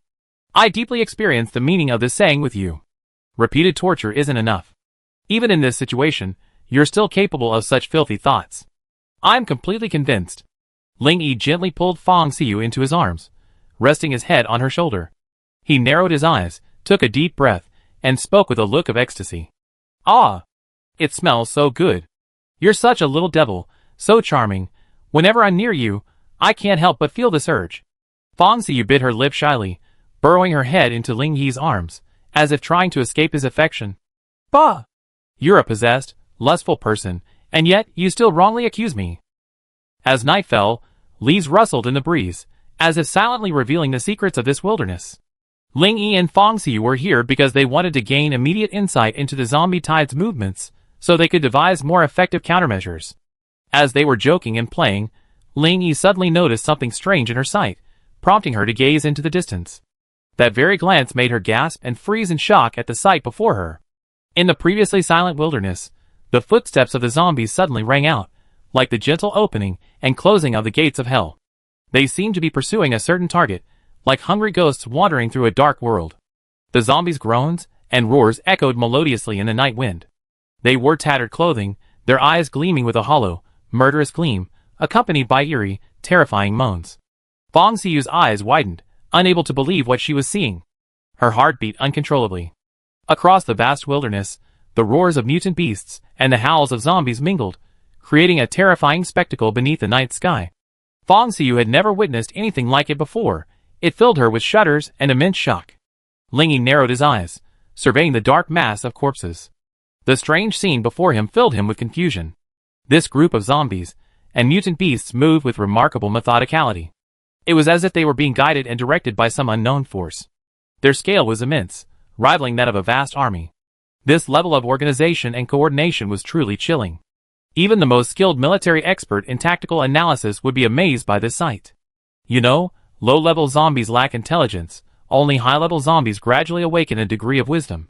However, the current zombie swarm seemed to be controlled and directed by someone behind the scenes. Ling Yi involuntarily expanded his perception, trying to find any clues within the swarm. Fong Xiu clutched Ling Yi's hand tightly. This unusual phenomenon made her feel extremely uneasy and terrified. She began to wonder if some mysterious power was hidden behind this, or if it was all just an illusion. However, faced with the harsh reality, Fong Xiu could only shake her head and begin to reassess the terrifying zombie horde before her. As Ling Yi's perception slowly explored, he observed the zombies' movements. Finally, he discovered the secret hidden within the swarm. The black-robed figures. Those black-robed figures, mingling with the zombies, seemed to be manipulating the zombies, causing them to move in a planned manner, like commanders at various levels of an army. Ling Yi sneered and muttered to himself. Why are they everywhere? No wonder these zombies' movements are so organized and coordinated. It turns out they're all connected to these disgusting bugs. Fong Xiu suddenly heard Ling Yi speak, and turned to look at him in confusion. Huh? Did you discover something? Ling Yi frowned, nodded slightly, and pointed in a direction. Look this way. Aren't there people in black robes among the zombies? They're the ones controlling them. Fong Xiu looked in the direction Ling Yi pointed. Under the hazy night, moonlight filtered through the sparse clouds, casting a shadow over the zombies, illuminating a strange scene. Suddenly, Fong Xiu spotted the black-robed figure standing among the corpses. A fragment of her face, as her gaze shifted back and forth, revealed itself. More and more black-robed figures appeared before her eyes. Fong Xiu felt a chill run down her spine, rising to the very top of her head. She bit her lip, trying to suppress the fear within, her voice trembling. I saw a black-robed figure at the Fong family. Dressed exactly like these. Fong Mo even called that black-robed figure Shangshi. Fong Xiu's voice seemed even more ethereal in the night, as if she were revealing a secret unknown to anyone. The figure of the black-robed figure loomed in her mind, an ominous presence, emanating an inexplicable menace. A hint of fear lingered in her eyes, as if the very name itself held a taboo. Fong Xiu clutched Ling Yi's hand, trembling uncontrollably, as if recalling some terrifying scene. With Ling Yi's soothing words, she continued slowly. When I first met that black-robed man at the Fong family, his eyes were incredibly deep, like a demon's. As if they could see through my soul. Fong Xiu's voice trembled, as if the experience had left a deep shadow on her. Ling Yi gazed intently at the slowly moving mass of corpses. He gently pulled Fong Xiu into his arms, offering her warmth and comfort. Fong Xiu quietly closed her eyes, feeling Ling Yi's firm embrace, a surge of gratitude welling up in her heart. Although her life in the apocalypse had previously left her speechless and helpless, but now, she knew that as long as Ling Yi was by her side, everything would become gentle and secure. In his arms, she felt an unprecedented peace, as if she had found the warmest haven in her life. Chapter 497. Ling Yi gently patted Fong Xiu's back, gazing into her eyes with tenderness and care. Xiu, I know what I'm about to say may be difficult for you to accept and understand. In reality, these black-robed men are controlled by an external evil force. You could also think of them as an invasion by alien creatures. The apocalypse is their creation, designed to exploit humanity to create zombies, and thereby obtain high-level crystal cores as resources. His voice echoed within the barrier, conveying the helplessness deep within him. Looking at Fong Xiu's wide eyes, an expression of disbelief, Ling Yi could only give a wry smile and continue his explanation. This evil force is incredibly powerful, and its invasion isn't limited to the planet we currently inhabit. Their influence has spread throughout the entire Void universe. Any planetary plane with life is their pasture for breeding high-level zombies. Ling Yi's expression grew serious, for he knew that what he was about to say would only make Fong Xiu even more terrified and helpless. Their methods are cruel and insidious, utilizing various dark supernatural powers and ancient taboos. They transform ordinary humans who surrender to them into a half-human, half-zombie state. Then, they use these individuals, the black-robed figures you see, as their leaders. They use living beings as food to feed high-level zombies, and finally extract their crystal cores as resources. To achieve their evil goals, they will stop at nothing, willing to sacrifice anything. Ling Yi's deep voice was filled with unconcealed anger and hatred, because he had witnessed firsthand the cruel transformations of those humans. Furthermore, Fong Renjie, who was beside him, was a prime example. The half-human, half-corpse state was even more disgusting than the mutants created by the Fong family. Fong Xiu's mind was in a tizzy. Ling Yi was describing something she had only seen in pre-apocalyptic movies. Alien invasion? Turning humans into zombies? For resources like crystal cores? These jaw-dropping questions plunged Fong Xiu into endless, horrifying contemplation. Countless unsolved mysteries surfaced in her mind, each one a world-class mystery. It was unbelievable, unimaginable, and even more unsettling. Fong Xiu stared at Ling Yi with wide eyes, a look of bitterness and incomprehension in her eyes. How is this possible? It's simply a fairy tale? An alien invasion? Could there really be other life in the universe? Fong Xiu's voice was tinged with despair and unease. Ling Yi's bizarre descriptions were simply unacceptable to any normal human. However, when she turned again to gaze at the endless swarm of corpses, Fong Xiu was forced to believe that everything Ling Yi said was true. The ferocious zombies, mutant beasts, and black-robed figures before her were all a cruel reality. Ling Yi gently patted Fong Xiu's small hand, gazing at her with a firm gaze. This isn't speculation or a lie, I completely understand. Your shock and confusion right now are the harsh truth. Stay by my side, and one day, you see a void world that will astound you. You know, in the void above us, the vast interstellar space nurtures a diverse array of life forms, and vastly different civilizations. Crystal life forms, shimmering in light, dance in the void. Giant bubble-like creatures, too, slowly drift through the nebulae. And in the deep darkness, some intelligent beings, relying on interstellar sails, navigate the universe, writing their own dimensional legends. Ling Yi's words conjured a magnificent and fantastical void, filling Fong Xiu with a yearning. Is everything you're saying true? This is too sci-fi. Ling Yi smiled faintly, looked up at the sky, and said calmly, whether it's sci-fi or not, you have the chance to see it someday. I pretty much grasp the situation here. Now let's prepare to return. A major war is imminent. It's time to return and make arrangements. Hearing Ling Yi's words, Fong Xiu's face flickered with surprise and disappointment. Ah! Going back so soon? Aren't you going to explore other places? Ling Yi, unaware of her expression, cast another glance at the slowly, orderly advance of the zombies. No need. I basically grasped their whereabouts. Besides the direction we came from, zombies are gathering in all directions. It seems they plan to launch an attack on the Imperial capital once their forces are fully assembled. But there's one thing I still can't figure out.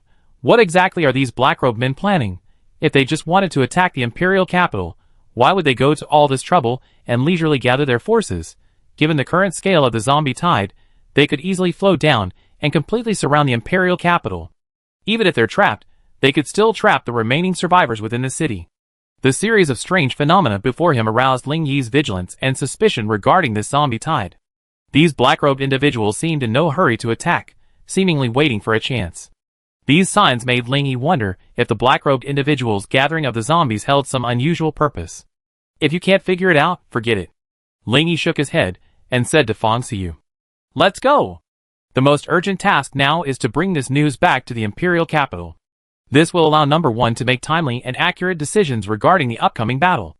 However, when Ling Yi said this, he received no response. This made him look down at Fong Xiu in his arms, puzzled. She had her eyes quietly closed, biting her lip lightly, as if she were pondering something troubling. Ling Yi frowned slightly, a trace of pity filling his heart. He silently stroked her hair, hoping to bring her some comfort. Why are you suddenly silent? Don't you want to return to the capital?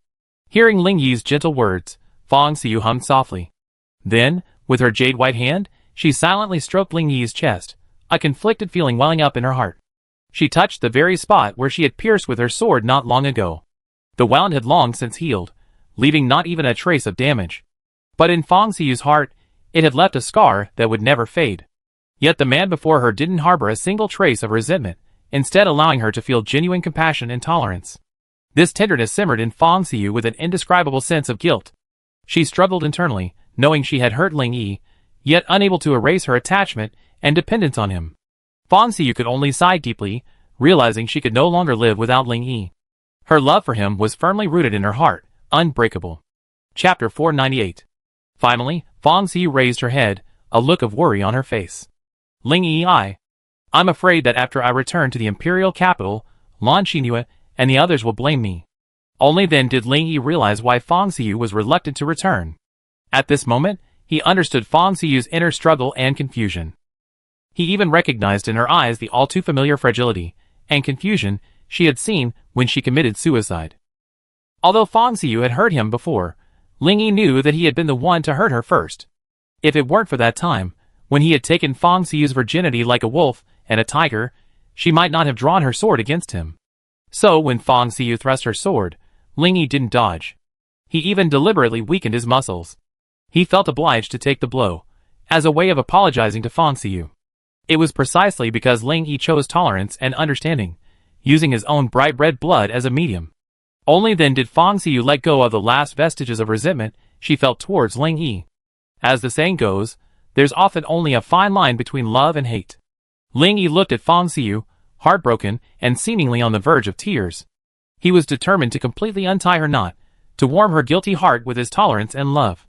So Ling Yi gently embraced Fang Xiyu's slender waist, his eyes filled with tenderness and comfort. Hee. I thought you were worried about the zombie tide. Don't worry, Xiyu. She knew it, and the others won't blame you. I took that blow from you voluntarily. It has nothing to do with anyone else. Because, this is my promise to you.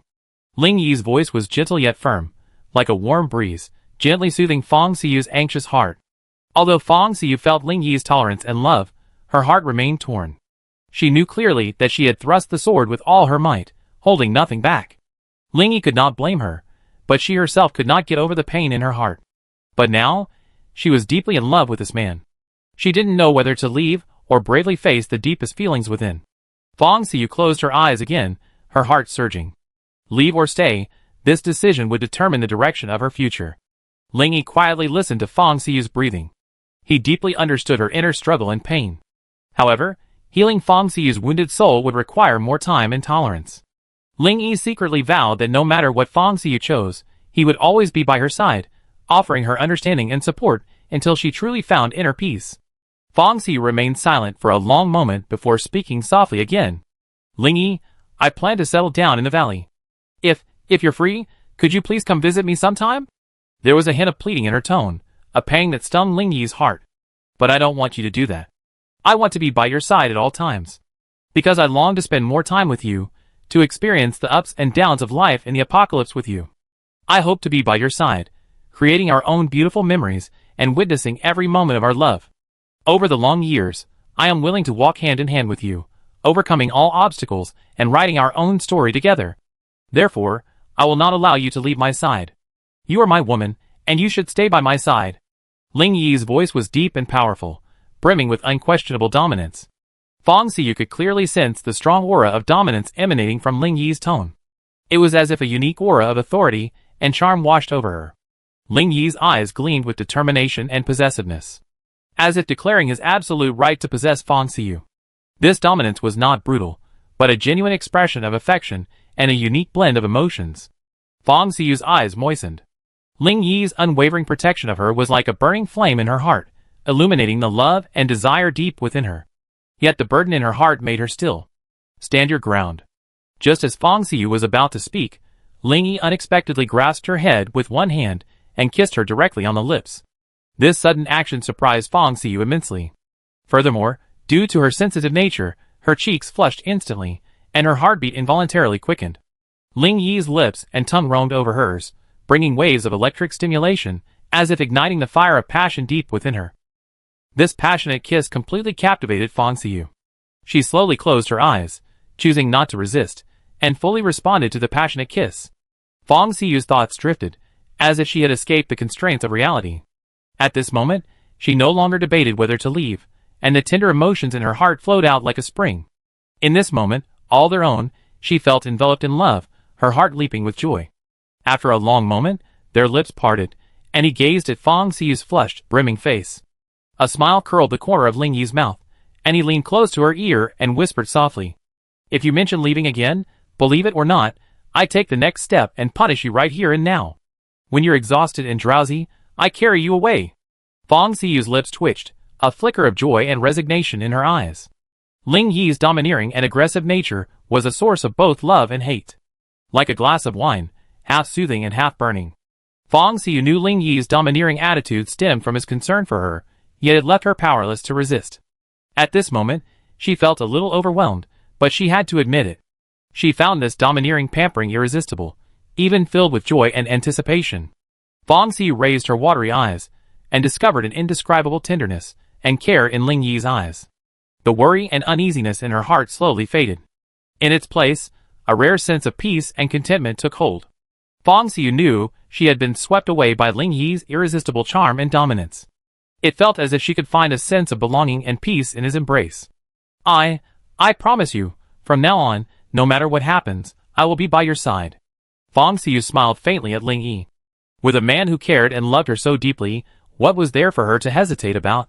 She gazed at Ling Yi affectionately, her eyes gleaming with determination, her tone filled with happiness. Her long hair danced in the gentle breeze, as if proclaiming her resolve. And deep in her heart, Fang Xiu made a silent vow. No matter how treacherous the road ahead, she would hold Ling Yi's hand tightly, never letting go. Chapter 499.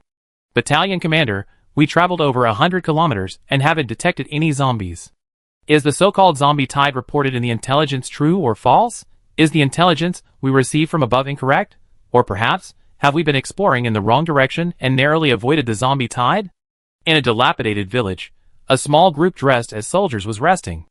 After several days of painstaking reconnaissance, with no sign of zombies, some soldiers began to complain and feel doubtful.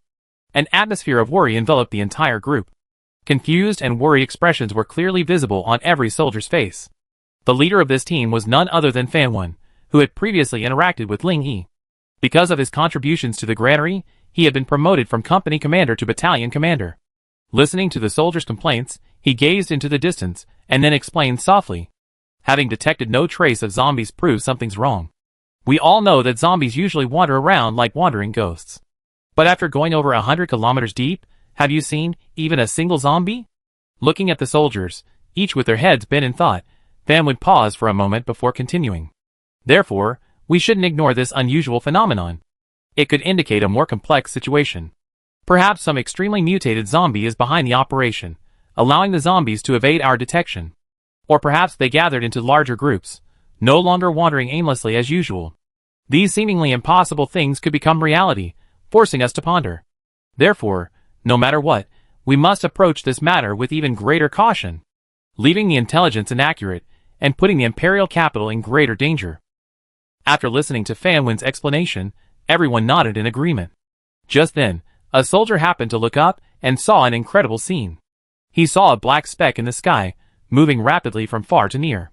The soldier rubbed his eyes, then looked again, reassuring himself that he was not mistaken. He saw a mysterious man in silver armor, soaring through the sky like an immortal. Even more astonishingly, he was holding a woman in his arms. It was like something out of a myth, and he nearly dropped his jaw, his eyes filled with disbelief.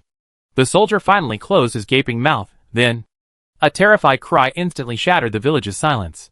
Holy crap! What the hell? His cry was like a hammer, crashing down on the center of the village. The surrounding warriors, startled by the sudden, horrified cry, jumped to their feet, gripping their weapons tightly. They anxiously glanced around, trying to find the source of the panic. But amidst the clamor, nothing unusual was apparent. The warriors listened intently, but could only hear their own heartbeats. They scanned their surroundings rapidly, even the slightest breeze setting everyone's nerves on edge. Damn, Xiao Wang, are you crazy? Why are you howling like ghosts? If we attract the zombies, we all die here and become one of them. Seeing nothing unusual, Fan Wen roared at the soldier. The other soldiers also glared at Xiao Wang, glaring fiercely. No. No. Captain. Look at that. Xiao Wang, his face aggrieved, raised a trembling hand and pointed toward the northern sky. Everyone followed Xiao Wang's finger, and saw a figure swiftly passing through the sky. Like a meteor, it streaked across the sky above the village, leaving a brilliant trail. Oh my god! What's that? Looks like a person. Oh my god, flying through the air, it must be a god. At that moment, Fan Wen caught a glimpse of the figure's profile. Mr. Ling! He suddenly cried out, then quickly drew the pistol from his waist and fired 3 shots into the air. Bang! Bang! Bang! The gunshots were so loud that they echoed through the sky, and the figure in the sky suddenly paused. Then it turned and swooped back toward the village. All the soldiers were startled by the gunshot and looked at Fan Wen in horror. They wondered what their battalion commander was up to. Just now, he complained that Xiao Wang was too loud. This time, he simply drew his rifle and fired a shot into the air. Every soldier's heart was pounding wildly, their eyes etched with bewilderment. Gazing at the approaching figure in the sky, they held their breath. Even the hands gripping their weapons trembled. Only Fan Wen remained calm, watching the approaching figure. He slowly lowered his gun, a faint smile on his face. In the blink of an eye, a figure slowly descended from the clouds. Ling Yi held Fang Xiu in his arms, his figure graceful and ethereal, like an immortal. All peace was concentrated in this moment, as if time had quietly stopped for them. Fang Xiu's beauty captivated the warriors. Her beauty and aura were so dazzling that they stunned everyone, and a surge of desire rose in their hearts. Ling Yi's steps were steady, calm and commanding. His eyes were like lightning, staring at the warriors before him. It seemed as if his gaze would tear through all obstacles, his unwavering spirit making the entire world tremble. A huge wave of emotion surged within the warriors at this moment. At the sight of Ling Yi and Fang Xiu, many took a deep breath and whispered softly, "Oh my god! It's Mr. Ling! That woman, does she seem to be a direct descendant of the Fang family? Hasn't the Fang family been wiped out?" A variety of shocked voices echoed throughout the village. The soldiers' gazes simultaneously focused on Ling Yi and Fang Xiu. "You're from the imperial capital. Why are you here?" Ling Yi frowned and scanned the crowd, his gaze finally settling on Fan Wen, the highest-ranking officer present. "Ling, Mr. Ling, do you still remember me? My name is Fan Wen. It was thanks to your help during that trip to the granary." Fan Wen excitedly clasped his hands, his eyes gleaming with gratitude. Recalling the hardships and dangers of those days, Ling Yi's assistance filled him with warmth and emotion. If it hadn't been for Ling Yi, his reconnaissance team might have perished in exile. Ling Yi's wit and courage astounded him. He always made quick decisions in critical moments, keenly understanding the situation and acting decisively. It was with Ling Yi's help that Fan Wen successfully transported much-needed grain back to the imperial capital, resolving the food crisis. For this achievement, he was promoted from company commander to battalion commander. Chapter 500. Fan Wen? I do remember you being the company commander of that reconnaissance team. Not bad, judging by your rank, you should have been promoted. Ling Yi pondered for a moment, then recalled what had happened. Naturally, he also thought of Li Qing and Li Yao, brother and sister, which made him sigh inwardly. Alas! I've been so busy lately that I forgot to visit them. After we dealt with the zombie horde, if they're willing, maybe send someone to escort them to the Blood Moon City. As Ling Yi muttered to himself, Fan Wen rubbed the back of his head sheepishly. Mr. Ling, I'm sorry to make a fool of myself. I didn't do anything, I just followed you around, and I got this credit for nothing. Mr. Ling smiled, and shook his head without arguing. He knew Fan Wen was being modest. In the apocalypse, without ability and value, why would anyone grant a promotion for no reason? Even if Fan Wen felt he got this credit for nothing, he had actually long been an indispensable part of the imperial capital. Why are you all here? Why aren't you staying in the imperial capital? Have you been assigned some special mission? Ling Yi asked, scanning the crowd with some confusion. Fan Wen didn't hold back, speaking frankly, just like he had during his last mission at the granary. Mr. Ling, it's like this. I know this sounds a bit unbelievable. But according to the intelligence we received, a wave of over 1 million zombies seems to be spreading towards the imperial capital. Such news undoubtedly cast a dark shadow over the already precarious situation. The defense of the imperial capital will face unprecedented challenges. To prevent the panic of the zombie horde from spreading to every corner of the city, our leader has tasked us with uncovering useful information as quickly as possible and solving this mystery. Ling Yi listened, nodding inwardly. It seems number one has already believed the intelligence I provided and has begun taking appropriate measures. That means the entire situation may be changing. Haha, at least my efforts have not been in vain. Perhaps the survival of the imperial capital will take a turn for the better. Thinking of this, Ling Yi smiled faintly at Fan Wen. I have to admit, you're incredibly lucky, you good fellow. If you hadn't fired your gun to draw me here, if you'd gone about 30 kilometers north, I guarantee you wouldn't have even had a chance to escape. Fan Wen cried out in surprise. What? Ling Yi smiled calmly and continued. The large group of zombies you're looking for is to the north, and their exact number is impossible to estimate. But I can guarantee that once you enter the zombie horde's field of vision, there's absolutely no chance of escape. Fan Wen felt a chill run down his spine upon hearing this, and his body trembled involuntarily. He had no doubt in his heart whether Ling Yi's words were true. For he knew that a supremely powerful being like Ling Yi simply wouldn't lie. At this moment, the only thing that made Fan Wen feel fortunate was that he seemed to have escaped another devastating disaster, and that he had once again benefited from Ling Yi's kindness, which made him sigh at his extraordinary luck. Mr. Ling, I hope you can tell me what you've seen, because this will determine the fate of the entire imperial capital. I firmly believe the information you possess will point us to a way out. Now, only your intelligence can avert this crisis. After all, this is no longer just an ordinary zombie crisis. Fan Wen's voice pleaded, filled with longing and anxiety. His eyes betrayed endless anxiety, as if he were trapped in a quagmire, unable to extricate himself. He also seemed to hope that Ling Yi could offer a glimmer of hope, something to soothe and comfort his heart. Fan Wen, I was planning to return to the capital to inform number 1 of the situation here. Now that I met you, I saved myself the hassle of traveling back and forth. Ling Yi then detailed his findings to Fan Wen. After listening to Ling Yi's account, Fan Wen's expression gradually grew serious. He pondered for a moment, then frowned. I never expected the situation to be so much more complicated than we imagined. It seems someone is manipulating this zombie crisis from behind the scenes. Fan Wen frowned slightly, and after a moment's contemplation, he decided to immediately return the team to the imperial capital. Given the current situation, the situation might be even more dire than anticipated. If adequate preparations aren't made, the imperial capital might truly be breached, and everyone killed by the corpses. Mr. Ling, I'm deeply grateful for your kindness. The situation is urgent, and I must return to report, lest we miss the opportunity. Fan Wen's tone was firm and solemn, and he saluted Ling Yi with immense respect. Then, with a gleam of determination in his eyes, he gestured to the soldiers, and they hurried towards the imperial capital. At that moment, the whistling of sandstorms could be heard in the distance. But the mission in their hearts burned like a blazing flame. The future of the imperial capital lay before them. The fierce winds raged, but they could not thwart their resolve to forge ahead. They displayed a tenacious vitality, as if they were fighting against the wind and snow. Their eyes gleamed with determination, as if they were swearing to heaven and earth that they would never succumb to the decrees of fate. This unwavering and unshakable faith was like a formidable defense. It would lead them through countless obstacles, carrying their last hope towards the imperial capital. At this moment, they had only one thought: return and report quickly, so that their superiors could react quickly. If the imperial capital were lost, everyone would become food for the zombies. What a group of heroic and lovable warriors!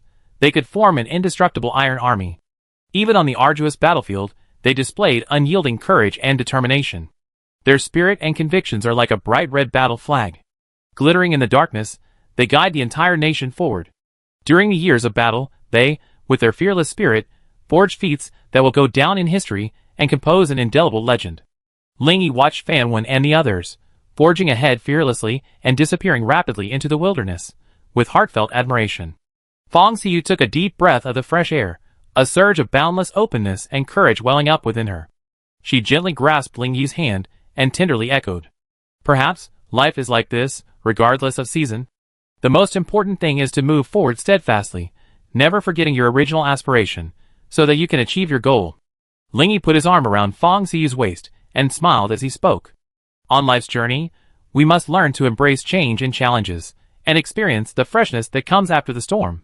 Even if the road is tortuous, we must maintain our steadfast faith and bravely move forward. For only through continuous progress can we discover the meaning and value of life, and find our own destination. Chapter 501. Fong Xiyu felt a warm feeling rise in her heart after hearing Ling Yi's words. A wave of gratitude surged through her, like a gentle breeze. These words were like a ray of gentle sunshine, making her feel understood and cherished. In that moment, she could deeply feel Ling Yi's care and compassion.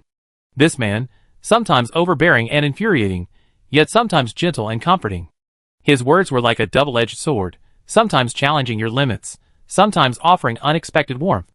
In Ling Yi, Fong Xiyu always found unprecedented contradictions and surprises. It was as if he were a walking mystery, forever unpredictable. But no matter what, the tenderness and concern expressed in these heartfelt words always moved Fong Xiyu. Deep within her, this sincere emotion was like a gentle breeze. Gently brushing against her heart, she felt the warmth and beauty of life. Such affection was like a beacon. It illuminated her path forward, filling her with hope and courage for the future. In this sincere companionship and care, Fong Xiyu's soul found peace, as if a clear spring were flowing gently through her heart. Gently resting her head on Ling Yi's shoulder, Fong Xiyu closed her eyes, feeling the rhythm of her heartbeat and the tranquility and peace of the moment. In this moment, the world seemed to soften. All sorrow and worries vanished in this warm embrace. And at this moment, in an abandoned factory south of the imperial capital, Lan Xinhua and Mu Yang stood atop a high tower, gazing out at the plains beyond. The evening breeze, bringing a touch of coolness, gently ruffled Lan Xinyue's long hair. She gently brushed her hair away from her eyes, her gaze drifting across the distant plains, as if searching for something. Beside her, Mu Yang tightly grasped Lu Qingqing's hand, his gaze also absorbed in the distant horizon. Their emotions at this moment were like a trickle of water flowing across the endless plains, excited and filled with anticipation. They knew that what awaited them would be a warm family reunion, their father's expectant gaze, and a warm embrace. This sweet anticipation, like fruit ripening in the sun, filled them with joyful anticipation. Finally, the distant rumble of trucks could be heard, gradually resembling thunder, echoing across the plains. Lan Xinyue and the other two's eyes lit up instantly, and they couldn't help but look out into the distance. A dark convoy slowly appeared on the horizon. The armored convoy, like a relentless cavalry, trod across the dust of the plains, breaking through the wind. A deafening roar, like the horn of dawn across the plain, heralded the impending torrent of steel. The torrent of steel relentlessly crushed the plain, sending clouds of dust soaring and swirling yellow sand into the air, like a soaring yellow dragon, carrying a cloud of dust across the vast expanse.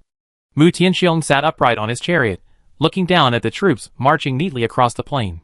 His face was solemn, his brows etched with determination and ruthlessness. His wide field of vision allowed him to take in the entire plain. A sharp, undeniable glint shone in his eyes, as if he could see through everything, anticipating the impending battle. How long will it take us to reach the agreed location? Mu Tianxiong turned to ask Han Wu, who was standing nearby. Hearing the commander's question, Han Wu quickly raised his binoculars and peered ahead. In the telescope's field of view, a vast wilderness reached its end. A towering mountain loomed, seemingly their desired destination. Han Wu frowned, pondering for a moment before slowly speaking. It'd probably take about half an hour to reach that mountain. The rendezvous point Lan Xinyue gave is at a factory at the foot of that mountain. Mu Tianxiong smiled delightedly, and gave the order without hesitation. Everyone speed up. We're almost there. As the order was relayed, all the drivers slammed their accelerators, following the convoy forward. The wind howled, the sun set, but it couldn't conceal the anticipation and excitement in their hearts. They had journeyed through this desolate desert, enduring countless hardships and trials, and now, finally, they could see the dawn of victory. The target ahead. That mountain, becoming visible to the naked eye, was becoming clearer. This ignited a raging fire within them, driving them forward. Half an hour later, outside the abandoned factory, Lan Xinyue and the other two were already quietly awaiting the convoy's arrival. When Mu Tianxiong, standing atop the armored vehicle, saw the three figures, his hands trembled involuntarily. Han Wu immediately sensed something was amiss with Mu Tianxiong. He quickly raised his hand, signaling the armored vehicles to stop, and then gave the order to set up camp. The setting sun gradually dyed the sky red, casting a gentle warmth over the weary shoulders of the armored vehicles and the soldiers. Under Hong Wu's command, the convoy set up camp in an orderly manner.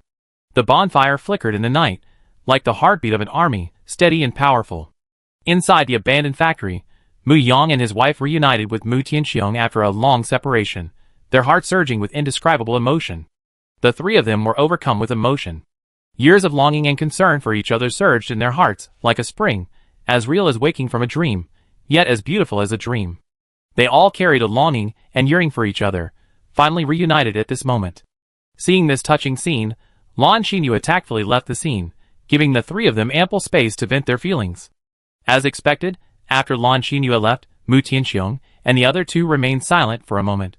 Then they began to recount their longing for each other, tears mingling with laughter, laughter mingling with tears. In that moment, they seemed to have found an outlet for their innermost feelings. They shared secrets they had long suppressed, and in this silence, they seemed to have rediscovered the courage to live. Mu Yang looked at the white-haired Mu Tianxiong and couldn't help but burst into tears.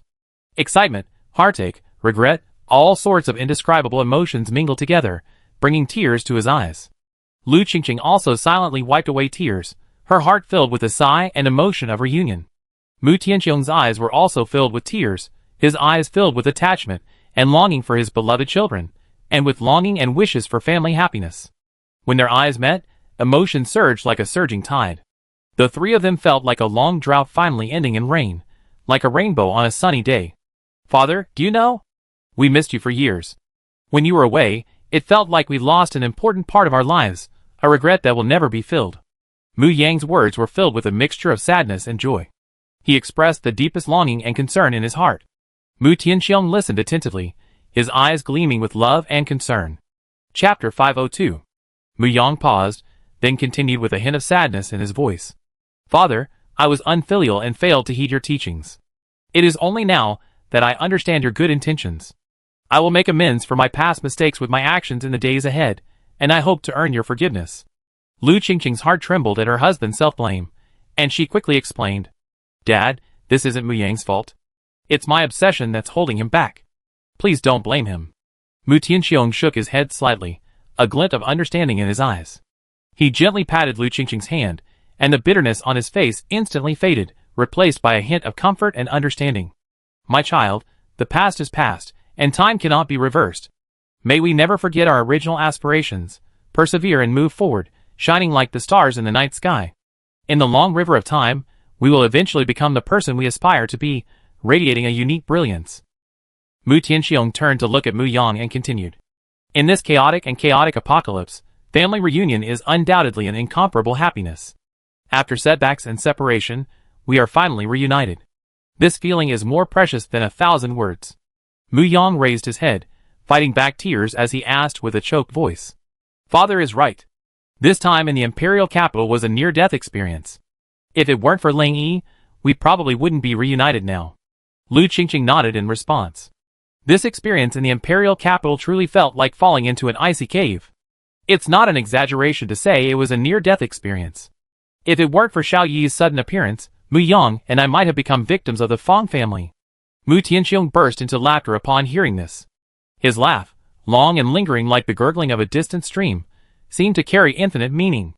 This laughter was woven with a sense of freedom and grandeur, as if expressing an incomparably happy heart. Ha ha ha. It seems you have a good impression of this boy, Ling Yi. This is all thanks to you having such a wonderful daughter. If it weren't for you Yu's discerning eye, we wouldn't have had the chance to reunite. Mu Yang nodded silently in response. Yes, this boy, Ling Yi, is truly unique and unforgettable. Brave and resourceful, with a quick mind, he handles every task with ease, and seems to handle every challenge with ease. Confidence and sharpness shone in his eyes, as if any difficulty was insignificant to him. Such a person is destined to leave a deep impression in everyone's hearts, becoming a legend of the apocalypse. Lu Qingqing suddenly asked, Dad, I heard from Xiaoyi that Yeye is pregnant. Is that true? Hearing this, Mu Tianxiong's smile widened. It's absolutely true. Yeye is still recuperating at the base. Lu Qingqing felt a surge of excitement and joy at the affirmative answer. This meant her daughter had grown up. Yeye was about to become a mother, and this filled her with immense joy. She was eagerly anticipating the arrival of the new life in her daughter's belly. But just then, Lan Xinyu rushed in a hurry. Commander, something's wrong. I just contacted the base to find Xia's whereabouts. However, I was told that Xia, Mobing, and the others hadn't returned since you left the base. Lan Xinyu hurried over to Mu Tianxiong, her eyes filled with shock and anxiety. Upon hearing this news, the atmosphere at the scene suddenly became tense. Everyone's anxiety instantly spread. What? Yeye left the base? Mu Tianxiong's eyes widened as he stared at Lan Xinyu in disbelief, hoping everything he heard was a lie. The Mu Yang couple also looked at Lan Xinyu anxiously, awaiting her explanation. Lan Xinyu, knowing the situation was urgent, didn't hesitate, and directly shared what she had learned. It turned out that before Mu Tianxiong's team left, Mu Xia and her companions had secretly left the base, leaving no trace. The people left behind at the base had originally assumed they were simply out hunting zombies, so they didn't interfere too much. However, after a few days of silence, the people at the base gradually realized that Mu Xia and her group's departure was not simply a hunting operation. They began to sense a sense of unease, filled with doubt and worry. As time passed, the people at the base continued to search, hoping to find any trace of Mu Xia and her group. However, despite their efforts, even traveling to the Blood Moon City to gather intelligence, they still found nothing. In the vast wilderness, it seemed as if all the clues had been blown away by the winds of time. The searchers were left alone, caught in endless speculation and anxiety. Not even a single clue? Then where could Yeye have gone? Lu Qingqing held Lan Xinyue's hand, her tone filled with worry. Lan Xinyu frowned slightly, and shook her head helplessly. The confusion within her heart was like a tangled map, and she lacked the key to solve it. Mu Tianxiong had closed his eyes, seemingly lost in thought, when he suddenly opened them. I might know where Yeye is. She and her companions might already be in the imperial capital. Hearing this, Several people looked at Mu Tianxiong in disbelief. In the momentary silence, they could almost hear each other's heartbeats, as everything became clear and tense. I have this suspicion because Ling Yi relayed the crisis in the imperial capital to me through Ye. Therefore, Ye might have been worried about Ling Yi's safety, so she teamed up with her sisters and set off for the imperial capital together. Mu Tianxiong sighed deeply, his tone filled with helplessness and worry. The Mu Yang couple exchanged glances. This speculation was truly worrying. They had just emerged from the imperial capital, having learned of the zombie tide. It was easy to imagine how dangerous the imperial capital was now. Lan Xinyue's face paled instantly, her lips pursed, her brow furrowed slightly. Her eyes betrayed deep worry and hidden fear, along with endless confusion and anxiety, as if she were about to face an unbearable storm. This unease shone through her, emanating a palpable tension. What should I do? Ling Yi repeatedly urged me to take Uncle Mu and Aunt Lu to reunite with the commander. But now, we made it out safely, and Xia has entered the imperial capital again. If Ling Yi comes back, I don't know how to explain it to him. Lan Xinyue's voice trembled with tears. Tears welled up in her eyes, and her heart was in turmoil, a turmoil beyond words. Chapter 503. Mu Tianxiong found Lan Xinyue's mood swings incredibly rapid. He couldn't help but wonder what she had been through to become so fragile. In his memory, Lan Xinyue had always been a strong, optimistic girl. In the army, she was a remarkable female commander. She always presented a valiant and heroic presence, as if undeterred by the hardships of training. Her smile and courage always brought warmth and courage to her comrades. She was like a gentle breeze blowing through the desert, inspiring hope. However, seeing her current behavior, Mu Tianxiong felt a sense of powerlessness and confusion. Even Mu Yang and his wife stared at Lan Xinyue in astonishment, puzzled by her drastic mood swings. After a moment's silence, Mu Tianxiong spoke softly. Xinyue, why are you saying this? If Ye really went to the imperial capital, that's a good thing. I haven't encountered any threats along the way. This indirectly proves that Ye and the others are safe and out of danger. Besides, we're about to reach the imperial capital, and we be reunited there. Lu Qingqing consoled her. Xinyue, don't worry. If Ye really went to the imperial capital, she'd be fine. Lan Xinyue shook her head desperately, tears streaming uncontrollably, her voice trembling. Whoa! Aunt Lu, do you know why Ling Yi asked me to take you away from the imperial capital as soon as possible? Lu Qingqing shook her head in confusion, muttering. I've been curious about this since we left the imperial capital. The rebellion between the Fang and Dugu families has clearly been quelled. I really can't understand why you took us so hastily away from the imperial capital. Mu Tianxiong, hearing this, was visibly stunned, then raised his voice and asked. Has the rebellion between the Fang and Dugu families been quelled? Mu Yang interrupted. This is all thanks to Ling Yi. He orchestrated and manipulated the Fang and Dugu families. When we left the imperial capital, the chaos had been properly resolved, and the bloodbath had subsided. Mu Tianxiong's surprise was palpable upon hearing this. A flicker of disbelief and admiration flashed across his eyes. After a moment's pause, he spoke slowly. Ling Yi is truly remarkable. He's able to navigate such a chaotic situation with such ease. It's truly admirable. This made Mu Tianxiong even more confident in Ling Yi's abilities, and his expectations for him doubled. However, he suddenly murmured in confusion. Since the rebellion in the imperial capital has subsided, why hasn't number one given me any news? Logically, he should have ordered me to return to the army, right? Mu Tianxiong's suspicions grew even more intense. The imperial capital has now returned to peace, so why is number one still silent? These questions swirled in his mind, leaving him restless. At this moment, Lan Xinyue wiped the tears from her eyes and mustered the courage to speak. Commander, you don't know that the rebellions of the Fang and Dugu families are nothing to Ling Yi. What he's concerned about and worried about is the million-strong zombie wave coming from the north. Mu Tianxiong's eyes widened in surprise. He had never heard of such rumors, nor had he received any intelligence. A million zombies tidal wave in the north? Mu Tianxiong asked gravely, his face grim. Well, Ling Yi's main purpose in coming to the imperial capital was to track down those black-robed individuals. And there are signs of them lurking behind both the Fang and Dugu families. His subordinates' investigations have revealed that large numbers of zombies are gathering in the north, and their ultimate destination is the imperial capital. Mu Yang frowned, suddenly speaking. This also explains why number one didn't immediately notify father to return after the turmoil in the imperial capital subsided. Perhaps he already knew of the impending zombie tide, and wanted father to support the defense of the imperial capital. Lan Xinyue didn't care about this at the moment. she continued anxiously. I'm only worried about Sia's safety. If they truly enter the imperial capital, that would be troublesome. The image of Mu Xia flashed through Lan Xinyue's mind. Now, all she could do was trust her, believe that her wisdom and courage would carry her through this crisis. Lu Qingqing was also at a loss. She shook Mu Yang's arm and asked anxiously, Brother Yang, what do you think we should do? What if Yaya is trapped in the imperial capital by the zombie horde? I really can't imagine the consequences. She's pregnant. Lu Qingqing's eyes flickered with worry and uneasiness.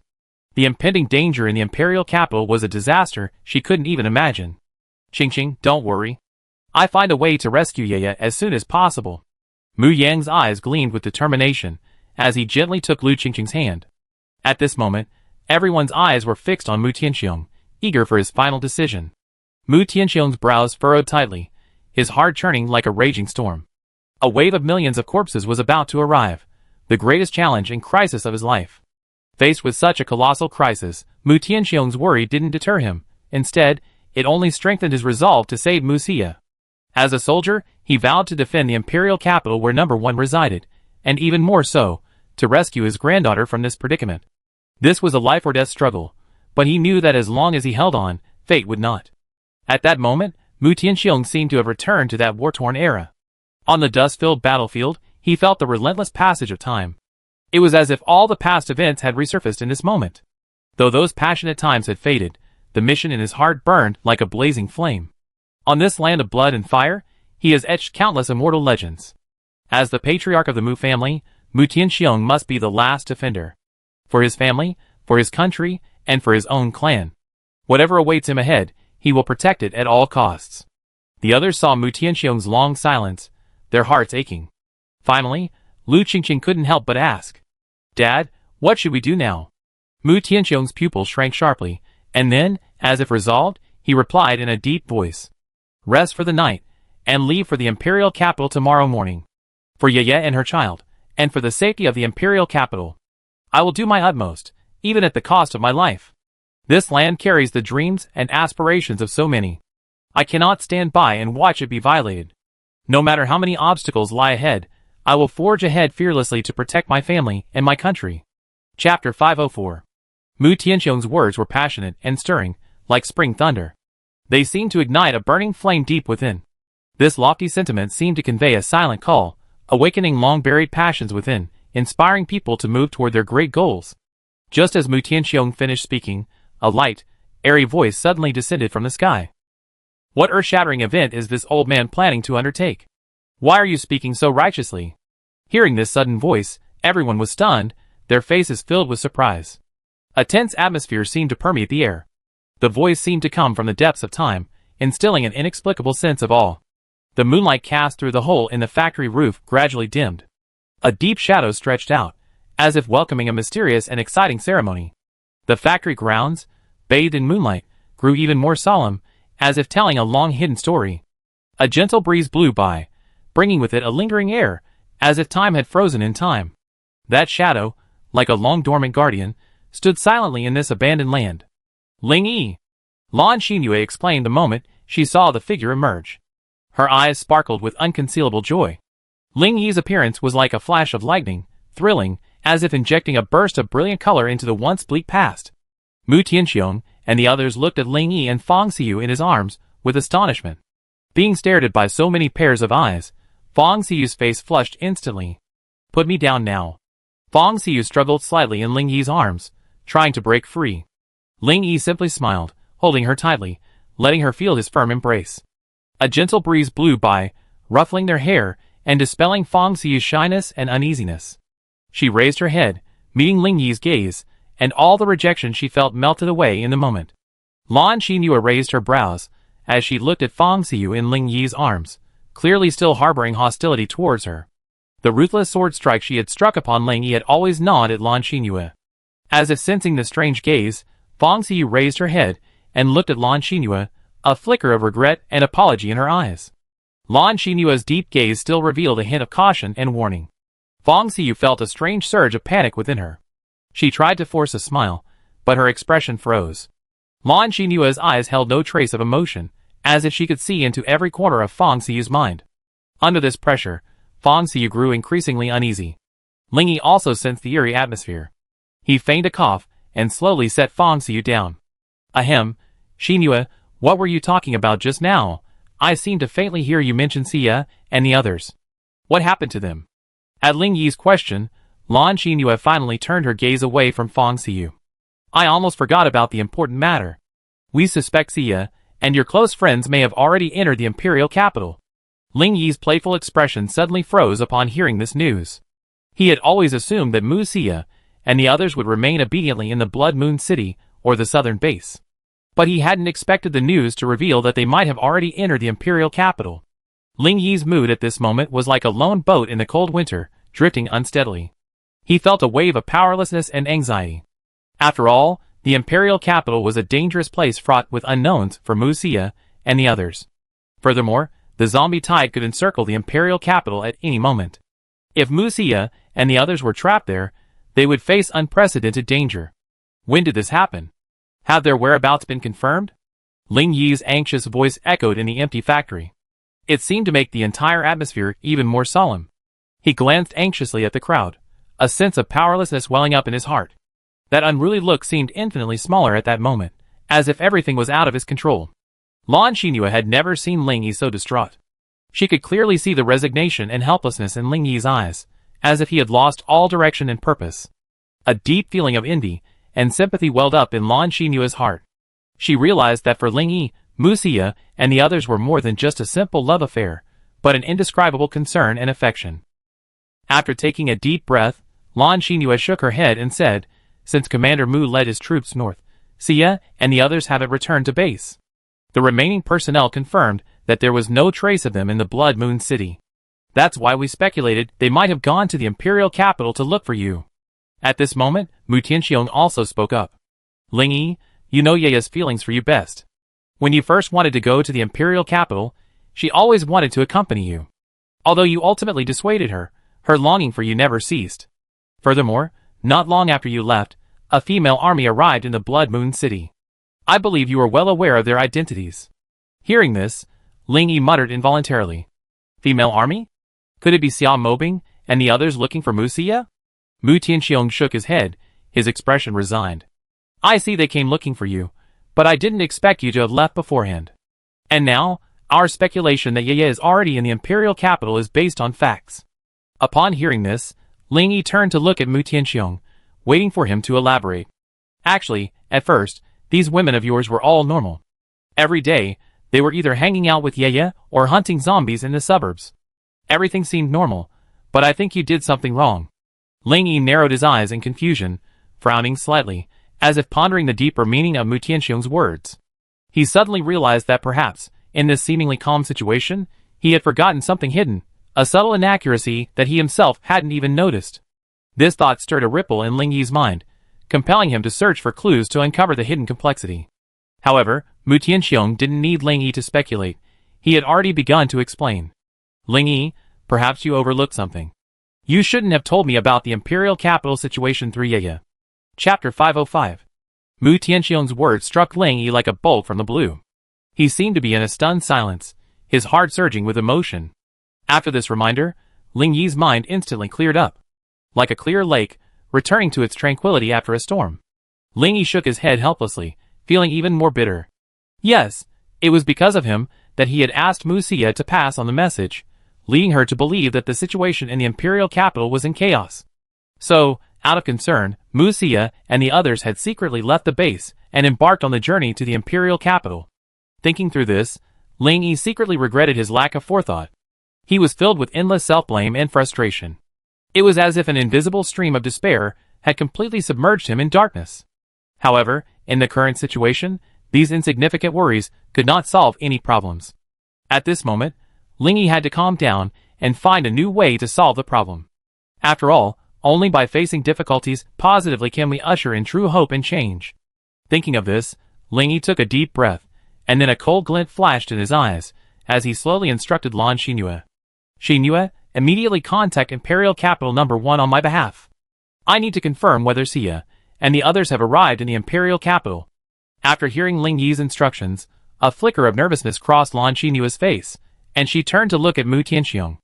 Although Ling Yi was her man now, Mu Tianxiong was still her boss, so this inquiry process was still necessary. Mu Tianxiong saw Lan Xinyue's actions, and knew exactly what she was thinking. He nodded naturally and spoke. From now on, Ling Yi's orders are my orders. You must immediately pass this message on. Everyone must cooperate unconditionally. After receiving Mu Tianxiong's order, Lan Xinyue nodded solemnly. She also understood that there was no room for error now. The whereabouts of Mu Xie and the others were of vital importance to Ling Yi. So she quickly turned and left, heading towards the communicator vehicle. Lu Qingqing, seeing Ling Yi still frowning, couldn't help but speak. Xiaoyi, we don't need to go through all this trouble. We just need to hurry to the imperial capital and find Ye and the others. Ling Yi sighed softly and replied in a quiet voice. While what you say makes sense, time waits for no one. I just checked the zombie tide's movements. It's very close to the imperial capital, and it's expected to arrive any time within the next 2 days. This zombie tide is eerie everywhere, in all 4 directions, east, south, west, and north. Except for the south, where no zombies have been spotted, large hordes of zombies are gathering in the other 3 directions. Furthermore, these zombies are under the control of the black-robed men, marching like an army toward the imperial capital. So, the situation in the imperial capital is uncertain right now. If we rush there rashly, we might get into even greater trouble. Ling Yi said with a hint of worry, his eyes filled with resignation. After calming down, he continued, perhaps we should wait and see how the situation develops. After all, taking a risk isn't the best option. Mu Yan also suggested softly, a glint of reason in his eyes. Xiaoyi is right, at this turbulent time. We need to remain calm and find a wiser decision. If the situation in the imperial capital truly takes a turn for the worse, if we rush indirectly, we'd be caught in a trap by the zombie tidal wave. Therefore, I agree with Xiaoyi's idea.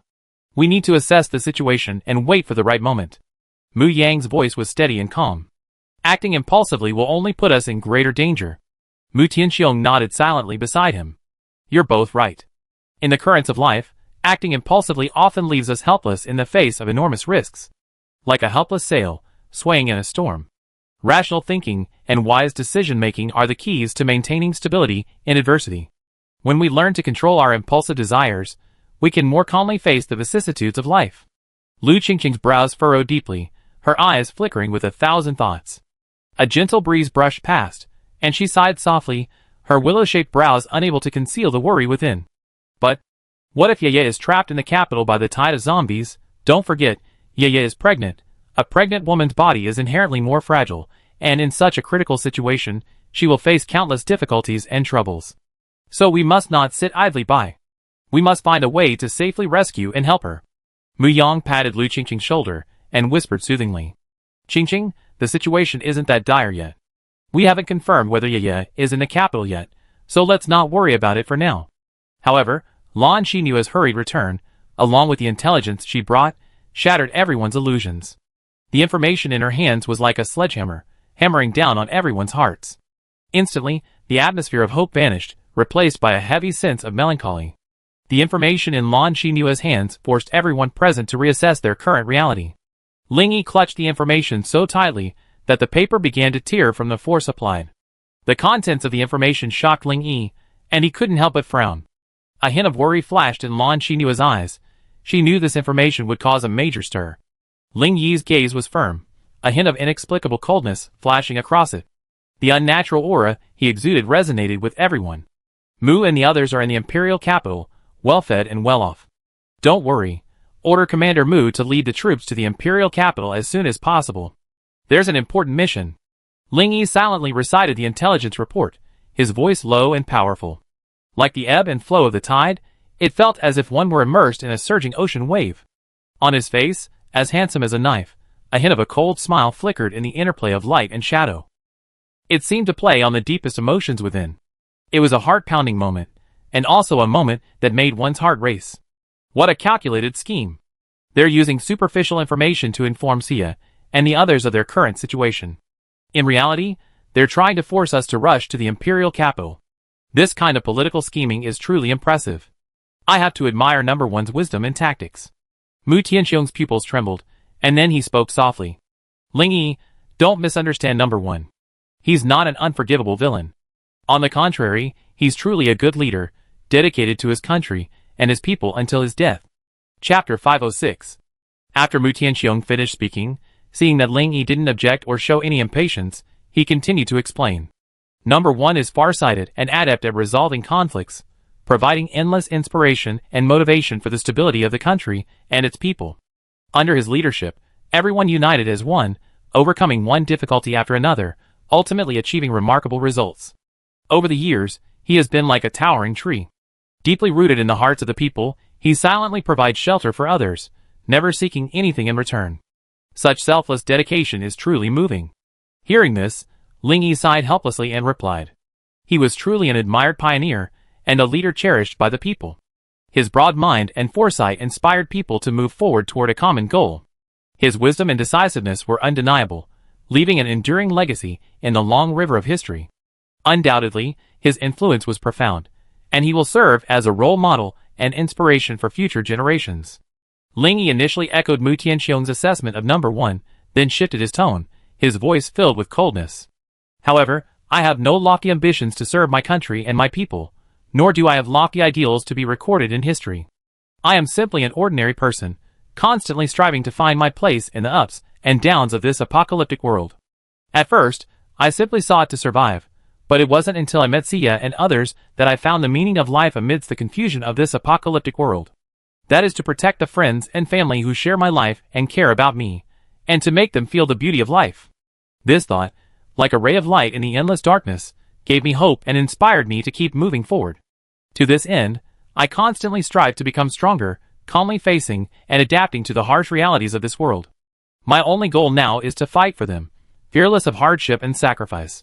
Perhaps, my efforts and contributions will not be earth-shattering, but I am willing to use the warmth of my heart to touch those around me, and to make the ordinary a beautiful existence. However, while number 1's current actions are imbued with the noble spirit of serving the country and the people, they have trapped the most important person in my life in the imperial capital under house arrest. This is an undeniable fact. In this chaotic end-of-the-world situation, the balance between morality and self-interest is constantly swaying. Number 1's choice undoubtedly leaves me feeling very unhappy, even a little angry. To defend the imperial capital, he could have chosen to communicate with me, even negotiate. However, he chose to take extreme action, leaving me completely disappointed. Perhaps he sees this as the only solution, the best way to draw me into the battle. His decision left me feeling helpless, like a sudden storm, pushing me into an irreversible situation. In his eyes, the world was nothing but conspiracy and cold rhetoric. And unknowingly, I became a victim of this cruel game, a pawn on a ruthless battlefield. It's a pity that he never got to know me deeply. If I had chosen to stand by and watch, I wouldn't have revealed any information about the zombie tide, let alone personally investigated its movements. The wrong path number 1 has chosen today has completely betrayed my hopes. I had hoped with utmost hope that the vision I longed for would unfold before me. However, what I now encounter is a darkness that leaves me feeling a deep sense of disappointment and confusion. The scenery before me is not what I longed for. My deepest aspirations have been completely shattered by this wrong path. Mu Tianxiong and the others frowned deeply. They could clearly sense Ling Yi's anger and resentment. It was as if all his beautiful expectations had been ruthlessly shattered by number 1's plan. Disappointment filled his face. Mu Tianxiong opened his mouth, trying to retort. But on one side was his leader, and on the other was his granddaughter. This left him feeling utterly embarrassed, his heart tangled. He knew his position well, but at the same time, he did not want to see his granddaughter become a political victim. Mu Tianxiong's. His eyes began to wander, his mind lost in thought. The others also wore bitter expressions, not knowing what to say. Should they persuade Ling Yi to submit and follow number 1's instructions, or should they ignore it and pretend it had nothing to do with them? This multiple-choice question had only 2 options, A and B, but with only 2 answers, they were at a loss. Putting country and family on a balance, either choice carries a price. Country and family, like the interplay between a zither and a chain, are delicate yet entangled. Every rise of a nation means the departure of a family. And the prosperity of a family requires the silent support of the nation. In this delicate relationship, everyone will eventually understand. No matter when, no one can make a choice without cost. This choice is like an insurmountable cliff. It was as if asking, will you leap into the abyss, or linger on the edge? In the hesitation, time seemed to stand still, and the thoughts of the few swirling like a vortex. This choice may not be a simple one between A and B. It is a clash of inner worlds, a test of the deepest darkness within. The Muyang couple exchanged a glance, their eyes filled with conflict. On one side was their daughter, and on the other was the country they had dedicated themselves to. The struggle within them was heartbreaking, as they knew the decision they were making now would determine their fate. The intertwined responsibilities of family and country made the choice incredibly difficult. So, they could only stare at each other in silence. No matter which choice they made, it would be accompanied by endless regret. Lan Xinhua looked at Ling Yi with anticipation. No matter what the other party did, she would just stand by and silently support them. Fang Xiyu glanced at the expressions of the crowd, then at Ling Yi's moody face. His eyes were like the surface of a midnight lake, calm yet concealing an endless depth. Fang Xiyu could sense the inexplicable pressure from Ling Yi. It was as if an unbridgeable chasm lay between him and her. After pondering for a moment, she gently tugged at Ling Yi's sleeve and spoke timidly. Ling Yi, now is not the time to be angry. We need to calmly consider our next steps. This is not the time to be angry, but to act rationally. We need to focus our energy and come up with a solution to this current predicament. Hearing Fang Xiyu's words of comfort, Ling Yi took a deep breath, his anxiety gradually subsiding. He could feel Fang Xiyu's warmth and support, like finding a soothing outlet. Chapter 507. Ling Yi gently patted the back of Fang Xiyu's hand and smiled, indicating that he was fine. She then turned to look at Lan Xinhua and spoke slowly. Xinhua, contact number 1 immediately and tell him. First, protect Xia and the others. Second, do not allow them to participate in any battle. Third, if any of them are harmed. Even if the zombies can't break through the Imperial capital, I will personally chase the zombie horde and break through its walls. A domineering and selfish gleam gleamed in Ling Yi's eyes. He had only one belief in mind, the interests and safety of those close to him. In this cruel apocalyptic environment, he could choose not to provoke trouble. But to survive, he had to be resourceful and flexible, constantly adapting to the dangers around him. Facing a rugged road and the difficult rules of survival, Ling Yi had to remain vigilant and ready to respond to any challenge. In these chaotic times, only caution and wisdom could keep him alive. Only by using any means necessary can one instill fear in others. Lan Xinua's heart trembled upon hearing Ling Yi's instructions, and she quickly turned and left. Before leaving, she nodded to Mu Tianxiong, showing her respect for the commander. Mu Tianxiong watched Lan Xinua's departing back, praying silently. He hoped everything would go smoothly. After all, he couldn't have it all to himself. Ling Yi, do you think I should just follow orders and march straight to the Imperial capital, or should we observe the situation and make our own plans? Mu Tianxiong asked tentatively, even though as a soldier, he was bound to obey orders unconditionally. But the intelligence sent back from the Imperial capital still left him feeling uneasy. A feeling of helplessness lingered in his heart, along with an uneasy feeling about the intentions behind the orders. This made him sigh, his eyes flickering with unease. Ling Yi frowned in thought, silently gazing at the distant horizon, feeling the night breeze caress his face. He knew this decision was of grave importance.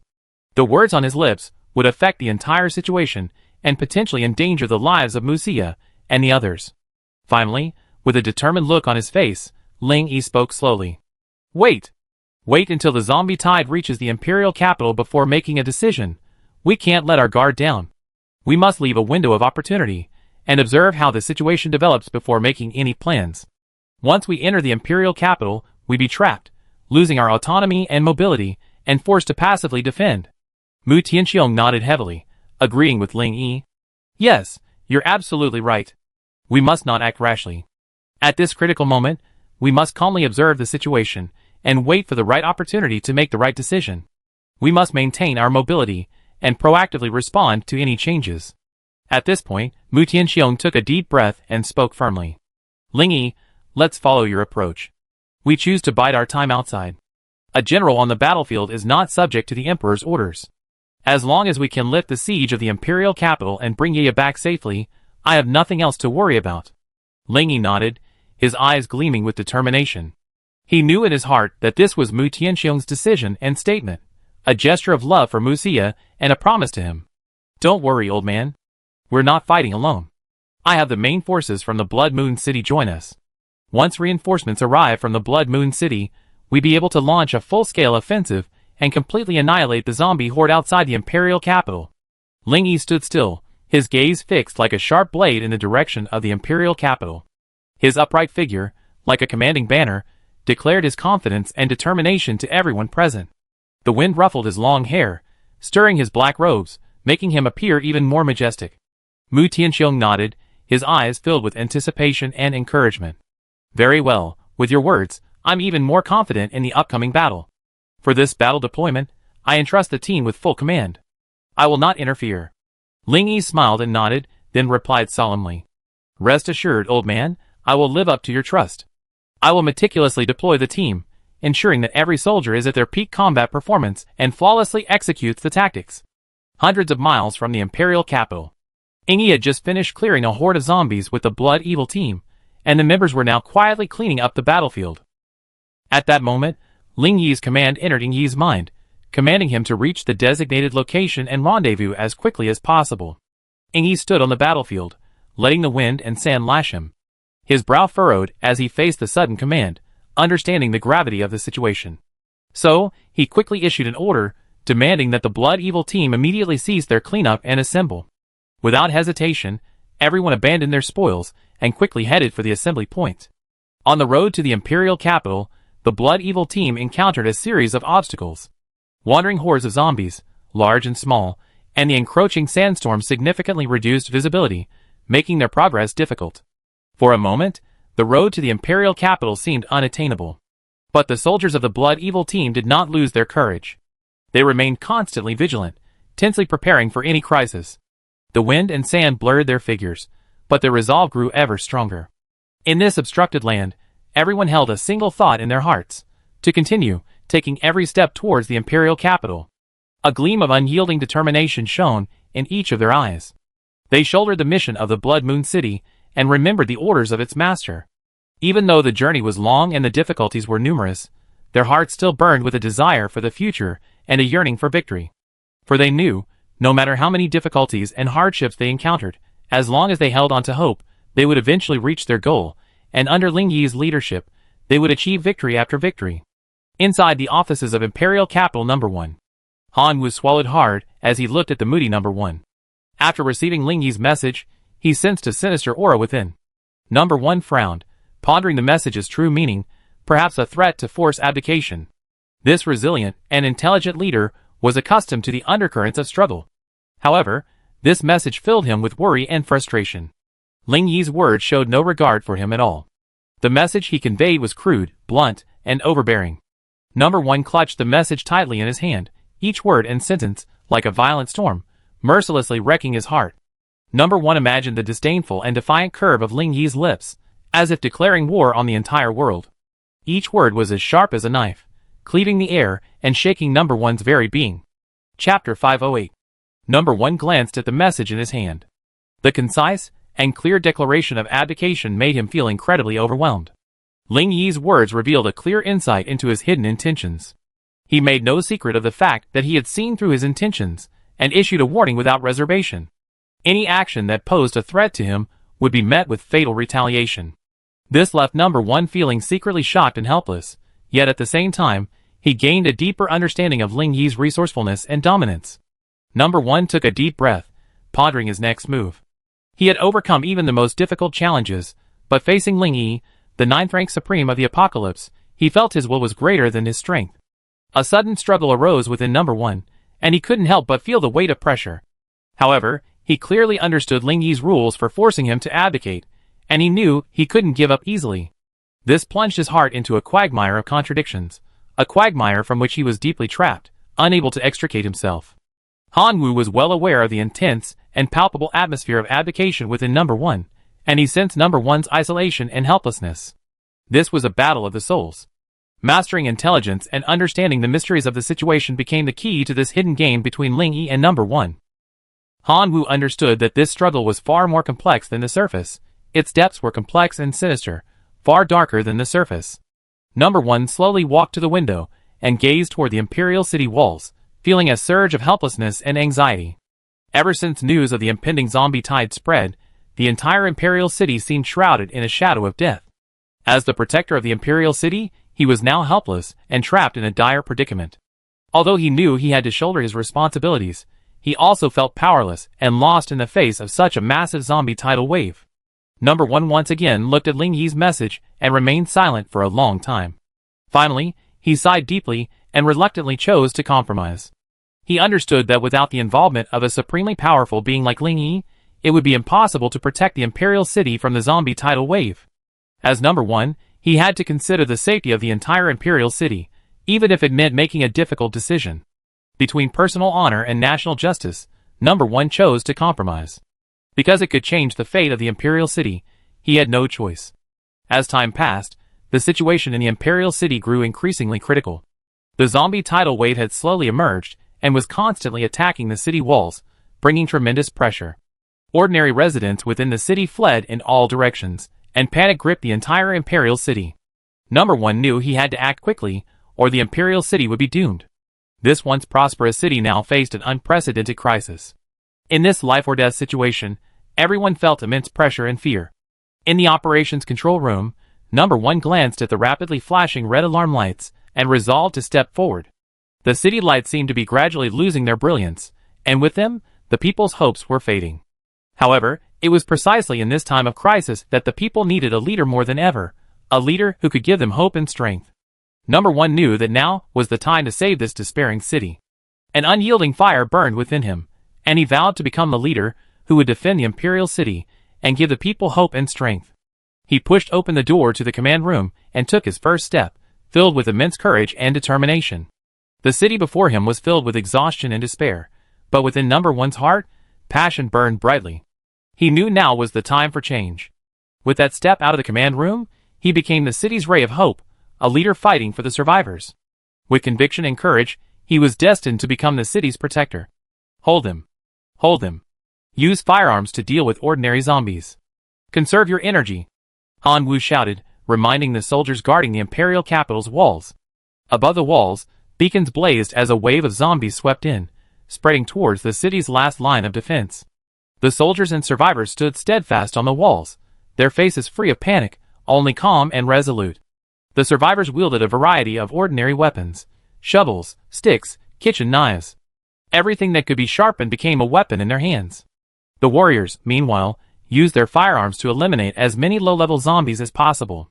Everyone's gaze fixed firmly outside the city, awaiting the endless, surging zombie army. The Imperial capital's walls, like a reef, stubbornly withstood the evil invasion.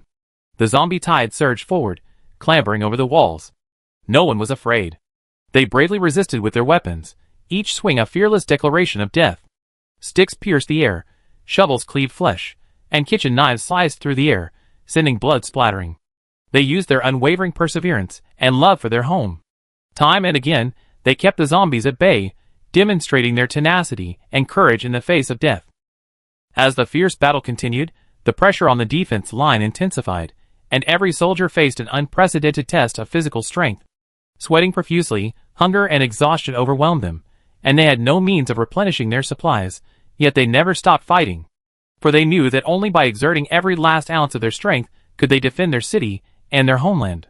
The ongoing battle led to a shortage of military supplies, and the strength of their weapons became the key to victory or defeat. In the face of scarce resources, the soldiers were forced to make every possible use of every available weapon. They employed their ingenuity and skill, pushing each weapon to its full potential. They stubbornly resisted the relentless zombie onslaught, striving to hold on to every last inch of ground. From the city wall, Han Wu continuously directed the battle, inspiring the soldiers to persevere. In times of crisis, leadership decisions are crucial. They not only had to ensure the stability of the defense line, but also ensure the proper rest and supply arrangements for the soldiers. With unwavering conviction and decisive decisions, they sustained the entire defense of the city. The threat of the zombie horde grew increasingly apparent. They surged forward like a tide, bringing death and destruction. They had a single goal: the destruction of the Imperial capital. Both the guards on the city walls and the survivors within faced an unstoppable force. The threat posed by the zombie horde could not be underestimated.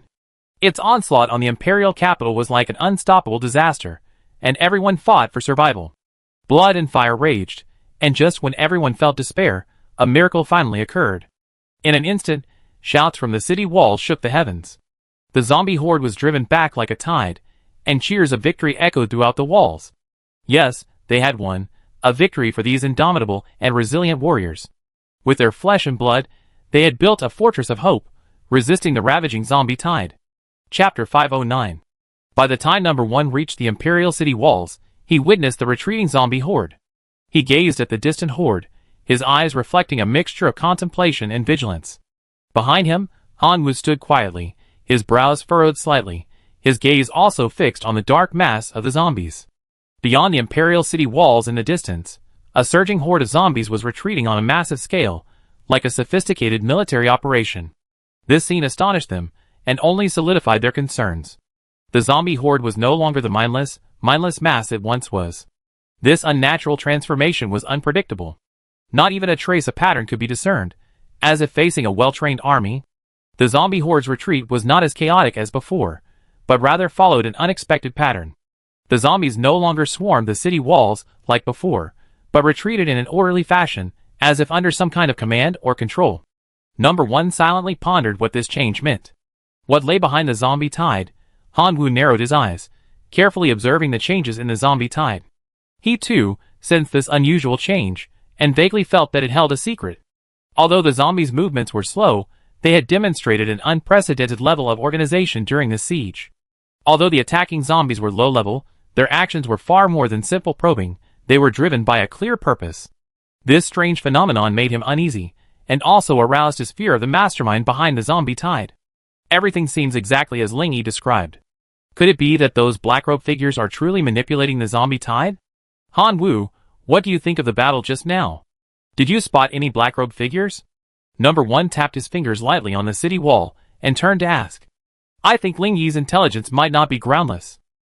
Han Wu replied, frowning. During this battle, I seemed to sense an invisible force, as if someone was controlling the situation. Also, the zombies' behavior wasn't completely frenzied like wild beasts, it seemed more like they were being driven by some kind of command. As for those black-robed figures, I didn't see any. Even zombies above level 2 were rare. Look, the corpses beneath the city wall are densely packed with level 1 zombies. Number 1 looked in the direction Han Wu pointed, and sure enough, he saw piles of zombie remains, all first level. Cannon fodder.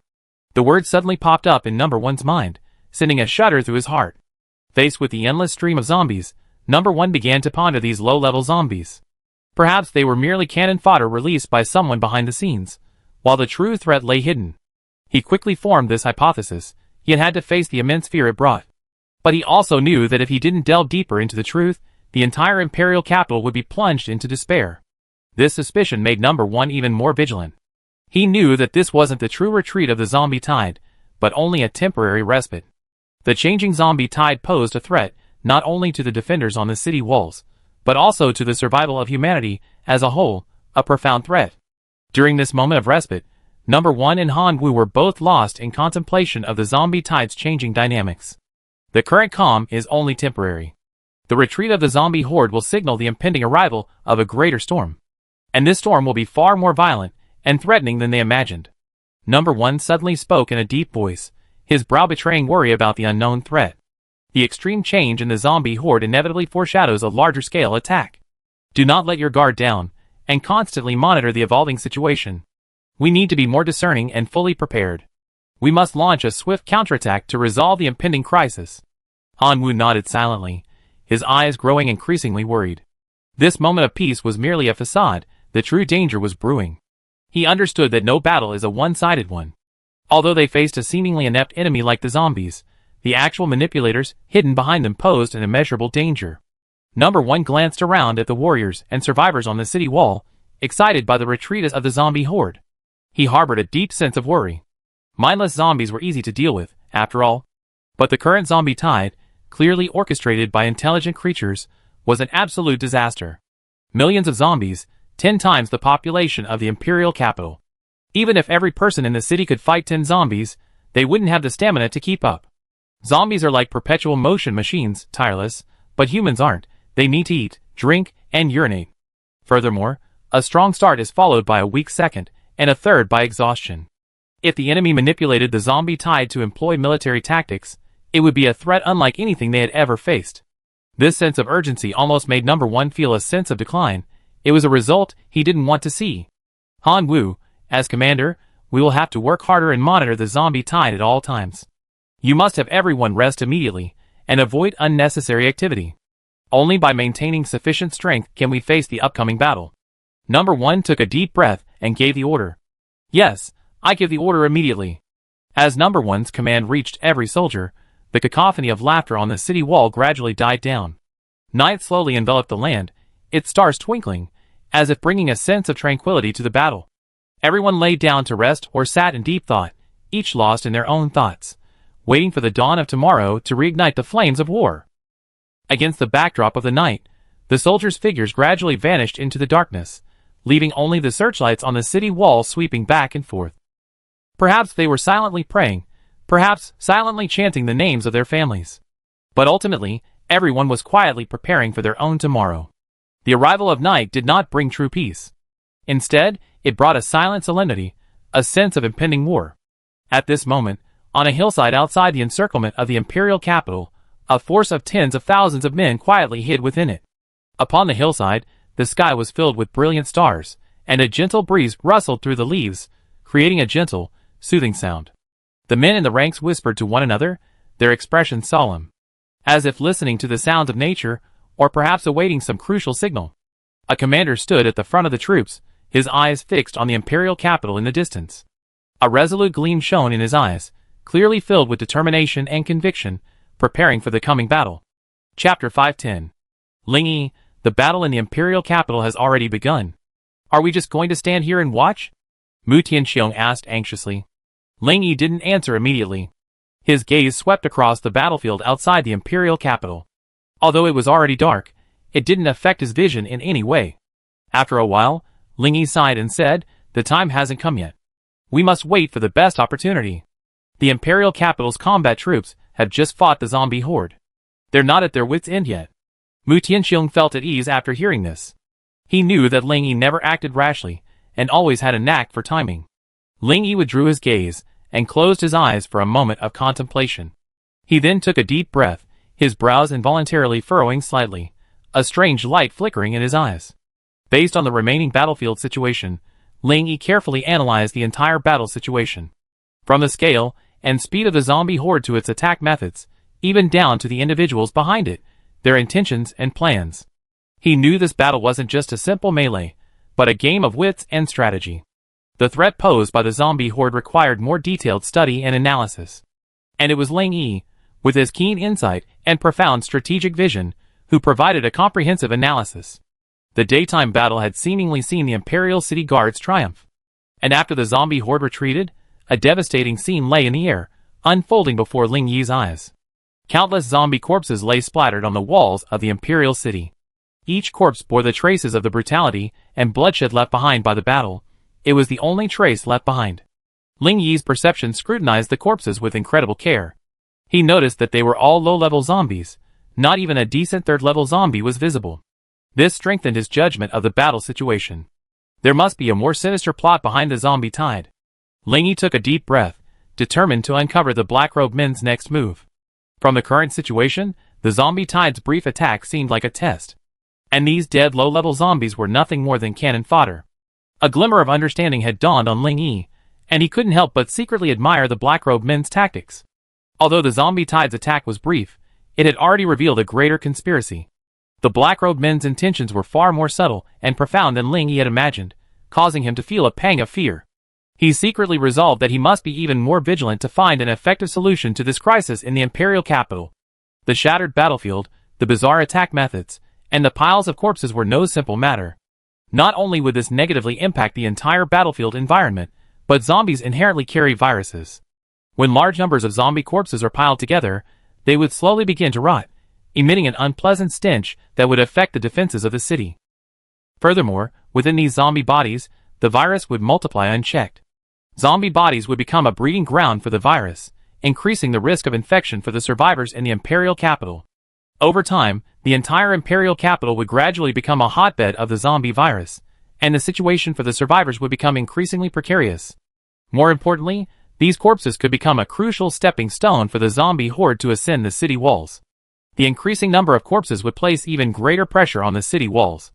If the corpses outside the city walls continued to pile up, they would slowly form a slope, rendering the walls useless. And those high-level zombies would be able to charge directly onto the walls, a path unimpeded. The consequences would be unimaginable. Ling Yi knew that if the zombie horde succeeded in scaling the city walls, It would bring unimaginable devastation to the imperial capital. At this moment, eliminating this threat by any means necessary was paramount. The accumulation of corpses could not be allowed to continue. Ling Yi stared at the pile of corpses in the distance, his thoughts surging like a tide. He knew the next move was crucial. He could no longer stand idly by. Every zombie horde attack was a test and a challenge. In his mind, plans emerged one after another. He needed to weigh the pros and cons, predict the future, and make the best choice for his team. He was determined to take decisive action, no matter the cost, to prevent the zombie tide's plot from succeeding. When facing such a powerful and cunning enemy, preparation was crucial. Thinking of this, Ling Yi suddenly called out, "Xinyu, I tell you. Pass this message to number 1 immediately. No time to lose." Ling Yi's voice was filled with urgency, his eyes gleaming with determination. Lan Xinyu said little. She hurried to Ling Yi's side, took out a pen and paper, and began to write down the message, fearing every mistake. The people around Ling Yi, observing this, were all tense, and an oppressive atmosphere immediately spread. First, notify number 1 and order the city defense forces to increase patrols and reinforce all defensive points along the city walls. Second, clear the bodies outside the city walls as quickly as possible to prevent the virus from spreading. Avoid any further accumulation of steps that could cause jumps over the walls. Third, mobilize all heavy weaponry and deploy all types of artillery near the city walls, keeping a close eye on the zombie horde. Don't be stingy with the ammunition, it's only effective against low-level zombies. For high-level zombies, ammunition is merely a fireworks display. Also, I organized a special assault team. Prepare to conduct reconnaissance deep behind the zombie horde, attempting to identify its true weaknesses. Therefore, have number 1 simply defend the city walls and ignore matters outside. Lan Xinyu quickly recorded Ling Yi's words, and then quickly turned to deliver the message. Ling Yi once again gazed toward the imperial capital, knowing that now was the crucial moment. Only through the flames and smoke of battle could one discern the enemy's movements. The zombie tide won't remain in its current state forever, perhaps it's gathering strength, preparing for the next wave of attack. Ling Yi firmly believed that if he could seize the zombie tide's weakness, he could break the impenetrable tide before it was too late. Thus, he would lead everyone to remain vigilant during this long wait, constantly prepared to observe the next zombie wave's arrival. In this life-or-death battle, Ling Yi would devote all his energy, not just to the safety of the imperial capital, but also to the women he cared about within the imperial capital, and the children yet to be born. For all this, he was willing to make every effort. Unwavering determination shone in Ling Yi's eyes, and a powerful force gathered around him. He believed that as long as they united closely with the imperial capital's defenders, the opportunity they had been waiting for would eventually arrive. Chapter 511. Lan Xinyue's messages had always been Hongwu's focus. Now, he had received another piece of intelligence, which heightened his anxiety. He knew that Lan Xinyu was carrying out a crucial liaison mission, serving as a bridge between the imperial capital, Ling Yi, and the reinforcements from the south. Therefore, every piece of information could potentially impact the course of the war. The moment another piece of information was handed to him, he was deeply shocked by its contents. When Hongwu handed Lan Xinyue's message to number 1, he was genuinely nervous. Looking at number 1's expressionless face, Hongwu swallowed. He mentally speculated on number 1's reaction. This information was not only crucial to the overall direction of the war, but more importantly, it came from Ling Yi, sounding every bit as if a superior was giving orders to a subordinate. However, number 1's eyes revealed a hint of fear and determination, as if he were weighing countless possible outcomes. After a long pause, he handed the intelligence to a nearby general, Huang Tian, commander of the Western Army. Huang Tian, a direct descendant of the Huang family, was a sturdy figure, with black hair as sharp as a sword and eyes piercing with determination. His face was dignified, possessing a military air of dominance and a resolute air. He was resolute and resolute, never fearing difficulties or challenges, and exuded an awe-inspiring, iron-blooded aura. Leader, who sent this intelligence? Not only is it brazen, but it's also brazen. This audacious individual, to be so arrogant and fearless towards you, demonstrates his unbridled disregard for the law and his reckless behavior. We must take decisive action, and will not tolerate such wanton provocations. We must immediately identify the source of the intelligence and pursue the forces behind it. We must not tolerate this. Huang Tian's face was filled with fury, his eyes widening as the intelligence document in his hand twisted and distorted. His expression was like a thunderstorm, his eyes flashing with lightning, and his voice was filled with a roar of rage. In Huang Tian's furious eyes, a deep emotion shone with grief, indignation, and rebelliousness. Number 1 simply waved his hand, signaling Huang Tian to calm his impulsiveness, and then instructed him to pass the intelligence to another general. Commander, this intelligence is indeed worded inappropriately. It reminds me of a saying by an ancient scholar. Words are like a person's clothing, they must be meticulous, balanced, and appropriate. Undoubtedly, words are like clothing. Appropriate words are comforting and pleasing, while overly casual words can be off-putting. If the wording of this intelligence is further refined, its exquisite details can be fully revealed, unlocking even greater value. Dongfang Xing, commander of the Eastern Army, is a direct descendant of the Dongfang family. Dongfang Xing is tall and slender, his complexion as dark as bronze. His eyes are piercing, exuding an aura of determination and resolve. He has a resolute character, and his words and actions exude confidence and authority. Like an unshakable mountain, his gaze radiates wisdom and resolve. After hearing this, Huang Tian couldn't help but slam his hand on the table and shouted, Dongfang Xing, don't you understand what this means? This is a blatant act of commanding and directing us to fight. This person is arrogant and conceited. Not only does he trample on our dignity, he's also defying the authority of the state. We cannot sit idly by and allow such disrespectful behavior to prevail.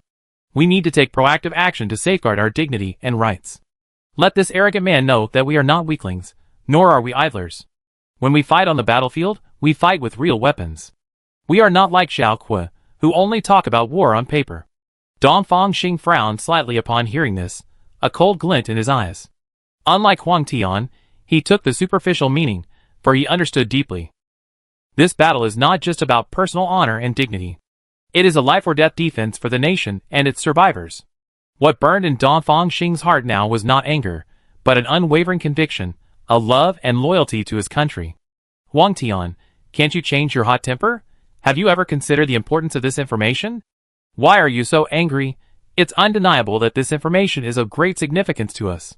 Your impulsiveness is simply a result of sensing the strength of the other party's words. Perhaps you're right. In your heart, the significance of country and mission transcends everything else. But even so, it's worth reminding us that inner peace and a cool head are equally important to us. Huang Tian frowned and retorted to Dongfang Xing with disdain. You don't need to lecture me. I know the importance of this intelligence. I also know how significant it is to us. But you don't need to lecture me from your polite high ground. Don't you understand my way of doing things? I wasn't acting this way out of anger at the other party's aggressive words. Rather, the difficulty behind this intelligence has etched itself deeply into my heart. It's my instinct, unchangeable. It's impossible to think quietly. I have my own way. Huang Tian's voice was tinged with resignation and disdain. Perhaps you don't understand, but in times of adversity, my hot temper and impulsiveness trigger instinctive reactions, which are precisely how I think. This intelligence isn't acquired through calm deliberation. It requires battlefield intuition and reaction. Close your eyes. Can you feel the tension and danger of the battlefield? The answer is no. Huang Tian clenched his fists, his gaze blazing. The impulsiveness and passion I displayed weren't wishful thinking, they were the outpouring of a sense of mission. When you're surrounded by the enemy, how could you possibly understand how I feel? This sense of mission compels me to constantly consider the interests of the nation above all else. Dongfang Xing rubbed his brows, looking helplessly at the chattering Huang Tian. He was a tough warrior, to be sure, but his fiery temper was irritating. This guy had no reserve at all, always boasting and making wild statements, making people laugh and cry. Dongfang Xing shook his head and sighed. He knew. The only way to get along peacefully with this chatterbox was over a drink. Discussing problems with him would be a bore. At this moment, Han Wu glanced at number 1, who watched the two people bickering calmly, but didn't say anything to stop them. In desperation, he could only offer advice. Huang Tian, just say less and calm down. His voice was gentle but firm. Don't let anger cloud your judgment. Let's find a solution together. Chapter 512. Calm? I am calm. Huang Tian's eyes widened, and he smiled at Han Wu. Or rather, the calmness deep within me far outweighs the outward rage. In times of crisis, my heart is already as calm as water, while my actions are extremely impulsive. Isn't this the coexistence of two completely different states within me? Huang Tian stood before Han Wu, glaring furiously, as if to condense everything he saw into an invisible force, then instantly unleash it. However, he suddenly gave a self-deprecating chuckle. Calm? I am incredibly calm, he whispered, his words a mockery of himself and a provocation to the outside world. Huang Tian was well aware of the rage within him, but in contrast, that calmness was his true nature, a quality he had hidden for years. Deep within, these two completely different states coexisted within Huang Tian. Huang Tian's smile was almost eerie, for it formed a stark contrast to his furious expression. Han Wu twitched his lips as he looked at him, unable to help but recall Huang Tian's nickname, Madman, which filled him with a strange unease. This inconsistency made it impossible to fathom Huang Tian's true inner thoughts. His eyes seemed to burn with fire, yet his smile was calm and indifferent. This contrast evoked a deep sense of confusion and unease. Huang Tian's inner state in times of crisis was like the calm before the storm. He knew that anger wouldn't solve the problem. His inner calm allowed him to clearly consider every step in times of crisis. This calmness was a strength and instinct. At this moment, his heart was truly calm, yet his exterior displayed a facade of anger and impulsiveness. Han Wu had no idea what deep, restless deliberation and planning lay behind Huang Tian's impulsiveness. Those seemingly impulsive actions were in reality the result of a sudden outburst of long-simmering passion within him. They were the result of his desire for justice and his unbearable rage, coalescing into a single emotion. This impulse was far from rash. It was the result of a sudden release of long-simmering emotions. Behind all those seemingly impulsive actions, calmness and impulsiveness coexisted. They were like two intertwined energies, collectively propelling Huang Tian forward. He was like Zhang Fei, the fierce general of the Three Kingdoms period, constantly bragging, yet also able to subdue Yan Yan with a stratagem. He possessed a rugged charm, the kind that made one irresistibly endearing. On the battlefield, he burned like a raging fire, leading his soldiers into battle with earth-shaking force. Yet, at certain moments, he displayed a level of intelligence and wit that was completely different from his usual self, truly impressive. Thus, Huang Tian cultivated calmness daily, representing wisdom and composure. And impulsiveness was the justice and passion he pursued within him. These two states coexisted within him, making him both calm and decisive, rational and resolute in his decision-making. Or perhaps it could be said that the calmness deep within me far outweighs the rage I display on the surface. Huang Tian smiled faintly, a smile that was both chilling and moving. Behind this smile lay his inner resolve and calmness, a provocation to the outside world. This smile seemed to declare to the world, even in the midst of rage, I remain calm and resolute. Number 1 waved his hand at Huang Tian, unperturbed by his ridiculous argument. On the contrary, the already tense atmosphere seemed to ease considerably after this incident. Huang Tian, all of you here have come from the same graveyard. How could I not understand your character? Sit down, now that you let out your anger, tell me what you learned from this intelligence. Huang Tian nodded and slowly sat down, his expression grave. He drummed his fingers on the table, his eyes gleaming sharply. This intelligence hints at a larger conspiracy brewing. The only thing we can do is uncover the true identity of the mastermind behind this. I'm deeply curious about the identity of this man named Ling Yi. His analysis and planning of the battlefield situation are simply incredible. His strategic planning could easily annihilate the two great families, the Fang and Dugu. The very thought of it is terrifying. This young man named Ling Yi not only piqued Huang Tian's curiosity, but even Dong Fangxing wanted to see him. He seemed like a faint stream of light, emanating a mysterious aura. His appearance, like an unknown omen, sparked Huang Tian's curiosity and confusion. Some rumored he was just an ordinary college student, while others said he was the heir of a mysterious ancient martial arts family. However, regardless of the truth of his identity, Ling Yi's appearance has indeed caused considerable turmoil throughout the apocalypse. According to intelligence, Ling Yi's rise to power after the apocalypse has been incredibly thrilling. His figure always wanders on the battlefield of Doomsday, like a floating cloud, seemingly light but unfathomable. His whereabouts were always elusive, sometimes appearing in plain sight yet seemingly absent. His actions always sparked everyone's imagination and speculation. But the only certainty was that Ling Yi's every move made the battle situation even more complex and confusing. Huang Tian was a highly talented general, his insight into the battlefield unparalleled.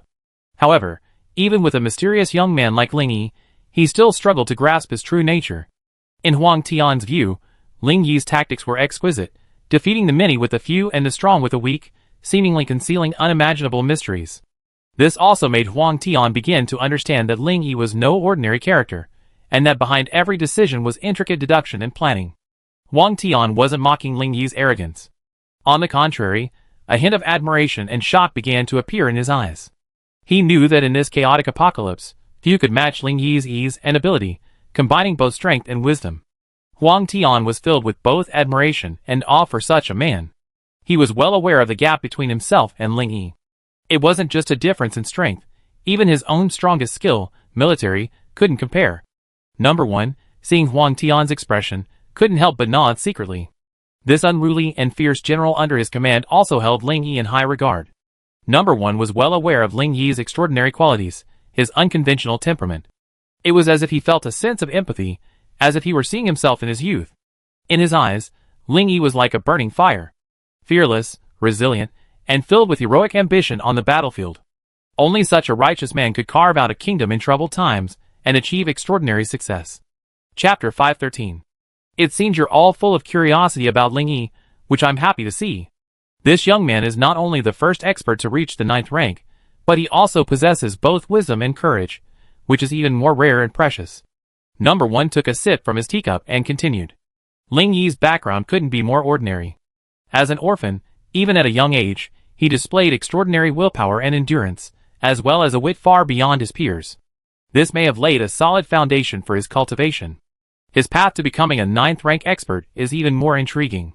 You must understand that Ling Yi didn't come from a wealthy family, nor could he have access to more resources and support. He relied entirely on his own perseverance and talent to reach where he is today. We are all enhancers or psychics, but we all know how difficult it is to advance. Continuously breaking through oneself and enduring hardships on the path of cultivation. Continuously pushing their limits, constantly experiencing the baptism of blood and fire. But now, even the strongest and most talented are stuck at the peak of the 8th level, unable to reach the barrier of the 9th level. And yet, while everyone else was lost, Ling Yi had already achieved the heights of a 9th level powerhouse. This is truly thought-provoking. Even more surprising is that Ling Yi possesses not only immense strength, but also a combination of wisdom and courage. From what I learned, he has an extremely keen insight into apocalyptic crisis. He is able to respond calmly and make wise decisions in times of crisis. He dares to take risks and face the unknown. This combination of wisdom and courage has put him at the forefront of the apocalyptic journey. Ling Yi's extraordinary observation and keen grasp of the battle situation are both incredible and terrifying. He can quickly perceive the battlefield situation and accurately predict his opponent's movements and intentions, allowing him to always maintain the upper hand in battle. This enviable tactical talent has made him invincible in countless battles. Number 1 was unstinting in his praise of Ling Yi. He was deeply fond of Ling Yi, and his unusual approach to work didn't change his opinion of him. It was Ling Yi's unique charm and unparalleled strength that deeply moved Number 1, making their relationship even more solid and precious. The others looked at each other in amazement. Ling Yi's talent and charisma clearly surpassed those of his peers, leaving even these veterans of the battlefield feeling ashamed. In their hearts, Ling Yi had become a force to be reckoned with, a man of sway who could change the tide of battle. Ling Yi had established an insurmountable tower in their hearts.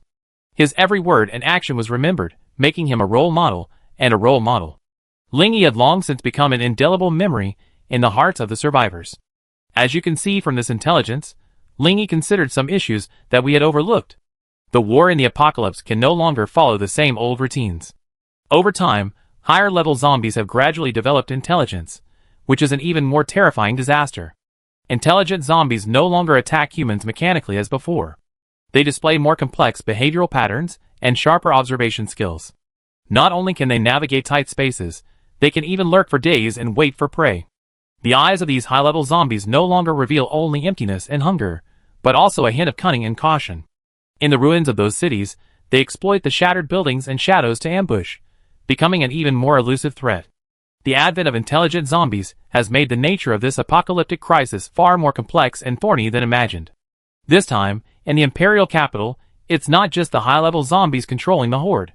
Even more formidable is the black-robed forces hidden within the Horde, controlling those high-level zombies. They seem to possess control over the high-level zombies, a faction that stirs anxiety and dread. The emergence of this force has made this zombie crisis even more complex and confusing, making it difficult to fathom their true intentions. However, now, with Ling Yi's reminder, we can follow his strategy to resist the zombies. Alas! My only regret now is summoning both of your teams to the Imperial capital. If only you had led your troops to join forces with Mu Tianxiong's Southern Army, with Ling Yi in command, perhaps this crisis wouldn't be so despairing. At this point, number one sighed, his heart heavy with worry, a wave of remorse welling up in his heart. Recalling his own orders, a hazy feeling of regret welled up in his heart, one he couldn't shake. Perhaps this twist of fate is the source of this endless regret. Like the flowing river, initially a trickle, it has unknowingly become a surging wave. Leader, this isn't your fault, and your strategy was quite sound. If our two teams don't enter the Imperial capital, relying solely on the Imperial capital's defenses will make it difficult to withstand the zombie onslaught. Huang Tian whispered softly. Number one shook his head helplessly, then continued slowly. I fought battles my whole life, yet I've forgotten the importance of mobile forces. If Ling Yi hadn't intercepted Mu Tianxing's troops, we would have been left fighting like trapped beasts, without even a shred of autonomy. At least the current situation is still favorable, with Ling Yi at our command. Perhaps we can leverage the flexibility and speed of the mobile forces to break the deadlock. Mu Tianxing's team will become our sharp weapon in defending the Imperial capital, weaving through enemy lines and inflicting fatal blows. At the crucial moment, their sudden appearance will catch the enemy off guard, buying us precious opportunity to fight. Ling Yi's strategy is correct. Fighting a battle of offense and defense against the zombies isn't a wise move. A two-pronged approach, combining internal and external forces, is the only way to control the course of the battle. This requires not only strong positions and powerful firepower. The tactical maneuvers and surprise attacks of the outer mobile forces are equally indispensable. Upon hearing this, several people nodded in agreement. Their gazes converged, like a torch of unity illuminating the night, a shared faith and resolve burning within them. With each determined look and smile, they felt a tacit understanding and unity between them. This was the call of a common goal, the shining light of faith.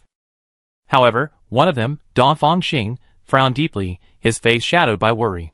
His brows betrayed concern for the upcoming battle, as if he were contemplating an impending, unknown storm. After a long pause, he took a deep breath and said, in fact, behind Ling Yi's strategy, isn't he using us as bait? Chapter 514. We are merely acting out their preconceived script, like pieces on a chessboard, manipulated between black and white.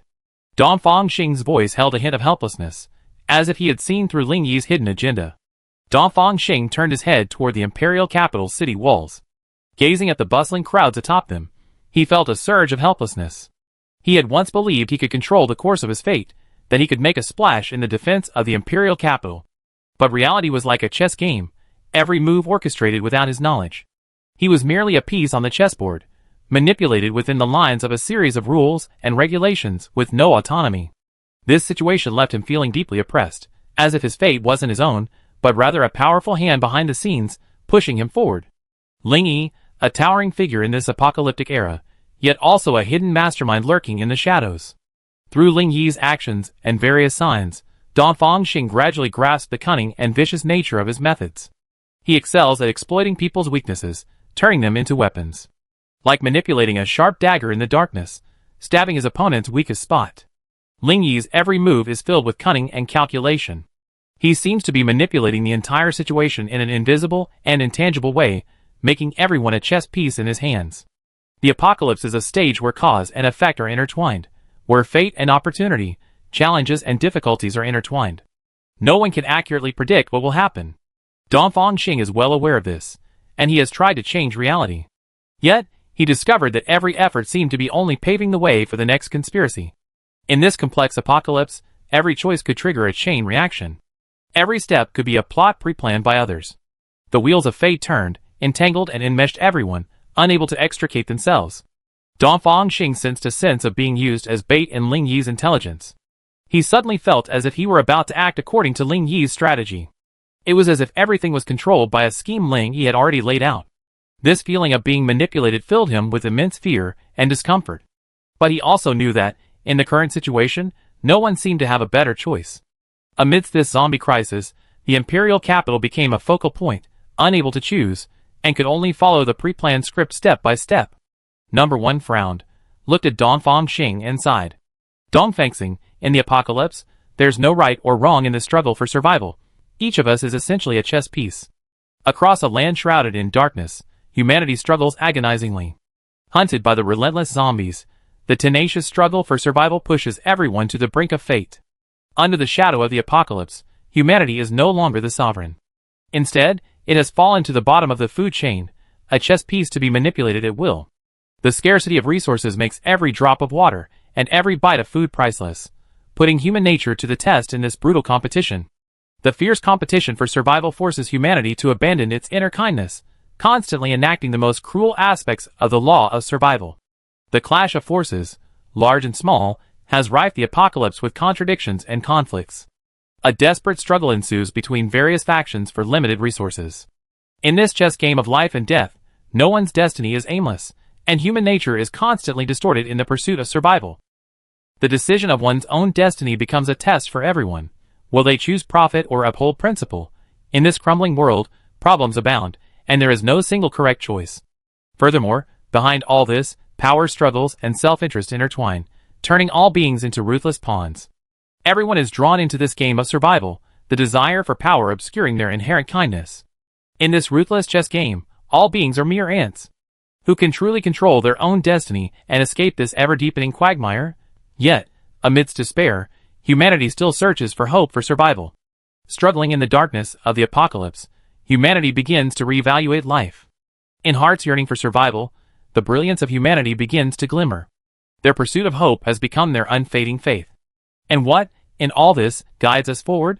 Is it the vacillation between suffering and hope, the unwillingness to accept adversity, or the struggle for survival? This inner conflict and struggle reflects the difficult lives of all survivors.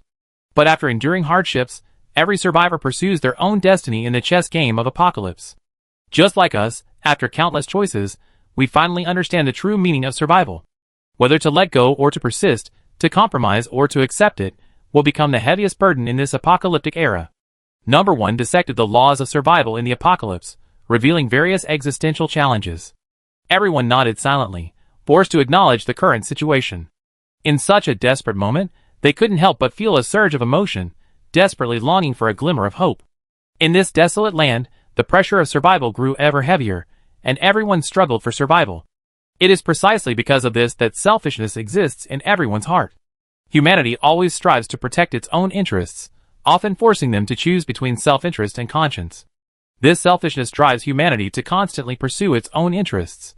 More often than not, it reveals a deceitful side in the struggles with others, making humanity fickle in this arena of conflicting interests. Number 1 paused for a moment, as if silently pondering something, and fell silent for a moment. His weathered face revealed a hint of helplessness and emotion, and suddenly he smiled self-deprecatingly and continued. Dongfang Xing, you said Ling Yi was plotting against us, using everyone in the imperial capital as bait. But do you know that I was the one who schemed against him first? If I hadn't left his women and unborn child in the imperial capital, I'm sure Ling Yi wouldn't bother even if you wanted him to scheme against us. Everyone is a chess piece, just with different positions and pursuits. On this endless chessboard, every move is a meticulous strategy, and every piece carries a story of separations, reunions, sorrows, and joys. Perhaps we all unconsciously become part of others' strategies. But within this boundless chess game, we can also create our own strategies, and become the chess players of our own lives. Chapter 515. Huang Tian and Dongfang Xing heard Number 1 say that Ling Yi's wife and child were left in the imperial capital, trapped there like them. This news exploded in their hearts like thunderbolt, leaving them utterly shocked. What on earth is going on? Huang Tian's eyes widened in disbelief, staring at Number 1, eyes filled with shock. Ling Yi's wife and child are also trapped in the imperial capital. When did this happen? Dongfang Xing's eyes revealed confusion and bewilderment, and even more speculation about the underlying cause. Number 1 sighed deeply, and recounted the entire story from beginning to end. His tone was filled with helplessness and regret, as if he were recounting a story too painful to recall. This story surged like a surging tide, every detail a magnificent wave. And every word was like a surging wave, sending up 1,000 piles of snowflakes. After understanding the cause of the incident, the few people fell silent. Dongfang Xing, in particular, opened his mouth to say something after learning the truth, but found he had no idea where to begin. His eyes widened as he stared at Number 1 dazed. At that moment, he felt as if he were in a vast theater, ablaze with stage lights. Countless eyes converged on him, awaiting his performance. Yet, at that moment, he lapsed into a deep silence. Although his emotions surged, he couldn't find the words to express them. Number 1 seemed to understand Dongfang Xing's concerns. He waved his hand and said, I dealt with Ling Yi before, and he can't be viewed with the same ordinary eye. In public, he resembles a nobleman, graceful and elegant, with the unrestrained grace of a gentleman. His appearance suggests a gentle and refined demeanor, but his actions reveal a different nature. He can instantly become cold and ruthless, terrifying and terrifying. However, most people only see his elegant side, rarely realizing his innermost self. Ling Yi's dual personality embodies a unique charm, yet also makes his true intentions difficult to grasp. His contrasting behavior makes it impossible to judge his inner self from his outward appearance. It seems as if every action carries an unspeakable secret, leaving one to speculate and contemplate. But there is one thing I deeply admire about him: his loyalty and righteousness. In this increasingly cold and apathetic world, loyalty and righteousness are especially precious, like a gentle breeze that soothes the heart.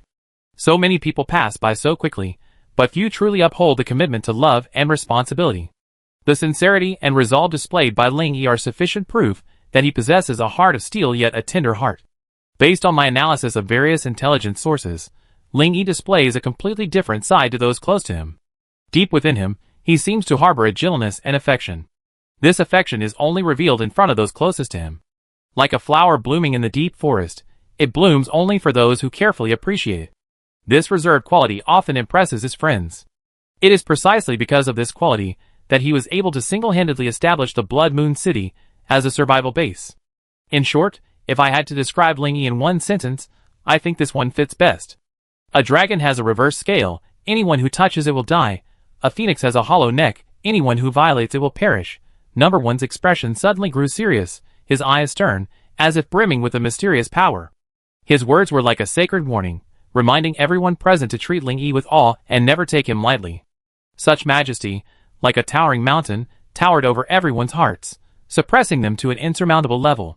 Huang Tian and Dongfang Xing exchanged a look, each bewildered. Then their gazes simultaneously fell on Ling Yi's intelligence, each filled with helplessness and anxiety. If Ling Yi's request were truly not met, it would likely trigger a series of unpredictable chain reactions. If Ling Yi's woman were truly harmed in the imperial capital, it would provoke the wrath of a ninth-rank supreme. The two of them understood the consequences fully. Even if they could stop the zombie tide outside the imperial capital, they would not be able to withstand the wrath and retaliation of a ninth-rank supreme. Huang Tian and Dongfang Xing were silent, no longer daring to consider such a catastrophic scenario. Don't worry too much, you two. After all, it was me who first provoked Ling Yi's anger by exploiting his wife and children. But fortunately, Mu Tianxiong's granddaughter is here, which can help smooth things over. At least for now, it seems Ling Yi's motivation has changed. Now, his goal aligns with ours: to do everything in our power to keep the imperial capital standing. At this point, we have no choice but to fight the zombie tide to the bitter end. It's a fight to the death. Or we can trust Ling Yi.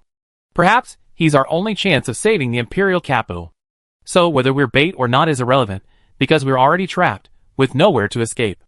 Ling Yi's strategy indeed carries enormous risks, and requires everyone's cooperation and sacrifice. We have no choice but to fight tooth and nail, using all our strength to resist this impending disaster. At this moment, we must trust Ling Yi. He's the only hope for saving the imperial capital.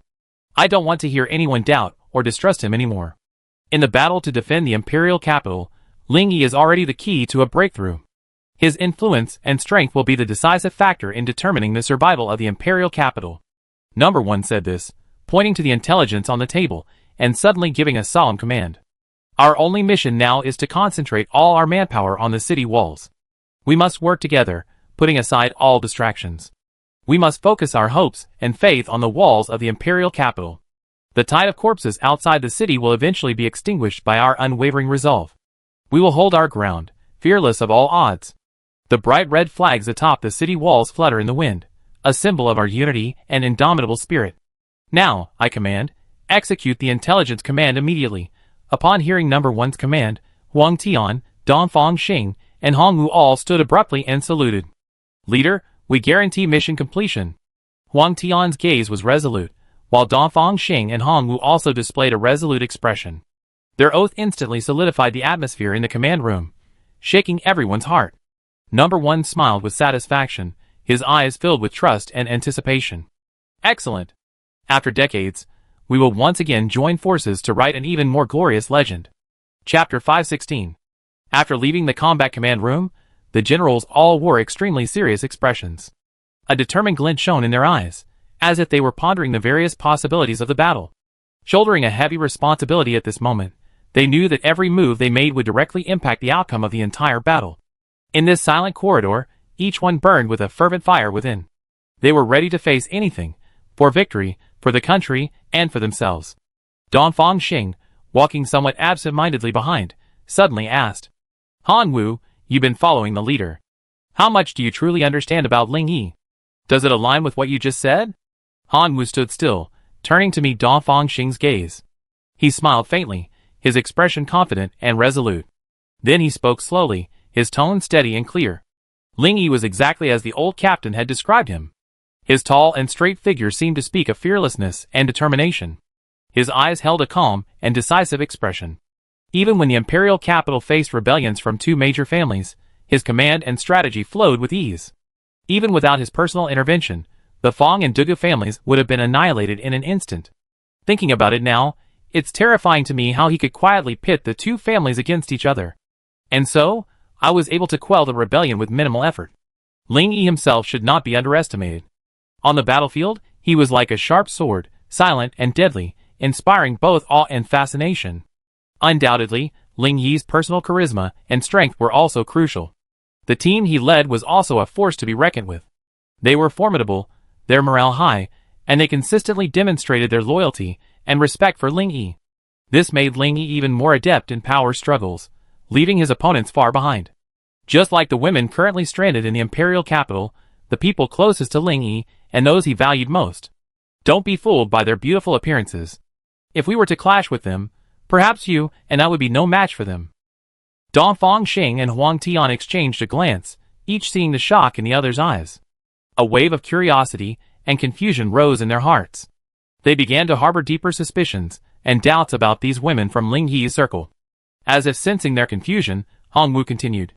Although I only had a few encounters with them, I can vaguely sense the powerful elemental energy flowing through them. They all come from different backgrounds and have different experiences. But one thing they all share, their unparalleled strength. The women who made their debut in the imperial capital were like a cluster of mysterious flowers. They exuded an alluring fragrance, yet concealed a formidable power. Each of them was breathtakingly beautiful, graceful and charming, a radiant beauty. Their grace was captivating, like twinkling stars. Their faces were solemn and dignified, serene and profound, as if veiled, concealing their true strength. Their eyes were piercing and penetrating, as if imbued with boundless wisdom and power, inspiring awe. In particular, the news that Miss Long brought back after her contact with them left even the old company commander in awe. Do you know the immense power hidden beneath their veil of mystery? To the outside world, these women are merely a beautiful legend. But in reality, their strength has long surpassed ordinary understanding. This team of hundreds of women includes countless aspirants above level 7, whose power is enough to shake the entire imperial capital. Not only do these women come from diverse fields and possess unique abilities, but in this invisible competition of strength, they complement each other, creating a magnificent spectacle. Even more astonishingly, according to Miss Long's description, among the aspirants above level 7 in this team, more than a dozen are dual attribute enhancers. Not only do they possess high-level abilities, but their dual attribute gifts hold limitless potential. Their very existence is enough to upend the peace of the entire imperial capital. Each character possesses unique combat power, and each force can shake the entire imperial capital. This is undoubtedly a force to be reckoned with.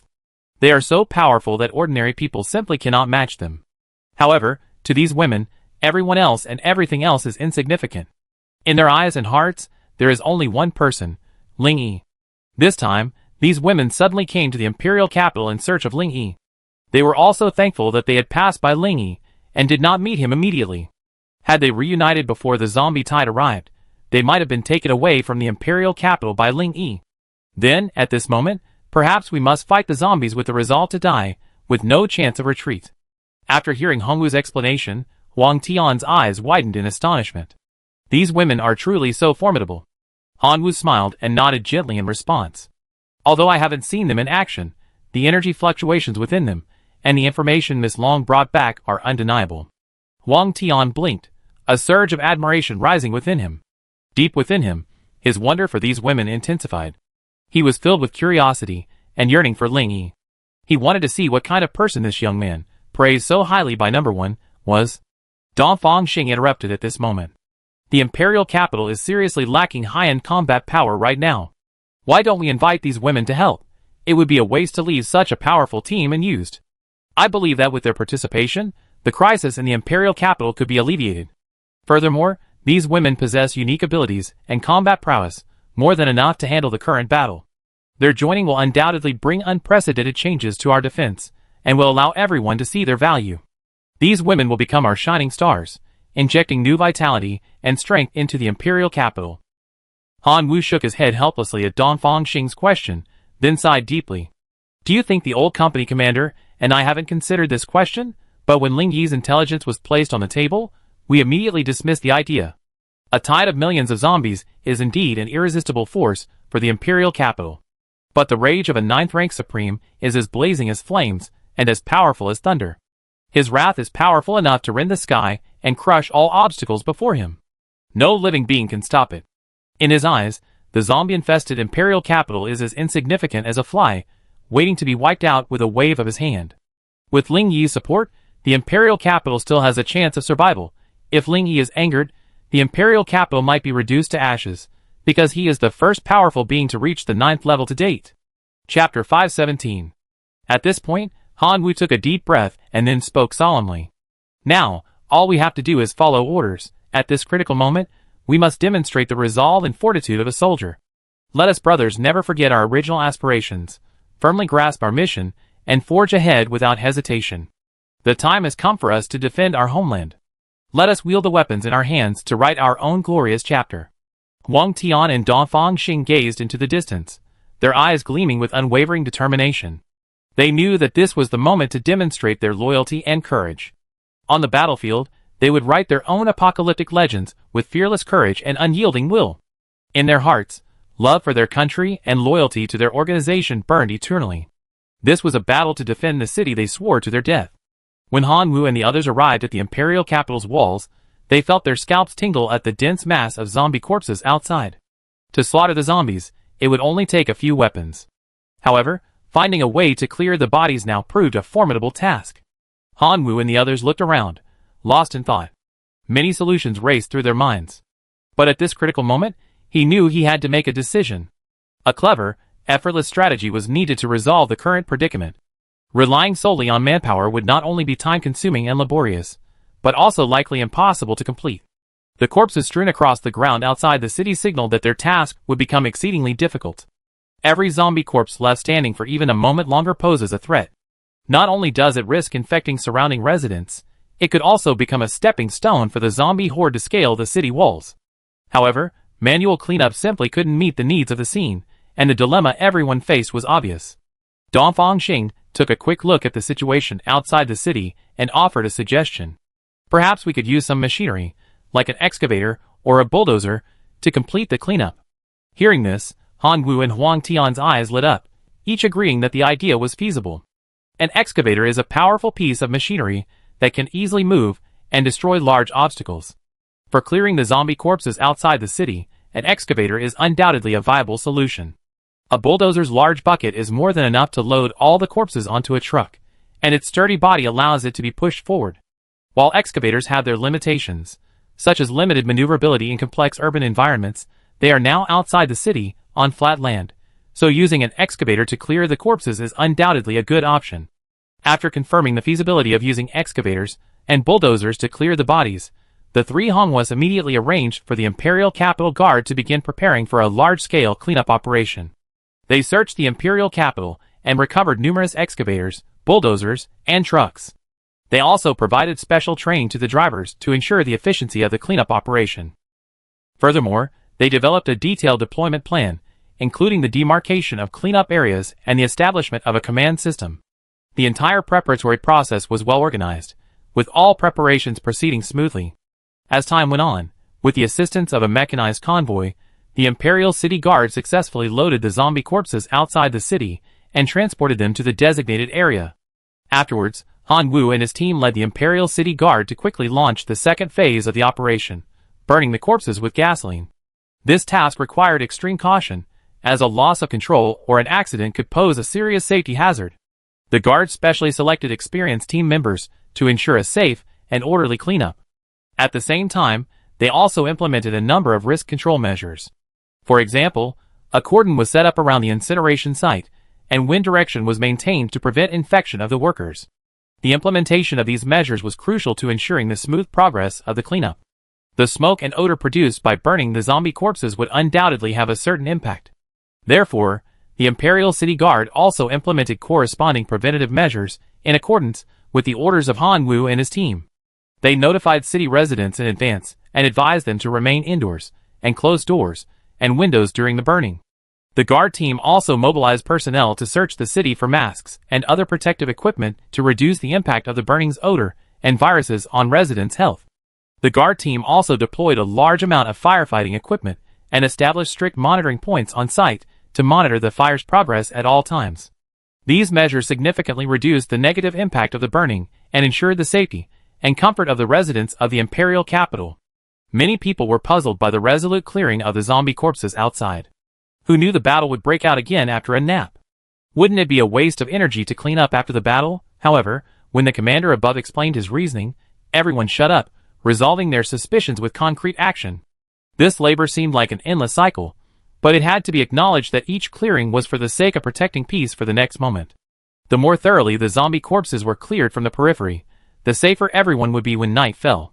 Although it was troublesome, it was crucial for the safety and stability of the city. First, clearing the zombie corpses from the periphery effectively reduced the pressure on the city walls. Second, burning the zombie corpses prevented decay, the resulting odor, and the risk of viral transmission, providing a clean living environment for the residents of the imperial capital. Furthermore, resolutely clearing the zombie corpses from the periphery could also provide valuable resilience to fear for the ordinary survivors of the imperial capital, boost their enthusiasm in fighting the zombies, and accumulate experience for the imperial capital's future defenses against zombie invasions. In summary, clearing the periphery of zombie corpses will bring long-term stability and peace to the city and is an essential task. This time, the Imperial Capital Guard, utilizing mechanical transportation and gasoline incineration, perfectly overcame the challenges of zombie removal and achieved a successful outcome. Their actions, like a ray of sunshine, illuminated the hearts of city residents, giving them a glimpse of hope and a future. This positive energy seemed to ignite a beacon within everyone, dispelling confusion and bewilderment. The Imperial Capital Guard's efforts were like a moving melody, filling the city with a melody of love and warmth. The streets were filled with their enthusiastic footsteps, silently conveying a belief. We marched forward side by side, fighting the zombies together, ultimately ushering in a brighter tomorrow. Chapter 518. Meanwhile, Ling Yi had been keeping a close eye on the developments in the imperial capital. When he discovered that his suggestion had been fully accepted by Number 1, he couldn't help but breathe a sigh of relief. However, through the imperial capital's efforts to clear the zombies, Ling Yi also discovered a problem. At that moment, he frowned as he gazed at the visible swarm of corpses. Unconsciously, a sense of unease lingered within him. Ling Yi realized that even though his suggestion had been accepted, it didn't mean the situation was completely under control. He knew it was only one move in the chess game, and the future was full of uncertainties. Ling Yi's nervousness hadn't completely dissipated. The zombie tide's reaction was truly bizarre. Under the control of the black-robed figure, the zombie tide didn't stubbornly attack the city walls as before. Instead, after a brief assault, it suddenly turned and retreated in an orderly manner. This unusual behavior only deepened Ling Yi's doubts. It was like the calm before the storm, foreshadowing something even more terrifying to come. Ling Yi kept recalling the zombies' behaviors. In the past, the zombie hordes had always been incredibly ferocious and stubborn. Like a surging tide, they ruthlessly devoured everything in their path. In the past, when they encountered the black-robed men who raised zombies, although they could also control the zombies to attack, they generally charged headfirst, with no chance of retreat. However, this time, the zombie tide was so massive that even razing the imperial capital to the ground was only a matter of time. Yet, despite such an overwhelming advantage, the black-robed men had decisively ordered the zombies to retreat. This made Ling Yi begin to wonder, could it be that the black-robed figure also possessed some unique patterns and emotions of its own? Or perhaps, behind this hidden presence, he harbored a deeper purpose? This assumption jarred him. He had always believed that zombies were simply heartless creatures. And those black-robed figures were merely half-human, half-zombie corpse carriers. But now it seemed that things were more complex than they appeared. There must be a more profound secret hidden behind this dark force, and that was what Ling Yi desperately wanted to know. Recalling the black-robed figure's unexpected order earlier, Ling Yi found it incredibly baffling. After all, millions of zombies were under the command of the intelligent black-robed figure. In such a situation, there was no need for troop deployment. Even the most inexperienced commander would have been content to tirelessly pursue the destruction of cities and strongholds. And yet, the black-robed figure had acted in a truly baffling way, forcing this vast zombie army to retreat. This was truly puzzling. Ling Yi couldn't understand the black-robed man's decision, and his inner doubts made him even more worried. Ling Yi began to wonder why the zombie horde didn't use a mix of high-level and low-level zombies during the attack. If the black-robed man had used a combination of high-level and low-level zombies, taking the Imperial capital's walls would have been effortless. So why? This question made Ling Yi ponder. Was the black-robed man deliberately conserving his strength, or were they brewing a new crisis? These complex questions made him begin to feel that the situation in the defense of the Imperial capital was becoming increasingly critical. At this moment, under the black-robed man's command, the zombie horde was like a cat playing with a mouse. The mouse darted nimbly through the narrow alleys, as if playing a life-or-death game. The cat, however, was at ease, its every movement fixed on its gaze. In this silent duel, who would have the last laugh? Who would be the one to manipulate whom? Ling Yi began to have new doubts about the battle for the Imperial city's walls. He understood that the walls were the Imperial city's last line of defense. But facing the frenzied onslaught of the zombie horde, he couldn't help but doubt whether the walls could truly withstand this hellish force. The guards on the walls might be brave, but weren't they also insignificant? Ling Yi began to wonder if the walls held some fatal weaknesses.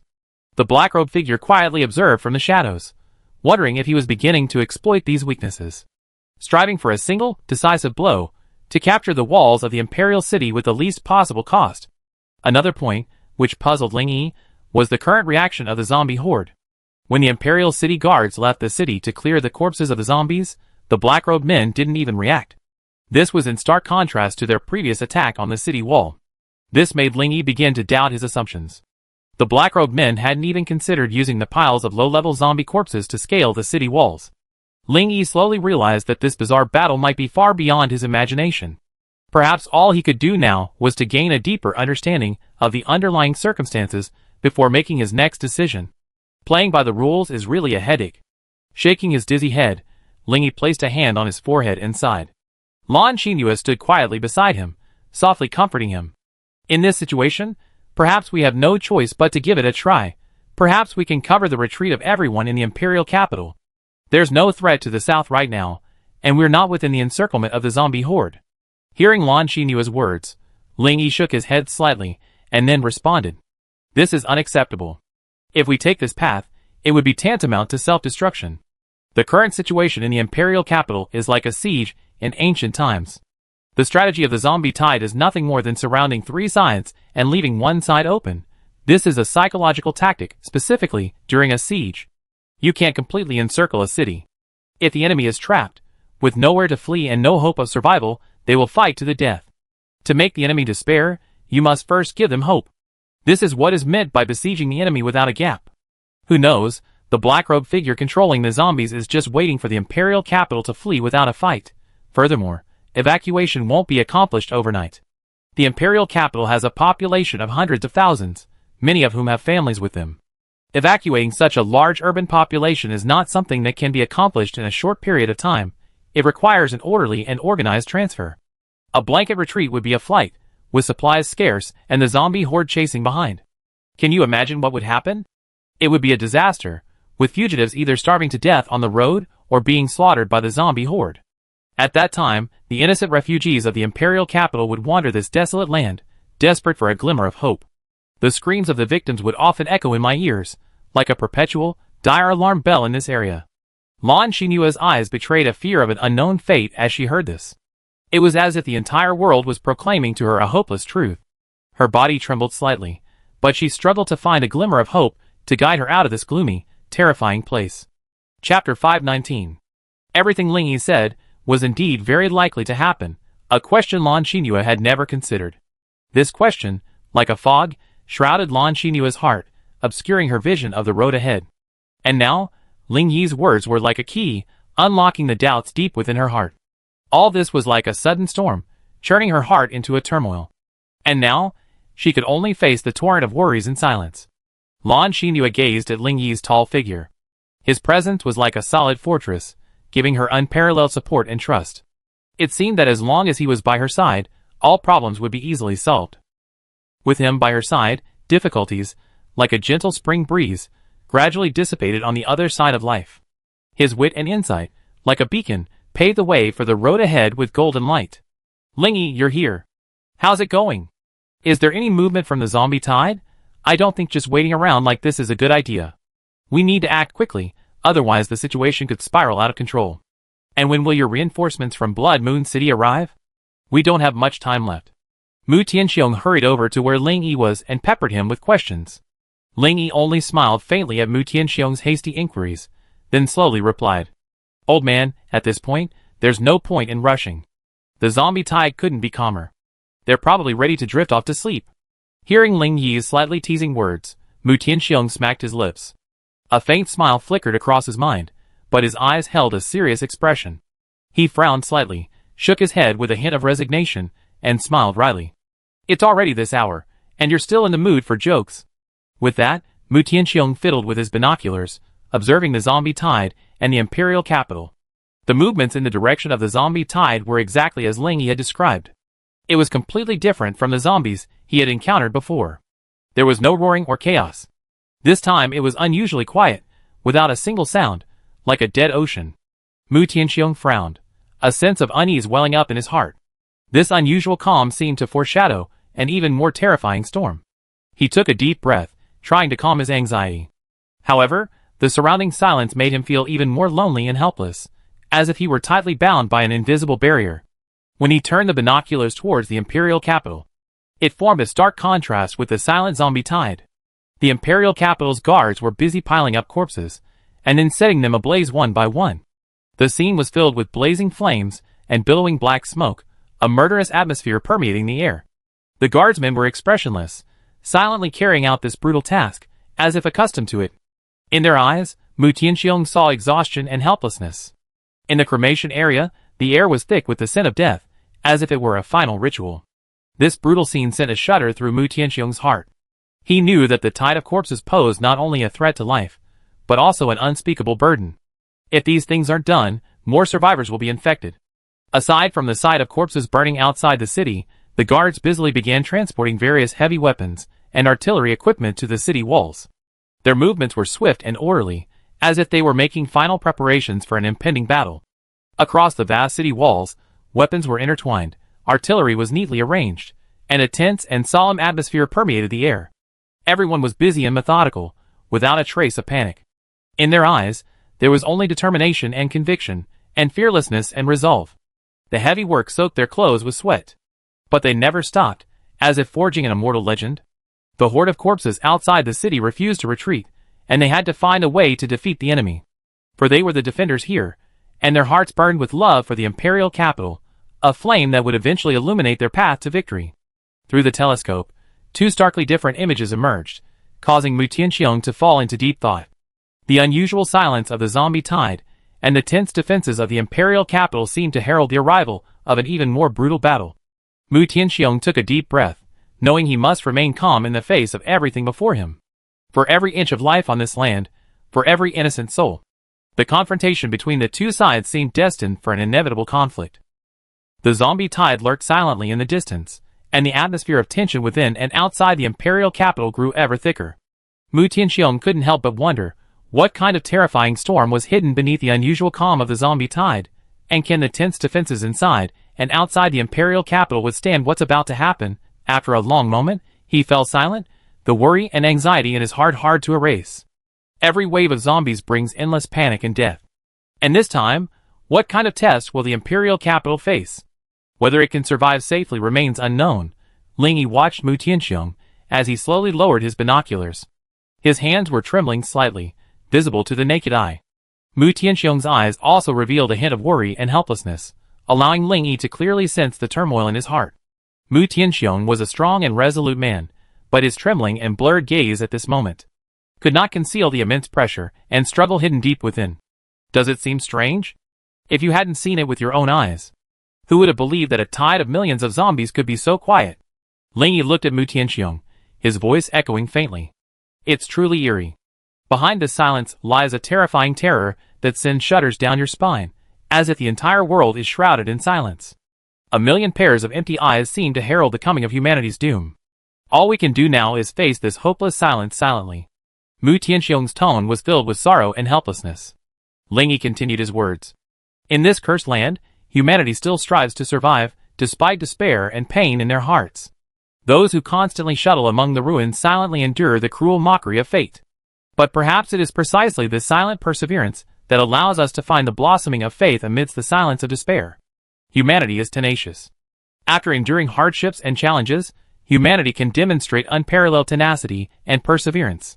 Whether facing the ravages of natural disasters or the challenges of social unrest, humanity always overcomes all difficulties with faith and courage.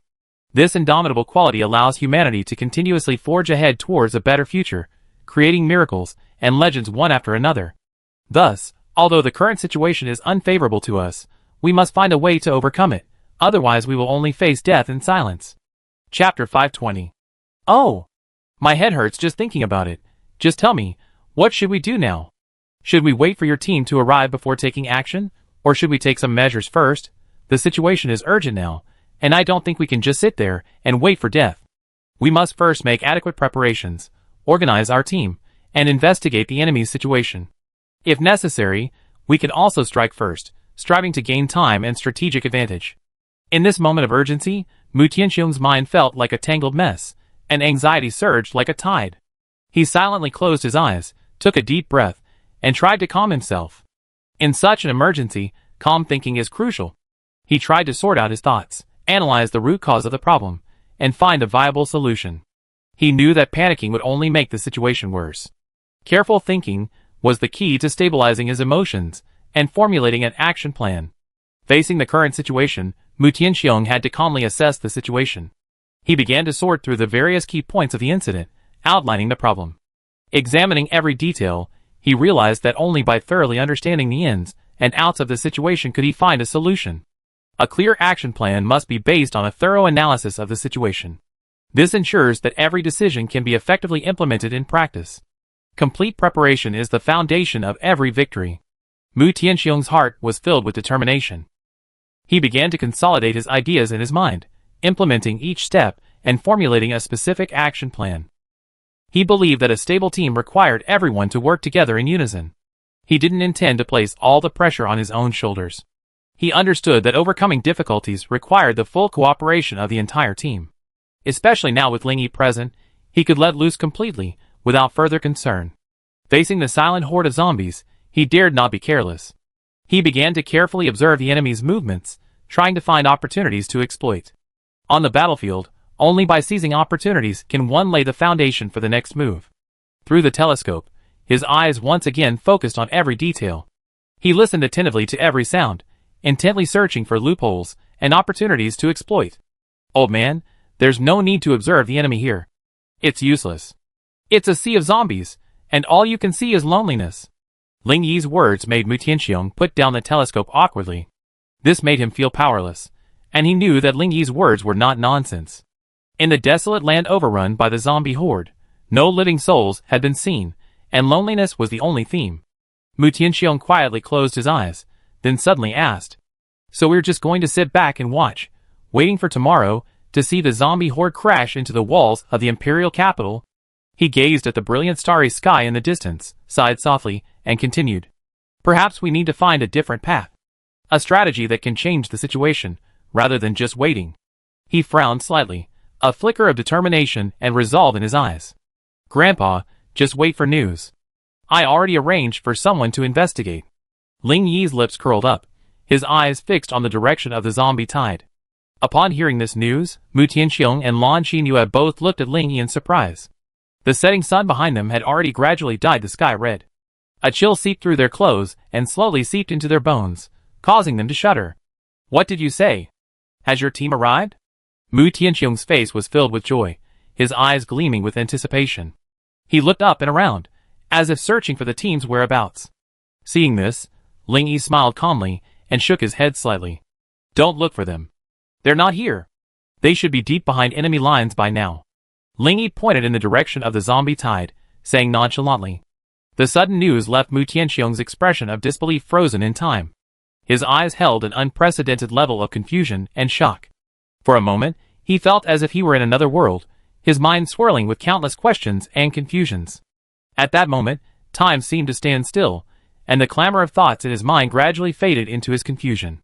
After a while, Mu Tianxiong shook his head and said anxiously, "You're so stupid. How could you let your troops penetrate deep behind enemy lines? There are only a few of them. If they were discovered, even a fraction of the million-strong zombie tide could completely surround them, making it impossible for them to escape. Do you want to give the enemy a bunch of heads at this critical moment?" Mu Tianxiong's voice grew hoarse with anger. "We should concentrate our forces now, and not act rashly. We must proceed with caution, or the consequences will be disastrous." Mu Tianxiong was extremely anxious, his face thick with worry. Although he had previously considered sending a team to investigate, after repeated consideration, he felt it was unsafe and might alert the enemy. At this moment, his furrowed brow reflected the worry in his eyes, revealing his inner anxiety.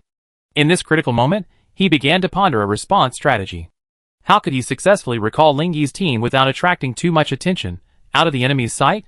Mu Tianxiong looked at Ling Yi with a look of resentment. This was a gamble. Victory or defeat could depend on a single thought. They already had limited forces, and Ling Yi hadn't chosen to reunite them now, a cardinal sin in military strategy. When the enemy was outnumbered, a surprise attack might prove decisive. But that was based on the disparity in troop strength, not a significant one. The enemy was a tidal wave of 1 million zombies, while our own forces totaled only tens of thousands. Old man, my team only has a few thousand. Even if we join forces with yours, what effect would that have? Ling Yi's light-hearted words instantly confused Mu Tianxiong's mind. Yes, what's the point of dwelling on this? A few thousand more or a few thousand less makes absolutely no difference. Faced with a tidal wave of 1 million zombies, tens of thousands of people meant nothing in this catastrophe. They were like fallen leaves, insignificant. Under the pressure of this overwhelming force, each human being was as small as dust. Under the onslaught of this tidal wave of zombies, the human population was abjectly devastating sight. They seemed as insignificant as aimless, drifting catkins. Alas! Concern can lead to confusion. Faced with this situation, I feel helpless, but I have no way to help. I can only watch helplessly as events unfold. It truly feels helpless. Time is merciless, and the world is unpredictable. This chaotic end-of-the-world situation is truly overwhelming for me. Chapter 521. Mu Tianxiong seemed to have aged decades in an instant, his tone filled with vicissitudes and resignation. His eyes, once sharp as an eagle's, now seemed lost in distant memories. There was an indescribable sadness in them, as if carrying all the weight of the world. This heroic veteran before him had dedicated his entire life to his country and his people. No matter the country, each individual seems but a speck of dust amidst the surging tide, tiny and feeble. However, the rise and fall of a nation is precisely made up of countless individuals. The fate of a nation requires countless loyal individuals to shoulder this great mission. They may not be shining heroes, and their names may not be recorded in history. Yet, they are all an indispensable part of this nation. Their selfless dedication is the unspoken faith of the nation. Throughout history, there have always been those who, for the needs of the nation, bravely forsake their personal lives and devote themselves to the nation's mission. They may be merely anonymous grassroots workers. They could be ordinary soldiers on the battlefield, or perhaps unknown scientific researchers. Their silent contributions are often overlooked by the world. Yet it is precisely this silent dedication that underpins the development and prosperity of the entire nation. Hardship and sacrifice are never lacking in the face of important national missions. These individuals, some unknown, some enduring hardships. They bear immense psychological and life pressures. They have given up many personal rights and interests for the needs of the nation, willingly making sacrifices for the good of the nation. Their loyalty is self-evident, and their mission is inextricably linked to the nation's development. However, even more touching is the innermost feelings of this group of men. Without a single complaint or resentment, they put the country and its people first, prioritizing national interests above all else. Their perseverance and dedication silently compose moving melody after moving melody. This profound melody celebrates loyalty and devotion, and sings of the nation's magnificence and strength. This homeland is always full of patriots. With their blood and flesh, sweat and tears, loyalty and devotion, they compose songs of unparalleled fervor. And Mu Tianxiong, the white-haired veteran, is undoubtedly one of them. He has spent more than half his life fighting for his country and its people. His loyalty and dedication bear witness to the greatness of this era and embody the nation's future. Lan Xinyu knew the commander before her most intimately. Lan Xinyu knew everything, from his stern gaze to the tucked-up sleeves of his military uniform. This elder had lived through that tragic history with her grandfather. Now, with her grandfather gone, Mu Tianxiong cared for her like a family member. Lan Xinyu had grown up by his side, and every gesture of Mu Tianxiong's told a compelling story. The gleaming gold of his rank seemed like an invisible barrier, seemingly insurmountable. But who could have known that Commander Mu's private persona was as gentle as a spring breeze? In public, he was as affable and approachable as any ordinary old man, always smiling at those around him. His broad palms were always warm and firm when they gripped others' hands. In the military barracks, he was a victorious, iron-blooded general. In private, he treated his subordinates like friends, always responsive to their needs. He treated the people like a kind elder, as if they were his own family. Around him, people always felt a sense of intimacy and warmth. This stark contrast left people perplexed. The image of a fierce and ruthless general contrasted with his usual affable side. Like an ancient parchment scroll, it simultaneously depicted two diametrically opposed historical journeys. This contrast was both surprising and captivating. In the minds of many, this commander was both a stern leader and a gentle elder. But no matter what Mu Tianxiong's personality was, in Lan Xinyu's heart, he was her grandfather, radiating the same kind of love and care as a grandfather before her. Seeing Mu Tianxiong's negative expression, she felt a pang of pain in her heart. Lan Xinyu then slowly walked to Mu Tianxiong's side and gently offered words of comfort. "Commander, there's no need to feel so guilty and sentimental. You did everything you could, but the disasters and helplessness of the apocalypse are simply beyond human control." Her voice was gentle yet firm, as if paving a smooth path for Mu Tianxiong's anxious heart.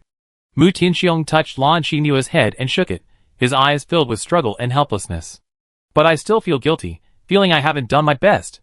Although I protected peace in this area, I still saw countless compatriots perish in the apocalypse. The images in my mind pierced my heart, the desperate cries and wails etched in my mind. Every life lost bears an indelible mark of pain. In this apocalyptic world, I must not only safeguard the safety of those who survive.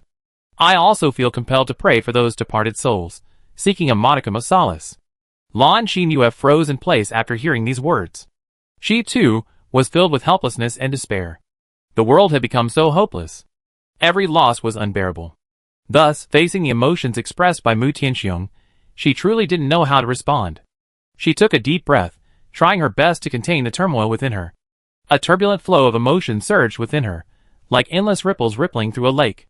At a loss, she seemed to glimpse the often hidden emotions deep within her own heart. They surged like a tide, unable to penetrate the barriers within. Just then, Ling Yi suddenly interrupted, his voice filled with determination. "Old man, while the apocalypse has plunged humanity into a desperate situation, it is undeniably also a new chapter in the progress of human civilization. Therefore, we cannot stop. We must continue to move forward courageously. Every life lost bears an indelible mark of pain. But as long as we live, we must continue to move forward for them. We must protect this pure land for the sake of those still alive. Lead them to reclaim our homeland and restore humanity to its pinnacle." Ling Yi's words, like a stream of pure water, seeped deep into Mu Tianxiong's soul. Ling Yi's words were filled with trust and hope for the survivors. His eyes flickered with hope. Those around him, listening to his resolute voice, felt a warmth well up in their hearts, spreading outward and inspiring them all. Chapter 522. Mu Tianxiong nodded deeply, his somewhat hunched figure appearing majestic and heroic in the moonlight. A resolute glint shone in his eyes, like the brightest star in the sky. His conviction carried him forward with unwavering steps, his gaze piercing Ling Yi as he spoke. "Ling Yi, the apocalypse no longer belongs to us old bones, but to you, the younger generation. We exist merely to do what we can. But you are different. The end of the apocalypse and the establishment of a new world both require the young to shoulder the heavy burden." Ling Yi turned to look at Mu Tianxiong, clearly sensing the solemnity and expectation in his eyes. Ling Yi couldn't help but think to himself that this veteran's starting point always prioritized the interests of the country above all else. But what he said was undeniably true. To change the landscape of the apocalypse, only the younger generation could bring about change. The future of the apocalypse was destined to be marked by the exploration and development of the younger generation, a unique landscape. The awakening of new powers imbues them with boundless courage and a curiosity about the unknown. This will compel them to bravely embark on a journey of exploration into the unknown. Whether searching for new resources in the wasteland or discovering lost technology within ruins, the younger generation will forge ahead, constantly pushing their limits and forging a post-apocalyptic future. Their path of development will be filled with challenges and opportunities. Like twinkling stars, they illuminate the bleak apocalyptic sky. As Mu Tianxiong said, one day in the apocalyptic future, the clash between the old and the new will become an irreconcilable conflict. The older generation is conservative, yet they inherit a rich legacy of survival wisdom and civilization. However, bound by traditional values, they find it difficult to accept new things and new rules. The younger generation, on the other hand, harbors a vision for the future and a drive for innovation. They will recklessly seek to break free from constraints, leading the reform and development of the apocalypse. This collision of inheritance and innovation is both a reverence for the past and an expectation for the future. The collaborations and disagreements between the two generations are destined to become precious spiritual treasures in the apocalypse. Lan Xinhua watched as the old and the young lapsed into silence.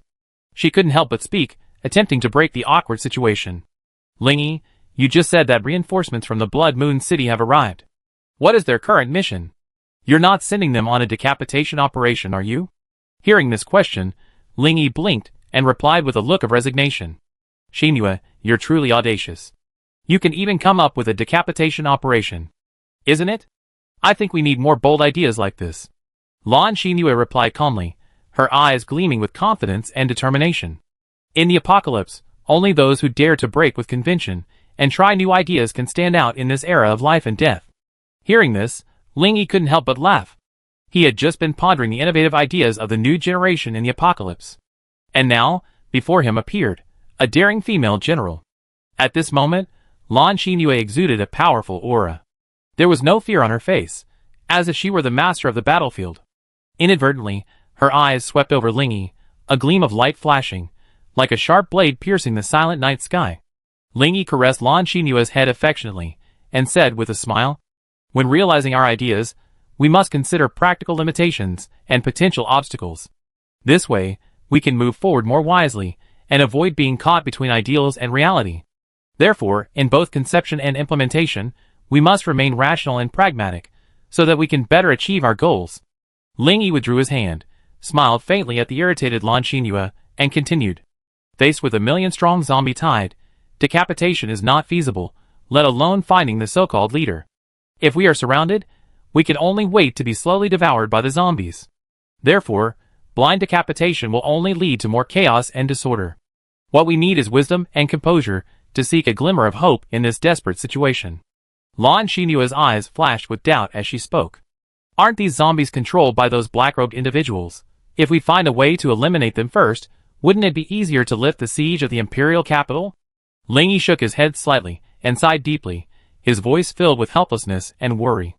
Your idea is certainly a good one, but don't forget, the black-robed individuals are countless. As long as he doesn't reveal his strength, we can't accurately locate them. Do we have to kill them one by one? That's obviously impossible. Furthermore, even if we truly eliminated the black-robed individuals, the zombie tide wouldn't necessarily retreat. Without the restraints and control behind them, the zombie tide would become even more frenzied, and they would attack the imperial capital without hesitation. Because the bloody aura of hundreds of thousands of lives in the imperial city is the perfect food. At that moment, the zombie tide would be like an unstoppable torrent. It would surge recklessly into every corner of the city, overwhelming everything like a relentless tide. Without the black-robed men's control, they knew no retreat. They wouldn't retreat a single step until the imperial city was completely submerged. Lan Xinhua's expression froze upon hearing this. A hint of unconcealed fear flashed in her eyes. After taking a few deep breaths, she couldn't help but wonder what Lingyi had sent the reinforcements for. Then what exactly was your intention in sending your troops deep behind enemy lines? Mu Tianxiong also looked at Lingyi with confusion, for he couldn't fathom the reason behind this. Lingyi, hands behind his back, turned his gaze toward the zombie tide, and said something that left the two of them baffled. This is a rare opportunity. I send them to retrieve some mounts. Since we've chosen not to enter the imperial capital and defend it, we must ensure absolute mobility. Lan Xinhua and Mu Tianxiong were stunned by this, a huge question mark hanging over their heads. Both felt somewhat bewildered and exchanged glances. A trace of doubt welled up in their hearts, as if they were caught up in an incomprehensible mystery. Mounts? Transportation? Why rush to the rear of the zombie horde instead of looking for these things in the city? This question lingered in their minds, but unfortunately, Ling Yi didn't seem to want to explain. Where Ling Yi was looking, a team of several thousand men was silently creeping towards a gathering point of the zombie horde. Under the shroud of night, only the faint sound of footsteps could be heard from the team, like the rustling of fallen leaves in the breeze. Everyone's expression was solemn and resolute, as if they were shouldering a heavy mission, their steps imbued with endless determination. Chapter 523. This team, stealthily stalking under the falling night, was none other than the Blood Demons, led by Ling Yi's clone, Ing Yi. In the Blood Moon City, after Ing Yi's military expansion and selection, the Blood Demons were no longer the 100 or so they once were. They now numbered over 3,000, with the original 100 or so veterans now serving as team leaders. At this moment, amidst the boundless darkness, their figures moved like ghosts. Their pitch-black armor gleamed with a cold radiance in the dim light. Ing Yi's gaze was deep and cold, as if it could penetrate the darkness and see every hidden shadow. Their footsteps were as silent as possible, yet they carried the aura of death, inspiring a sense of fear. Ing Yi led the group, silent as a ghostly wolf, his movements stealthy and unseen. Thousands of them walked together, their footsteps rustling across the desolate land, leaving only a faint, inaudible sound, like the rustling of fallen leaves in the breeze. Every member of the Blood Demon clan wore a solemn and resolute expression. They seemed to shoulder a weighty mission, their steps imbued with boundless determination. They advanced silently, leaving dark shadows behind them, as they lurked toward the gathering point of the zombie horde. Under the hushed night, the team, relying on the terrain, quietly infiltrated the edge of the zombie horde. Ing ducked behind a large tree, his gaze gleaming coldly, as he gazed intently at the scene before him. In the dim moonlight, the dense swarm of zombies stretched as far as the eye could see. They stretched into the distance, like a boundless black ocean. Each zombie exuded an indescribable dark aura. They stood there silently, yet they evoked a sense of immense oppression and despair. Under the cover of night, they resembled a horde of cursed souls. Wandering across the desolate wilderness, they left behind an atmosphere of deathly silence and devastation. From afar, they looked like messengers from hell, filling one with an inescapable fear and despair. A chill ran through Ing's heart. This sight, and the sheer size of the horde were simply terrifying. He suppressed his uneasiness, and silently observed the composition of the various hordes. For a moment, Ing couldn't help but frown. The creatures within the horde seemed like puppets, frozen in place, motionless, like statues. This eerie sight instilled a subtle sense of alarm in Ing. He knew that the zombie horde was more than a simple gathering of creatures. They were all mindless, emotionless walking corpses, as ruthless as demons in the darkness. In their minds, their only need was food steeped in the scent of blood. But the current situation was incredibly eerie. All the zombies stood motionless, like ghosts. It was as if they were under a spell of immobilization, or perhaps being manipulated, awaiting some signal. The abnormal phenomenon before them made Ing and the Blood Demon members beside him feel uneasy. An inexplicable sense of oppression instantly enveloped everyone. They had to speculate that the zombie swarm's strange behavior indicated an abnormal situation. Perhaps an unprecedented crisis was about to come. Ing's eyes were solemn and deep as he carefully analyzed the situation. Finally, they locked onto a group of mutant beasts. This was precisely why Ling Yi had sent them here. The mutant beasts were their target. The horde of mutant beasts before him wasn't large, but the aura emanating from the space was terrifying. Ing Yi was certain that these mutants were undoubtedly powerful. They might not be the true core force of the zombie tide, but for this mission, this group of mutants was more than enough. With the target set, Ing Yi ordered a retreat without hesitation. The team retreated all the way to a village several kilometers away before Ing Yi ordered a rest. "Commander, what should we do next?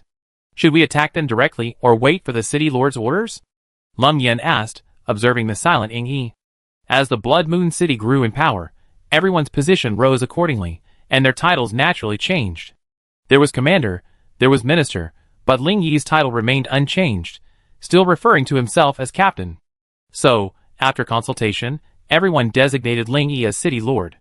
After all, the founding of the Blood Moon City could be said to have been Ling Yi's single-handed contribution, and he fully deserved the title. Unfortunately, Ling Yi had been busy away, completely unaware of this. Ing Yi turned to look at Lung Yan, a flicker of hesitation in his eyes. Lung Yan smiled faintly, his demeanor as usual. As the deputy commander of the Blood Demon, he had worked alongside Ing Yi for so long. He had long since mastered the behaviors of his immediate superior. Ing Yi never easily betrayed his hesitation. He was like a towering mountain, untouched by the winds and rains of the outside world. Yet, at this moment, Ing Yi's hesitation was like a gentle drizzle, quietly arriving but instantly dissipating into the air. Leng Yan knew that an important mission was about to be entrusted to him. So he grinned and asked, "Commander, just give the order. I'm leaving the city, Lord. We have always obeyed your command and are willing to serve you." His eyes were filled with trust and expectation for Ing Yi, as if awaiting a decision that would lead him to victory. Ing Yi nodded, gently patted Leng Yan's shoulder, and then spoke solemnly.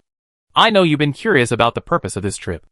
In fact, the reason the city lord sent us deep behind enemy lines is to take advantage of the zombie tide. To find a way to obtain a batch of mutant beast mounts for everyone in the Blood Demon clan." Leng Yan looked at Ing Yi in surprise, his face filled with disbelief and astonishment. The city lord's plan truly exceeded his expectations. His eyes shone with greed and anticipation, and after a moment of contemplation, he spoke softly. "Using the power of the zombie tide to capture mutant beasts, and thus forge the Blood Demon into an ironclad cavalry. This is truly a brilliant move." Leng Yan was well aware of the immense power of mutant beasts. If each member of the Blood Demon troop possessed a mutant beast mount, then their impact on the battlefield would be invaluable. On the battlefield, these mutant beasts would become their unstoppable weapon, leaving the enemy in the dust. The companions already had a tacit understanding with each other. With the mutant beasts' mobility and support, the enemy would surely be terrified and afraid to engage. If the Blood Demon Iron Cavalry was successfully formed, it would be an incredibly powerful force, capable of turning the tide of battle at a crucial moment. Once the Blood Demon Iron Cavalry grew in strength, its power would far surpass any previous situation, capable of swaying the course of battle at crucial moments. Their unstoppable charge would surely become a force to be reckoned with, drawing the gazes of all enemies with trepidation. Leng Yan's thoughts grew increasingly excited, and he hurriedly pressed on. "Commander, please tell me what you need me to do. I take this mission." Chapter 524. Ing Yi patted Leng Yan's shoulder and spoke solemnly. "This is a life-or-death adventure. I need you to lead a small team to lure out the mutant beast herd. As long as we lure them into this village, I'd be able to subdue them all." A resolute glint shone in his eyes, as if bearing a heavy responsibility. Leng Yan nodded silently, his eyes gleaming with hope for the Blood Demon's future. You may face a million-strong zombie horde. In this raging tide of death, the soul is eroded by endless fear. Only a resolute will can stand firm under the pressure of despair. Leng Yan saluted, his eyes unwavering. "From the moment I became the Blood Demon, I disregarded life and death and vowed to complete this mission to the death." His voice, filled with endless determination and resolve, like a sharp blade, piercing the tranquil night sky. Ing Yi frowned and nodded gravely, his mouth opening and closing as if he wanted to say something more, but didn't know where to begin. Leng Yan seemed to see through Ing Yi's thoughts, his expression becoming extremely solemn and resolute. "Commander, I understand your concerns. If I fail to complete my mission of luring the enemy, leading to a million zombies chasing us, I will lead them elsewhere, and will never bring down the entire team. I am willing to bear all consequences." Leng Yan's voice was low and firm, and his eyes gleamed with an unyielding light. Ing Yi stared at him silently, his lips curled slightly, as if silently praising his courage and determination. In this challenging and dangerous apocalypse, they all knew that every decision could mean the difference between life and death. "Commander, I have a request. I hope you grant it." Leng Yan suddenly pleaded. "Speak." Ing Yi gestured for Leng Yan to continue without hesitation. Leng Yan took a deep breath and turned to look at the Blood Demon members behind him, his eyes filled with deep pride. "Commander, please allow me to take the Blood Demon veterans with me on this mission. We were once abandoned pawns, fortunately recognized by the city lord, and have lived to this day with such brilliance. 123 have fought to this day, and only 108 remain. We once swore to share life and death, and pledged to fight for the city lord to the bitter end. Although the city lord is gone, our oath remains as steadfast as ever." After hearing Leng Yan's words, Ing Yi couldn't help but feel a surge of admiration. He sensed a sense of resolve and confidence in Leng Yan's words, as if he had seen the resolute figure of a mountain, unafraid of wind and rain. Such a ruthless soldier filled him with genuine respect. Ing Yi nodded gravely, then spoke in a deep voice. "I grant your request. Remember, unless absolutely necessary, prioritize your own survival. As long as there's life, there's hope. Now is not the time for you to sacrifice yourself for the city lord." Leng Yan nodded solemnly, then turned and left, his back as straight and resolute as a sword. He stood before the Blood Demon team, his eyes scanning the familiar faces like lightning, a flood of emotion welling up in his heart. Haozi, lead the Blood Demon veterans out and follow me into battle. Gu Hao's eyes flashed with excitement. At his command, 100 or so Blood Demon veterans, like sharp blades, resolutely stepped out and followed behind him. Move! Leng Yan's voice resonated in the air, as if inspiring their fighting spirit and igniting an endless fire of battle within them. The clanging footsteps of the veterans, and the low roars of their departure intertwined into a tragic and majestic melody. It seemed to awaken within everyone present an endless desire for glory and victory. The remaining Blood Demon members stood tall and straight. Silently, they watched the veterans' swift figures depart, as if an invisible intimidation emanated from them. Every gesture of these veterans radiated perseverance and courage. They were destined to leave a lasting mark on the history of the Blood Demon expedition. Only when the squad disappeared from view did Yi slowly turn his head. Leng Yan had already gone to lure the enemy. Now it was time for him to make some preparations. Yi had the awakened members of his team unleash their various supernatural powers. Then he enveloped the entire village, creating a cage-like barrier, with only openings at the village entrance and end for entry. This barrier, constructed by the awakened members of supernatural powers, radiated mysterious elemental energy, sealing the entire area tightly. The air within the barrier seemed frozen, filled with a shuddering, oppressive aura. The members of the Juexuexia, with their tenacious will and exceptional abilities, continuously released energy, constructing an exceptionally strong barrier. They would not allow any mutant beast to enter, and then escape. Leng Yan led the Blood Evil veterans through the vast wilderness. Looking around, he was greeted by a scene of devastation. The location of the mutant beasts became increasingly clear, and the entire area was shrouded in a deep silence. It was as if the very earth itself was silently warning him of the impending danger. Leng Yan took a deep breath, knowing that the challenge ahead would be formidable, and a single mistake could lead to utter destruction.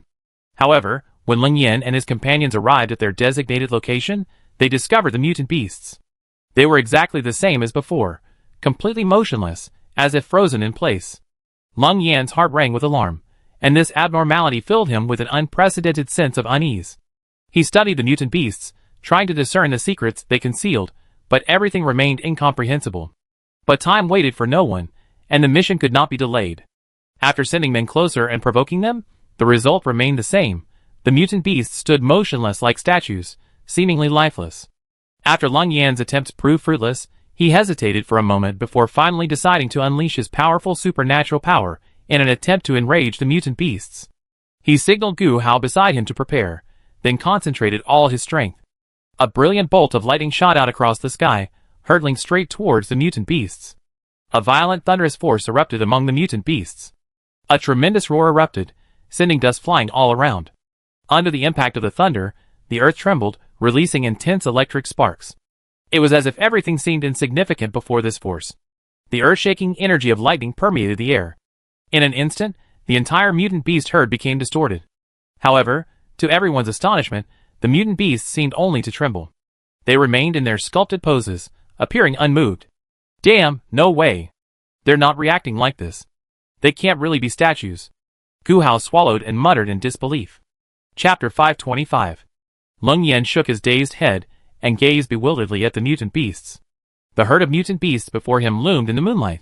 Their eyes gleamed with rage and bloodlust, as if ready to devour at any moment. The silent night was like the lurking grim reaper of death, awaiting its prey. Their skin was stained with the scent of blood, like demons from hell. And yet, under the bombardment of mighty lightning, they remained as still as a rock, as if awaiting their moment. Leng Yan stared intently at the herd of mutant beasts, a distinctly ominous aura permeating his gaze. This sent a shudder through his heart, but his gaze remained calm and resolute. Whatever secrets lay hidden behind this, the chase against the mutant beasts must proceed. He must complete his mission of luring the enemy. Just as Leng Yan had resolved to personally investigate the situation, he was unable to do so. A hoarse roar suddenly erupted from the mutant herd, interrupting his movements. You street rats. I had planned to turn a blind eye. But unexpectedly, you keep running rampant right before my eyes. How can you dare to wander around here so brazenly? I've been patient for so long, but now I decided to show you what it means to truly have no escape. As the words fell, a black-robed figure suddenly appeared at the edge of the mutant herd, like a ghost, mysterious and eerie. His eyes, as deep as the night, seemed even more enigmatic under the shadow of his black robe. Lung Yan's eyes lit up the moment he saw the black-robed figure. The black-robed figure's appearance sent a wave of surprise through him, as if a precious meteor had suddenly flashed across the starry sky. His gaze was fixed on the black-robed figure, as if he were trying to glean the secrets of these mutant beasts from the depths of his eyes. He was truly curious about how this black-robed figure managed to control these hordes of mutants. Endless curiosity welled up in Lung Yan's heart, like an ancient book whose cover had yet to be opened, begging to explore every page. But in the blink of an eye, Lung Yan regained his composure, knowing now was not the time to dwell on such matters. Brothers, keep your sight on that black-robed figure. Use your ranged attack abilities to deal with him fiercely. Remember, retreat after the fight. Lung Yan knew his opportunity had arrived. To lure these mutant beasts out, the key lay in the black-robed figure. As long as he attacked him, angered him, he would surely pursue. After Lung Yan whispered his orders, everyone nodded in response. With Lung Yan's gesture, all manner of supernatural powers surged towards the black-robed figure, like lightning, like a torrential downpour. Some breathed flames, some howled frost, some roared like thunder, and some danced like icy blades. But no matter what their powers were, they all indiscriminately hurled themselves at the black-robed figure. The black-robed figure had never expected such an outcome, and he hadn't even made a single move. As if by tacit agreement, the other party attacked without hesitation. The black-robed figure's expression of astonishment froze on his face, a flicker of unease in his eyes, as if the other party had been waiting for his arrival. He had initially assumed only a few men were lurking here, but in the blink of an eye, he was met with hundreds of powerful supernatural attacks. Caught off guard, the black-robed figure felt as if caught in a storm of attacks. Like a small boat bobbing on the surging waves, he could only passively maintain his defenses and endure the relentless assault. In this perilous assault, he could only rely on his own strength and willpower to stubbornly resist the enemy's relentless attacks. The black-robed figure's face glared wildly, dodging helplessly, and struggling unprepared. Under the relentless assault of countless supernatural powers, he trembled and was in a state of disarray. In his desperate situation, the black-robed figure's eyes flickered with helplessness and despair, forcing him to cast a series of defensive spells. His face was distorted by the struggle, no longer the former majesty and coldness. As various supernatural powers raged, the tattered black robes of the black-robed figure quietly fluttered away in the lonely night. The pitch-black fabric seemed to reveal the black-robed figure's inner struggle and helplessness. The dark elements on the robe flickered under the onslaught of chaotic energy. Like the afterglow of despair, it hinted at the black-robed figure's physical and mental turmoil and helplessness. The black robes that bound the black-robed figure gradually crumbled, revealing his unsightly features, deeply scarred by countless hardships. But even in this predicament, a glimmer of determination burned in his eyes, as if declaring to fate that he would never yield. As his fingers danced, the dark elemental patterns shimmered like flowing light, demonstrating extraordinary power. At this moment, the flame of survival within him remained unceasing, knowing that he could not give up his resistance, no matter what. Lung Yan had been observing the situation at the scene. Seeing the energy constantly surging from the black-robed figure, he was filled with emotion. These half-human, half-ghost creatures are really difficult to deal with. They can't be killed even with this. Gu Hao echoed, releasing lightning energy with one hand. Damn it! Judging from the power this guy has unleashed, he must have reached the peak of the 8th level. You're the only one in our team who's just reached the peak of the 7th level. A full level difference. We can't possibly handle him. Lung Yan nodded and responded. Well, this guy's combat awareness and abilities are quite impressive. Killing him outright is impossible.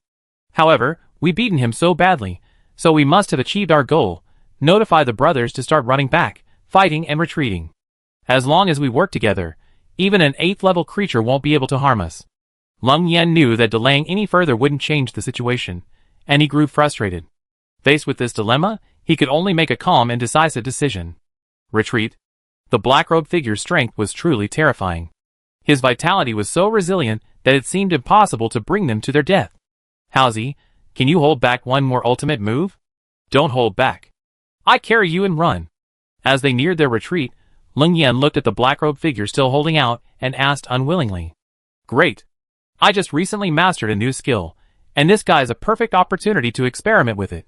Gu Hao looked at the black-robed figure excitedly, his eyes filled with eagerness to try. Ever since he first took the enhancement potion, he had displayed a keen sense of lightning abilities. Throughout his endless battles, Gu Hao had never given up on researching lightning abilities. Until recently, after breaking through to the 7th level, while cultivating his lightning abilities, he suddenly realized a brand new skill. The Lightning Prison. Chapter 526. The Lightning Cage is a powerful binding skill capable of trapping its target, rendering them unable to move. It embodies the essence of lightning power, condensing it into a cage-like electric net that can imprison its enemies. Gu Hao was also trying this newly discovered skill against an enemy for the first time, and he was incredibly excited. He felt the powerful element of lightning surge within his body. It felt like an endless stream of energy, pulsing through his blood, outlining a majestic totem of the Thunder God. In that moment, he seemed to have become the incarnation of the God of Thunder. In the blink of an eye, Gu Hao's entire body was filled with the power of lightning and a mysterious aura. Leng Yan observed Gu Hao's body, which was constantly radiating a violent energy. Electric arcs danced freely around him, as if expressing the turmoil within him. Leng Yan knew that the Gu Hao before him was no longer the same as before. His once playful eyes were now filled with unbridled wildness, filling Leng Yan with awe. "Go, Lightning Cage!" Gu Hao growled, his eyes bloodshot like spiderwebs, as if he had concentrated his energy to the limit. He swung the lightning element in his hand, condensing it into electric nets, which he hurled towards the black-robed man. Gu Hao's eyes flashed with a furious brilliance, as if challenging the shackles of his energy. The lightning in his hands transformed into a dazzling radiance, completely enveloping the black-robed man, like an impenetrable net. In this moment, he displayed unimaginable strength, standing up like a mythical hero, fighting for justice and hope. The black-robed man was instantly terrified by Gu Hao's new lightning ability.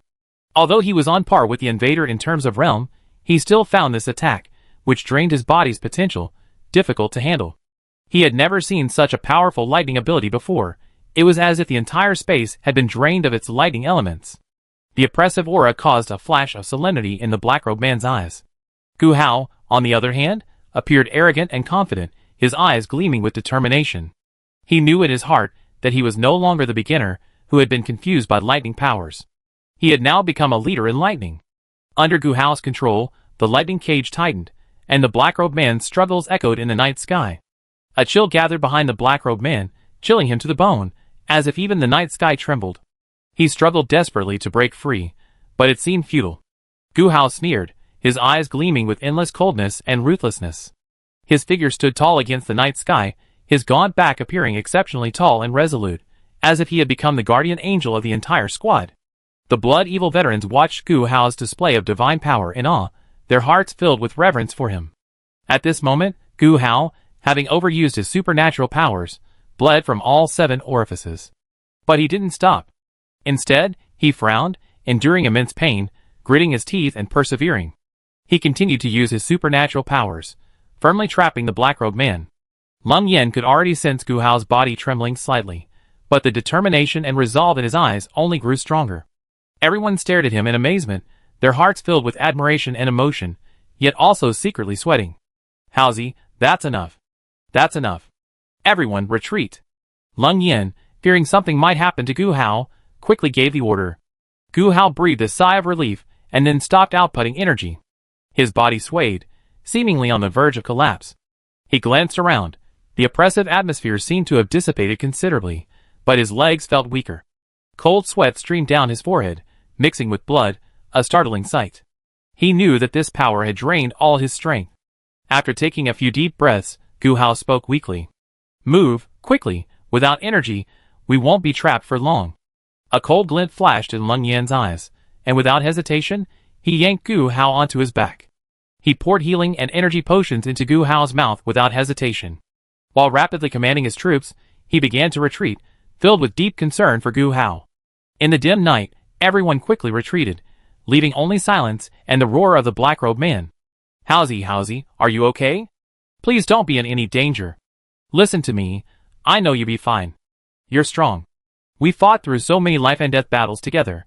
I won't let anything happen to you." Leng Yan's voice trembled, and he seemed to be choking with sobs. "Haozi, consider it my plea. We still have many unfinished missions, and countless adventures to face. You must hold on. We still have to meet the City Lord together, and then beat up those Fong bastards who betrayed us." The Blood Evil veterans retreating alongside them, though hurried, were nonetheless filled with worry. From the advent of the apocalypse until now, they had weathered the bloody storm together. In this ravaged apocalypse, they had forged a bond that transcended camaraderie. Amidst the crumbling social order, They supported and helped each other, leaving behind countless touching stories. They had faced despair and challenges together, yet remained close together, like the ship of fate, sailing through the dark night sky.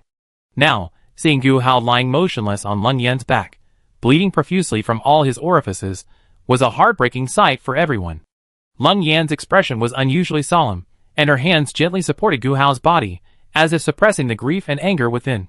Everyone present prayed silently, hoping that Gu Hao would be safe. They all understood why Gu Hao fought so desperately. He unleashed his supernatural powers, regardless of the cost to his own body, all for the sake of his brother's safe evacuation, and to avoid unnecessary casualties. Life is fragile and precious. At this moment, everyone was silently moved by this steadfast and silent devotion.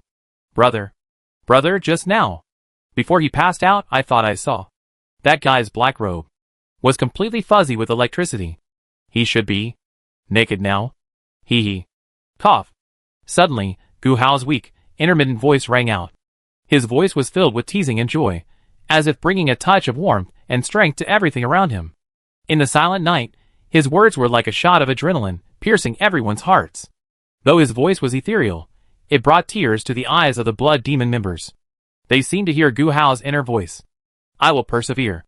Even in darkness, as long as I have you by my side, I can find the path to light. Chapter 527. After hearing Gu Hao's voice, Leng Yan, the iron-blooded warrior, could no longer hold back his tears. Tears streamed down his stoic face, like streams of water on the Jade Mountain glacier. At that moment, the fragility within him was like a withered leaf in the wind, impossible to conceal.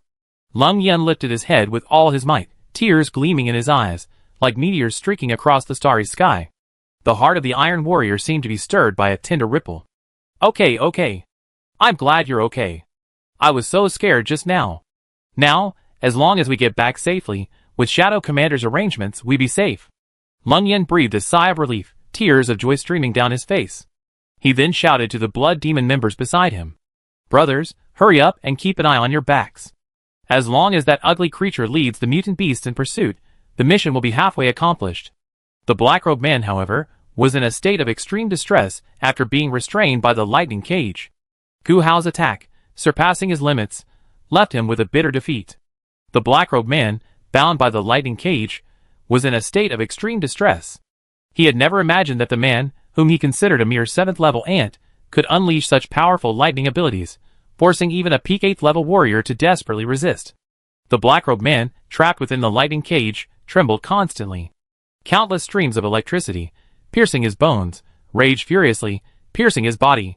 The black-robed man's eyes were tightly closed, beads of sweat forming on his forehead. His body, pierced by the sword-like currents, was already riddled with wounds, and the intense pain was almost unbearable. At this moment, the black-robed man's heart felt like it was being torn apart by a raging storm, threatening to consume him completely. Yet, his eyes still shone with a chilling coldness. Crazy roars emanated from his mouth, and his muscles tensed. It was as if he was enveloped in an uncontrollable, violent force, filling the entire lightning cage. The twisted expression on the black-robed man's face, like the hideous grin of a bloodthirsty demon, was chilling. Amid this terrifying scene, one could almost sense a bottomless dark force stirring. Break. Bang. With the black-robed man's furious roar, the lightning cage instantly transformed into arcs of electricity, spreading out in all directions. As the lightning cage shattered, the black-robed man's radiance suddenly surged. An aura of fear permeated the air, heavy and oppressive, as if the entire world were trembling. He glanced at his shattered body, rage surging like a raging wave, threatening to rend the entire sky. The black-robed man's eyes burned with a blazing fire, like a demon from hell, fierce and ruthless. Damned ants, I make you pay. You embarrass me like this. I trample you all underfoot. And then watch as the mutant beasts devour your energy-filled flesh, mouthful by mouthful. His voice was like an icy wind, biting and merciless. After he finished speaking, he extended a pale hand, and waved it at the mutant beasts behind him. As if directing the direction of the mutant herd's movement, for a moment, the previously silent mutant beasts suddenly erupted in a terrifying roar. Then, as if controlled by an invisible force, they roared in anger. They launched a pursuit in the direction Leng Yan and the others had left. Leng Yan and the others, who were rapidly retreating in the distance, paused in their tracks upon hearing the earth-shattering roar. Deputy Commander, what's going on? A member of the Blood Demon sect turned around in confusion and asked. A hint of joy crossed Ling Yan's face. But in the blink of an eye, it was replaced by a barely concealed worry. The ripples in his eyes were unpredictable, as if he was about to face something incredibly terrifying. Perhaps, at this moment, Ling Yan's inner balancing act and struggle were even more intense than his outward appearance. Why are you still looking back? You know with your ass that the mutant beasts are chasing us. Ling Yan suddenly growled, a hint of frustration. Hurry! Hurry! Run to the woods ahead. Use the trees to block the mutant beasts. Ling Yan shouted rapidly. The howling of the mutant beasts behind them was getting closer. Ling Yan and the others rushed through the dense forest with all their might. Trees and shrubs scraped past them like sharp blades, leaving everyone sweating profusely and their hearts racing. The thrill of life and death made every inch of their skin tense. They didn't know when the mutant beasts would appear, but their goal was crystal clear. Escape from the dense forest as quickly as possible, and then they would reach the other side of victory. Amid the scorching heat, a glimmer of hope surged, driving them on their desperate run. The whistling wind and the thud of running footsteps intertwined into a symphony of escape. Deputy Commander, they've appeared. I can already see the mutant beasts. The blood demon member, who had been there accidentally, turned back. He saw a black mass of mutant beasts roaring towards them, now less than 100 meters away. These beasts are incredibly fast. No wonder the city lord ordered us to use mutant beasts as mounts. Quickly drink your potions to replenish your stamina and energy, then take turns providing cover. Use your restraining powers to create obstacles and halt the mutant beasts' advance. As long as we break out of the woods, our mission will be accomplished. Ling Yan finished speaking, biting open a bottle of potion and downing it directly. Upon hearing the command, all the blood demon members pulled out their potion bottles and gulped them down. Instantly, 2 streams of warmth surged through their bodies, rapidly replenishing their stamina and energy. They all knew that now was the time to give their all. If they were caught up and surrounded by the mutant beasts, they would face a life-or-death test. Therefore, they must maintain vigilance and courage to prevent their glimmer of hope from being snuffed out. In this forest where despair and hope intertwine, only a desperate struggle can offer a chance of escape. Facing the approaching horde of mutant beasts, the blood-evil veterans showed no fear. They remained calm, their thirst for battle, and the courage to face the challenge flowing deep within them. In such a critical moment, their sharpness and conviction grew even stronger. They were like indestructible blades, ready to strike the approaching horde of mutant beasts at any moment. Inner flames of war raged, threatening to erupt. Under Ling Yan's command, the blood-evil veterans began alternating between covering each other. As they ran, they formed an impenetrable defensive line. With clear divisions of labor, each soldier autonomously activated their containment abilities.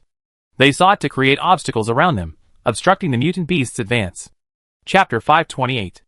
Everyone spontaneously ran, releasing their supernatural powers behind them.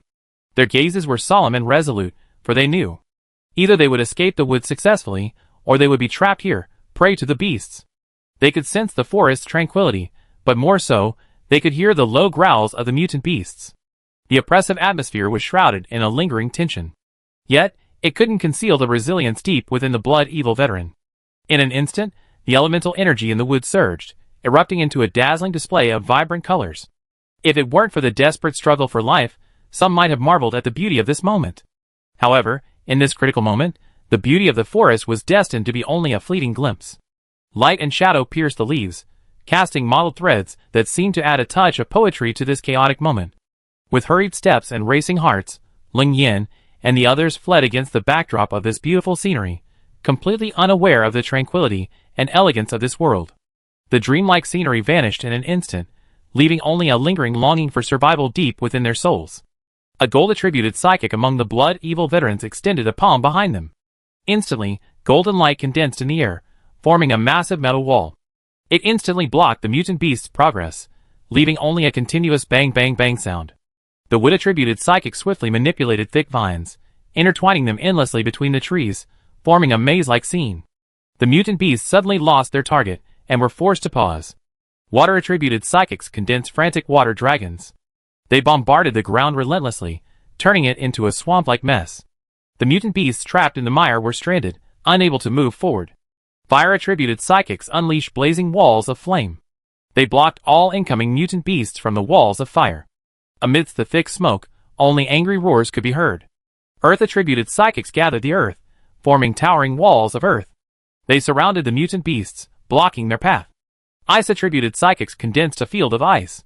The mutant beasts struggled to walk on the ice, constantly slipping and falling, their speed noticeably slowed. Wind-attributed psychics controlled a violent storm. Falling leaves swirl, obstructing the mutant beasts' vision. They also struggled to stand firm in the gusts, leaving them unable to lift their heads. The thunder-attributed psychic unleashed deafening thunder.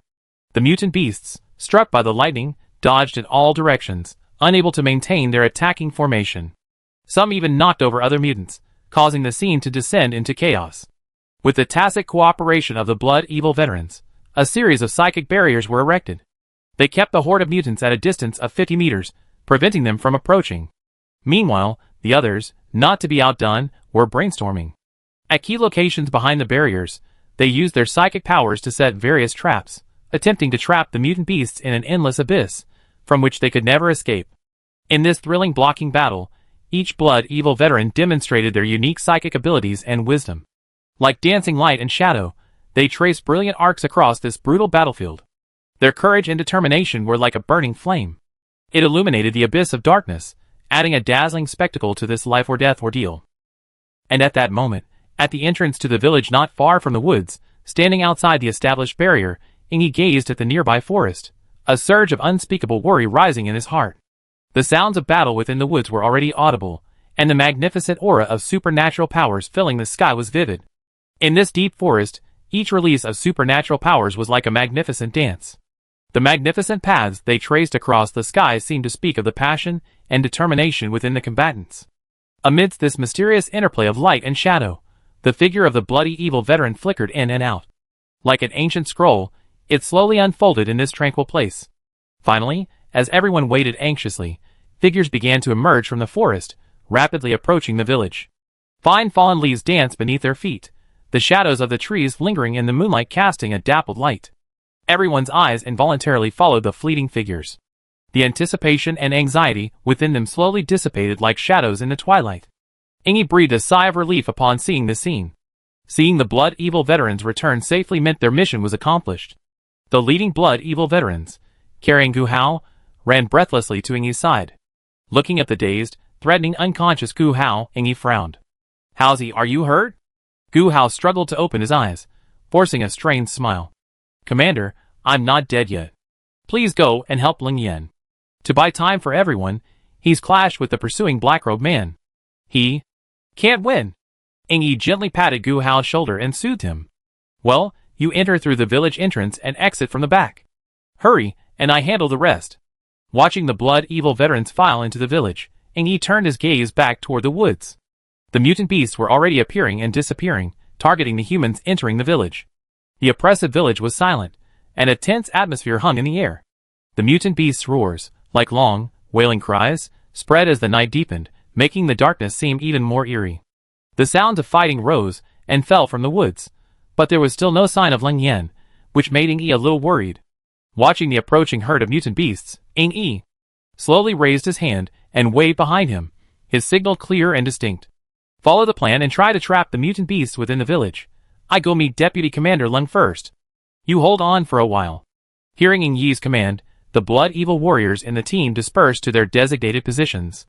Then, they quietly lurked in hidden corners, awaiting the approaching mutant beasts to enter the barrier. Their sharp gazes gleamed in the darkness, their wisps of cold light revealing their resolve and courage. At this moment, a tense atmosphere permeated the air. It seemed as if every shadow in the dark night held an endless danger. Everyone clenched their fists, as if ready to unleash their special abilities at any moment. They waited patiently for the mutant beasts to be trapped, their hearts filled with anticipation and excitement for the mounts that would soon follow. But Ingi, with a flash of his body, darted towards the woods, perfectly avoiding the mutant beast's path. Chapter 529.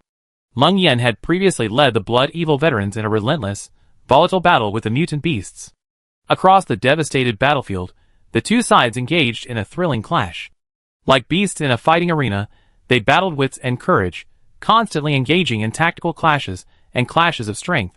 Amid this chaotic battle, Lung Yan displayed extraordinary strategic foresight and decisive command. The Blood Evil veterans coordinated with each other in remarkable harmony, effectively holding off the mutant beast's charge. However, the appearance of the black-robed figure was like a powerful hammer, instantly changing the course of the battle. The mutant beasts he controlled, commanded with unwavering control and ease, easily breached the Blood Evil veteran's painstakingly constructed defenses. Each attack felt like an overwhelming sense of despair. It felt as if each punch was hitting cotton. All resistance was futile, and the stalemate took a sharp turn. Lung Yin noticed this, a hint of determination in his eyes. To cover his brother's retreat and ensure the mission's completion, he had to take the initiative. So, he handed Gu Hao, who was on his back, to the team members, letting them continue to lure the mutant beast. But he himself resolutely charged towards the black-robed figure. The moment Lung Yin counterattacked, the flames on his fists suddenly ignited. Fire energy burned within him, and surging elemental energy surged around him. Lung Yin took a deep breath, his feet moving like the wind, his speed reaching an incredible speed. There was no trace of fear on his face, only determination and resolve. The flames on his fists danced, illuminating the surrounding darkness. The black-robed man standing silently ignored Lung Yin. He continued to command his mutant beasts, as usual, to pursue the blood demon members. "Asshole, dare you ignore me? I make you regret it." Lung Yin gritted his teeth, clenched his fists, his eyes burning with an unyielding fire. He was determined to show the black-robed man how powerful he was, to let him know that he, Lung Yin, was no pushover. "Your opponent is me." His eyes betrayed confidence and determination, his words tinged with pride and composure.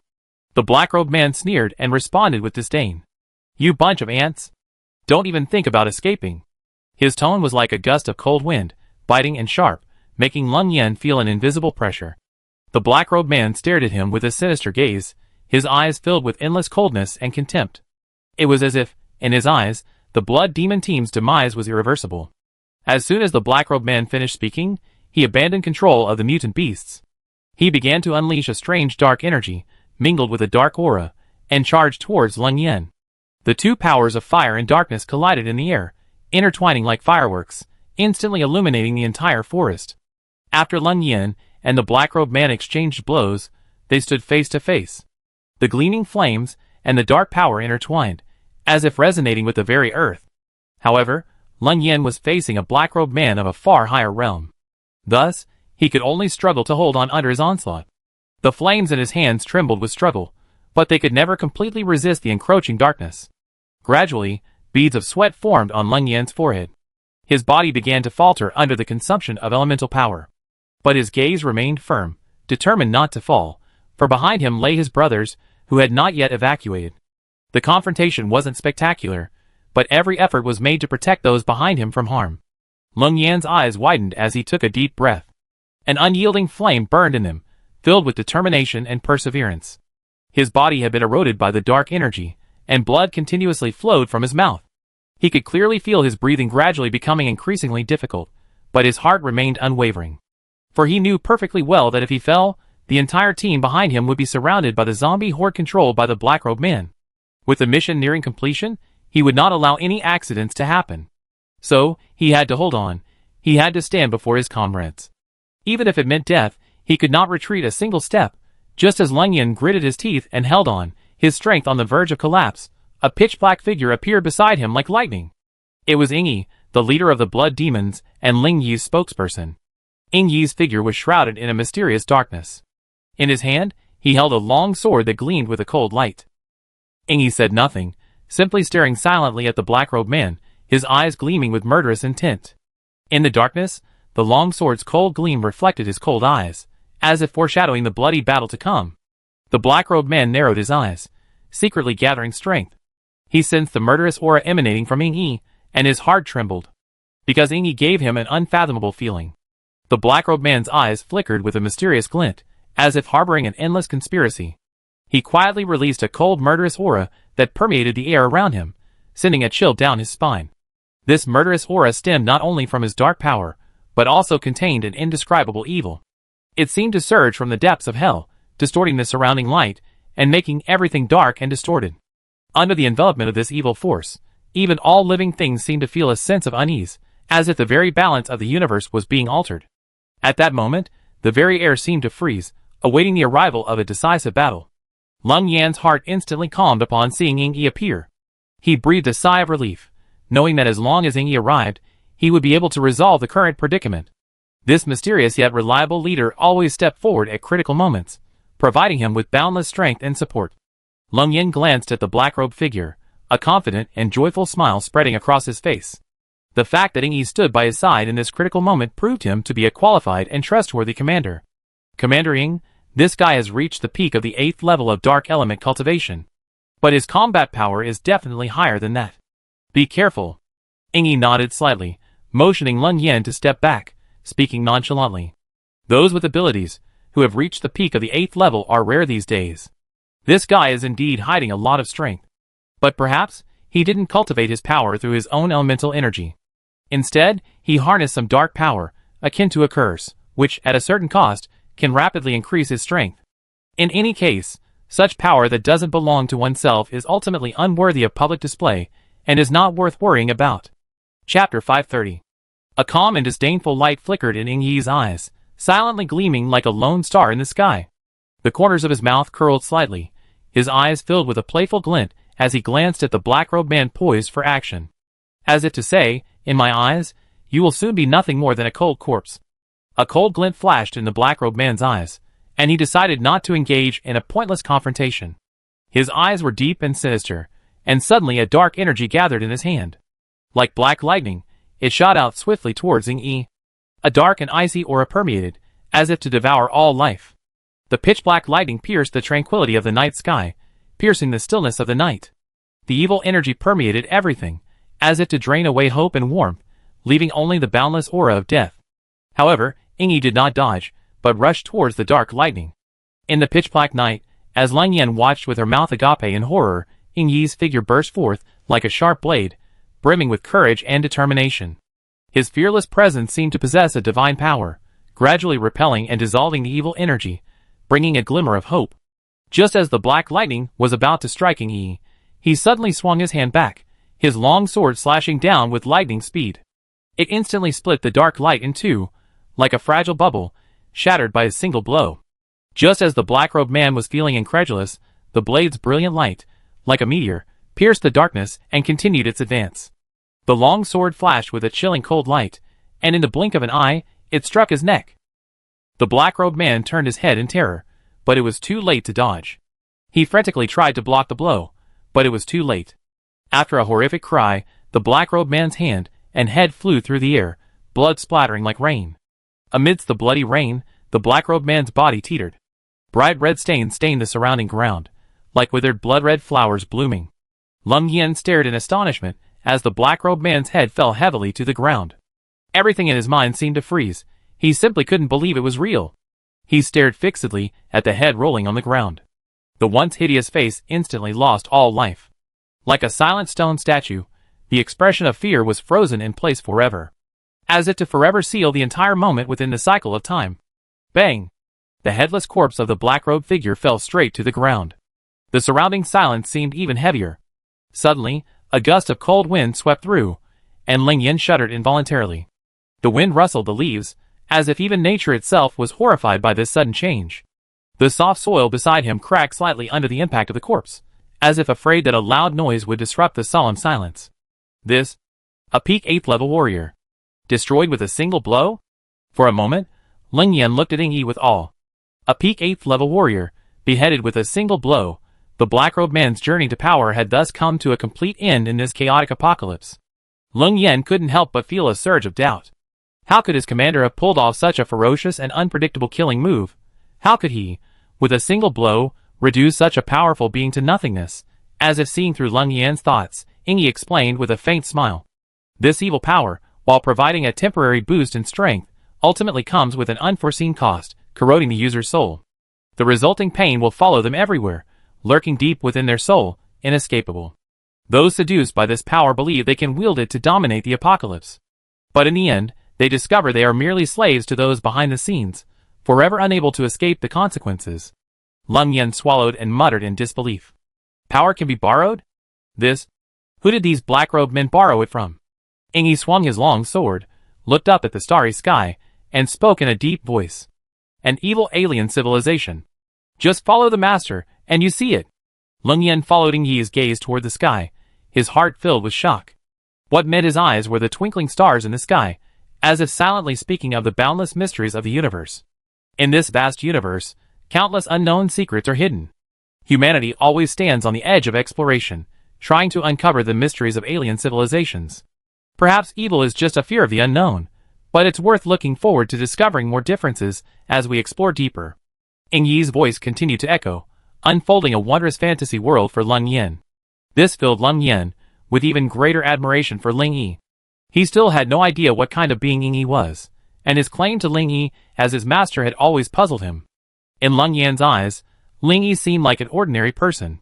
But whether it was his actions or his own strength, he always managed to surprise in unexpected ways, like a magnificent gem hidden deep in the mountains.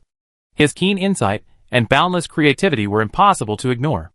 In the eyes of others, he might appear ordinary, but the brilliance within him could never be concealed. Ling Yi's actions were enigmatic and incomprehensible. The profound wisdom revealed in his words and actions seemed beyond ordinary comprehension. Every conversation with him felt like transcending the boundaries of thought and discovering new possibilities. His innate and unique aura captivated one, as if one could glimpse the mysteries of the universe through him. Just as Lung Yin was lost in his own thoughts, Ing Yi patted his shoulder, bringing him back to reality. Remember, the Master's wisdom is like the brilliant starry sky, guiding the way forward. We are like shooting stars, fleeting yet shining with brilliant light. Only by preserving our lives can we fully display our unique brilliance in this boundless interstellar space. Hearing Ing Yi's words, Lung Yan's eyes filled with longing. He gazed silently into the distance, hoping to shine a unique light. He knew that, as Ing Yi had said, he would be like a shooting star, destined to streak across the starry sky for a brief moment. Yet, he also longed to leave his own brilliant mark. Like the brilliant light shining in the starry sky, eternally illuminating his own path. In his heart, this longing was like a guiding star that would never extinguish. It illuminated the path ahead, guiding him to bravely follow Ling Yi's footsteps. Chapter 531. In the silent woods, Lung Yan's gaze was as firm as a sharp arrow. His voice was without a trace of wavering, as if the ironclad determination and resoluteness had completely woven itself into his soul. At this moment, he was like a statue of steel. Simply standing there, he displayed a demeanor and fortitude beyond that of an ordinary person. Commander Ing, thank you. I know what to do. Lung Yan's eyes gleamed with determination. He nodded slightly, a hint of a smile playing on his lips. This was the answer he had long sought in the apocalypse, now clear as a mirror. He knew he would face a new challenge, and he was ready. Ing Yi nodded with satisfaction, and then walked out of the woods. And the words echoed in the air, stirring Lung Yan's heart even more. The Master's vision extends beyond this apocalypse. A master skilled in strategic planning and wise decision-making, he is destined to transcend the limitations of the apocalypse. His foresight and commanding power will illuminate the entire universe like the stars, guiding countless planets and creatures on a new journey. Under the Master's guidance, the wilderness between the stars will blossom with new hope and possibilities, endlessly, until the universe's final moments. Lung Yan was stunned by the sheer volume of information that surpassed his comprehension. He felt as if overwhelmed by the influx of knowledge, his mind shaken by the deluge of information. Thoughts burst forth from these new insights, transforming into countless rays of light. An unprecedented shock and throbbing washed over him like a tsunami. His inner world was ablaze with the brilliance and variety of ignited fireworks. At this moment, a flood of mutant beasts had already entered the village. Deprived of the presence of humans, the mutant beasts were like burning powder kegs in the darkness. Countless terrifying eyes gleamed with hunger in the darkness.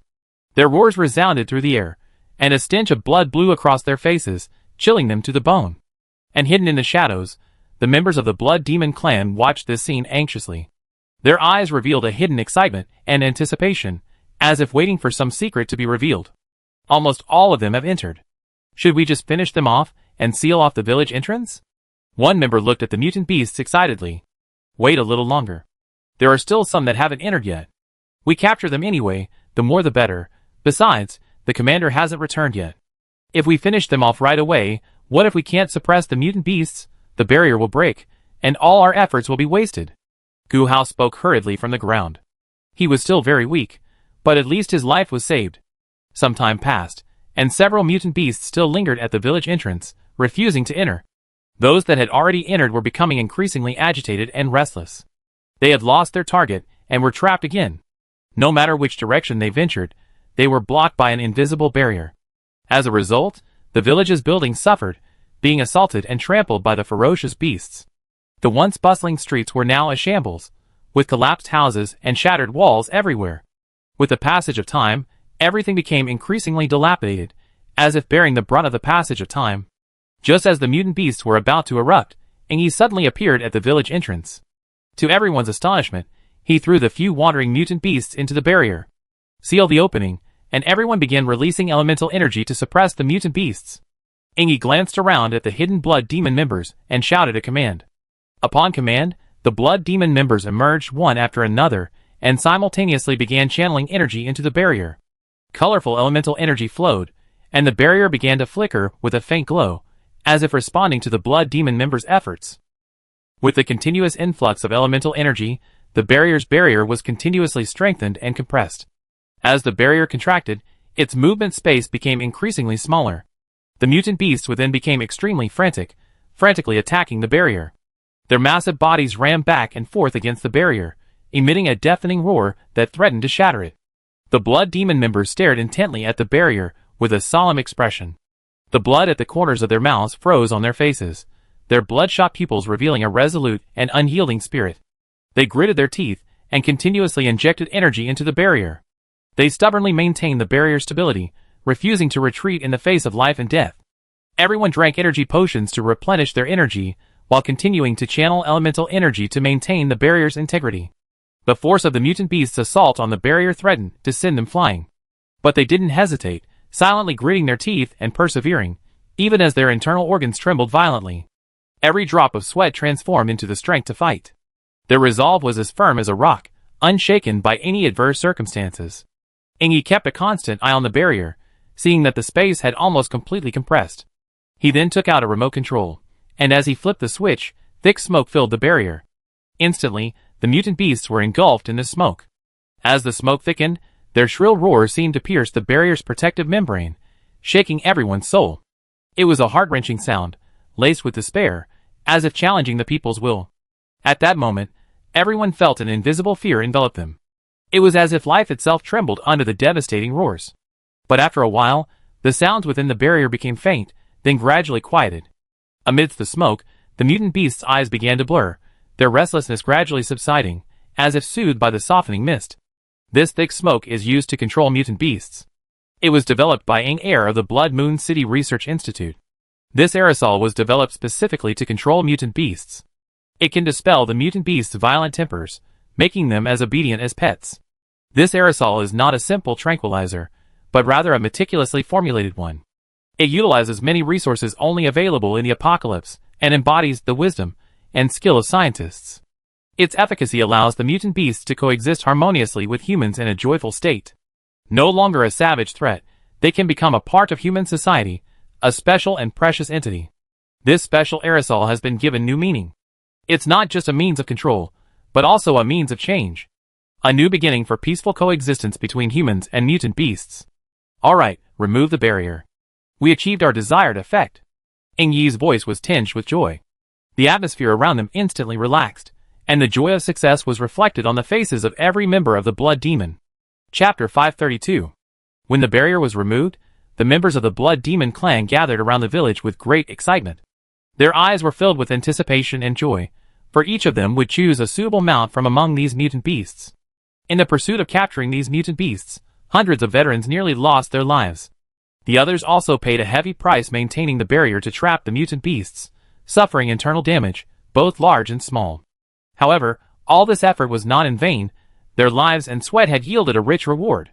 Now, looking at the thousands of docile, sheep-like mutant beasts, everyone's heart burned with excitement. Commander, how will these mutant beasts be distributed next? Lung Yen asked with a wide grin, rubbing his hands together, his eyes full of smiles. You will make the arrangements. Select the most suitable mutant beasts based on your own abilities and needs. Engi responded simply and clearly. Upon hearing this, every member of the Blood Demon clan eagerly awaited Lung Yan's instructions. Their hearts were filled with longing for their future mount companions.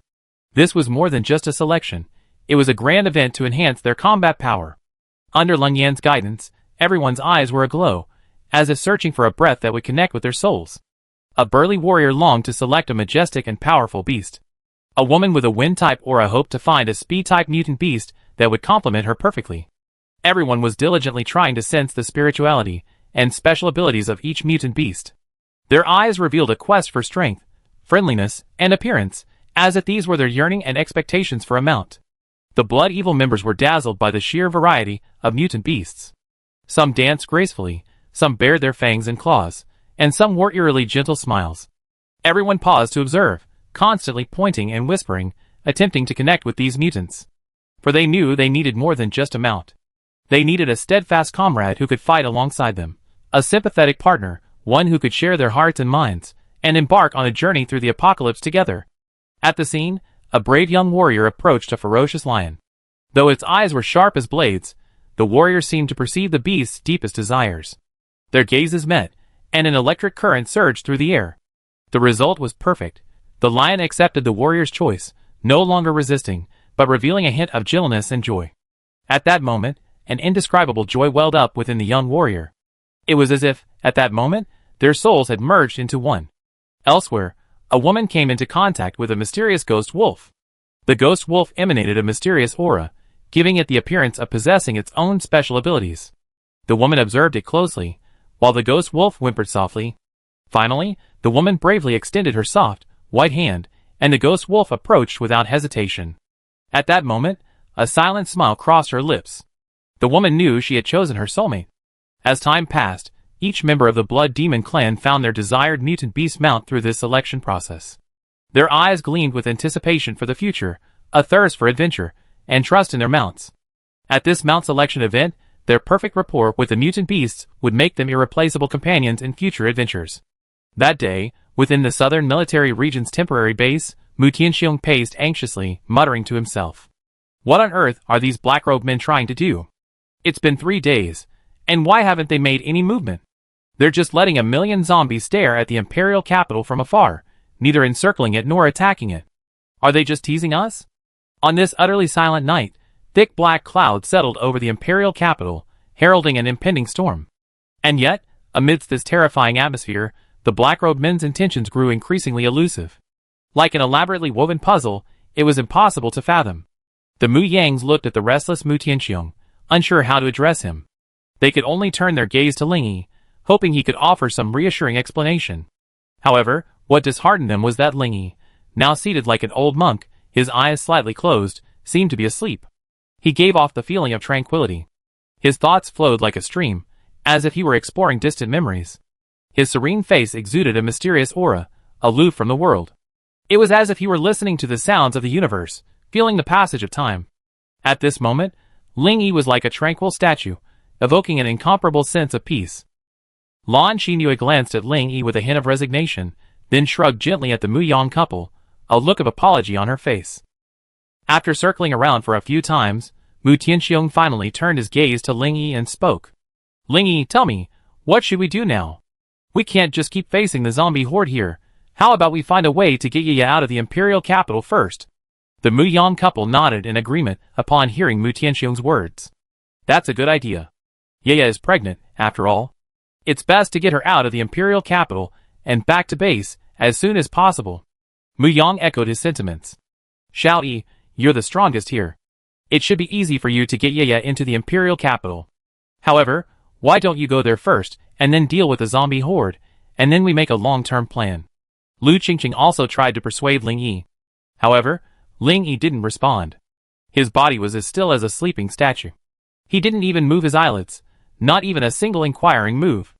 The silent factory was filled with only the gentle rustle of the breeze.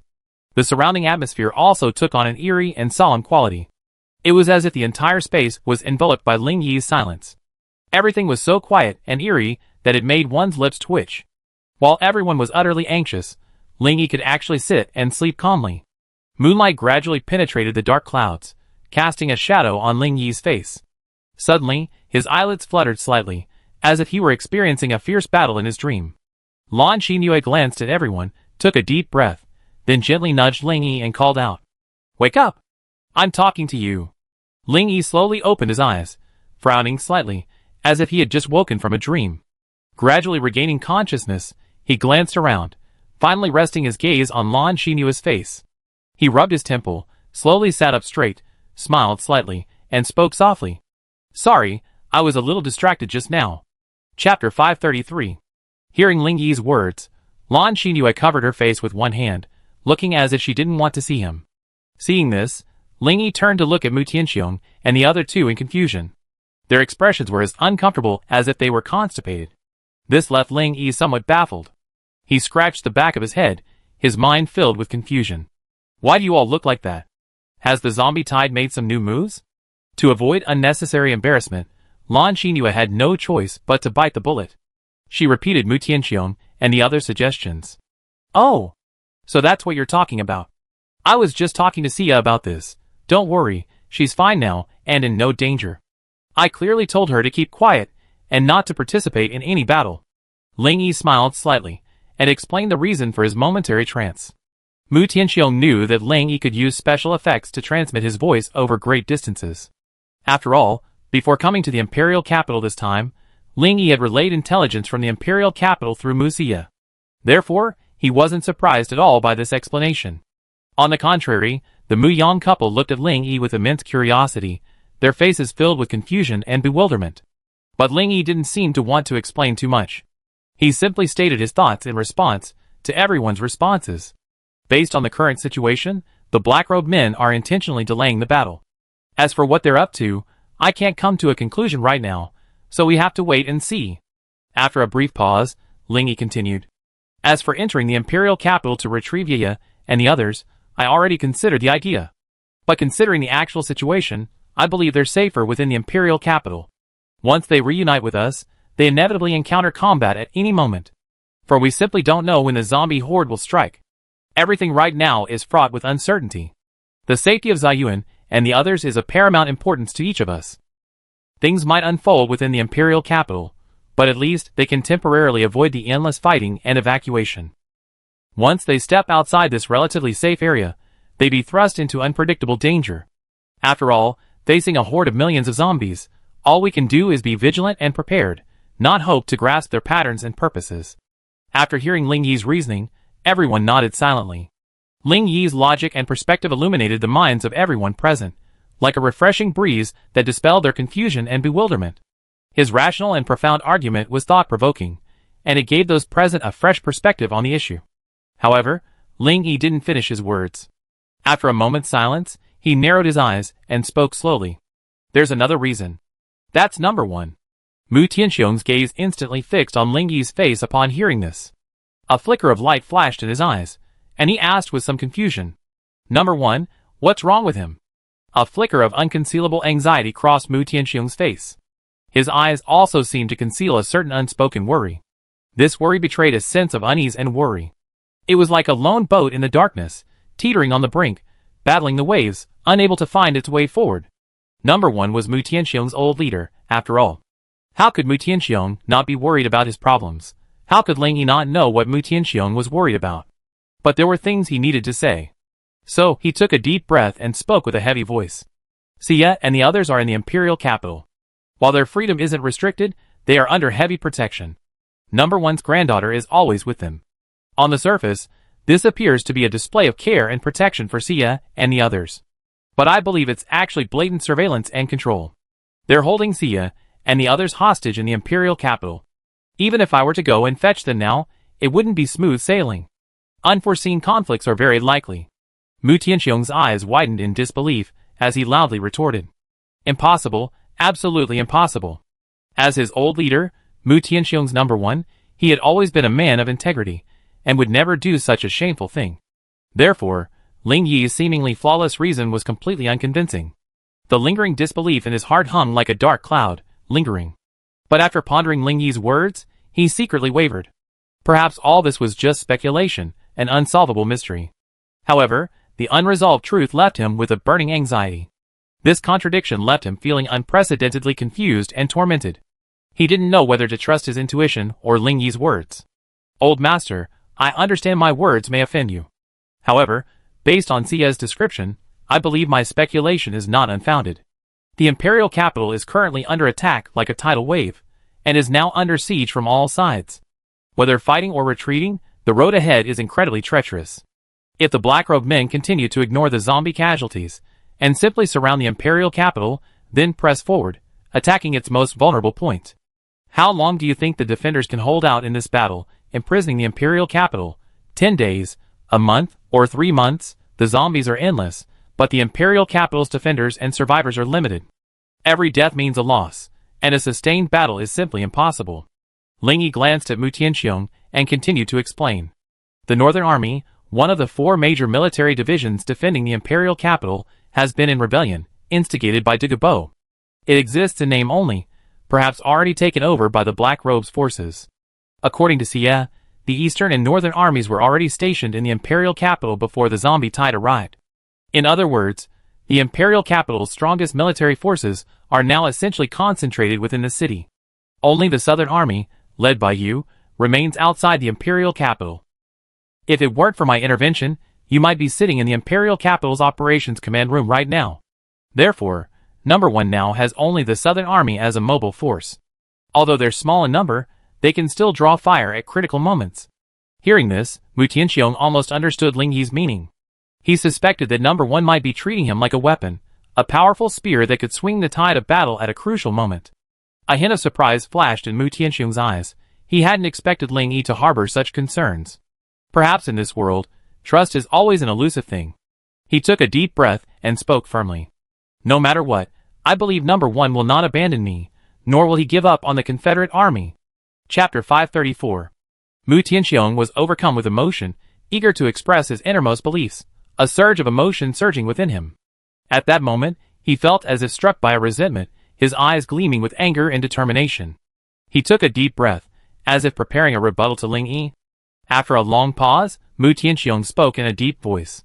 As a soldier, even if it means risking their lives, they will still fight to the bitter end. The hearts of the Southern Army soldiers still burned with the passion to sacrifice their lives for their country. They believed in their country, and in number 1, a leader imbued with wisdom and courage, firmly believing he would bring the dawn of victory to all. With unwavering faith in their country, the soldiers bravely advanced at all times. For they shouldered the heavy responsibility of defending their homeland, and swore to uphold its dignity and honor. And every charge was a declaration of trust, and an oath to number 1. Everyone believed that as long as number 1 was there, the dawn of victory would surely shine in our hearts. Looking at the impassioned Mu Tianxiong, Ling Yi gently rubbed his temple, feeling a mixture of helplessness and admiration. Mu Tianxiong, this veteran who clearly didn't resemble a tall and mighty figure, now exuded a fierce fighting spirit. His eyes were deep and powerful, as if they could see into the deepest recesses of a human heart. A resolute face, a brow etched an aura of untouchable power, as if he were a formidable presence. Just like him standing there now, his impassioned expression, words, and demeanor captivated everyone around him. His charisma stemmed not from outward fortitude, but from his inner convictions and noble spirit. His every move seemed to recount the legendary career of a fierce and valiant warrior. Ling Yi was deeply conflicted, his admiration for Mu Tianxiong mingling with regret. However, it was precisely this very conflict that ignited a fire deep within Ling Yi, prompting him to reflect on the power and value of faith. Faith is never empty, it is the soul of life, the spiritual pillar on the path of life. For Mu Tianxiong, the faith in his heart was as indispensable as air, providing him with steadfast strength and the motivation to move forward. Faith and values play a crucial role in a soldier's career. Whether facing the pressures of the battlefield or the challenges of daily training and work, a soldier's faith becomes their unwavering support.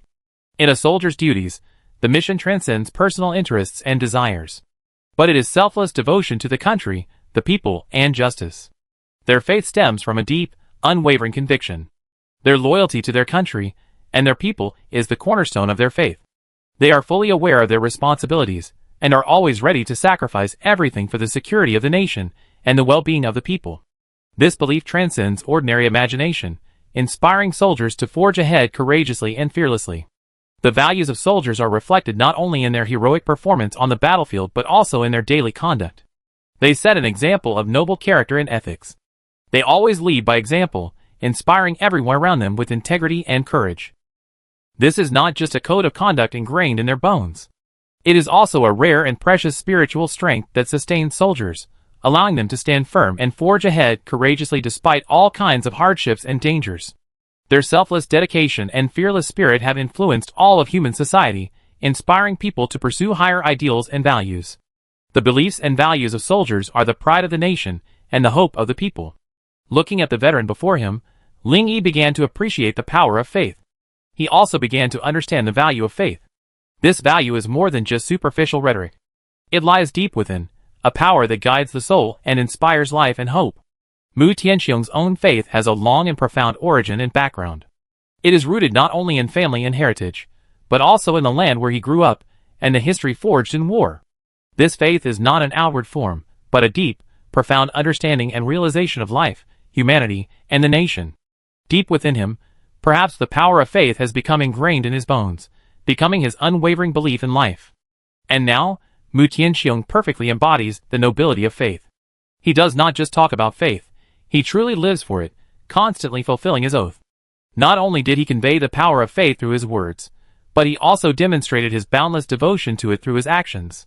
He also used his actions to influence those around him, allowing even more to feel the power of faith. The power he radiated gave his soldiers a ray of light, allowing them to find their way forward amidst the confusion. It can be said that, whether before or after the apocalypse, Mu Tianxiong's unwavering commitment to the banner of faith never wavered. He not only influenced those around him, but also inspired generations upon generations, allowing them to discover the power of faith. His influence transcended the individual, it became a transmission, a spiritual legacy. Under his influence, people came to appreciate the importance of faith and began to reflect on the meaning of their lives and existence. His influence was like the light of faith, guiding people forward and stirring every inch of their inner convictions. Thinking of this, Ling Yi could only sigh. He would rather bury his suspicions than openly speculate. Because Ling Yi knew that clashing with Mu Tianxiong over the banner of faith would only fuel further conflict. So, he chose to remain silent, letting time and action prove the truth. However, Ling Yi's silence did not satisfy the now heated Mu Tianxiong.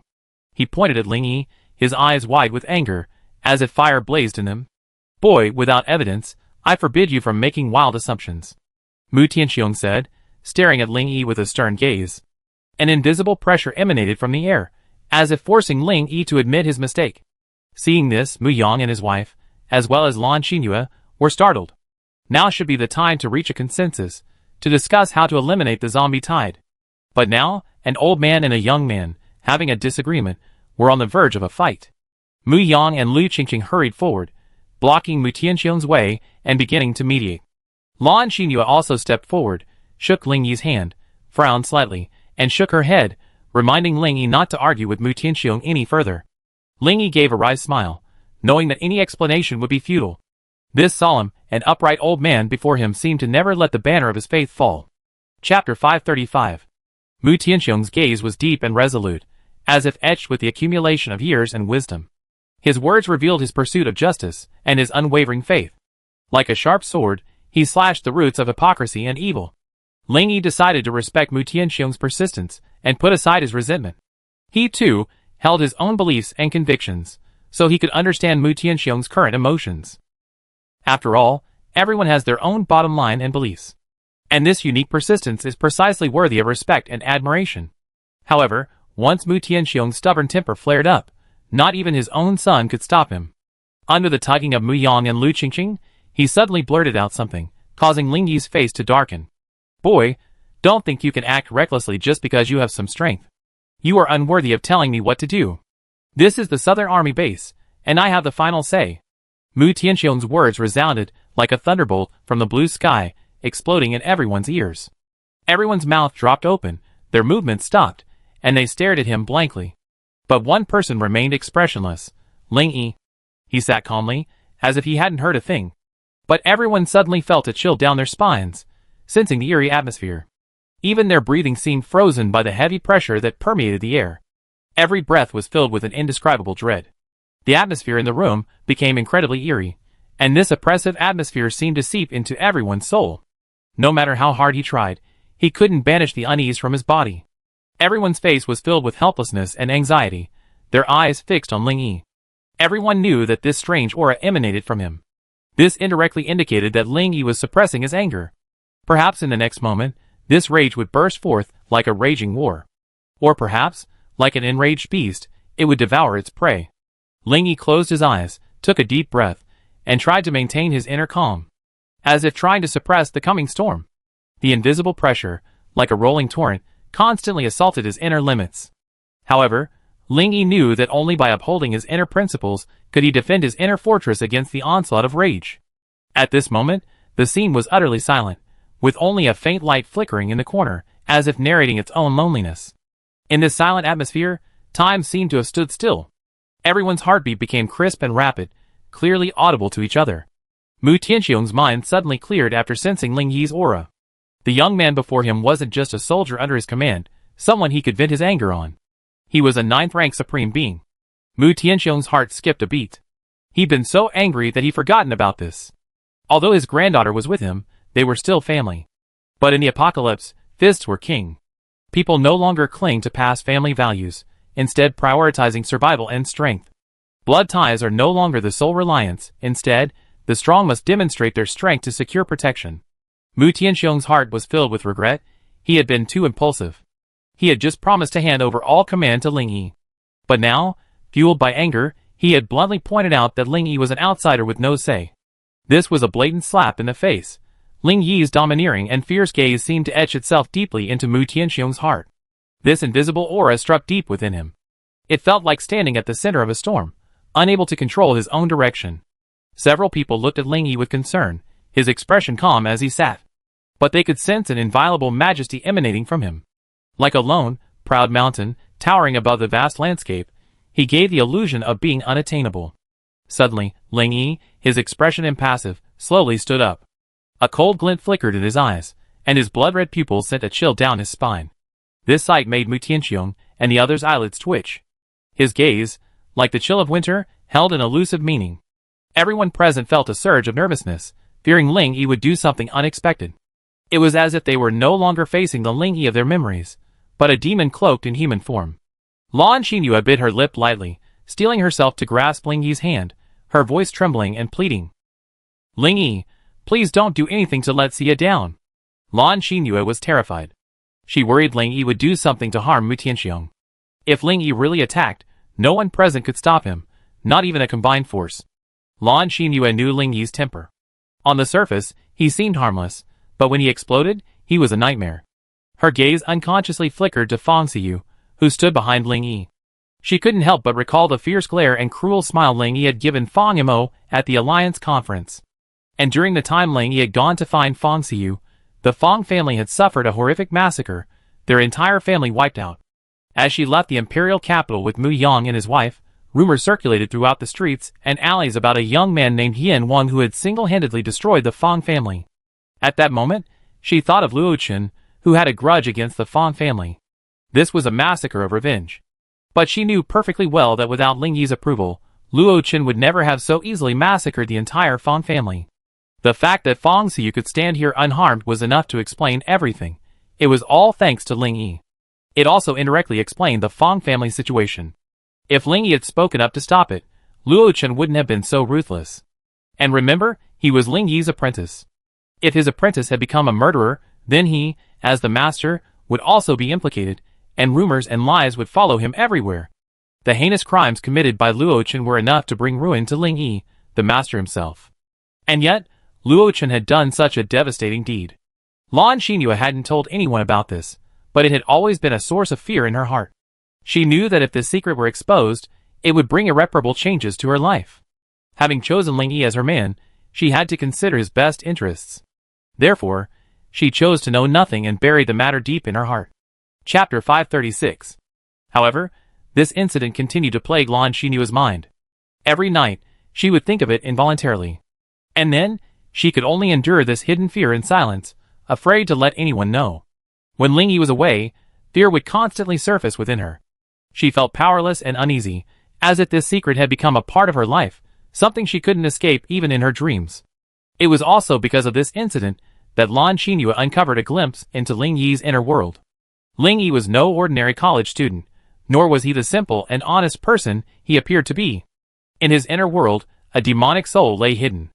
It was a world filled with desire and endless longing. It was like a dark abyss that swallowed up all kindness and reason. In the shadows of that soul, strange plots and cruel schemes were quietly brewing. Ling Yi's hidden side was undoubtedly a cruel, bloodthirsty, and unscrupulous ruthless person. Beneath his graceful, gentle image, he concealed a cold, ruthless heart. In every area of the apocalypse, he displayed unparalleled strategic planning and decisiveness.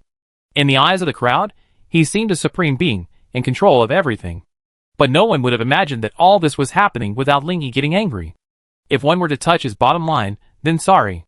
Ling Yi would undoubtedly go berserk, possibly with rivers of bloodshed.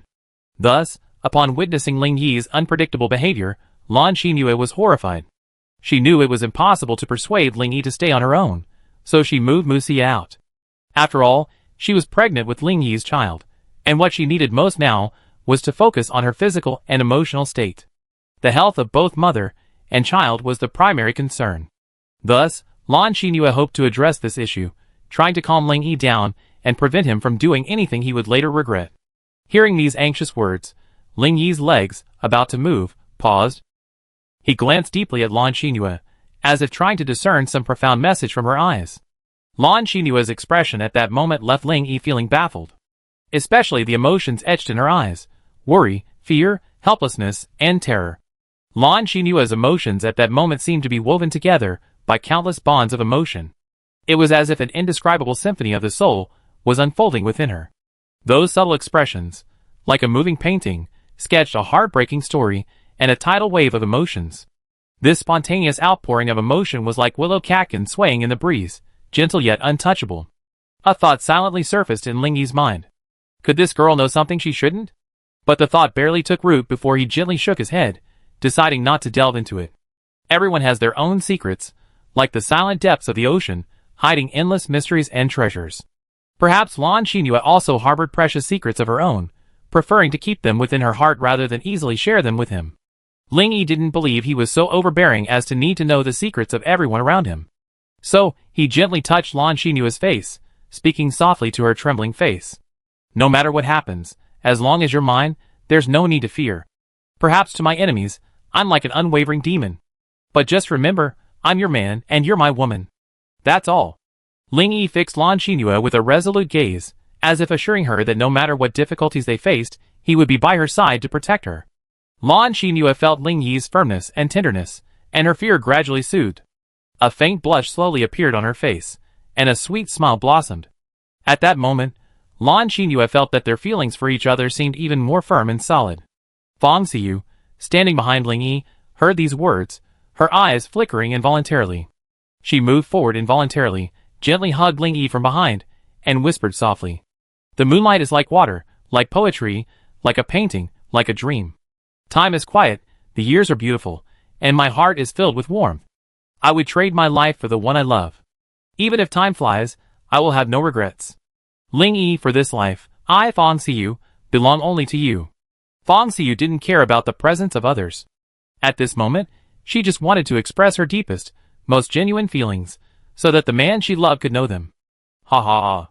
Everything I do now is for a better life. Every effort and sacrifice is for the creation of a brighter future, a tomorrow filled with happiness and hope. The end of the world is but a minor incident on my journey. My goal is to reach heights unimaginable and unreachable by all mankind. Ling Yi gazed out the window, at the vast, boundless starry sky. His gaze seemed to pierce the starry sky, like a sharp sword, ethereal and unreachable. In his heart burned a resentment and longing for his past life. It was a kind of unrestrained heroism, a bond that came from the depths of his soul. Ling Yi silently extended a hand toward the starry sky and clasped it tightly, as if wanting to hold the entire sky within his grasp. Will you accompany me? Together we journey across countless planets and connect with countless galaxies. In this boundless universe, together we will journey through the vast sea of stars, explore unknown mysteries, decipher the language of the stars, and create a new world of our own. Hearing Ling Yi's domineering words, Lan Xinyue and Fang Xiyu's eyes flickered with admiration and adoration. Ling Yi's perseverance, decisiveness, and dominance imbued them with an irresistible power. The man before them had a deep and unwavering gaze, as if concealing a millennium of vicissitudes. Every smile and glance was as light and unpredictable as an ocean wave, drawing one involuntarily into its presence. He seemed to hold many stories and mysteries, as vast and profound as the ocean, inviting one's imagination. Lan Xinyue nodded gently, and a glint of determination shone in Fang Xiyu's eyes. Joy and anticipation welled up in their hearts. I do too. The two women, without the slightest hesitation, responded to Ling Yi directly and decisively. Their eyes shone with determination and resolve, as if this anticipation had long been buried deep within their hearts, waiting only for this moment to blossom. Chapter 537. Lan Xinyue and Fang Xiyu's gazes met, like two rivers merging into a vast ocean, surging yet clear. This was the most important choice they had made for their future. Even if the road ahead was fraught with obstacles, they would remain by Ling Yi's side without hesitation. At that moment, the tense atmosphere in the room dissipated like a haze swept by the wind, and everything became tranquil and peaceful. It was as if a warm breeze blew through, and the silence within the room was filled with a gentle warmth that melted everything. The flickering lights illuminated the relaxed expressions on everyone's faces. It was like a tranquil and beautiful painting, forever capturing this moment in the frame of time. In this tranquility, the soul found a moment of solace. The emotional collision between them seemed to unconsciously grow deeper and more lingering. Ling Yi's gaze slowly returned to Mu Tianxiong. He took a deep breath, as if to absorb all his troubles, then suddenly exhaled. This process left him feeling refreshed and relaxed, and he slowly spoke. "Grandpa, I understand your faith and perseverance, and I admire your patriotic spirit even more. However, I hope you can also understand that young people today have different ways of thinking and attitudes towards life. Things change, times change, and everyone has their own beliefs and aspirations. I don't expect us to be tolerant of each other, but I hope that mutual respect can be the key to our cooperation." Hearing Ling Yi's words, the Mu Yang couple and Mu Tianxiong all breathed a sigh of relief. Their worries seemed to dissipate, like the wind blowing away dark clouds. Ling Yi's words clearly offered a way out, bringing a hint of surprise and hope. This gave them a bit more anticipation and confidence for the upcoming conversation. At this critical juncture, every possible opportunity was worth cherishing. Mu Tianxiong knew he had been too impulsive, but Ling Yi's presence was irreplaceable. So he resolved, even at the cost of his dignity, to dispel the grudge against Ling Yi. Just as Mu Tianxiong was about to speak, Ling Yi waved his hand, stopping him from moving. At this moment, Ling Yi only smiled faintly, but his gaze grew sharper. Mu Tianxiong couldn't help but purse his lips, feeling the pressure from him, and his heart tightened. "Old man, I know what you're going to say, but forget it. As the saying goes, those with different ideals cannot work together. After all, our differences are so vast that reaching a consensus is simply impossible. Let us each pursue our own path, each pursuing our own path. Perhaps we will eventually find our own path to success." Ling Yi's words resonated like a bolt from the blue, resonating in everyone's ears. Everyone wondered if they had misheard. What did Ling Yi mean? Was he planning to leave alone? Ling Yi's resolute eyes seemed to reveal an irreversible decision. Mu Tianxiong and the others felt a surge of panic and uneasiness. They tried to find a different answer in Ling Yi's eyes, but found only an endless smile and a carefree attitude. "Xiao Yu, you're planning to leave?" Lu Qingqing frowned, anxiously asking. She couldn't help but be anxious. Her daughter was still in the imperial capital. If Ling Yi ignored them, and simply turned around and left, leaving them to face the tidal wave of millions of corpses, that would be the beginning of a disaster. The anxiety within Lu Qingqing burned like a blazing fire, obscuring her composure. She could only pray, praying that Ling Yi would prioritize Mu Xia's safety. If Ling Yi could stay, Mu Xia would have a greater chance of escaping danger safely. As a mother, Lu Qingqing knew she couldn't protect her daughter herself. So, she placed her hopes in Ling Yi, hoping her daughter would somehow escape this disaster. Ling Yi smiled faintly at Lu Qingqing. "Yes, I'm used to being free and easy, and I'm really not used to living under someone else's roof." After hearing Ling Yi's words, the others looked at each other, unsure how to respond. Mu Tianxiong, in particular, twitched his lips, a look of embarrassment on his face. Living under someone else's roof? Wasn't that a reference to him? Hadn't he just gone too far? A flicker of helplessness crossed Mu Tianxiong's face, clearly revealing his inner struggle and conflict. He shook his head speechlessly. He had never imagined Ling Yi was such a vindictive person. Lu Qingqing stumbled back a few steps after hearing Ling Yi's words. If Mu Yang hadn't been quick to grab her by the waist, she would have fallen to the ground. "Xiao, you can't leave. If you leave, what will happen to Yeye and her unborn child? Don't you worry about them at all? Do you want to see them killed?" Lu Qingqing's voice was pleading, tears glistening in her eyes, the worry of a mother for her daughter. Ling Yi silently watched Lu Qingqing's heartbroken expression, a flicker of confusion and hesitation in his eyes. He knew that for Mu Xia and their unborn child, he should perhaps step back and swallow his anger. But, being a man of great pride, he was unwilling to let go of his resentment so easily. Ling Yi stood there, his face gloomy, his brow furrowed. But the conflict within him surged like surging waves. Perhaps, he could choose to succumb to the pressures of reality, and let go of his arrogance. On the other hand, his pride and resentment burned like a flame, making it difficult for him to extricate himself. After a long moment, Ling Yi's gaze gradually grew firm. He took a deep breath, then slowly spoke to Lu Qingqing. I'm sorry, I want to stick to my heart and handle things my way. I firmly believe that everyone should have their own unique perspective, and the right to shape their lives according to their own wishes. Sometimes, all we need is a courageous step forward. Then follow our inner voice, and explore new possibilities. This doesn't mean shirking responsibility, but rather daring to break free from traditional constraints and meet challenges in unique ways. Only in this way can we truly achieve our inner goals, and live our true selves. Ling Yi paused before continuing, his tone resolute. Please rest assured, Xia is my beloved woman, and the child in her womb is the beginning of my fatherhood. In this damned apocalypse, the people closest to me are my last bit of faith, and my most cherished concern. No matter the storm, I am willing to endure all hardships for them and protect their smiles. Even if the seas run dry and the rocks crumble, I will never let them suffer a single harm. If they are truly trapped in the midst of a million dead tide, I will fight my way to their rescue without hesitation. You can only harm them by stepping over my corpse. Chapter 538. Listening to Ling Yi's powerful words, everyone present was moved by his vow. His eyes held a fixed focus on the future, and a fierce passion for challenge, as if time and space were shrouded in his will. After he uttered his final words, the air seemed to freeze. As if, at that moment, he had become the master of the apocalypse, an unrivaled overlord. Lu Qingqing, hearing Ling Yi's resolute and commanding words, was at a loss for words. She could only turn her gaze to her husband, Mu Yang. She hoped he had some good idea to dissuade Ling Yi from leaving. However, facing Lu Qingqing's gaze, Mu Yang could only smile bitterly and shake his head, expressing his inability. Seeing this, Lu Qingqing felt a tinge of disappointment. She knew her husband wasn't unwilling to help, but truly was helpless. And Mu Yang heard something different from Ling Yi's words. His every word, from side to side, revealed his concern for the people around him. In other words, the only people he cared about in the imperial capital were Mu Xia and her group. Ling Yi's concern and care seemed like a mission, though he never expressed it, yet he was constantly striving for it. It seemed as if, in his heart, Mu Xia and her group were everything to him. For them, Ling Yi would spend his time here. For them, he would travel far and wide. Thus, to Ling Yi, other people were completely insignificant. He would only protect those he wished to protect. This seemed selfish, but there was no reason to rebuke Ling Yi. Because this is human nature, Ling Yi is no saint.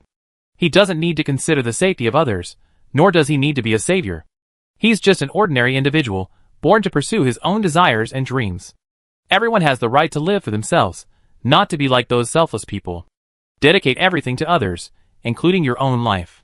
Xinyue, will you stay or come with me? Ling Yi looked at Lan Xinyue and asked softly.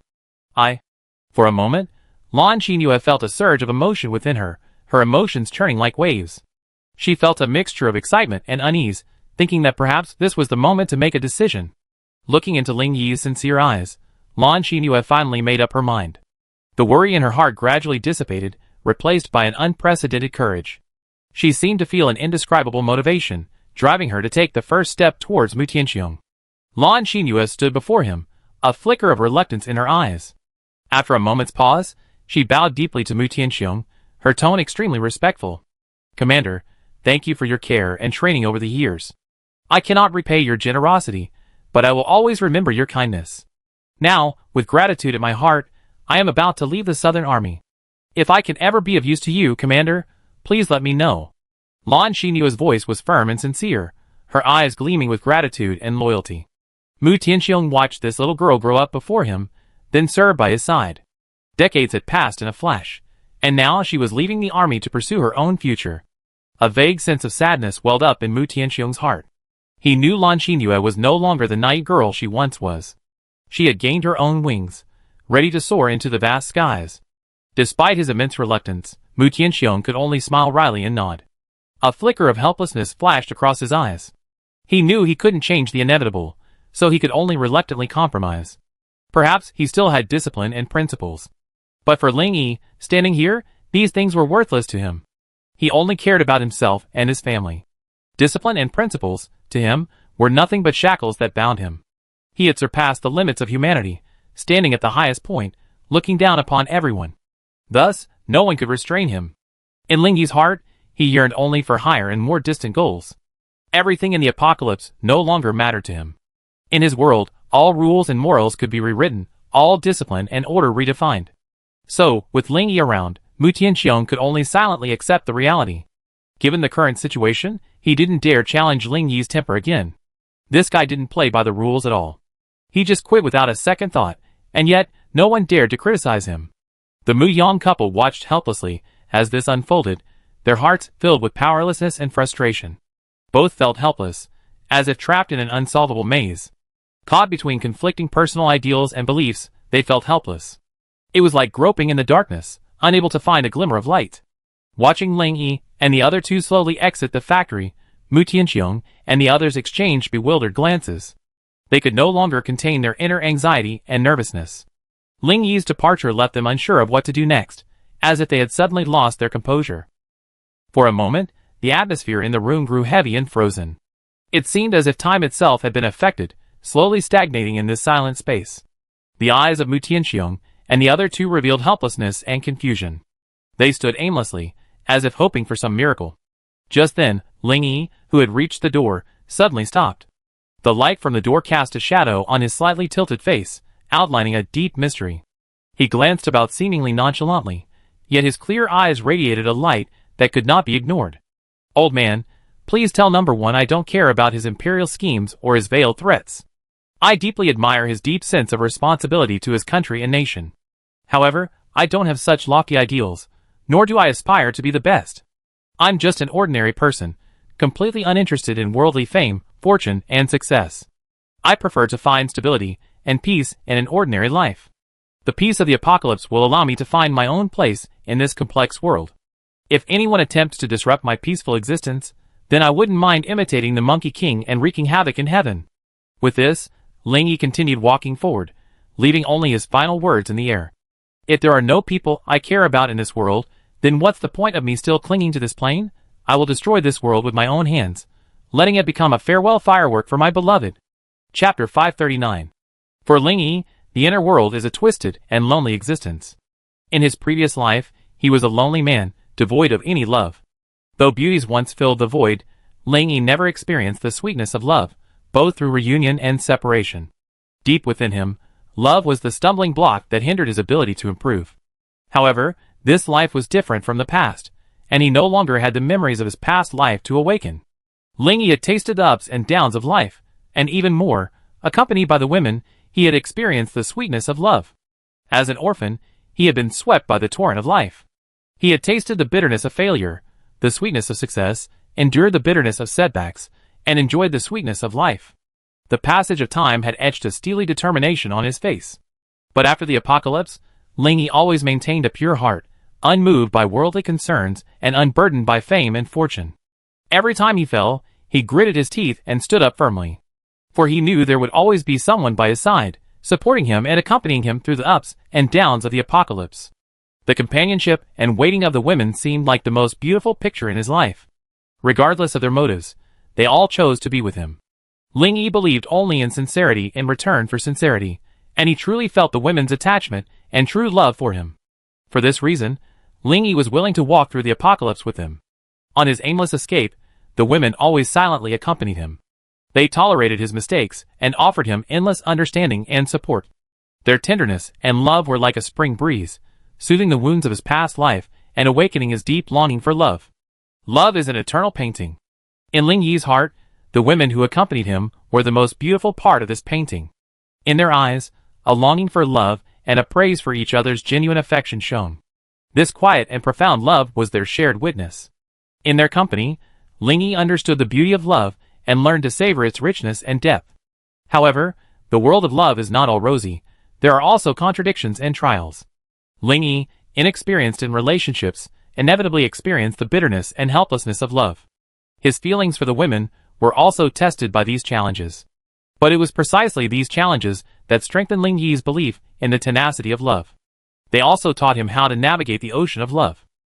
Now, although Ling Yi has awakened the memories of his previous life as the Demon Lord, his understanding of the true meaning of love has also changed his eternal murderous heart.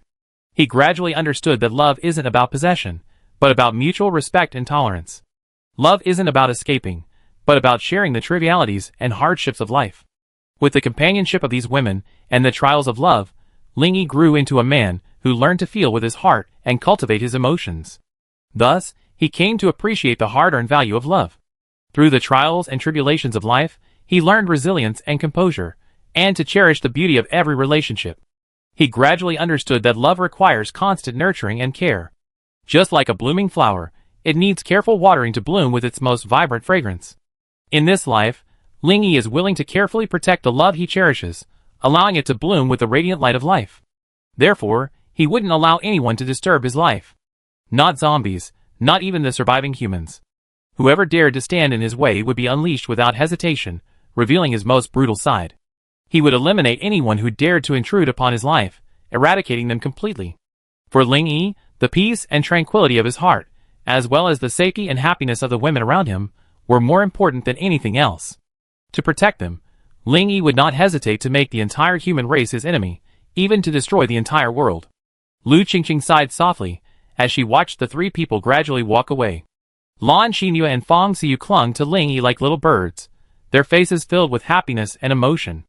As a woman herself, Lu Qingqing was overwhelmed with emotion at this moment. A faint sense of envy suddenly welled up in her heart. But she also knew that everyone has their own happiness. It's just that happiness takes different forms, each one unique to the other. And she had long since found her own happiness. A man who would lay down his life for her anytime, anywhere. A faint smile played unconsciously on Lu Qingqing's lips. She held Mu Yang's hand tightly, and spoke softly. "Brother Yang, I'm really happy for Yaya." She wasn't wrong about Ling Yi. This boy is truly someone you can entrust your life to. At that moment, Mu Yang felt the sincerity and love in Lu Qingqing's eyes, and it was as if a warm force surged into his heart. Yes, our daughter has truly found a good man, and I'm happy for her. This boy has an uninhibited personality, which I like. He's so manly. Mu Yang smiled faintly, his eyes filled with relief and recognition. Yes, his way of dealing with things is indeed unique and refreshing. I believe he will bring more happiness and care to our daughter. Lu Qingqing took a deep breath, her eyes filled with expectation and trust. However, at this moment, Mu Tianxiong's face was filled with worry, his heart a mixture of emotions. Faced with the current predicament, his brow furrowed, as if 1,000 mountains were looming over his mind. Gazing at Ling Yi's figure in the distance, his worries surged like a surging tide, churning so hard that he could barely breathe. Alas! It's all my fault. I forced Ling Yi away. How to plan the next battle has become a huge problem. Mu Tianxiong stared silently at the map surrounding the imperial capital. For a moment, he found it difficult to find a plan for the next strategic move. Time passed, but memories still lingered. The time spent discussing things with Ling Yi seemed still before his eyes, yet now they were gone. Mu Yang, seeing his father's dejected expression, couldn't help but feel a little worried. He opened his mouth, wanting to speak, but stopped. "If you have anything to say, just say it. There's no point in being so fussy between you and me." Mu Tianxiong, seeing his son's troubled expression, couldn't help but speak. Hearing this, Mu Yang finally chose to speak, smiling slightly. "Father, you're an experienced veteran. I believe you have a solution to this problem." His warm eyes shone with determination and trust. It was as if he was silently supporting his bereaved father, giving him strength and courage. Mu Tianxiong gave a wry smile, a hint of self-mockery in his tone. "I'm old. My eyes are dim, and I can't see the changing situation clearly." His white hair reflected a deep sense of vicissitudes. Chapter 540. The torrent of time, carrying the changes of history, ripples in Mu Tianxiong's aged eyes. He recounted the storms of the past, almost smelling the smoke of war. Time had carved deep wrinkles on his face, but his gaze still shone with determination and wisdom. It was a look that had witnessed countless vicissitudes and glories, a look that carried countless stories and legends. Lu Qingqing then spoke softly, offering comfort. "Dad, you are our role model. As a father and a leader, you have dedicated your life to silent and selfless devotion. Under your guidance, we have learned perseverance and understood responsibility. This is your most precious legacy." But Ling Yi's words are not without truth. Times have changed. With the changes and developments of the apocalypse, we can no longer simply rely on traditional values to solve the complex problems of today. Everyone's perception and understanding are being profoundly impacted by the increasingly diverse and chaotic world. This trend of diversity is relentlessly impacting existing frameworks. It compels everyone to re-examine and update their personal and societal values. Lu Qingqing paused, seeing that Mu Tianxiong showed no impatience, before continuing. "In this apocalypse, this vast crucible of survival of the fittest, Every living being faces the test of natural selection. The strong grow stronger, while the weak become the beneficiaries of elimination. The wheels of fate turn relentlessly, placing every survivor struggling in the apocalypse on the brink of survival and destruction. Therefore, humanity can only find a glimmer of hope in this cruel world by constantly evolving, changing, and adapting. Lu Qingqing eloquently recounted her understanding of the apocalypse, hoping to ease Mu Tianxiong's concerns. Don't bother trying to comfort me. I know all this well. But I'm left to watch my country fall apart, powerless to do anything. The guilt within me sinks like a deep abyss, the heaviness of heaven and earth seemingly suffocating me. Time flies by mercilessly, and my once lofty ambitions have become so fragile, like a reed swaying in the wind. In this complex apocalypse, I'm truly worried. Years pass, heroes grow old, the landscape remains the same, but the people are no longer. Despite my reluctance, time rushes by, immersing everything in the depths of distant memory. The prosperity of a prosperous age ultimately leads to mediocrity. The vicissitudes of life will be etched in the memory of time. But having said that, Lu Qingqing no longer hesitated. She took a deep breath, mustered her courage, and spoke slowly. Dad, I can actually sense that Ling Yi's departure wasn't due to you. Hearing this, Mu Tianxiong and Mu Yang both turned and looked at Lu Qingqing in confusion. When Ling Yi left just now, he specifically mentioned number 1. It's clear that he's dissatisfied with number 1's actions, while your previous attitude was to strongly defend number 1. So, I believe Ling Yi's dissatisfaction is closely related to your previous stance of defense. After all, he had already expressed his dissatisfaction with number 1 forcing Ye and the others to stay in the imperial capital. Ling Yi's ability to stay with us and plan things was largely due to Ye's relationship. After all, we're family. But your support for number 1 may have triggered Ling Yi's deepest irritation, turning him into a powder keg. Lu Qingqing's words sent ripples through the air, leaving Mu Tianxiong and Mu Yang stunned. They frowned in thought, suddenly realizing that Ling Yi's actions, before and after, gradually formed a clear picture in their minds. Combined with Lu Qingqing's analysis, the two couldn't help but ponder Ling Yi's actions more deeply. It was as if pages were being opened, revealing the reason for Ling Yi's departure. As they pondered, Lu Qingqing dropped a piece of news that made Mu Tianxiong shudder. Dad, there's something I didn't want to say, but Xiaoyi has already made it clear, so I won't hide it. Actually, when Mu Yang and I were trapped in the Fong Family Research Institute, Mu Yang had used his connections to deliver intelligence to number 1. However, until we were rescued by Xiao Yi's men, number 1 didn't take any action. So number 1 knew exactly what the Fong family was up to. But he allowed it to happen. This is simply unbelievable. Mu Tianxiong's eyes were filled with disbelief, and he turned to look at Mu Yang. At this moment, a strange sense of confusion welled up in his heart. On the one hand, his trust in number 1 was already deep-rooted. On the other hand, he was unwilling to face this news, especially under such unexpected circumstances. However, Mu Yang's words shattered Mu Tianxiong's illusions. Father, what Qingqing said is true. He's a friend I trusted with connections. After delivering the intelligence to number 1, he mysteriously disappeared. And in an unexpected incident at the Research Institute, I discovered he had transformed into a mutant. At that moment, Mu Tianxiong felt completely disheartened. It was as if the cruel reality had struck him hard in the chest, leaving him breathless. His eyes flickered with loss and pain, as if the entire world was mocking his blind loyalty. Mu Yang's words were like a heavy punch, driving home the truth. The beautiful dreams he once had were shattered, leaving only the harsh reality before him. Lu Qingqing continued appropriately. So Xiaoyi's idea is correct. Perhaps we need to re-examine the essence of the problem. Think from a different perspective and find a more correct direction. Let's not be confined to the old framework, but open our hearts, expand our imaginations, and explore new possibilities. This may be the key to breaking through our predicament. Lu Qingqing's meaning was clear. She hoped Mu Tianxiong would stop being blindly loyal and make his own decisions. Mu Yang echoed his words. Father, perhaps number 1's original intentions haven't changed at all. As Ling Yi said, we can never predict the Emperor's intentions. The balance of power in the imperial capital is inseparable from number 1's planning. Perhaps he had his reasons, but not everyone understands or accepts them. We are just ordinary people, with no interest in worldly fame, fortune, or success. We prefer to find stability and peace in the ordinary world. Mu Yang finally repeated Ling Yi's words, expressing his own attitude. He is already disappointed, and no longer cares about national justice.